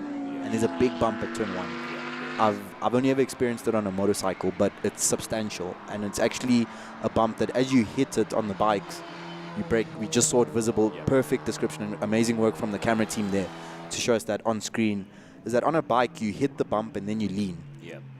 So maybe you can give us a bit more insight into what that would feel like in a car. But turn 1 is a deceptively fast corner, downhill, parts of it off camber, then it changes to positive camber. So off camber on the entry and then positive from the apex to the exit. And then you add a big bump in the middle, just complicate everything. Yeah, turn 1 is, like you've aptly thrown that word in there, deceptive, and in how short or long it is. So you might overestimate just how much space you have and time you have. From the cars, you can certainly see one thing playing a huge role there is the stiffness of the suspension and how much travel and body roll there is inherently in the car based on the way it's built. And there's something about that Norman Nova NP02 that's been slightly more reactive, seems more sensitive to that part of the circuit. But nothing untoward has happened yet, so we won't make much of it now, but there definitely is something about turn 1, as we've seen there with the Combined Racing Super Polo. In the meantime, it's Letlaka getting in tune at the moment. He's taken over the reins there with the Inter-Africa Racing Lamborghini Huracan GT3 Evo, and he has Joey Loreen right behind him. Could take a couple of notes to see what line is working and what line isn't. It's always good. That's another thing that's interesting between racing drivers, the information exchange. Sometimes you can copy-paste approaches to certain corners, and sometimes it's about, look at how Joey Loreen completely avoided that particular bump. Can you see he took a slightly different line there? So he prefers, perhaps he's taken note of that and decided, you know what, I'd rather go a bit narrower going into turn 1. But I was saying that the information exchange between racing drivers, it shows and exposes how much similarities there are and how much of a disparity at times because of racing style and what other drivers prefer to the next when it comes to finding pace on the circuit. So not all things, as we just saw there, are similar and copy-paste, because Joey Loreen prefers a different line to a lot of the lines we've seen going to turn 1. Agreed there. And it's all about maximizing your vehicle, your style, and the conditions, and teams spend countless hours to balance these equations to find that sweet spot where you get everything working. And another critical factor is that ability to adapt to changing conditions. I'm certain all the drivers on track would have seen those tire marks as well from Loureiro's spin, and just taking note that turn 1 is somewhere where they want to be careful, a place that it would be quite easy to throw your entire race away from a small era, and we still have a long way to go. We haven't even reached halfway point here at the 4 hours of Zwartkops. And if you are just joining us, welcome to round 1 of the Southern African Endurance Series. We are at Zwartkops Raceway for our first endurance race of the year. Do go back if you were unable to witness the action and go watch some of the sprint racing on this live stream as it is on YouTube and Prime Media in the virtual grandstand. There's been some amazing, phenomenal racing throughout the day. Much more phenomenal, amazing racing still coming your way. Into Africa Racing has got work to do at this stage of the race as they find themselves 2 laps down on the Nova NPO2 of Rico Bala Racing, with Nick Adcock putting in a double stint and a serious shift so far with 1 hour and 46 minutes completed for RBR. Yep, the effect of having taken the reactive approach to strategy, because they came literally 2 laps after, a lap and a half, 2 laps after the stop that we saw from the Just for Sleep team. Now, we are on board with the Lorero combined racing car, and Paolo's back on board now, and he had a bit of a moment at turn 1, but he recovered without any issues, managed to get himself out of the gravel trap, and we get a moment to see what it looks like going up into turn 5 and trying to find your braking marker. Got a bit of cloud cover now, so we have the advantage of, Lorero rather has the advantage of being able to see where he's going. And Joey Loreen gets past him. Joey Loreen also just joined the car, so both these racing drivers are still fresh, and Joe in particular, I was just looking at the times that have been churned out by this particular stable, and just to get a gauge on how much that cooling issue that MJR was struggling with, how much of an effect it has on the performance of not only the racing drivers but possibly the car, because the current pace at the moment, Joe's lap times in the low 102s, 103s, and Marius was able to achieve those lap times on and off during his first stint. Of course, there was traffic, a couple of elements there, but on average, he was sitting in the 110s, 111s, 17s until he went out into the pits to try and solve that issue, and then his times dropped back down again and went into the low 1s. He was in the 3s and 4s. So that's how much of an issue, about 6 or 7 seconds worth of time there that could have ebbed and flowed and been lost based on that cooling issue alone. So it has to be absolutely sound environment that the racing driver is in for him to be able to get as much pace as possible out of the car. 1 hour 48 completed. Rico Bala Racing leads. Last time around, Nick Adcock came through with a 59.8, which is only 0.9 slower than his quickest of the race for that car, which is a 58.9. So keep an eye out for Rico Bala Racing. They will be in contention for that index of performance alongside the likes of Combined Racing and Into Africa. Mr. Kolile Lutlaka came through in the #1 car for Into Africa Racing with a 101.4, which is 1.9 off their best of the race so far for that car, which is a 59.501, which was set by Stuart White in his first stint. Joseph Ellerin, as Prince just mentioned, now starting to hit his rhythm, hit his pace, now lapping consistently in the 102s. He came through the 102.499 last time around, which is only 1/10 off of the car's best of the race. And as it stands, Prince, just trying to keep an eye on the live timing, because we did see Rico Bala extend that gap to a lead, but we would like to confidently think in the commentary booth without engaging in that other stuff that Into Africa has a plan that they've got cooking in the works in these remaining 2 hours and 10 minutes. Yeah, we're just about bearing on the halfway mark of the race.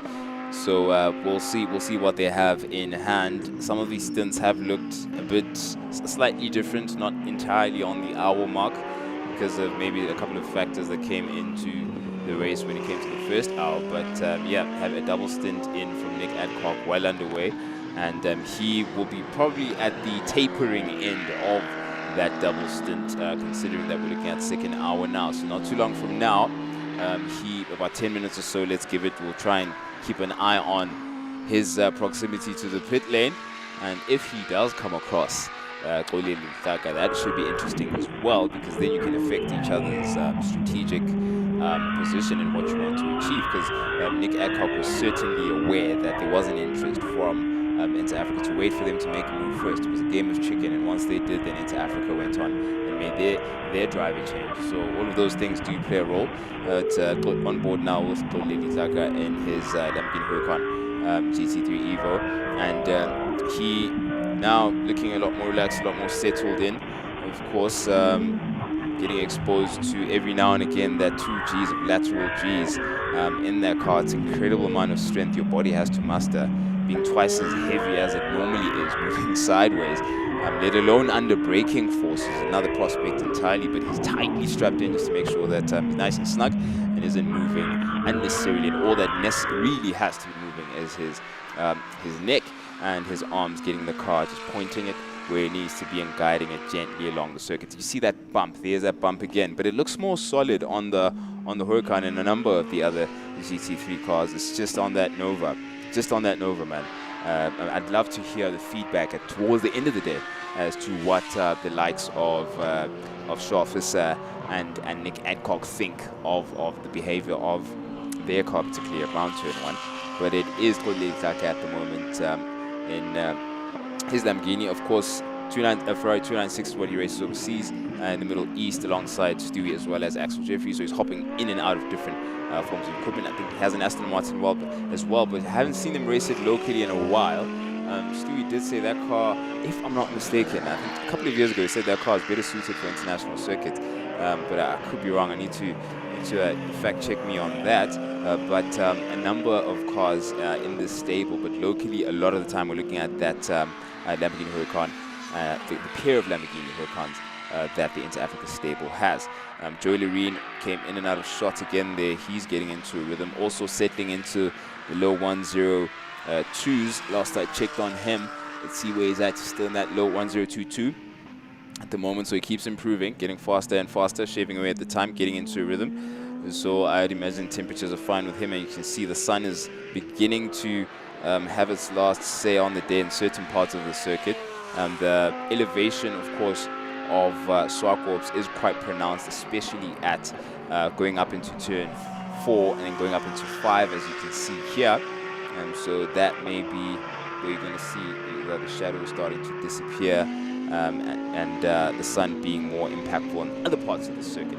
For the time being, it's Joey Loreen getting the lap counter high as he can for his stint in contribution, while Marius Jackson takes a break. We're nearly at the halfway point of the race, 6 minutes counting down until we potentially see a stop, anticipating that to come from the Rico Barlow Racing stable. Just for Sleep probably have a Charles Visser ready and at the side of the pits waiting for Nick Adcock to come on and for him to have a say on the day's racing. I can't wait to see Charles Visser back in the car. Last time I saw him racing was at Kyalami last year, and he was going unbelievably fast. So it's very exciting to see him back in the car. I wasn't able to watch him in practice at any stage yesterday. We were busy with commentary duties preparing for today's event. So very much looking forward to him. Of course,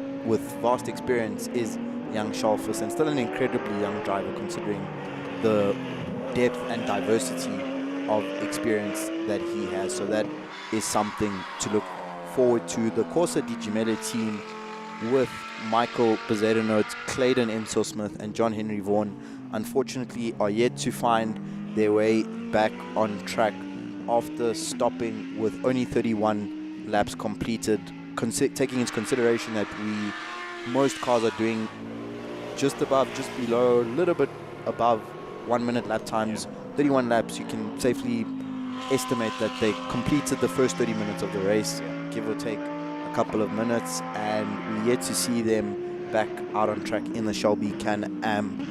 We know that they've had some technical challenges throughout this weekend. It's not been an easy weekend for them, and an unfortunate start to the 4 hours for the Gemelli team.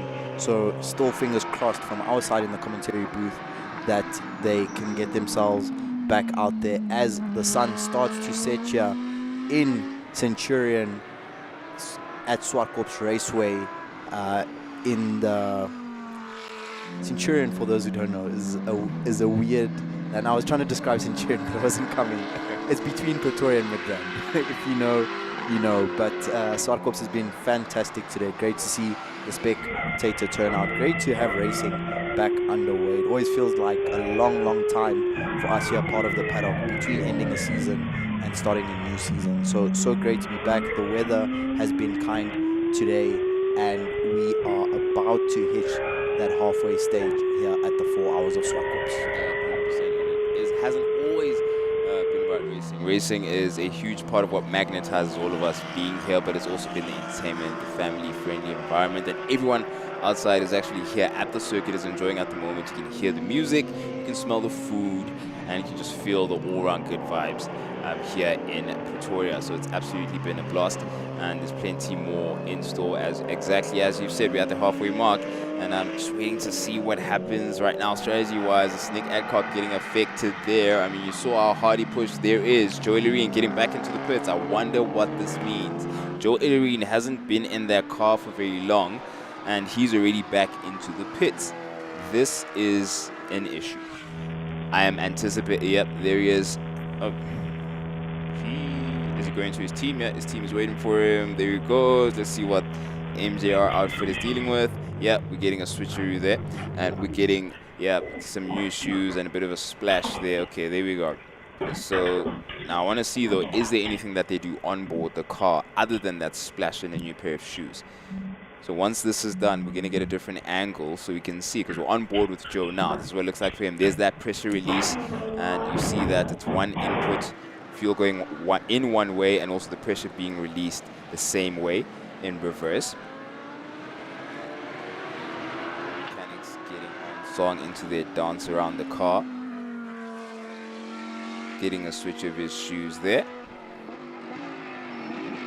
As always, only 6 team members allowed in pit lane during a pit stop, and those 6 team members can be the team manager, the lollipop man, refuelers, a jack man, the wheel gun man, the tire changer, or the fire extinguisher man. Only 6 consecutively allowed at a time during a pit stop. Any more than 6 and the teams will find themselves having to deal with the scrutineers and potentially facing a penalty. We are currently on board with our beautiful iCam onboard footage with the Porsche 911 GT3R Type 991 Gen 2, and we have Stephen Koenig joining us back in the commentary booth. Stephen, we saw Joseph Illerine go out for a very short stint there. It felt like less than 20 minutes perhaps, so any insights into what we may be witnessing there? They're starting to feel it in terms of temperature, and Joseph Illerine, who is essentially the quicker of the drive between the two, they're trying to save him as much as possible. But remember, that car, just one stint, landed up heading towards 84 degrees. Now that it's been going longer and longer, the temperature has been rising more and more in the car, so the drivers have been battling and starting to feel it. I actually had a chat to the likes of Marius. I said, listen, how is it with the water system that you guys are utilizing? The first thing he said is, it is like drinking from a tap that has progressively gotten hotter. It is getting rough to try and even get water that is switched out during the pit stop. They're trying to ice it down, but as fast as they're trying to cool it down, it's just overheating. It's turning into a difficult time. They are really trying to slug it out at the moment. They want to see the car get to the end, but this is a different type of endurance that the drivers are starting to feel over and over and over again. Other than that, the car is okay. Mechanically, it is running, bar it's cooling for inside the cockpit, and that is where the drivers are feeling it the most at the moment. Touching the steering wheel, being around the roll cage, all of it is just so hot out there. And you've got to remember, being in full race gear, full Nomex, fireproof, you can then go in through fire for 10 seconds without a problem. Well, now you're having to do that, and you can see they've even removed the window to try and help with cooling. They've pulled the window off to try and allow air to get in through the side of the cockpit to help it vent some of the hot air out but at the same time, that disrupts a lot of the aero as well, because these cars are built to be closed, and you go racing, that's it. No heavy modification. The team said, listen, pull the window out, try to cool the driver down. This is now a matter of keeping a person going and a matter of keeping it going safely. You don't want to cook them. They will pass out and land up with a crash. So rather take the hurt, pull the window out, and allow some form of cooling to come through the car, because the vents are closing up. There is no aircon in that system. And when the temperature is getting closer towards 90, venturing towards 100 degrees by itself, the last thing you want to be is in literally an oven.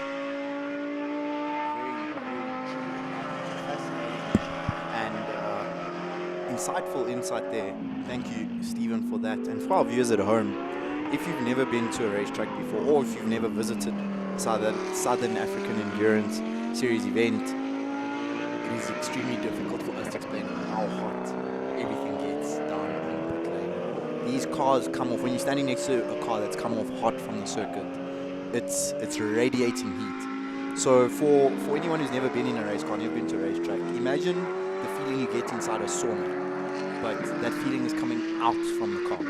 Well, put it this way, for your tires to be working and starting to get a little bit rough, the tires alone are sitting at 100 plus degrees. Your brakes are even more than that. That all then stops, radiates on the concrete, radiates near you, and you've got guys with nut runners trying to go and pull the nuts off. They land up actually touching that stuff, and that's why we have so much safety gear as well. The temperatures don't help.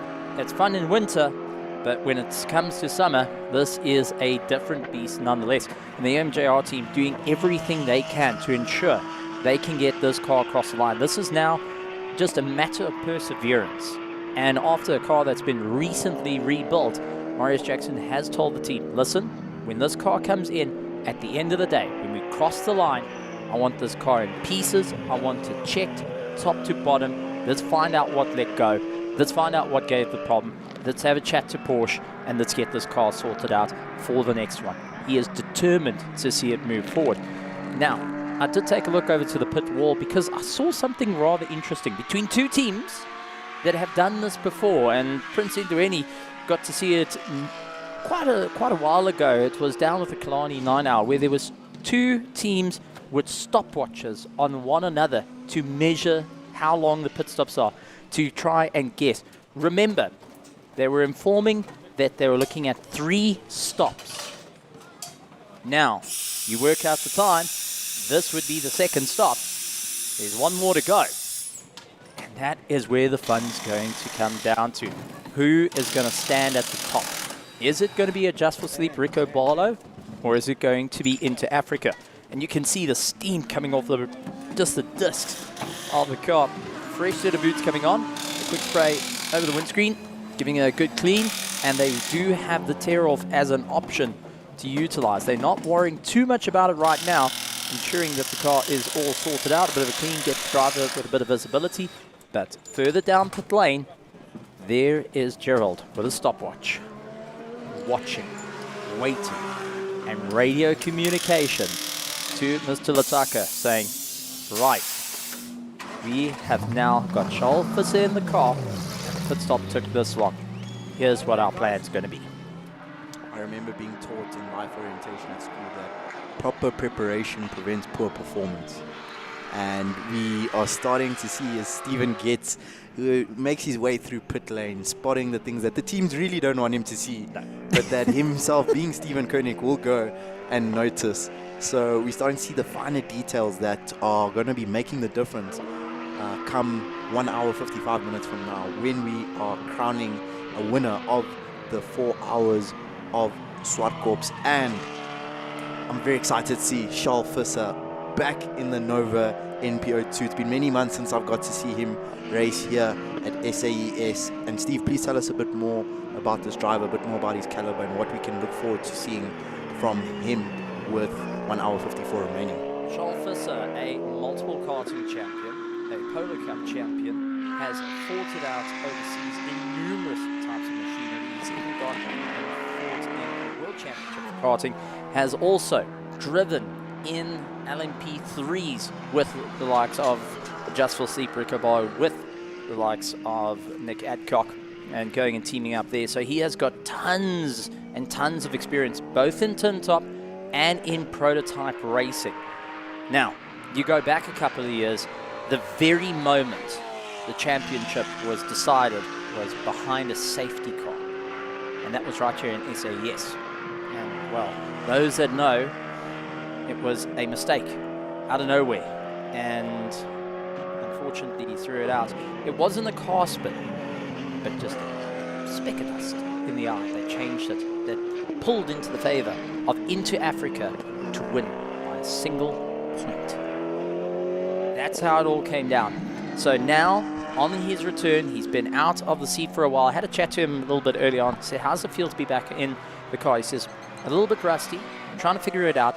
We've taken the setup from the previous car. Since they are the same, it should carry over. Not quite. They're still having to refine the setup for this particular car. What worked on the previous has a slight difference to what they're in now. He's not as comfortable as what he was, and now just trying to work through the motions, try and do what he can to keep the pace up. If we go back, Charles Visser in the Nova MP02 held the lap record in the predecessor of the car that's currently on circuit. He held it. It was then beaten by Stuart White in the current Lamborghini Evo. And let's see how it's all going to work out. So there is that little bit of pressure coming in from both sides of the pit. And we now also getting to see Stuart White was in earlier. They changed to the Tucker. Nick Adcock climbed out, put Visser in the car, swapping around. Now the two generations are on opposite sides. Question is, are they going to start looking at putting Stuart White back into the car to hunt down Visser, or is there enough space for the likes of the Tucker to just keep the momentum, think about what he needs to do? It's an hour and 52 minutes to go, and it's now down to strategy. We know this car possibly has to stop one more time with its 90-litre tank. Looking forward to seeing fast laps from Stuart White at the end of the stint. Fingers crossed we get to see that. And as just mentioned there, that it looks like the Nova will have to stop one more time before the end of this race. I don't know if you caught that there, but there was a slightest hint of a lockup from Visser going into turn 2. He was straight into the 59s out of the box, getting his way back into the race, which was a 59.5, was only 0.6 off the quickest lap by Nick Adcock. So I have a feeling that we are going to see a few more 58s be clocked in before we reach the end of this race. Charles Visser has got every way to do it. He's got a car that is really, really quick and is very capable. He knows what he can do. However, we have seen him push it a little too far and visited the sandbed in the last 5 minutes of a race. And that turned into a little bit of a nightmare situation for the Rico Barlow Just for Sleep team. Now the question is he going to be pushing too hard, or is he going to keep the momentum at the moment? Ataka at the moment is ahead, but not by much, versus the likes of Charles Visser, who is now in the car pushing that little bit harder, trying to see where they come. It's back and forth between the two pits. They are measuring each other up to go on. But that also being said, both drivers, Ataka, Stuart White, Nick Adcock, and Charles Visser currently, if he keeps pushing harder and harder and gets caught up in traffic, we can run into a problem. The fastest lap time of the race, though, as far is a 52.0. And if I remember correctly, was it 53 that was the record at the start. So Charles Visser did a 56.0.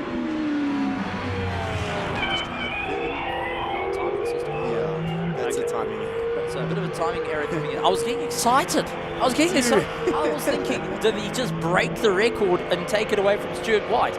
But I'm not going to count it out just as yet. The question comes in. Both teams are sizing each other up. Both teams are starting to figure out what they're trying to do. Who's going to be able to move forward? Who is going to have it till the end? Because when it comes to the final pit stops, that's it. Done. Dusted. If we see this Nova head into the pits, it's its final. Unless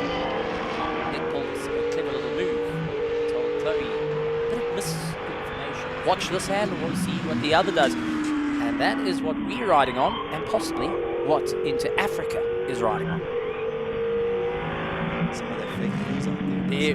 There we go. There we go. Some of that dreaded fake news. Fascinating, fascinating. Another small lockup for Charles Visser going into turn 2 at Zwartkops. We can confirm that that was a brief timing blip, which brought us a 52.092. I would have probably ran out the room screaming if Charles Visser did a 52-second lap, because that would be absolutely mind-blowing. Nonetheless, 58s and 59s around Zwartkops is still absolutely mind-blowing. That's 2.4 kilometers in under 60 seconds. It's the equivalent of what a Benetton Formula 1 car does around here. 1990s Benetton Formula 1. But for those who are just joining us out on Prime Media and on YouTube, a massive welcome to round 1 of the South African Endurance Series. And we see Marius Jackson in the pits. They now just trying to figure out what is going on. Remember, the cooling issue is there. They're having to reset it every so often just to try and get some cooling in and see how it's all going to work out. The question is, where is it all going to come out? Who is going to be at the top come the end of the race? And being round 1 of the championship, everyone is putting it all online now to get the best step forward. Put their right foot forward, see how it goes. Unfortunately, one car that's been battling is the MJR, but I don't want to count out the 37. Yes, it is the combined racing, the slowest of all the cars that are out there, but is slowly taking laps back away from MJR and could possibly, just out of pure consistency, look to fight for third place. Might not have the power, but it's definitely making it get closer. We will give you confirmation in a moment in case it's not accurate, but on our live timing, a lap time has just come up of a 57.955 from Charles Visser. Can I get excited? Am I allowed to get excited? Stephen, take it away. Well, we are taking a look, and I want to confirm the lap record that we had at the beginning of the show was a 58.1, which means Charles Visser has officially beaten Stuart White's lap record, and he went and smashed with a 57.9, retaking that record away from Stuart White, who I know is listening this in the pits and has just turned around to the team and said, listen, get me the best tires you got, go and fill it up, and I am going to push it. No ways am going to lose it again. Back and forth, adjust for sleep at it. Stuart White pulled it back with Into Africa, and now adjust for sleep. Rico Barlow takes it back for 2026, 3 years later. That is mind-boggling. I'm still a little bit in disbelief. A 57.9 around Swartkops is diabolically fast. And to take the lap record from the people you're racing against actively and just show them that, hey, we are coming for you. Litlaka leads by 14.1 seconds, and Charles Visser is closing that gap at a rapid rate of knots. We at some point in the broadcast have to find an average speed on that lap time and figure out what's the average speed on a lap of a 57.9 from Charles Visser. But officially now, Steve, we have Charles Visser as the fastest man ever around Kailami, and now the fastest man ever around Zwartkops Raceway. What an achievement to brag about for that young driver. Oh, it's just absolutely incredible. But now the pressure comes in of, okay, right, this is a talking point, and I wonder if Nadine and Chloe will be going and having a chat and get a little bit of insight. Stuart, you just lost your lap record. What's the plan here? That would be a phenomenal question. I'd love to ask it to him myself. So Stuart, if you are listening at the moment down in the pit box, what is the plan? Can you give us a 57 of your own? The gap between the leaders now down to 11.8 seconds. So Charles Visser is minutes away from being on the back wheel of the Into Africa racing car. 59.8 last time around from Visser, a 101.7 from Litlaka in the Huracan. So at that rate, it's 2 seconds per lap, and with 11 seconds, that's 5 laps, which would be just over 6 minutes or so, Steve, where we would see FISA on the back of Litlaka. So I am really, really enjoying this because it seems like we have a straight head-to-head battle between our lead cars on the lead lap all the way to the flag as it stands. Now, I do want to bring up something because I don't know how many people have been observing the seatbelts in the car. Anyone notice that there's an extra bit where they're pulling and not on the belt? Next time we're on board, take a look at Marius Jackson. There's 2 hoops that are in the seatbelt itself. And that is to give you a little bit more leverage as a driver to pull the seatbelts down, or in the case of endurance racing, when you need to release them, it's easier to pull. That's the thing. Normal belts, go and hold down on the top, but now with that extra little bit of leverage, it means it's quicker to get in and quicker to get out. Talking about one that's getting in to chat to everyone, we got Chloe down in the pits with some info. We'll give it that for the time being. We are down in pit lane with Nick Adcock from Adjust for Sleep, and of course we do know that his teammate Charles Pisser is currently on track. First of all, how was your stint? Did you enjoy that? It was interesting because obviously they put Stuart, the professional, in to begin with, and he was going to really try and race me, so I had to let him go. And then for some reason my tyres just wouldn't come in, and I was just struggling with such a lack of grip, and it was I was nowhere on the pace. And then it started to rain, but it rained just at the top of the circuit there, and it was incredibly slippery up there. Yeah. So discretion was the better part of valor, and then that dried, the tyres, I got energy in the tyres, and then the laps just came, and the car was just on rails. So I think I was 25 seconds behind Stuart White, and I made it to the rear of his car, and then I boxed for fuel, and then obviously they put Zoe in. They lost a bit of time in the pit stop. I had to do a driver change. Yeah. So then I could put a reasonable gap in now. So we're just about to take the lead. We just have done. So that's where we need to stay. Sorry, I was just distracted there. That's absolutely okay. And I mean, when you look into the battle between you guys and Into Africa, it's always quite interesting. I mean, you're looking into a Charles Pisser who, of course, is going to finish it off now, and you're really expecting the pace. And there's also the conversation with lap records as well. Talk to us on your expectations from Charles. Well, you know, it's there's still a long way to go. You know, reliability can still roll the dice for us. So we just need to keep it clean now. You know, Charles really maturing well as an endurance driver, so he just needs to bring it home now in P1. P1 is what you're hoping for. But then now if you have to wrap it up, Nick, in terms of then your personal highlight as well on track, what did you enjoy the most? You speak about the difficulties in terms of, yes, the slippery part of it because of the rain, but where did you find most joy on track?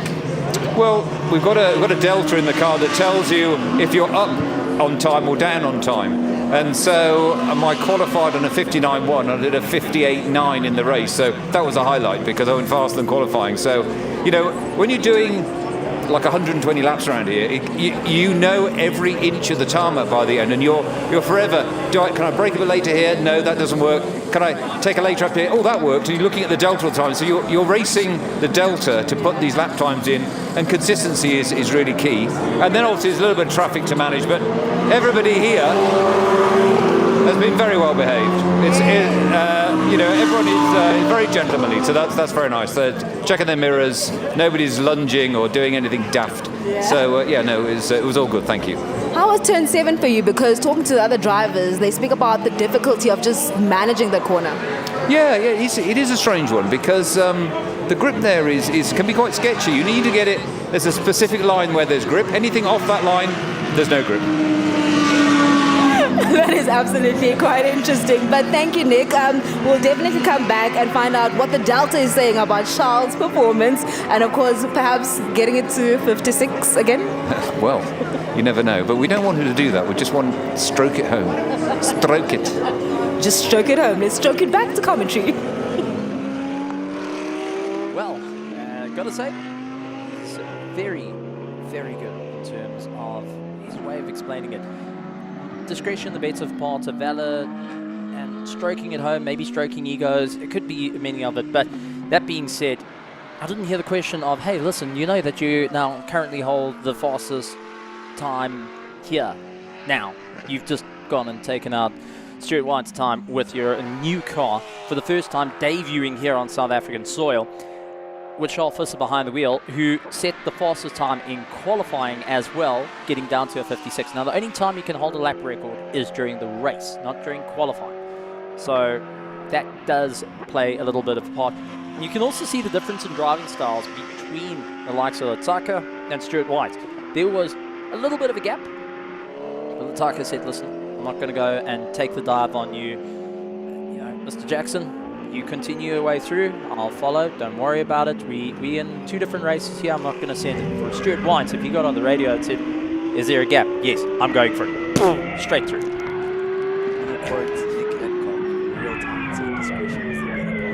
Oh, there we go. that actually blew me away in that moment, because I've never heard that saying before. And I'm always fascinated by race drivers who have that duality of being aggressive monsters or demons on a racetrack, but then become eloquent poets off the track. And I just think, you know, that conversation with Chloe took me back to a conversation you and I were having with Nick Adcock yesterday in the pits. And I just find it fascinating how he breaks things down. He's got a very unique, I mean, he's a quintessential Englishman, you know, in the manner he expresses himself. But I just find the way he describes things so informative, entertaining, insightful, and unique. It's got to be a good one for drivers. That being said, though, taking a look at the races, we're on board with Marius Jackson in his Porsche. Going to be feeling a little bit worn out at the moment and starting to feel the strain of the heat of the car. A little bit less so with the window removed. However, it must be a difficult race for them. Remember, they're sitting on 110 laps as they go on by, and the combined racing lying in 4th is on 105. We'll be looking at 106. If the problem continues for MJR, they're going to be fighting out and losing time. So their performance index is gone. They've also now under pressure from a car that is substantially slower than them, but has been more consistent going around the circuit. 3rd place is still on the cards here, so we've been keeping an eye on the 2 big hitters at the front. We cannot forget a little bit further back, there's stuff going on. Unfortunately for our Shelby Can-Am, replacing a clutch, pulling a gearbox apart, the team have been frantically working on it and just trying everything they can.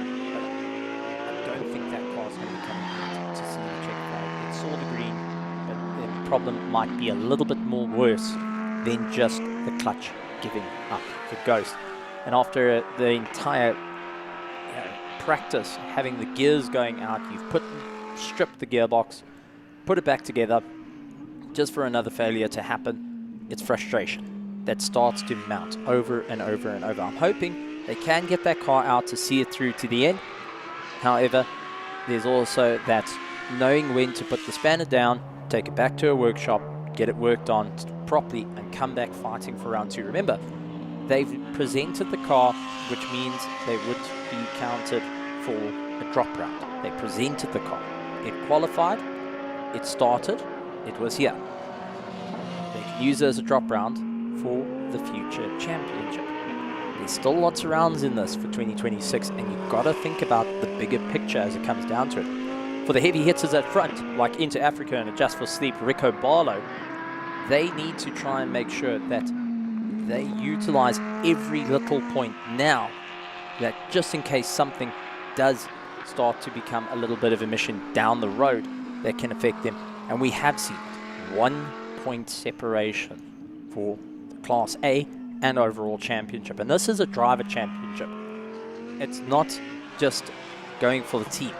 This is every driver needing crucial time. Because let's say this, Axel Jeffries, who was racing, having a chance to go with Into Africa, missed out a round. He was not there. He can't use it as a drop round. So it's crucial that that if he comes to race, he's going to back up the likes of Lataka and Stuart White in their championship fight. Same going in for the Adjust for Sleep. Get a 3rd driver in. That 3rd driver's role now, from round 1, is to back up Charles Visser and Nick Adcock in the championship. Well said there, Steve. Well said there. And these are the dynamics that come into play for these teams, especially with the teams that have 3 drivers. For some of the other ones with only 2 drivers, it's a bit simpler or easier to navigate. But when you have teams with 3 drivers and then you have the likes of Leclerc, the likes of White, the likes of Jeffries, it then complicates matters. Many of our drivers are international. They are not only racing SAES, they are participating in other series internationally. So a lot goes into it. And while you were explaining that to us, Charles Visser was just being ridiculous for no reason. He put in a 58.1, followed by a 58.0, followed by a 57.950, which was 5,000th of a second quicker than his quickest lap of the race up till this point. He's still lapping consistently in the 58s. Now, once again, we see that gap in terms of the leader seesawing and yo-yoing, depending on who's pitted when, between Rico Bala Racing and Inter Africa taking turns in the lead. The picture will become a lot clearer in the final hour and the final 30 minutes in terms of who is standing where. As Stephen let us know moments ago, the combined racing car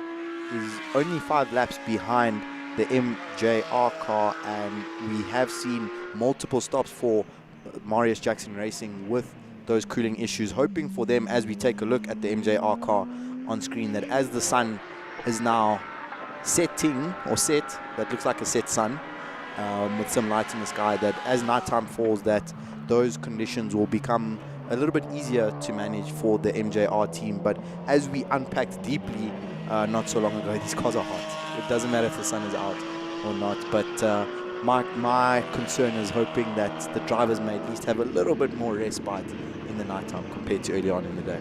Well, this is it. We're heading towards the dusk, and yes, it does become a lot cooler, but remember, that is a matte black. That is sucking heat into it for once. This is the one difference when it comes down to liveries, and my constant argument when it comes down to it. I don't like the matte black or matte, or just black cars or matte colors, because the reason why is that sucks in a lot of heat, where on the white cars actually pushes heat away. It goes and reflects a lot. So, yes, carbon fiber looks great, saves weight, draws in heat from the sky, and that tends to play a little factor as well. So think about this in traffic. If you want to try it out, try it with your own road car. If you've got a black colored car or a dark colored car, turn the fan off, roll the windows up, feel the temperature rise. If you're in a car that's got a little bit more of a white color to it, or a silver, that brighter silver, you will feel cooler than the person that's on the matte colors. That tends to be the impact here. Also, another factor comes in. That engine is close to the firewall. Heat radiating off the engine, which at the moment is sitting at 110 degrees, easily, is starting to push through the firewall. Now that is soaking up heat, and it's dispersing it within the cockpit itself. Any of the brakes and suspension, that heat is getting sucked up into the cockpit and is dispersed as well. That's where we talk about the oven effect coming into play. So the drivers are going to keep that well enough in mind, but the MJR team doing something different when the pit stops come in. Double checking the driver, double checking the water. If the water's getting too hot, that's the easiest tell. If the bottle of water is getting way too hot and undrinkable, get it out, get the driver out, because that is essentially a thermostat that you can utilize in the car, that you can talk to the guy. How are you feeling? No, I'm fine. I can keep going. I can keep going. Is the water getting a bit warm? Oh, no, geez, I can't drink it. Right, come. Inputs, out. Done. Sorted. That's a way you can use as a thermostat, because as you get hotter, you don't think as clearly and you try and push through what you're going on, especially when adrenaline's coming in and it starts masking symptoms of heat stroke. That sounds extremely serious. I wasn't expecting you to go to that angle, mentioning heat stroke. I was looking at some lap times and listening to you with my one ear, but some very, very valid points there, Steve. And that breakdown about the colors is very, very true, especially when you are now looking at the heat absorption properties of the different colors. I can give you a small personal anecdote, but my first ever car was black. A cute little Nissan Micra, which I inherited from my mom, and for about a while, I can't say the exact same time period, but for a while my aircon wasn't working and my radio stopped working. So even worse, every summer, and it was all black, the car was just black, and I remember just sweating with my own thoughts every time I was on the N1 highway. And that was just in a Nissan Micra. That was not trying to get a 911 GT3 around Zwartkops at 60 seconds per lap. So an effort of note from Joseph Ellerine and Marius Jackson, fighting their competitors but fighting their conditions at the same time. Steve, I've noticed a bit of a drop in pace for the Inter-Africa team. I've just been keeping an eye on it, and Stuart White has set the quickest lap of a 59.5. When Nitlaka started his stint, he was constantly on 101s, 100s more or less, but mostly 101s. His pace has now dropped to 104s and 103s. Do you think that could be something strategic, or just the race taking its natural course for Inter-Africa?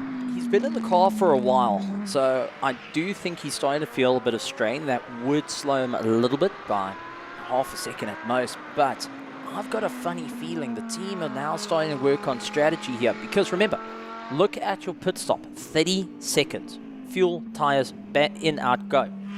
However, if you are saving fuel, it means less fuel has to be put in, shortens down that time again. They've been working on their tire stops as well to get a fresh set of boots. And that may be a fuel-saving measure. Different ways that you can utilize it. You can start lifting off and coasting a little bit more, or start changing the engine modes inside the car itself. And that's the handy part about a GT3 versus combined racing in the VW. Unfortunately, they don't have that. You have to use the good old right foot off the throttle approach and start coasting it in and out of corners. If you're in an older car, you're going to be turning your head to hope the fuel gauge needle moves the other way. Digital, you pretty much bug it on it. But it may be a fuel strategy coming into play. Save the tires and see how it goes. Nadine going and having a chat to Inter-Africa. Will be keeping a very close eye on the matter. But this is where a very, very interesting play can come in here. They are banking on Charles Visser taking that 90-litre tank, emptying it, and for the rest to fill it up from the brink of nothing. Where the likes of Inter-Africa save that fuel, keep an extra 20 litres in the tank, means that we don't have to put 20 litres extra in to get it across the line. You're starting to flirt with those you're starting to flirt with the limits, but you've got to think a little bit of a clever approach to this. Mataka is not the super duper quick driver compared to Visser and Stuart White. I hate to say it, not there yet. But he plays a very critical and pivotal role in this race. He is the driver to protect the tires, save the fuel, and utilize that to help for the end. It's something we have seen before that is very, very strategic play, but can work out nonetheless. So I'm really, really looking forward to this one and who can move forward. But it is going to be combined racing, pulling into the pits, and we'll be needing a bit of work on. And, well, we've got a guest joining us here, and I've got to say a massive, massive welcome to Nick Adcock. Nick, welcome. And first of all, looking lovely and relaxed. I mean, you went for a double stint in some extreme heat there. How are you feeling? Absolutely fine. Well, out on track, a little bit busy for the first hour. I mean, it was chaotic, and you used some very important words of discretion, the better part of valor, but it looked like the competition were showing you a little bit different. You know, when they put Stuart in, who I would, I'm a bronze driver. That's my FIA rating. Stuart's a silver driver, so the young kids are all silvers. Us old chaps are bronzes. So when they put Stuart in to start the race, I thought, okay, we've got to fight our hands here, because he was going to try and get the lead and start, which he did. And my car just had no pace. I was just saying to Prince, these Dunlop tyres are fantastic, so durable. But initially, we always say, drive to the grip you got. I haven't got a lot of grip. Then it started raining, which probably didn't look too much on the camera. But the top of the circuit, it rained there more than anywhere else. And I arrived at that corner, locked everything up, couldn't stop. That was an escape, and every lap it was very sketchy up there. As it dried, the car got better and better, and suddenly I do a lap 3/10 quicker than my qualifying lap, and I'm now on tyres that I've done, probably 80 laps on. It was incredible. So the car, and then after the fuel stop, it was a little bit slower, obviously with the full tank of fuel, but no, the car is really strong. Now, we've always known you for the Ligiers, the Norman Novas, and you've been in a VW Fun Cup. Where did your racing career start? I mean, you go and say that you're a little bit older. You look 21 years old. Come on. And you can outrun Prince myself easily. And he's got legs that are taller than anything. But where did it all start for you? Where was the humble beginnings of Nick? Well, you and I are all petrol heads. So I used to watch a lot of racing and a lot of Formula 1. I always wanted to race. I had no money. And then I was 35 years old and I got the opportunity to do a race. And I said to my then wife, I'm going to do 6 races to get out of my system. And that was in the year 2000. I think I've probably done about 350 races since then. I haven't got that wife anymore. I drank the Kool-Aid very, very deeply. And it has been one of the greatest pleasures of my life, motor racing. And I've been lucky enough to have driven. This is my 27th consecutive season. I am doing about 20 endurance races a year. Fortunately, I've got the ability to do Asian Le Mans, European Le Mans, Ultimate Cup in Europe, and also SAES. So, and the odd Fun Cup race, which was absolutely a blast. I'd recommend it to anybody. It's a fantastic little racing car. I saw you diving into the car from one side while someone was climbing out. But I've got to ask, what was the very first race car that made the bug bite? Okay, so I rented a car off a friend of mine, and you never had it in South Africa. It was a Rover Tomcat Turbo, and it was actually a one-make championship back in the day. And so it was actually then a series that was on track with the Vento VR6 Challenge, which was the Jetta VR6 that you'd have had in South Africa. So we had a combined grid. And I remember so clearly, I was at Brands Hatch Indy Circuit in May 2000, and I'm sat in the car, as nervous as a cat in a dog kennel, as you can imagine. But I was on the inside looking out rather than the outside looking in. And I did that race, and I had a fantastic dice with a South African called Alan Sawyer, who lived in England. And if anyone ever knew Alan Sawyer, please contact me, because he was a great guy. Unfortunately, he passed away now. He did a lot for me in those formative years, and I bought a car off him, and he looked after me. And that first race, I drove home, and I'm looking at the timing sheet, only second off the best, only a second off the best. And it gave me so much inspiration, and I thought, it sounds ridiculous. I thought if I die tonight in the motorway, I'd die happy, because it was just like this massive tick in the box. And this journey just carried on, and now I'm doing these amazing races in Asia and in Europe, and I show no sign of stopping. When my pace drops off, I'm going to stop. But my pace hasn't dropped off, so I can't retire until I get slower. Well, they say only when the final nail in the coffin is put, that's when the pace drops off. But I've got to ask, you have driven some of the most sophisticated machinery from modern day era. You have gone through it all. You've also driven some vintage racing as well. If you had to take a look at some of those cars, what would be one that's really stood out for you as a car? If it's an MG a historic or car? Yes. None of them. They're horrible. Fair enough. Fair enough.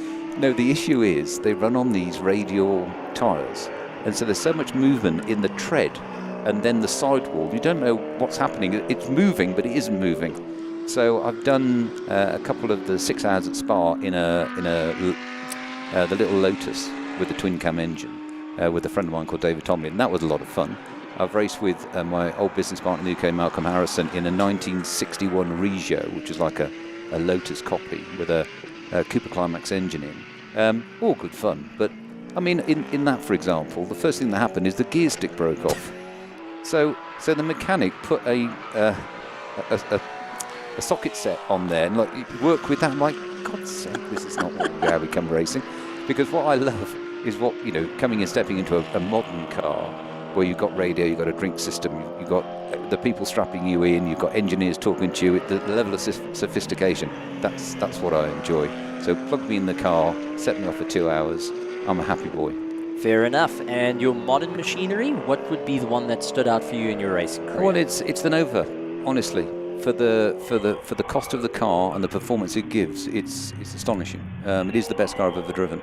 Look, the Ligier LMP3 that I've driven a lot in Europe, that's a nice car, but it's so heavy that it doesn't make it particularly fun. You need to coax it round, not actually, really rag it. The harder you push this car, the more it likes it. Fair enough. And I have to ask, because going back to watching Pisa 6 Hour, you and the team going and having a bit of fun, what brought you to South Africa to say, hey, listen, let's go endurance racing, let's bring some good machinery here, and let's go fighting? I mean, to go from where you are, where there's tons of international, there's tons of long endurance races, to South Africa, where there wasn't really something big at first. No, it wasn't, but you've got to understand where I was in my life. I decided to come and live in South Africa in 2009, and I started a division of my business that I had in the United Kingdom to give me a reason to be in Cape Town, because I really loved Africa. I love living in South Africa. I still love living in South Africa. So I moved to South Africa. I didn't have a lot of budget in those days, so I was going to stop racing. So now you're talking 17 years ago. And then I made a mistake going to Killarney on a Saturday, and the following week I was in a sports car racing around and winning, and of course it was all reignited. And then people that I knew, I was doing Formula Supercar in Cape Town for years. I did 5 seasons of that, which was a really good little series. And then with a friend of mine, Francis Carruthers, who you know, I advised him on what endurance car to buy, and then we started doing some endurance races, which then got more serious with Roger Pierce. And then my fortunes are improved, so I could start importing Ligiers and racing them into the South African Endurance Series as it was then, and winning. We won the title twice. Well, we won the title 3 times actually, one in the Juno and twice in the Ligier.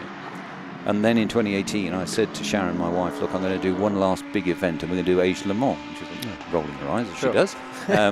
And we went to Japan and China and Sepang and Thailand. Had a great time. But of course now I'm in touch with these European teams, and they rang me and said, oh, there's a driver that can't drive, and if you pay for the tyres, you want to come and do ELMS half the season, I'm your man. So I've topped into that, and I've never left. And I've got this really good friend of mine and a teammate called Michael Jensen, and if watching Michael, hello, I know he's recuperating. If you saw the accident he had in Yas Marina 2 weekends ago, massive accident, over 25G impact of the barrier. It just is a testament how strong the cars are that he walked away from that, and he's got a broken finger and a cracked vertebrae, but apart from that he's absolutely fine. A little bit frustrated not going and joining this time round. Well, yes, he's at home, and I know that he said I'm disappointed not being there, but he's got to rest up.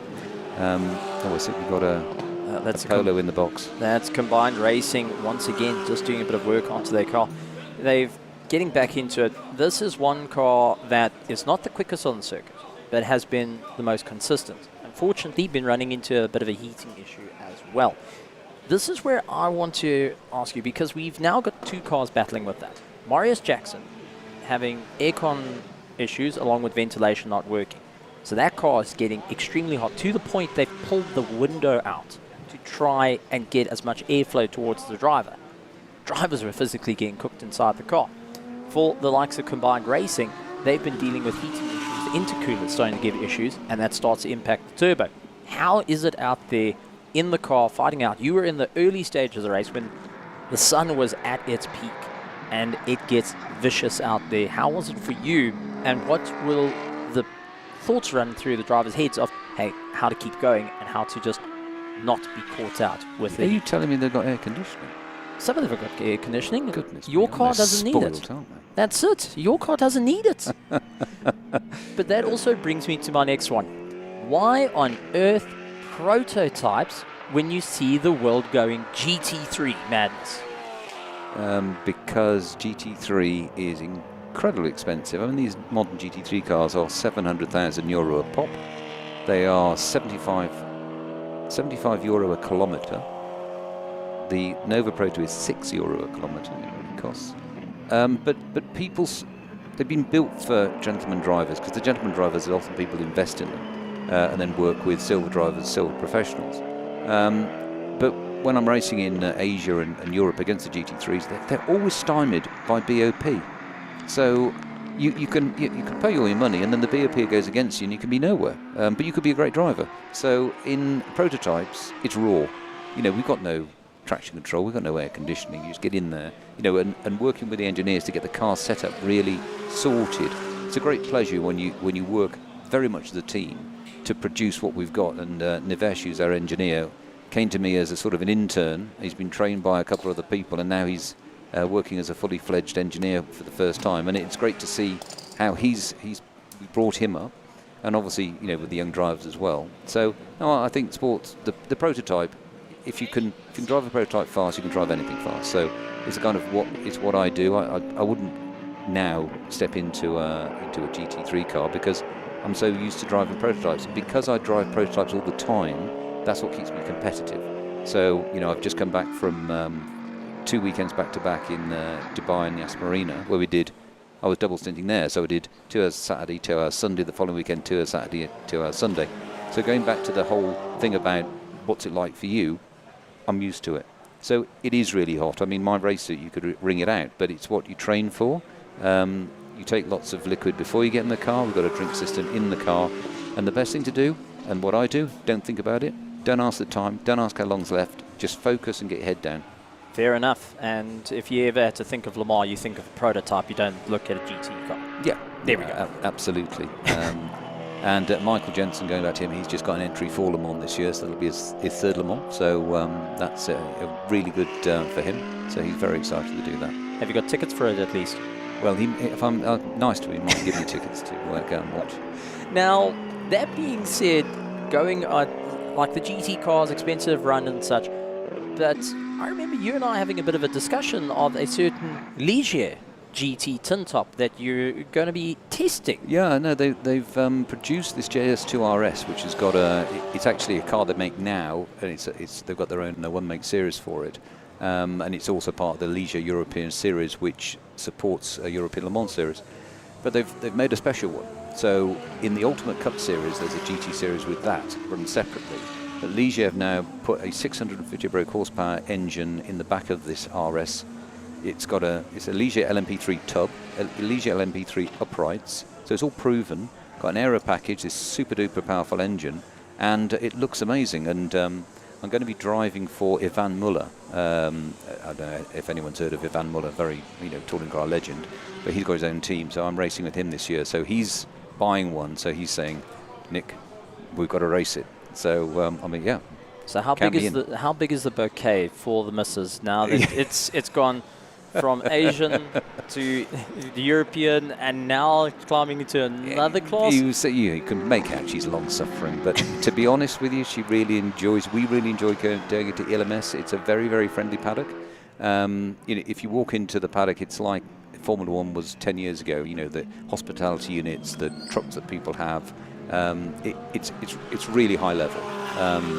So we've been in the paddock a long time. We know a lot of people. We've made a lot of friends there. So it's very pleasurable, as well as the racing being super competitive, obviously. But the more seat time you do, the easier it becomes, really. So I see the Lamborghini is now putting the star that is Stuart White back in. Well, here's where the problem comes in. Stuart White, coming into the race, held the lap record with a 58. Charles Visser got a 57.9. Yep. Stuart White has everything to chase him down. 2 youngsters in the car. We've seen this story before. You know it all too well. Yes, indeed. What's running through the mind now that you are out the car, you are not hands-on, and you're having to rely on Charles Visser to keep a cool head? It's now for my team to keep a cool head for him, and to. What we'd normally do in a situation like this, we've got a lead. We've got a healthy lead now. Is give them a target lap time. So don't say take it easy. Say if you said, for example, just give me 60-second laps. That's the best thing you can do at the moment. So he's not stressing the car. He's not pushing it too hard. We did a race here a few years ago, 2 years ago, and he put in the gravel trap at the end of the race. And we still managed to win, fortunately, but he was pushing so hard. So that was an example of it. He learned from that. You know, Charles has learned such a lot driving this car. He's a little star, and this weekend he's driven particularly well, I must say. Well, I've got to ask, because your team has come out the box inviting youngsters to come race with you. You've raced with Michael Seaven, you've raced with gentlemen your own age, but you always invite the youngsters to come in. Why is that? Why is it Just for Sleep and Rico Barlow inviting the youngsters to have some fun? Because I want to win. Okay, fair enough. That's the most honest answer I can expect. Look, I'm still reasonably competitive, but you know, you've got to be realistic. You know, somebody who's in the car is 40 years your junior, you expect him to be quick.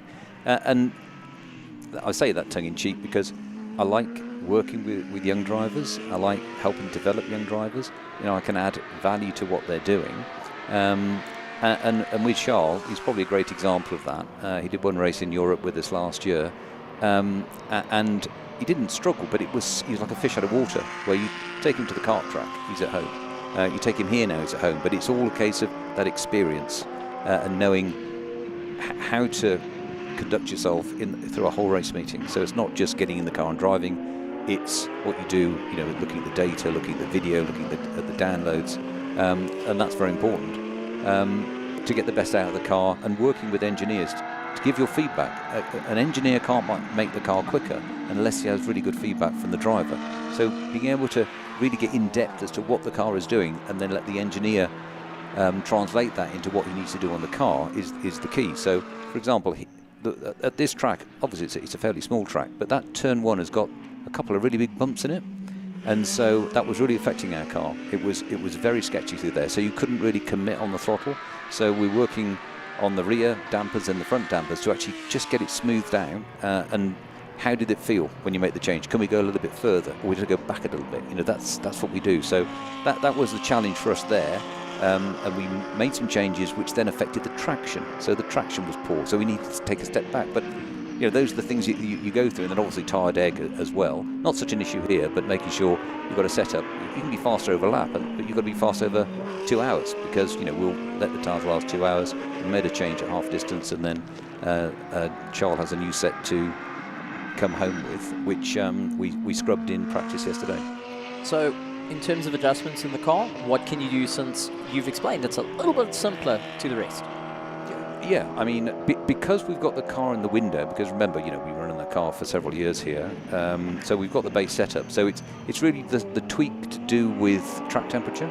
So yesterday, for example, it got very hot in midday in the afternoon, so everyone was starting to struggle, and we were scratching our heads a little bit.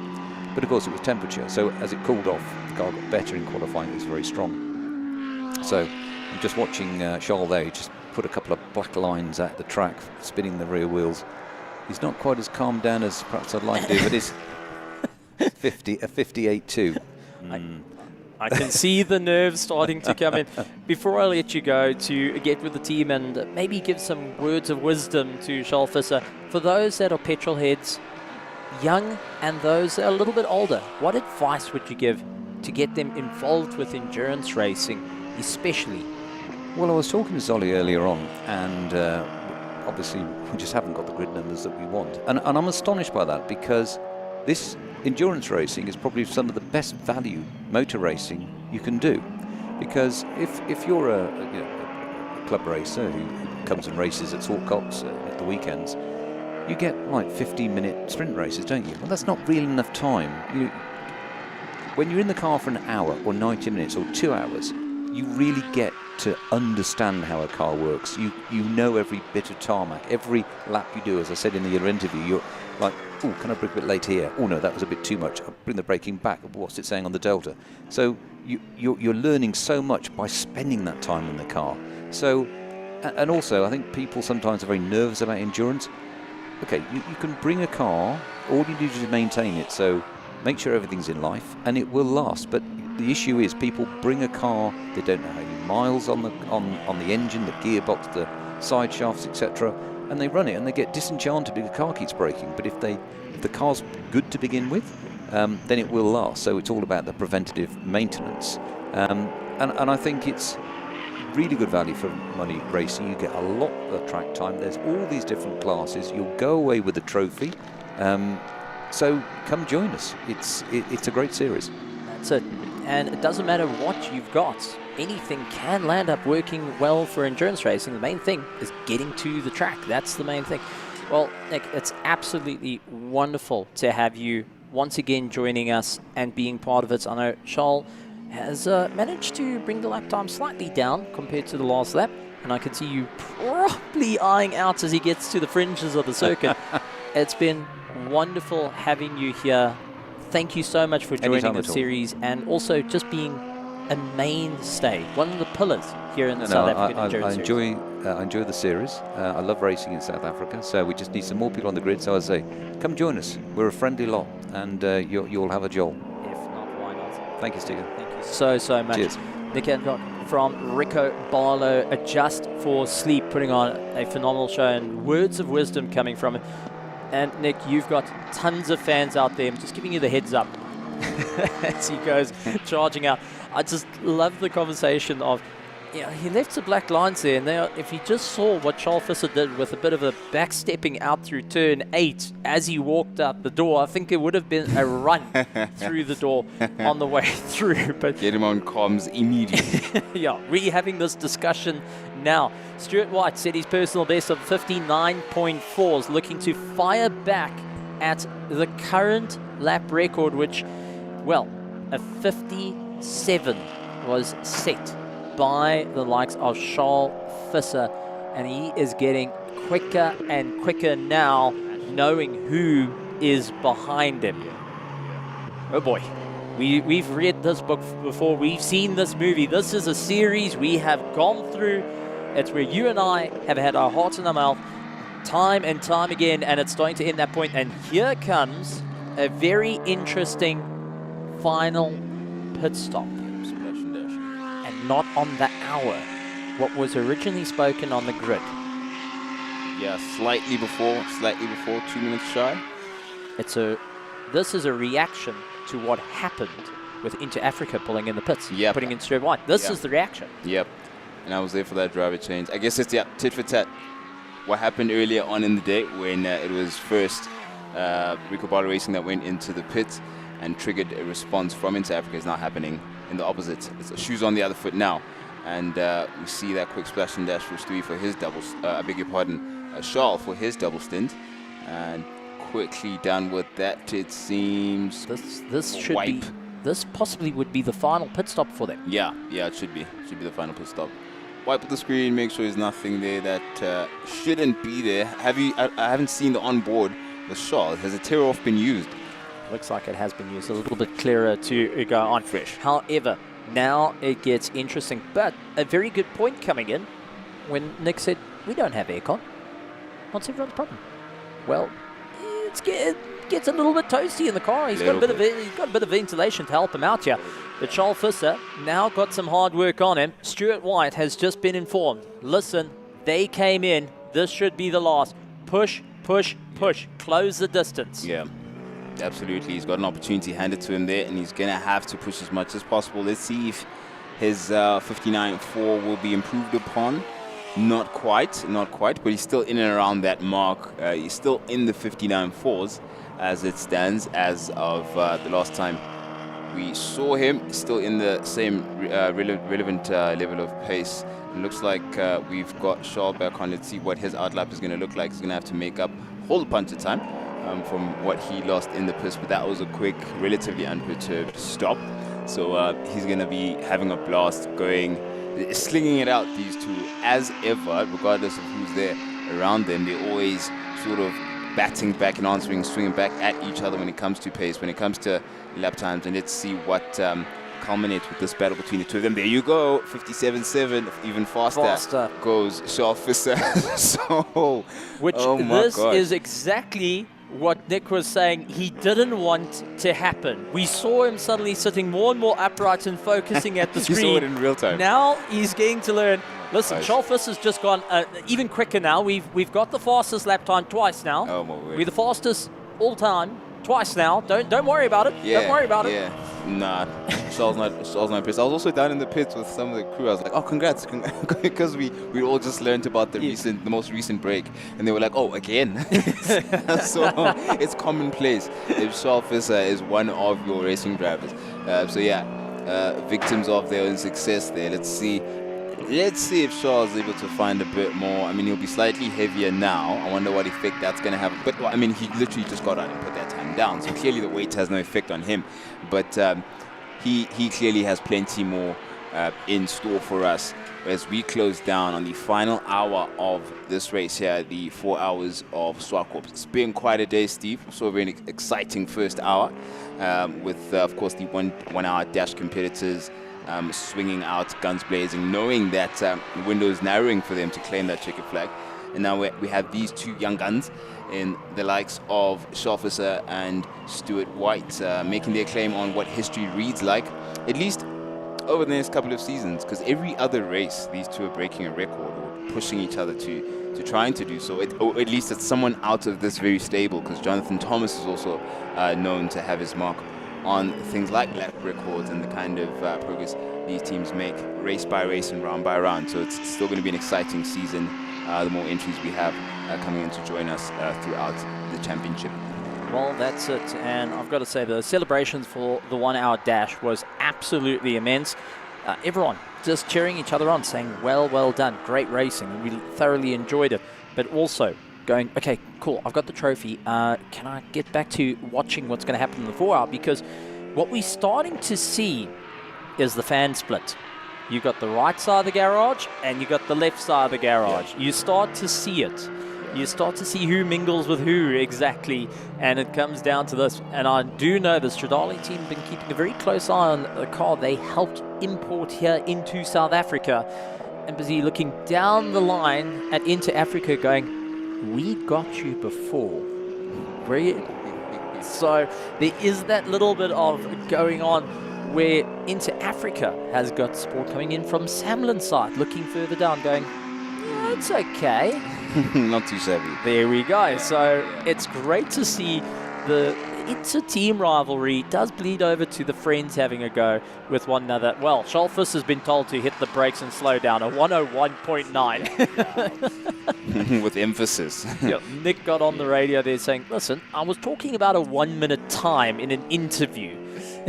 A 57 is a few seconds shy of 60 seconds. I think you might have been tuned into the interview. You might have heard actually and thought, let me give a poke at Nick there to see what his response would be. But yeah, that was interesting timing because Nick had barely left the studio when that time came down. So let's see how the next hour goes for young Charles Visser. But had a look as well at the Lorero Super Polo, which cooling. I mean, the distance, the time, the combination of all the elements descend on one inevitable factor, and that is heat going up. And that's quite a challenge for all of the competitors, and it makes it even more difficult to endure the course, the time that you have ahead of you when it comes to a 4 hour race, and it only increases, only gets more and more difficult because your concentration is demanded more and more and more the more you go into the race. And Joey Loreen has been doing a decent enough job. I think this is one of his quicker times that I've seen in the 101s. I know you've been keeping your eye on the clocks as I've been running around in the pit, Steve. Is this the quickest Joe's been around on the circuit so far? Yes. 1.5. That is the quickest. There's a 60 second that Nick was talking about. I wonder if he got to the pit in time. Now, I do want to point out something because I love talking about this, and that is the human body, especially with the final hour. You are now tense. You have been buffeted around by the G-forces, bouncing around, as we heard Nick say, in turn one. It's actually quite bumpy out there. You're starting to feel it in your coccyx. You're starting to feel it in your back. You're starting to feel it in your neck. And you're taking the strains in the arms and your wrists.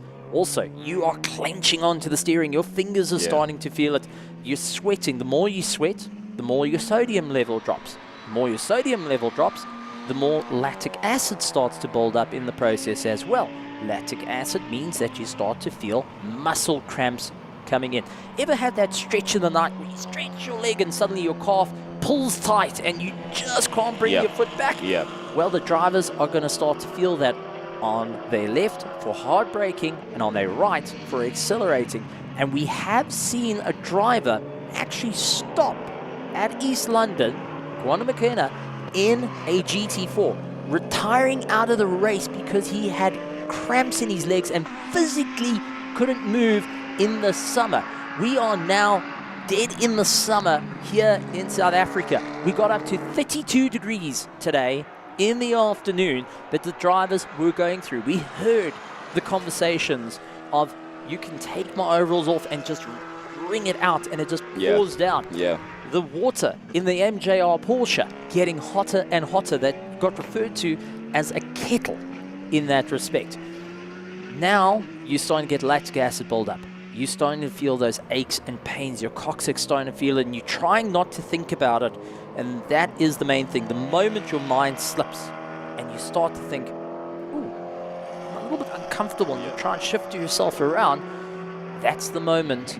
It's a pebble in the shoe and will start to bug you throughout it all. You'll start to feel that pain. You'll start to feel it going through. And this is a critical moment for drivers and teams. And I mention teams because remember, they are sitting in full race gear as well as per the rules. Yeah, the entire time, and they have to be sharp and on song for anything that could go wrong. Because as much as you have a racing driver out there lap after lap, corner after corner, the racing team is right along there with him. All the mechanics, all the pit crew, everyone is keeping pace with exactly what, for example, the likes of Stu White are doing at the moment as we close on the final hour of the race. So everyone is enduring the elements in the most difficult of ways.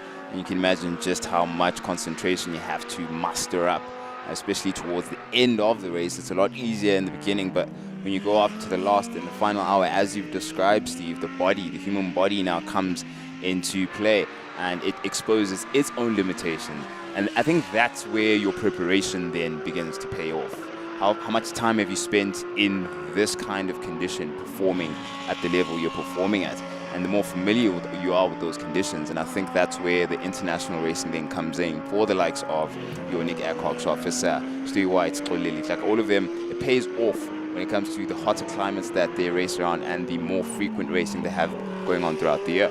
Example, Jas Marina was looking upwards in 40 degrees in the cars that they had to deal with.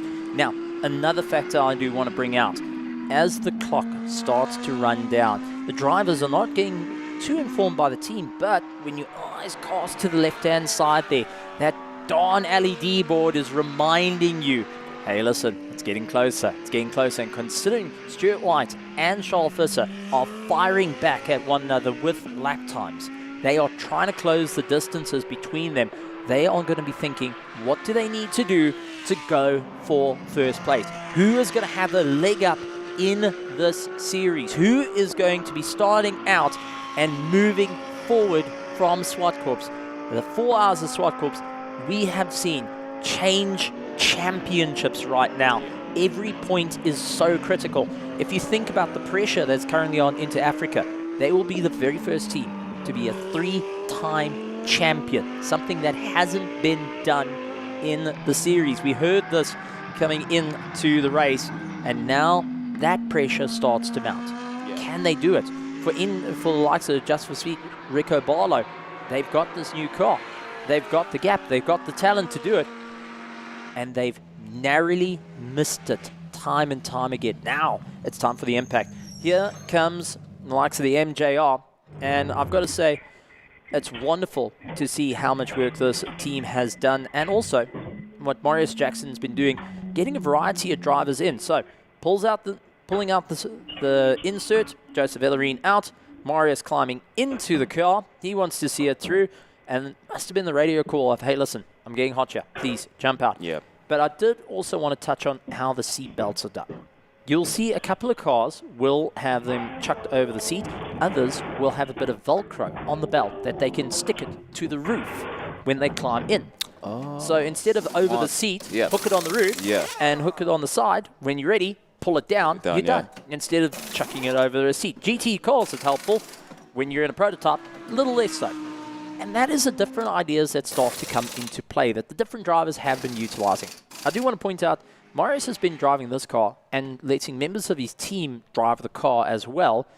And they've been doing it on a track out in Midville. Middle of nowhere, go and have some fun, get used to the car, get used to the bumps. I asked him, why does he do that? He said, if you can get used to a bumpy track, your body is used to being bounced around. Now you get on something that's smooth, it's a bit easier to do a little bit of a training exercise. Yeah. I also want to test your knowledge. The rings on the seatbelts, why are they there now that you're watching him use these seatbelts? Well, aren't those recovery rings? Not only that, why would you grab them and pull them down? It gives you easier leverage.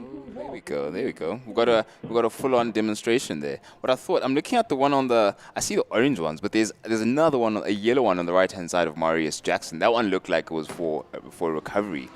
You know how you've got basically a brace that keeps the driver stable and his body intact, spine straight, and everything in case he needs to be recovered out the car in the case of an emergency. That's what I thought was going on there. It also helps in lengthening. Extra leverage to go. Remember, every second counts in a pit stop, and when you've got different drivers of different body sizes, you've got to be able to adjust it. What's worse, leaning over a chap with a 13 spanner trying to undo and see if you can lengthen the belt, or a quick ring pull, done. That is where it comes into play. So it has multiple uses, and this is how motorsport has become, where what's the quickest and what can also serve a secondary function. As he brought up, recovery rings, very good in terms of keeping everything together. That seat is essentially a spine board in case of a problem, and they can open the hatch on the roof to pull them directly out, or break the mountings to get them out the side.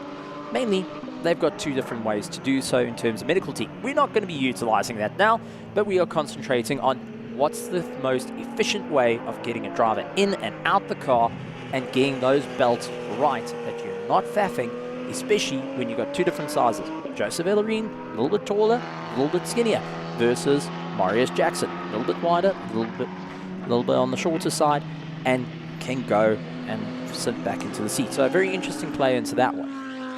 Very interesting. Stephen Koenig, living up to his reputation as Steve Cyclopedia.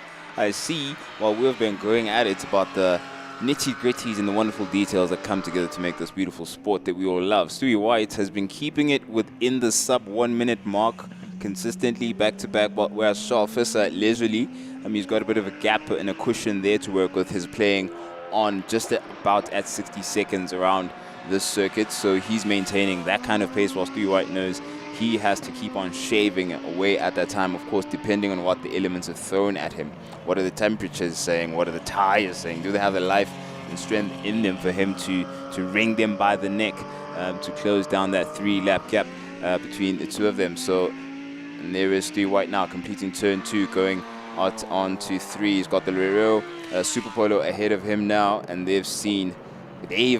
again, we spoke about them at the beginning of the race and how they're going to be a key factor in the Index of Performance Championship, and they've proven exactly that. They've gone on to confirm our prediction around how they being around and they're putting down those lap times. Lap after lap after lap after lap is going to pay off for them. Not even now, at the end of the season. Now, I got a question. We talked about drivers getting into cars and coming and racing in the endurance scene. We spoke to Nick, getting into cars and getting into the endurance scene. If you could get hold of a car and come race it in the SAES, say you're not on the mic, you got a chance to go and drive, you got it with your mates, what would you take?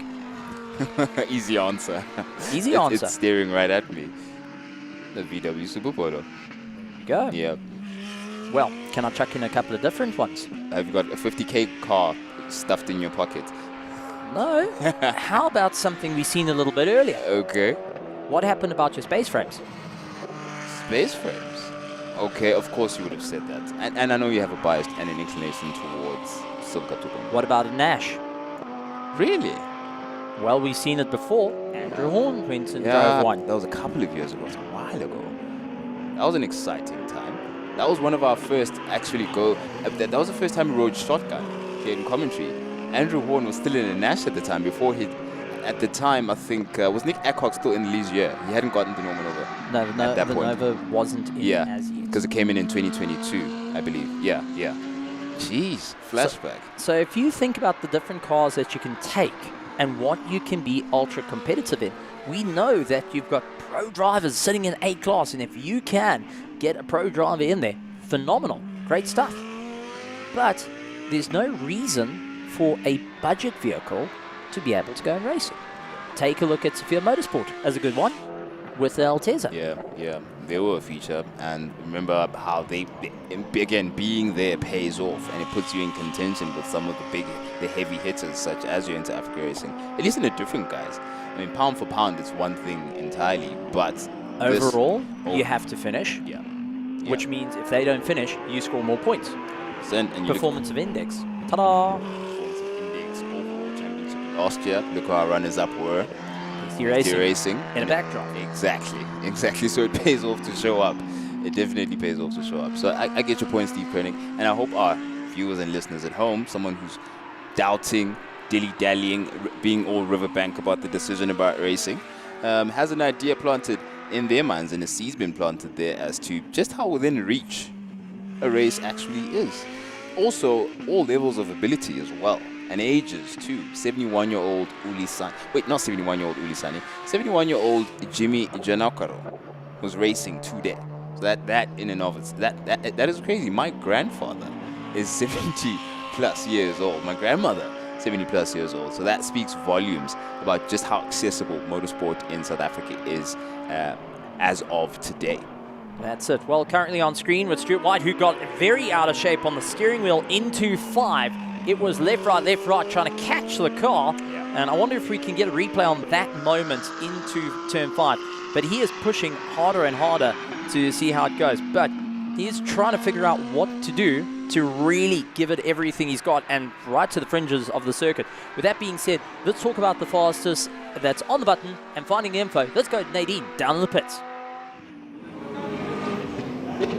All right, I'm here with Paulo Lariero. Did I say it right? Said it perfectly. Yes. From Combined Racing. So this man got out the car and let me tell you, he was like heating up. It was super hot. If you compare the Super Cup to the Honda was a lot cooler. I was fit enough to carry on going, but the car got super hot. So we decided to come in quickly, refuel, take the window out, and then we just changed drivers. Rick went out now, and then I should be able to still go out for like the last, I think, 40 minutes, and then finish the racing. So what's the plan going forward? I mean, how are we going to sort this out for future rounds? So we're going to see what we're going to do. Try to put some more air in. Maybe some more ducts in the car going out. And these cars do get hot. When they do get hot, they actually slow down. So it loses power too. But that's just normally how they are. And I think for the second race, we'll start making a few nice changes and then take it from like there. Okay, cool. Well, I'm wishing you all the best, and especially with your next stint. And hopefully the action stays on the track and out of the pits now. That's it, exactly. Let's go back to the guys in commentary. Always have a trip, eh? I'm actually curious. Did I hear that right? That they took a window out of the car on the rear? That's what I think I heard as well. So I want to see that on camera to see exactly what lengths Combined Racing is going to for the sake of cooling. But he did say that those cars do run hot, and when they run hot, they run slow. Because the turbo gets way too hot. It's not meant to get nice and warm in there, but also the driver tends to get hot. We saw what Marius Jackson did with his Porsche. Okay, guys, I know this is a fancy car. I know this is very, very well to look at, but let's just remove the entire driver window out and for a good couple of stints to try and cool us down. It's up on the jacks and waiting. And waiting. I wonder if the little ripcord to let it off the jacks has suddenly given up the ghost. So a bit of an odd pit stop from their side after Marius has just climbed into the car. Yeah, and his shoes are on and everything. We thought he was back out on circuit by now. But clearly something not quite done there. The left rear quarter being worked on. Driver window removed there from Combined Racing. You can see it all the way out. Some more air there for Paulo. I beg your pardon, for Rick to close off the last 40 minutes of this race. Jeez, our time has come and gone. I'm going to drive an open cockpit car. I've figured it out. I've solved my problem. Well, it depends on which season you're in, Steve. Today was unpredictable. Let's not forget that. So it could come around to bite you. You might have to, if you drive that car, along with the parts you buy for it, buy some drills. Just be prepared to make some drainage holes in your cockpit, because that's part and parcel. It has to look like Swiss cheese at the bottom. Swiss cheese. Oh, hilarious. Yeah, there you go. The latest cooling solution as far as combined racing is concerned. You know what? It gets unbearable in there. You can see when the drivers come out how hot it is. You can feel it when the car drives past you. It's like a little sun on wheels moving past you, getting into the pits. So I absolutely understand just the measures that need to be taken to get as much cooling as possible. And you can imagine just how hot it got in Marius Jackson's Porsche. Now, some work's still being done on the tires. Tire pressures being done. Tire pressures? What's going on? This is interesting. Now, this should have been done prior. Yes. To the tires being fitted. Yes. So a bit of an odd one. This is letting air out. Yes, you can see it blowing out. Yeah. So the tire pressures obviously were going way too high, and they decided, listen, we need to drop it, and they're trying to gently bring that tire pressure down as fast as possible. But in this time, those tires are off the ground, great, but they're losing temperature as well. So you are having to really factor it through, and you can see that the team is just going, come on, come on, come on, yeah, come on. There's no real quick way unless you damage the tire to get the air out of that small little nozzle. I mean, this is peculiar of note, but at the same time is working in favor of combined racing, who's slowly ticking those laps back. Yeah, exactly. They've got their latest cooling invention, and they're running just fine. VW Motor Group, it started with the Porsche having its driver window taken out. Wow, that's funny, actually. That's a full circle moment. I've heard so many jokes about how much variety polos have, and they can take on all forms. I mean, yeah, let's not get too far into that. But I'm just looking at the times here. It looks like Fisser's is dipped back under the 1 minute mark with a 59.5. But I mean, it's all relative now. I mean, if you look at how he's able to go down as far as 57.7, that is really a far cry from what he's able to achieve. But he's just managing pace at the moment. Happy to keep it here, considering the 3-lap cushion that he sits on along with his teammate, Nick Adcock. Yeah, this is where the question comes in. Have both cars got enough to get them further down the line? And this also brings a critical rule that has been utilized in the past that you and I both dread to say. 5 minutes, pit lane closes. If you get in, best park it on the trailer. Yeah. And look, and we did see Stewie coming in, not necessarily on the hour. Got close. Yeah, got close, but not necessarily on the hour. And those margins can make a difference. But hey, we'll leave it at that. Marius Jackson, there we go. We've got moving pictures on either side of him, so it means he's back onto the circuit. And there he is now. He's also got the latest adaptation on his side of the car. He's going to find a lot of relief in that. Can you imagine? I mean, we're not even at the hottest temperatures of the day ambient, but that has no bearing on what it feels like to be in one of those cars. You know what? Only in South Africa we managed to develop a cooling solution that I think everyone at Le Mans is going to be looking at and going, that's such a good idea. Why didn't I think of it first? Exactly. Just remove the window. Insert Mediterranean European country hand gestures. There we go. Now he's back out on the circuit. That means that combined racing has got a little bit of a harder time. They don't tend to run the same lap times as this Porsche, and banking on them coming back into the pits. But obviously Marius felt the tire pressures were a little too high, not as comfortable, and the whole car becomes a little bit more skittish out there. Rather bring it down, let's get as much grip as we can and see how we can move forward. The question is that enough, or do they need to go a little bit further down, or do they need to put some back in? These are little factors, and it's why it's crucial for the team that are checking the tires, start doing the math in the pits. Okay, let's see how much pressure, how much PSI do we need on the rights, on the lefts, front rights, rear lefts, that type of stuff. all comes in as a factor that gets brought in. And that changes the entire ball game for everyone. And it's one thing, even in sim racing, you get to learn is watch the tire pressures.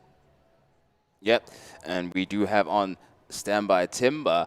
Kumalo is getting ready to let us know what's going down in the pits. We are here live in pit lane with MJR's Joseph Ellerin. Joe, we know that you guys have had the aircon malfunctioning today. We saw you remove the window in one of the earlier stints. Did that help or not so much? If I'm being honest, it's helped a lot.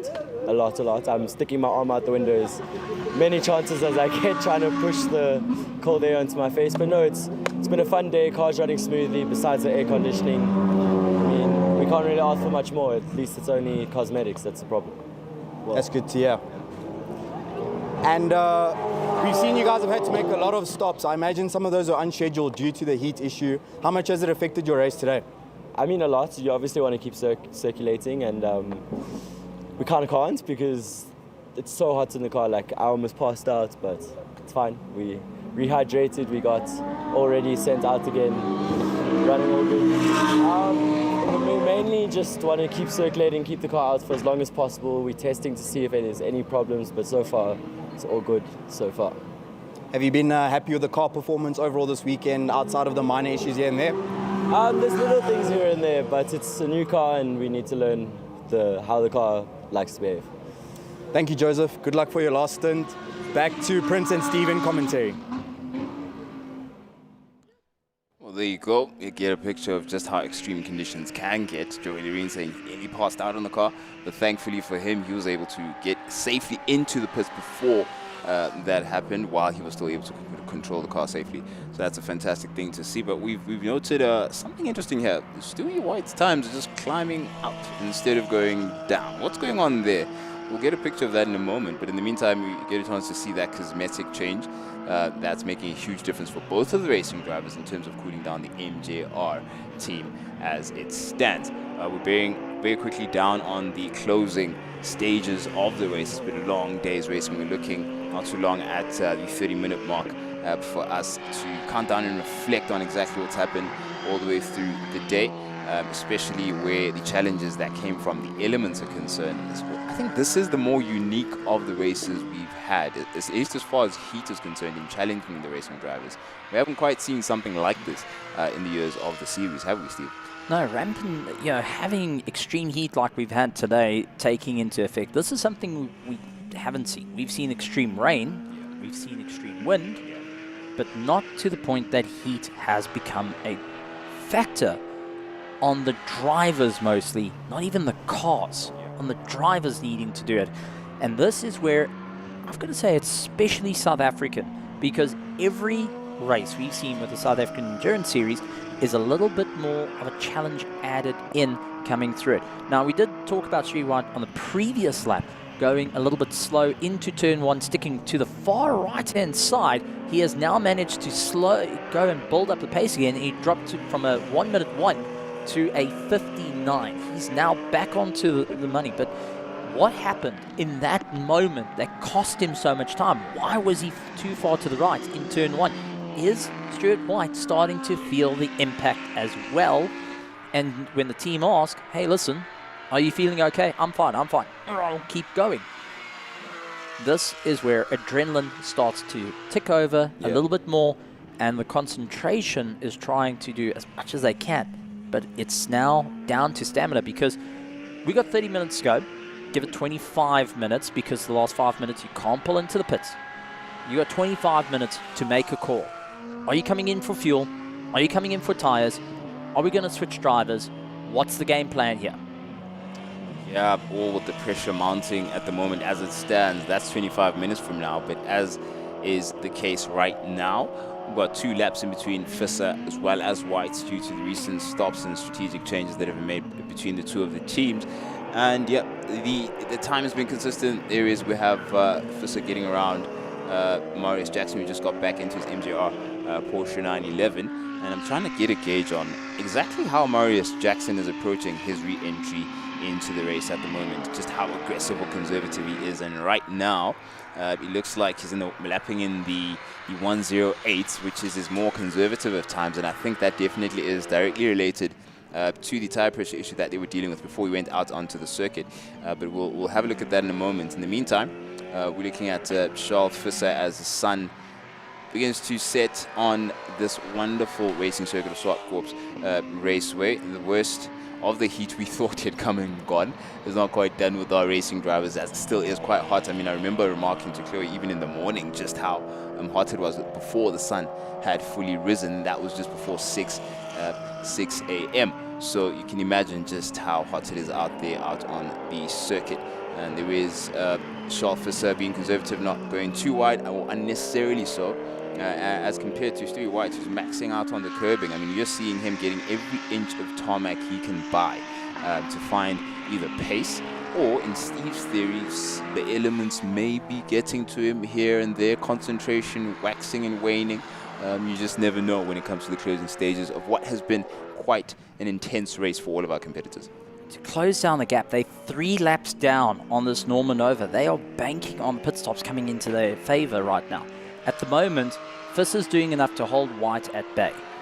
But the question is it enough in terms of fuel stops? We have seen fuel stops cut close with the final 10 minutes of a race previously here at Zwartkops, as the drivers were trying to figure out the best plan. But now the question is, who is going to be moving forward and who is going to be charging? But we've got Chloe down in the pits to have a chat to some of the youngsters. We are down at Inter Africa pit lanes, and Aura Puri joins us now. He is, of course, one of the riders for the team. Aura, watching, of course, the GT car. What have you made of the Lambos? It's actually nice to sit here and watch the cars. It's really interesting what goes on in the pit box, the strategies that they have to do, and everything that they have to do for the cars to make everything possible on track. They always say that you can learn something from different sporting codes. I'm interested to find out from you, from the Lambos. Have you picked up anything, any learnings that you might maybe say, I might want to try it in my riding? It's hard because like bikes and cars are nearly the same thing. So then it's like, I don't know if there's anything I could pick out on track, but like in the box, I'd say that they're very professional, they're very organized, and maybe that's something I could pick up. And looking into your very first race weekend with Inter Africa, how would you sum that up? It was actually a very amazing weekend. I wanted to thank all of them, thank all of my sponsors. I wouldn't be able to name all of them. There's actually quite a few, but like I wanted just to thank them. This wouldn't have been possible without them. About a great weekend. I'm happy.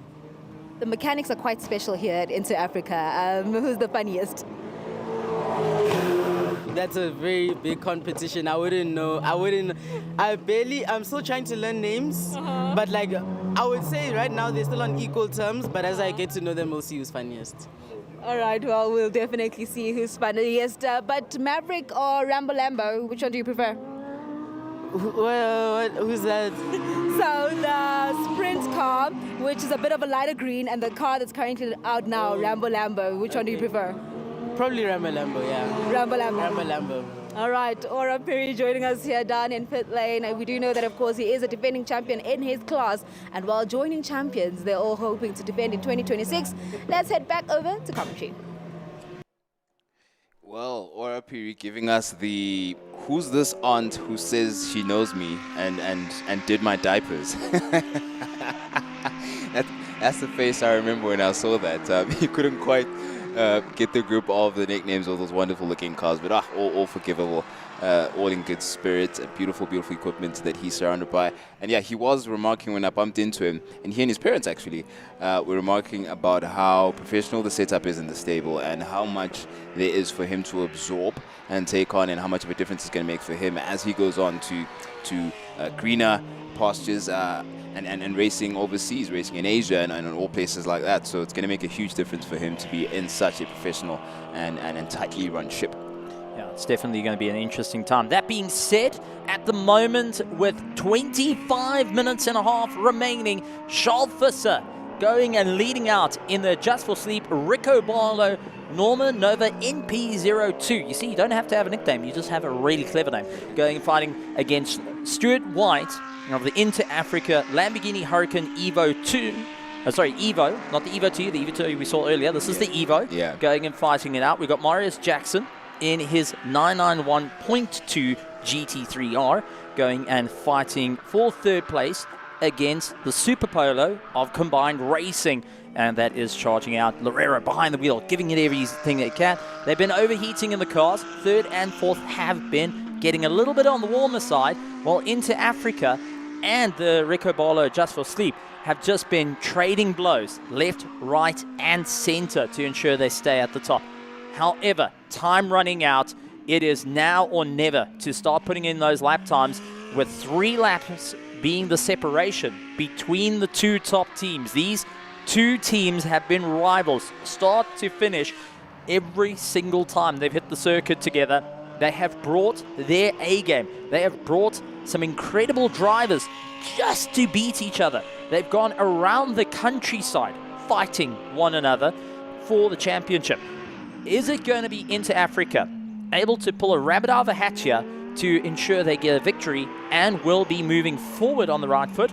Or are they going to be starting on the back foot? That target on the back was incredibly big, and it looks like Rico Bolo Just for Sleep was the first one to pull the trigger and get a bullseye at Zwartkops. Yeah, the reason for our excitement here at the studio is because this battle is not 1 round long. It's been going on for the past 4 years. So it goes way, way back. We've got layers of history and texture and stories and anecdotes. So there's plenty that goes into what will be the closing remaining minutes of this race, especially where these 2 competitors are concerned, considering also that it's not only them being matched up for pace when they arrive here at the circuit, it's also about how they prepare before the races, in between the races. They both have international pedigree. They both train like it's the high end, the cutting edge of motorsport. Absolute professional run setups that you have between both of these 2 stables, where Stewie White in the Lamborghini Huracan at the moment races for Into Africa Racing, and Shotfisser with Rico Barlow Racing. So a lot to be excited about between these 2 young men, and it's only just beginning, considering just how fresh they are into their racing. And just like Olit, like I was saying, how Stewie White has such a bright future and a long future ahead of him. It's only just the beginning. It's a long future, but the gap between teammates is starting to shorten between one another to point in. And that is something that, well, even Nick Winton said, you want to try and keep with the youngsters, you want to try and win, but also they give you the reason to push that a little bit harder as well. So this is an interesting course going on. The first hour, we had our 1 hour dash going and putting in incredible work, but was also the linchpin during the race, because that's where Nick Adcock lost most of his time going and fighting behind Damien Hammond and Junior Giannicaro. He had to wait it out that little bit longer, and that cost him time. They were able to bring it back, but the question is, at what cost? They pitted just over the, just below the hour mark, so 2 minutes, 1 hour and 2 minutes left. They pitted, got the car sorted, swapped, and got him back out. Schalfisser had to get going, where Stuart White was a little bit earlier than that. Both teams know 5 minutes, pit lane closes, you can't get out. Into Africa knows that all too well, going and having it at this very circuit where that 5 minute mark came in and took away their run.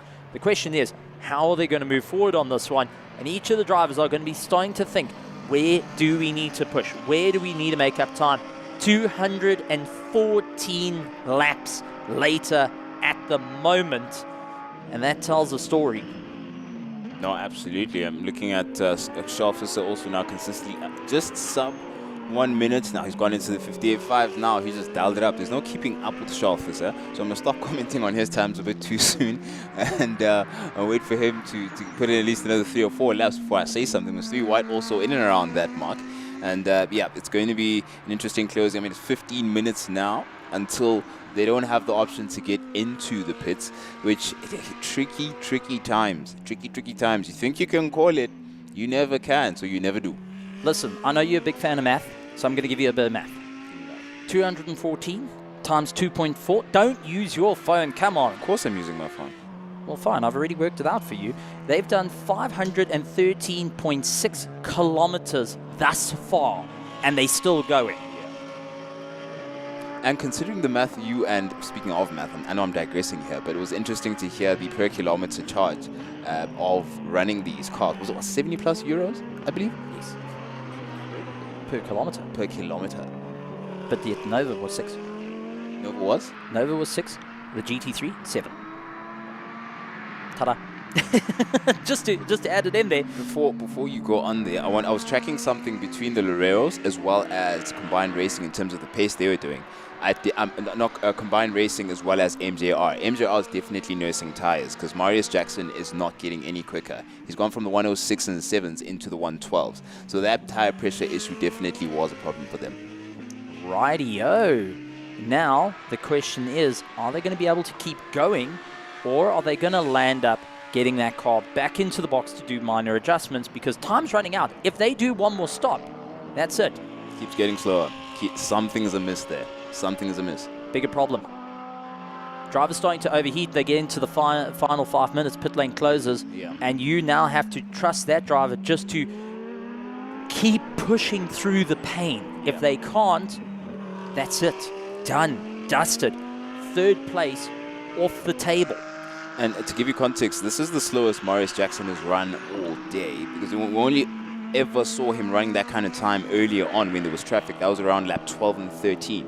Same racing driver is now back to those times with upper 112s. That says something about what's going on in that car. So do stay tuned for that. In the meantime, it is Steve Koenig giving us some math on what remains for the front contenders here in the form of Charles Visser as well as Stewie White. Oh, there's not really math to this now. This is a guessing game because both drivers have had a couple of laps where they've relaxed for fuel, and this is where it starts to come in. Right, Lamborghini sits with a 110-litre tank. That's what it works with. The Nova, 90 litres. That's what the tank is. Yeah. Much smaller, but engine displacement is smaller and lighter car. That means it comes into play. The question is, who saved enough? Who has saved enough that fuel light doesn't come on? Because we have seen in the past here at Zwartkops where the first fuel pump starts to give a little bit of a problem, saying, hey, there's not enough juice in this car. I'm not going to be able to see the end. And they start trying to look for reserves to get the car going. We have seen it in the past. We have. And this is a factor that can be possible because you are working to the lap, not a lap and a half. You are working to that lap. The flag comes out and you can get your car to line. There is so many little points that start to open up here at the Swartkops. So many little points that you've got to think about when you come to the South African Endurance Series. And if you're just joining us here out on YouTube or on the Prime Media app, 1, thank you for joining us. 2, absolutely awesome to have you out in the virtual grandstand. 3, where have you been the entire race? 4, we're in it for a fight. Yes, it looks like there is a big lap difference between first and second, but it takes 1 pit stop and sub 1 minute lap times to take that all away and switch the entire lead completely. Yep. Our champions are defending in the very first race of the season. Prince, think about this. Champions, very first race of the season, had a really good time last year, suddenly now second place. What does that say to the team? Guys, we were the best this time round. Yeah. That little bit of doubt comes into the mind as well. One team stands at a high saying, we got this, boys.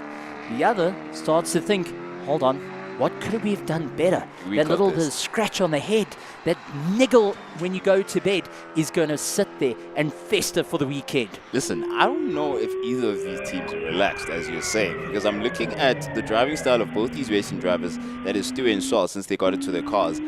Especially Stewie. Stewie's been very ginger and gentle about how he's been pushing that car. He's been conservative. We know Stewie. We've seen Stewie. Fuel saving is in effect here. To your question about who has more fuel in the car, same with Charles. A sudden change after he was like lap record left, right, and center. Then suddenly he was like, oh no, I got to think about the end of the race if I'm going to have anything in the tank. I think that was Nick going on saying, think about the end of the race and think about how much is in the tank. I'm sure at this point there's like a Nick screen, a Nick emoji on Charles' dashboard. When you see Nick, you know Nick is saying, listen, bruv, bring it back in. Because you saw how methodical and gradual Nick was with his approach. He only brought in, he could very well have been bringing the same lap times, your 58s and lower 58s a lot earlier on, but he saved it to the latter end of his stint, knowing what he was doing strategy-wise to try and offset the time he'd lose in the pits. You mean there would be the screen from Jurassic Park when the guy tried hacking in that was going, popping up on the dash? I would love to see that. I think someone should actually put that. It's something you can do with these cars. But in any case, moving on to the more important matters at hand at the moment, MJR running in third place through the efforts of some extreme makeover to the Porsche, getting an early strip with their car. I do want to point out Stuart White coming around the corner while MJR into turn 1 is hooking it in.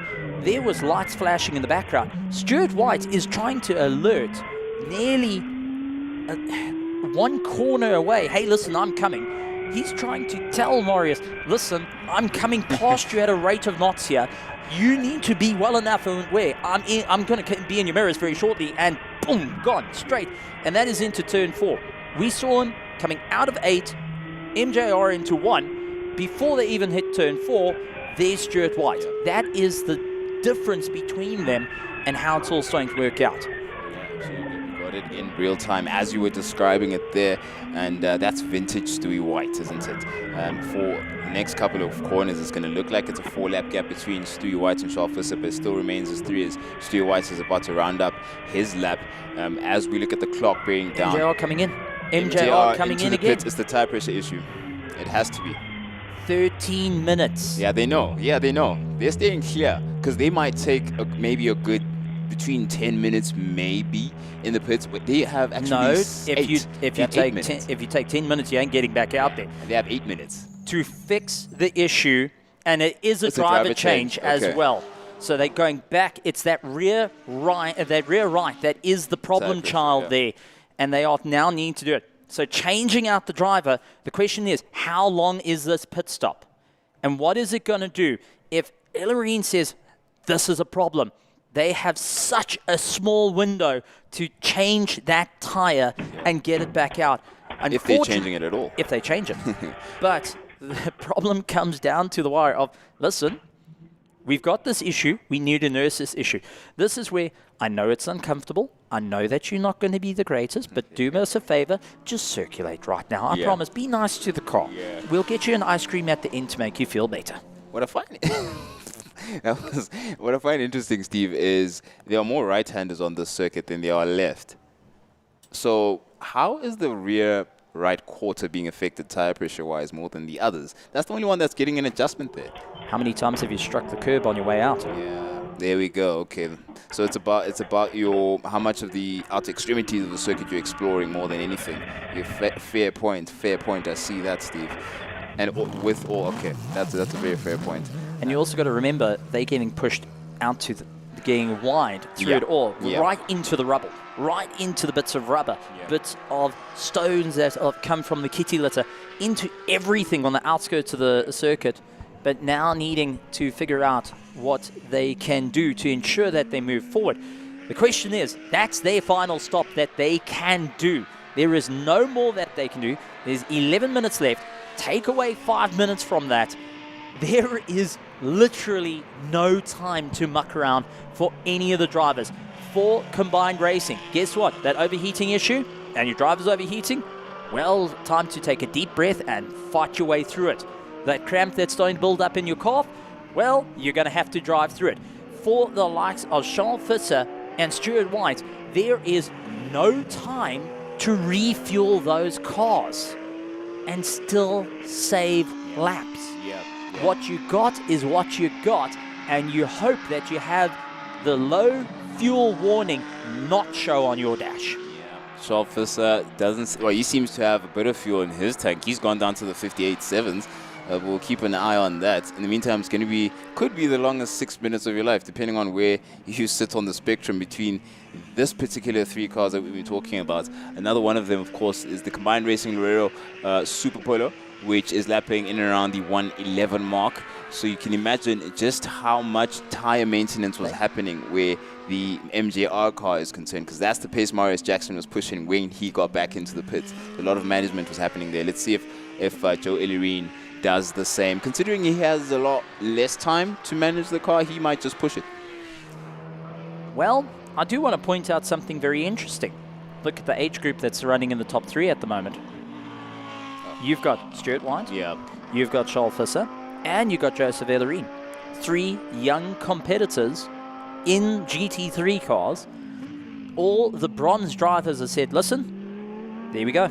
The floor's yours. Go and show us what you can do. Show the world what you can do.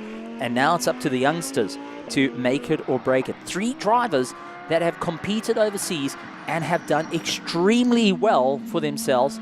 3 drivers, each holding national championships, multiple national championships in South Africa in the same machinery, now looking to do battle till the very end. This is going to be an interesting one, and I do not want to count out the Lerero car, because one mistake from any of these cars means that they score a 3rd place.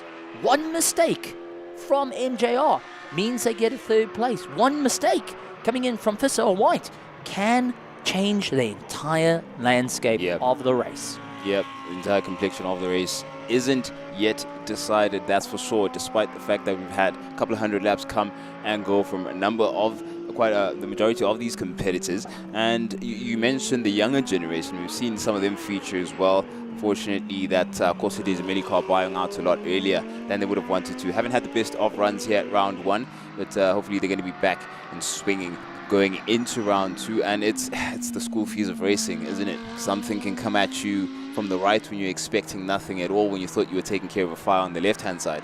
So that is the nature of the game, and surely they won't be disheartened by that.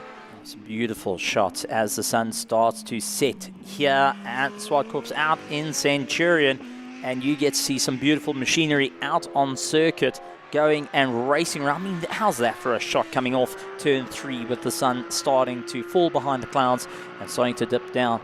But that's going to be the fun part for our drivers, because as you head up the hill, it's smack bang in your eyes right as you get to the crest. And, well, if you don't remember where that brake marker was, if you don't have the suction effect in the seat, the pucker effect, I like to call it that, you land up going off into the dirt, and that gravel has stopped a few cars during the Corsa today as well.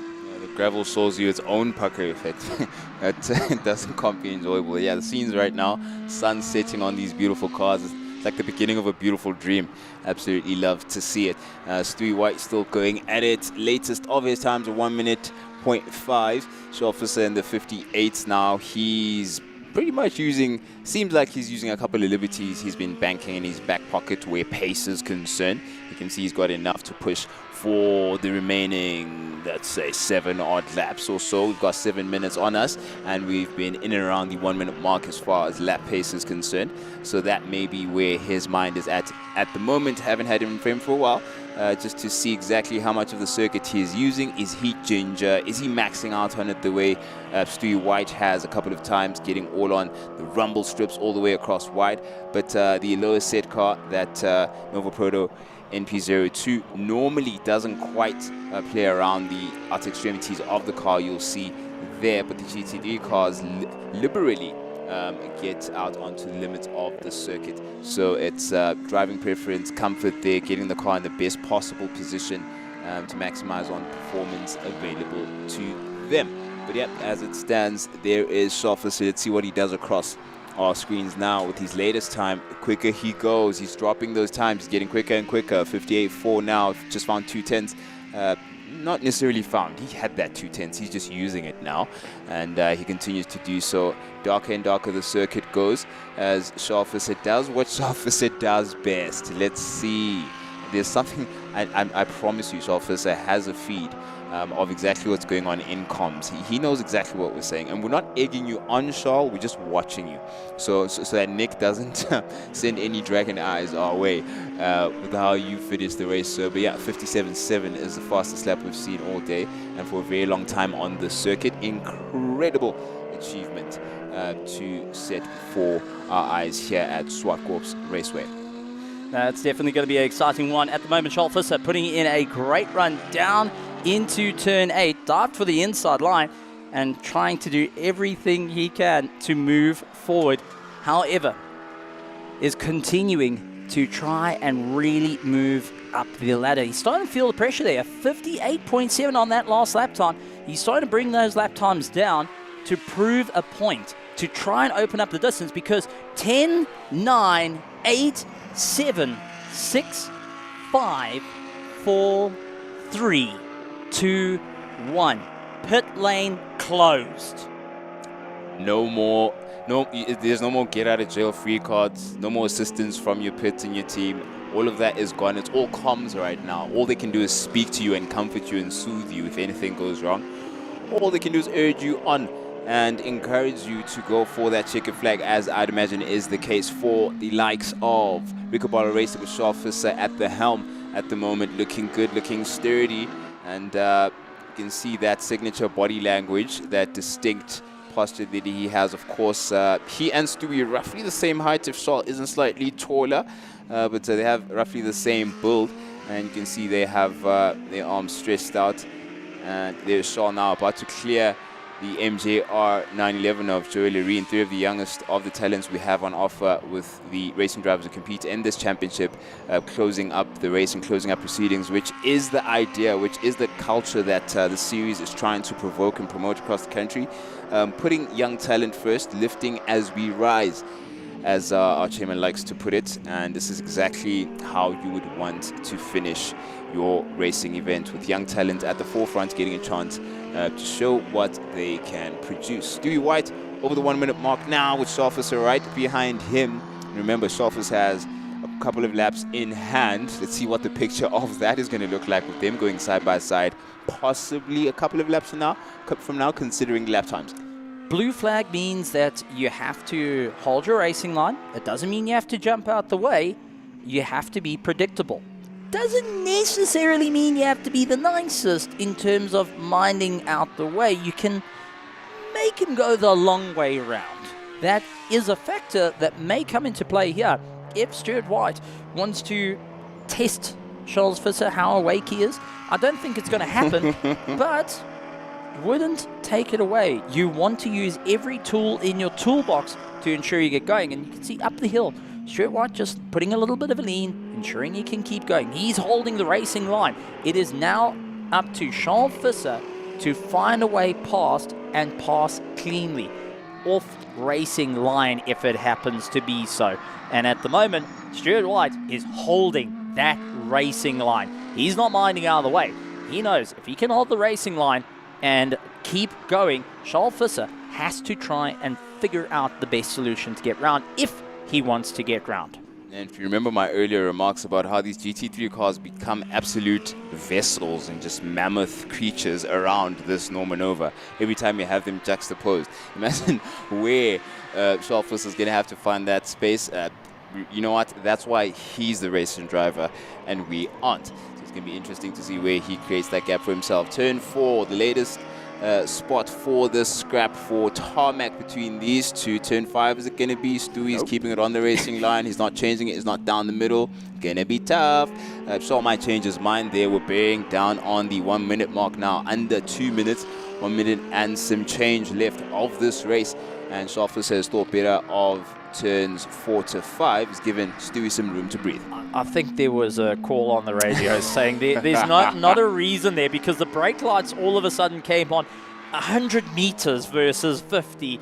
The little call of, hey, listen, back off. It's fine. They're not in our race. Don't worry about it, because now the red mist started to come down of, I'm going to get you. I'm going to get you. I'm going to get you. And Stewie was baiting that to come in every time to go and help push that little bit more. So, interesting call coming in. Charles Visser coming off the gas, giving that little bit of room. Now it's run down the clock. You have done enough to ensure that you can finish in first place. All that you need to do is in 56 seconds, cross that line.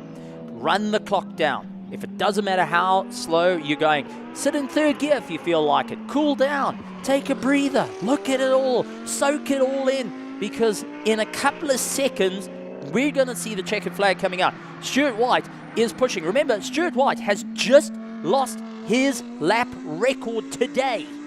Yeah, he's got a bit in his teeth, and he'd do anything he could to change that. But we're looking at the clock winding down. 25 seconds remain of this race. Oh man, what a prospect it is between these two. To be in the mind of Solfus at the moment, knowing what he could do in that car to change and rewrite history again, but he's done so time and again, and time is an interesting turn of phrase considering the lap times he's set in this very car to rewrite history. He's got a lap record at the majority of our local circuits, if not the entire calendar right now. Yes, yes he has in the Nova.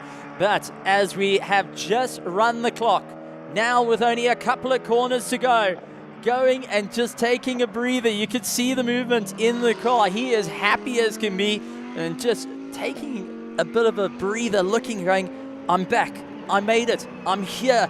And now, on my return, after a couple of months being out the car, after a couple of months of biding and waiting my time, looking to come back fighting around the final corner. Ladies and gentlemen, your winners of the 4 hours of Zwartkops goes to Charles Visser and Nick Adcock in their Just for Sleep Rico Barlow Norma Nova in P02 for 2026. And for round 1 has put the first shot to our defending champions into Africa. Stuart White and Zolile Lataka finishing up in second place are now going to be scratching their heads. What do they need to do come the next round to get rid of a 3-lap deficit?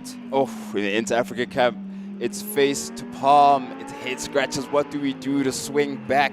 It's round 1 and the first blow has been struck by Rico Barlow Racing, emphatically so.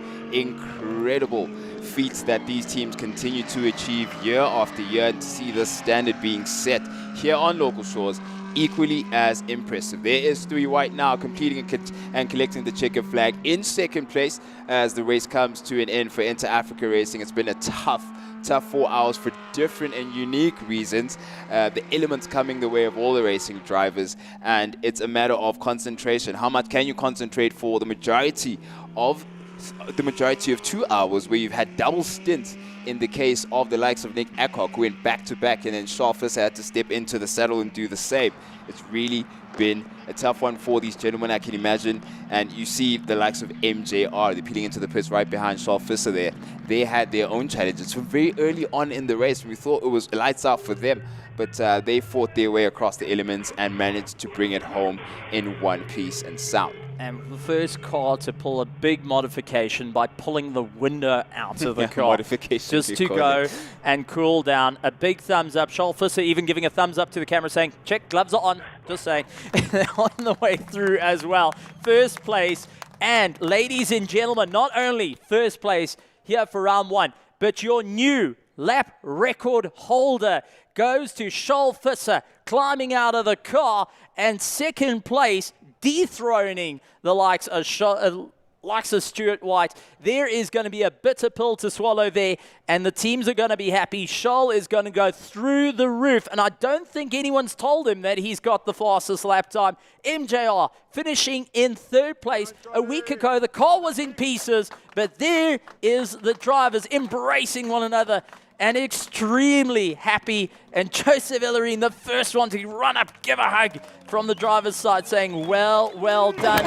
Into Africa, coming to a stop in second place. The championship fight is now on. First deal struck. It's always good to see the camaraderie between these two teams, and congratulations going across the podium. I mean, you always want to show respect to your closest competitor, and they push each other inch for inch when it comes to this championship. It's come down to literally sometimes a garment of clothing.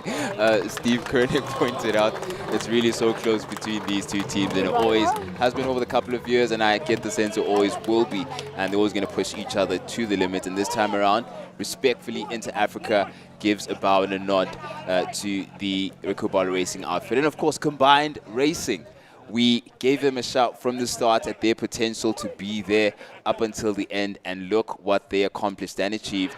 Eric Schultz, our COC, they're having a look to see what's... That was Marius Jackson that was the first one to open the door for Combined Racing. Oh, I couldn't see him because he's already in the car. He opened the door, but he opened it from the inside to prove a point that the window was missing, same as his car. With that being said, we got Chloe down on the podium.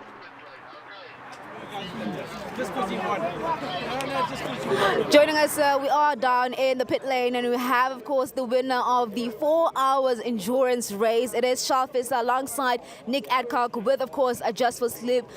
How was that? Nick said, just bring it home. Were you tempted to push it towards the end? Yeah, I was fighting some demons because I wanted to go fast. And then every lap, I forget the whole time. Zwartkops is like, you know, it's a short track. Then I look, I'm like, yo, I can't be that much safe. Literally 1 minute went by. I'm like, oh, my word. So I wanted to go fast, but, you know, I learned from my previous mistakes and just bring it home with the team. But, yes, we had an excellent weekend, and thank you to the team. And just myself and Nick, Michael Jensen, our teammate, going to be here with us. So we just want to say we think of you and you're here with us for Spirit, and have a speedy recovery. That's such a touching moment. And I mean, we'll bring in Nick as well onto this one. A big congratulations. I mean, we were talking about the pressure from the get-go. And I mean, as to the team has to do well. You guys converted a pole position, which is quite remarkable. It was the clean sweep, wasn't it? Pole, fastest lap race win. You can't do better than that. So, yeah, he drove extremely well. Yeah. The team received the car, came out of the container from Europe last weekend. They spent all week prepping it, so we're a little bit concerned, but Rico did a fantastic job with his team prepping the car. It ran perfectly, and it's all about teamwork in SAES. So yeah, great day at the office. Definitely. And the other thing about you guys is I've seen the fans as well. They were just watching those pit stops, marveling at how quick you guys are. How often do they also practice those? If we had to be flies on the wall. Well, not often enough, to be honest with you. I'm always quite critical of them, but that's racing for you.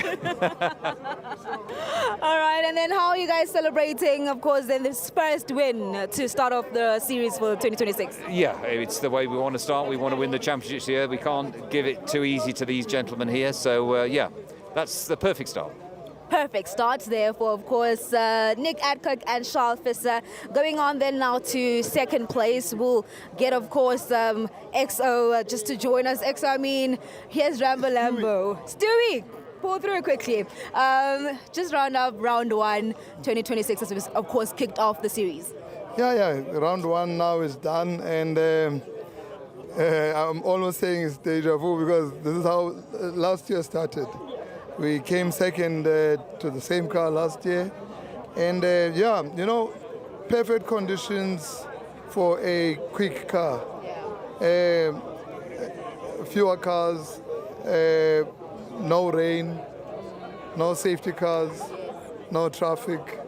Yeah, but you know what? Beautiful display of racing and what this sort of cars are capable of doing.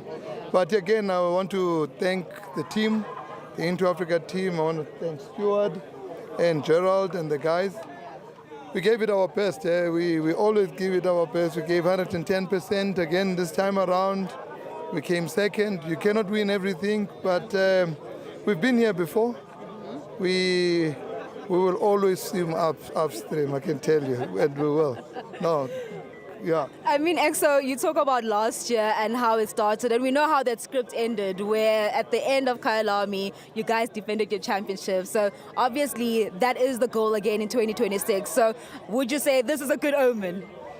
We would like to do that again, but I think this year our biggest focus would be our campaign in Europe, and we would like to defend the title again, but what we wish to see in South Africa is to see a lot of GT3 cars coming back and a lot of people coming back to endurance. We just don't know how to incentivize people to really take pride in this race, in this type of format. It is the cheapest way you could be racing. It's the biggest sit time, and it's just difficult to understand why it's just not taking off. But we'll see. Well, the good thing is that you've got a breakfast conference tomorrow, so hopefully that will yield some good results. Yeah, let's hope so. Yeah, but thanks, guys. Yeah. All right, we'll bring in Stewie. Stewie, I mean, we were talking with EXO before the race started and how, you know, the rest of the drivers are just congratulating the great work that you guys have done together and the improvement as well that we've seen with EXO. Talk to us about the camaraderie and really the importance of the international races to make sure that Inter Africa keeps on rising. Yeah, look, obviously South Africa is a training ground. We pushed every lap today from the beginning to the end, and credits to Kolile. I mean, his stint time was, I know we say it every time, but he keeps getting stronger and stronger. And I mean, South Africa is now preparation for Europe. As I said, that's our main focus. We want to defend the title, but yeah, we gave everything today. The team was flawless in the pit stops with the strategy. We maximized everything from our side. We just lacked a bit of pace, but you can't win them all. So still very chuffed with the team, and also, I mean, myself and Exo have been on a long journey. It's our 4th year together, so yeah, so it's also nice. I mean, it's been a long journey. We've trusted each other, and yeah, you can definitely see the growth. And yeah, congrats to Nick and Charles and the whole Rico Bala team. They were really flawless today, but I'd also like to wish Michael Jensen a speedy recovery, and that he will be in the car soon after his accident. But yeah, we missed him on the weekend, so we like to race against all 3 of them, so it felt like something was missing, and it was definitely him. I mean, I've been told, Stewie, that you probably had like a week break because of the international racing and now preparing for SAES. How do you handle the pressure? You have a Monday to Wednesday to recover, so it should be enough. So yeah, from January, the first weekend, I've only been home 1 weekend, and yeah, I'm extremely blessed for all the opportunities, and Mr. X has given me in all the doors. He's open to me to be able to live my dream and to do it as a professional. Oh man, absolutely love that. So no longer baby Vettel anymore. I think you've grown now, yeah? Yeah, I think I've grown a bit now, so I think we've outgrown that one now. He's been retired long enough. All the best, you guys. Thank you very much. That is, of course, Into Africa finishing in 2nd place. A big congratulations to them. I'm going to try to break up the boy band in between here. Marius Jackson. Yeah, you know, I know you love your boy bands. What a race you've had, Marius. Yeah, first race for the year in South Africa, obviously. Yeah. It's nice to be back into a Porsche under circumstances. And yeah, I think the whole team did very, very well. We pushed through. We battled the fatigue, the heat, the growing pains. I've just been speaking to Joe now. You know, I don't think there's ever been a race we've ever given up. You know, the PE where we had the problems, we would just keep on going and going and going. And that's what the whole team is about. We will fight till the end. And I mean, talking about fighting, you had to fight the ventilation system, fighting the aircon. I mean, talk to us about that. You're basically pink right now, Joe. Yeah, I am so ready for prize giving to end and everything, so I can jump straight into an ice bath as soon as possible. No, but it's been a great day, and I'm glad we didn't give up and we pushed through. It shows a lot of spirit from the team, and that's what we need to get through race days like this. Yeah. We need spirit and we need ambition, and I think we have a lot of it. 100%. And I mean, Marius, when you look at how things have unfolded to the moment when you realize that, of course, you have a little bit of an issue with the air conditioning, yes, you panicked a little bit, but in the panic there was a bit of calm as well, knowing that you guys will go up. You speak about the not giving up spirit, but in terms of the learnings and some of the fixing that you need to do with the Porsche to make sure that, of course, you keep on updating it. What are some of the learnings that you take with you today? Well, the first thing is we will need a backup system in the car. If something fails like the aircon, it's just that we can get external air into the car. At one stage, I don't know, you will look on the TV, the pedal box has malfunctioned, and it still malfunctioned. It moved back all the way to the chair, and I was like sitting in a too small go-kart for 20 laps. And I started getting cramps, and that's why I came in. I said, guys, listen, I cannot sit like this. I've tried. So they fixed that, pushed the pedal box forward, and I went out. So, yeah, there is some stuff in the car we will look at. There is stuff we will need to go and speak to Porsche, because obviously the cars are homologated, to see how we can improve it. And maybe there is some improvements already that we maybe don't know about. Sure. But yeah, there is stuff we need to do and get the car back on track and be ready for the next one. Indulge me, Audi, Porsche, what's your preference now? Listen, yeah, so MJR is about both manufacturers.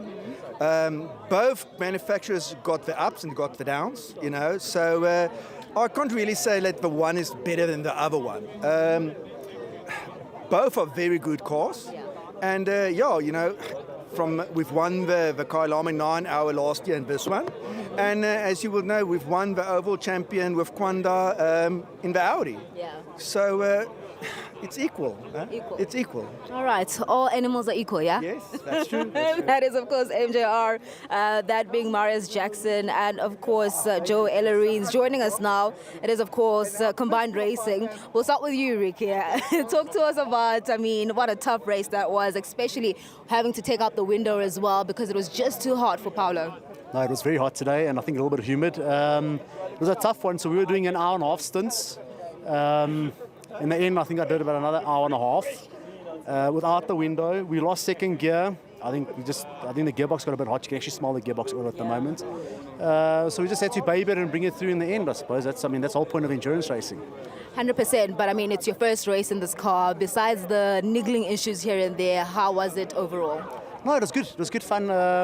Nice car to drive. I think from an engine point of view, it'll last. It's just like the small things now. So take the box out, get it serviced, and hopefully there's more Super Polos that will join us, and we can have a proper good race. And under like obviously strict conditions where it comes down to your pit crew and all those little finer things that will make it exciting.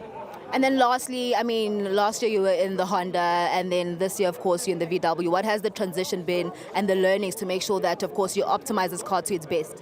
So we come from obviously rear-wheel drive with the BMWs and stuff, so we're still learning. It's very different to drive, but it's also, I mean, it's a challenge. It's enjoyable. So, yeah.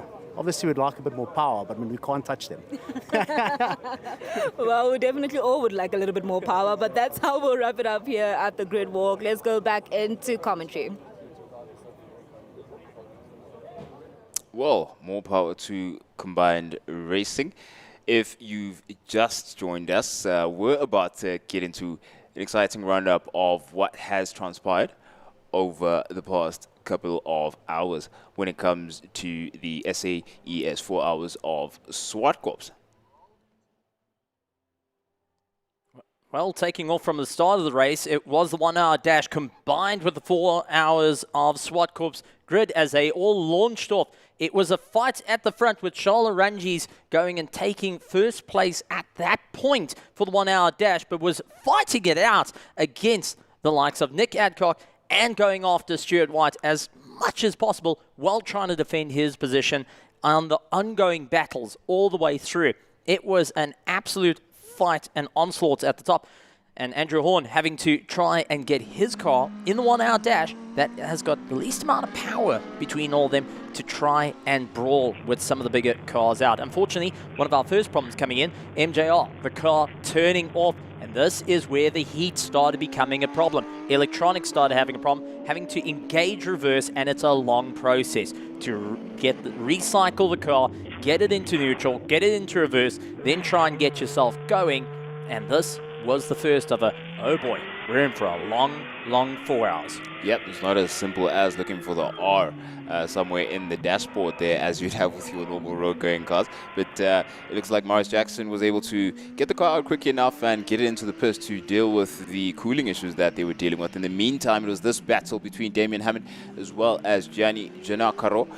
Incredible, enthralling stuff we saw between these two in the first hour. And Turn 2 was a popular host to a number of the competitors, as well as Turn 4 with the Otto Akosa de Jameli, I beg your pardon, Shelby Canam, which had a bit of quite the off there with the wheel coming off the rim. We'd later find out, and this of course affecting the clutch. Michael Bezadenode was at the wheel at the time. There you go, there you have it in frame there. So much had come the way of the team by then. For them to even get to this stage, they had to overcome a gearbox issue that was niggling them during practice and quali day yesterday. Then it was MJR in the pits to deal with the cooling issue. Initially they thought, okay, maybe we could deal with it on the outside with the limited number of 6, but we need the entire team. In the meantime, it was Stuart White racing. Stuart White going on the inside of Perrin Mudley, who unfortunately in the 1 hour got a little bit of a heave-ho situation out of the corner, trying to close up the corner at the top. Stuart White took the dive in and was trying to close the distance between himself and Nick Adcock, ensuring that they can stay within the lead. However, that was under greasy conditions, but when it came down to the wire, it was all coming down to these two very cars for the 1 hour dash. Back and forth they went, trying to improve. Ramona Satori learned a bit of a problem as he tried to make the corner. Unfortunately, Damien Hammond was like, listen, I'm coming through. A little bit of a touch, no damage to the car, but definitely not how you wanted to park yourself last year in the same spot. Ramona Satori might have a nightmare or two about that particular spot of the circuit. Might let out a bit of a sigh every time he drives past there. But left became right and right became left. But on he went, able to recover the car. Towards the end of the 1 hour dash, Roy Aubrey also coming off at turn 4. That's where he was able to recover himself. Luckily for him, didn't get beached there. A number of competitors have visited throughout the day's racing. And he was able to get back out of the circuit and cutting it close with Wayne Roach approaching. So he, of course, Wayne Roach was getting accustomed to new equipment, rear-wheel drive as opposed to the Gallardo that he had last year. All of that factoring in how he drive and the driving dynamics. But we had this, what we initially thought beautiful drone shot there of, at the time it was Nick Adcock doing his double stint. He did a 2-hour, incredible 2-hour stint getting past. Ooh, the rail car getting lost there. It was Paolo had just gotten into the car for his stint. Ricky had just done his 1.5 hour stint, as he just told us then, and turn 1, an area of the circuit we'd been looking at closely to see what was affecting those cars, testing the Combined Racing VW Super Polo, which, the Combined Racing team, of course, invites anyone who's interested to test this kind of equipment out and bring it out there and give them a run on close racing. But of course, the team that's been in stellar condition all the way through from start to finish, lights out to flag down, has been Rico Barlow Racing and Charles Visser in incredible form. Of course, racing in honor of their teammate who couldn't join them. That is Michael Jensen, recovering from his accident. And beautiful, beautiful win collected by Rico Barlow Racing. And into Africa, gonna be thinking, what else can they do? Once again, on the back foot, as the defending champion, Charles Visser pulling into the pits to applause. Not only taking the car to victory, but also now taking the fastest lap time around Zwartkops for the South African Endurance Series. And he is incredibly happy about this, trying to just take a bit of a breather, and is welcomed by the team. I've got to say, for the Lorero car, when they got a bit beached, thank heavens it's a front-wheel drive car, not a rear-wheel drive. Exactly. The front wheels were on the little patch of traction available at that point in the gravel trap. So that was really a point of grace for them. It could have been worse. Could have been turn 4. So thankful for that. But yeah, congratulations all around. The Rico Barlow Racing team, of course, with Charles Visser at the helm, getting that lap record set. Newly rewriting history, of course, with Stewie White, who was a lap record holder, and Charles Visser now having his say on just how you do things around Swartkops Raceway. And I have a feeling it's not the last time we say that particular combination of words, especially where these two racing drivers are concerned. So do stay tuned for that. And Stuart White climbing out of the car. You can see the team a little bit caught off guard there. They're happy that they got to see the car to the line, but there is that bittersweet of, we nearly had it here this time round. It's going to be an uphill battle. The team are going to put a lot of work with Combined Racing. But that being said, we've got our results. And Prince, you've got it on front. Indeed, indeed. So it is Rico Barlow Racing who take the win with Nick Adcock and Charles Visser at the helm in first place. And in second place, Inter Africa Racing, Litlaka and Stewie White, MJR Motorsport taking third place. Jackson and Elerina, beg your pardon, fighting through the elements. Combined Racing bring the car home in fourth place. And of course, our 1 hour dash winner, Charles Ranges, in emphatic fashion. In second place, a well-fought second place, Janok Karo, as well as Damien Hammond really vied out for top honors there. But Janok Karo came up tops, middle of the podium, middle of the podium positions in second place. And in fourth was Ricky Janok Karo out of the GNH stable as well. Really impressive performance overall for them as a team. Wayne Roach rounding it up there in ninth place, also from the 1 hour dash competitors. Overall, a really good showing from a lot of these stables. Particularly with just the youngsters coming to the fore towards the end. Charles Visser, Joel Loreen, as well as Stewie White closing it up for our front runners. An impressive showing from them. History being rewritten again. Certainly isn't this the end of that kind of thing going on, especially where SAES is concerned. It's going to be an incredible one, and what a season that is an opener. We had our invitationals, history made, the first MRSSA national, and that got to be shot called with yourself and Tim Kumar. I'm looking forward to seeing more of the bikes action out there. I'm looking forward to the Sports and GT and GT Cup racing, as that's also getting rather close. I had a chat to Roy Aubrey. He's ready for the win yet again. But with that being said, the 4 hours of Zwartkops is done, dusted. Now we look forward to round 2. And Prince, I think we're in for a real treat, and I don't think I'm going to find the chair ever again. Steve was standing most of this endurance race. I've been enjoying something entirely different to what you have.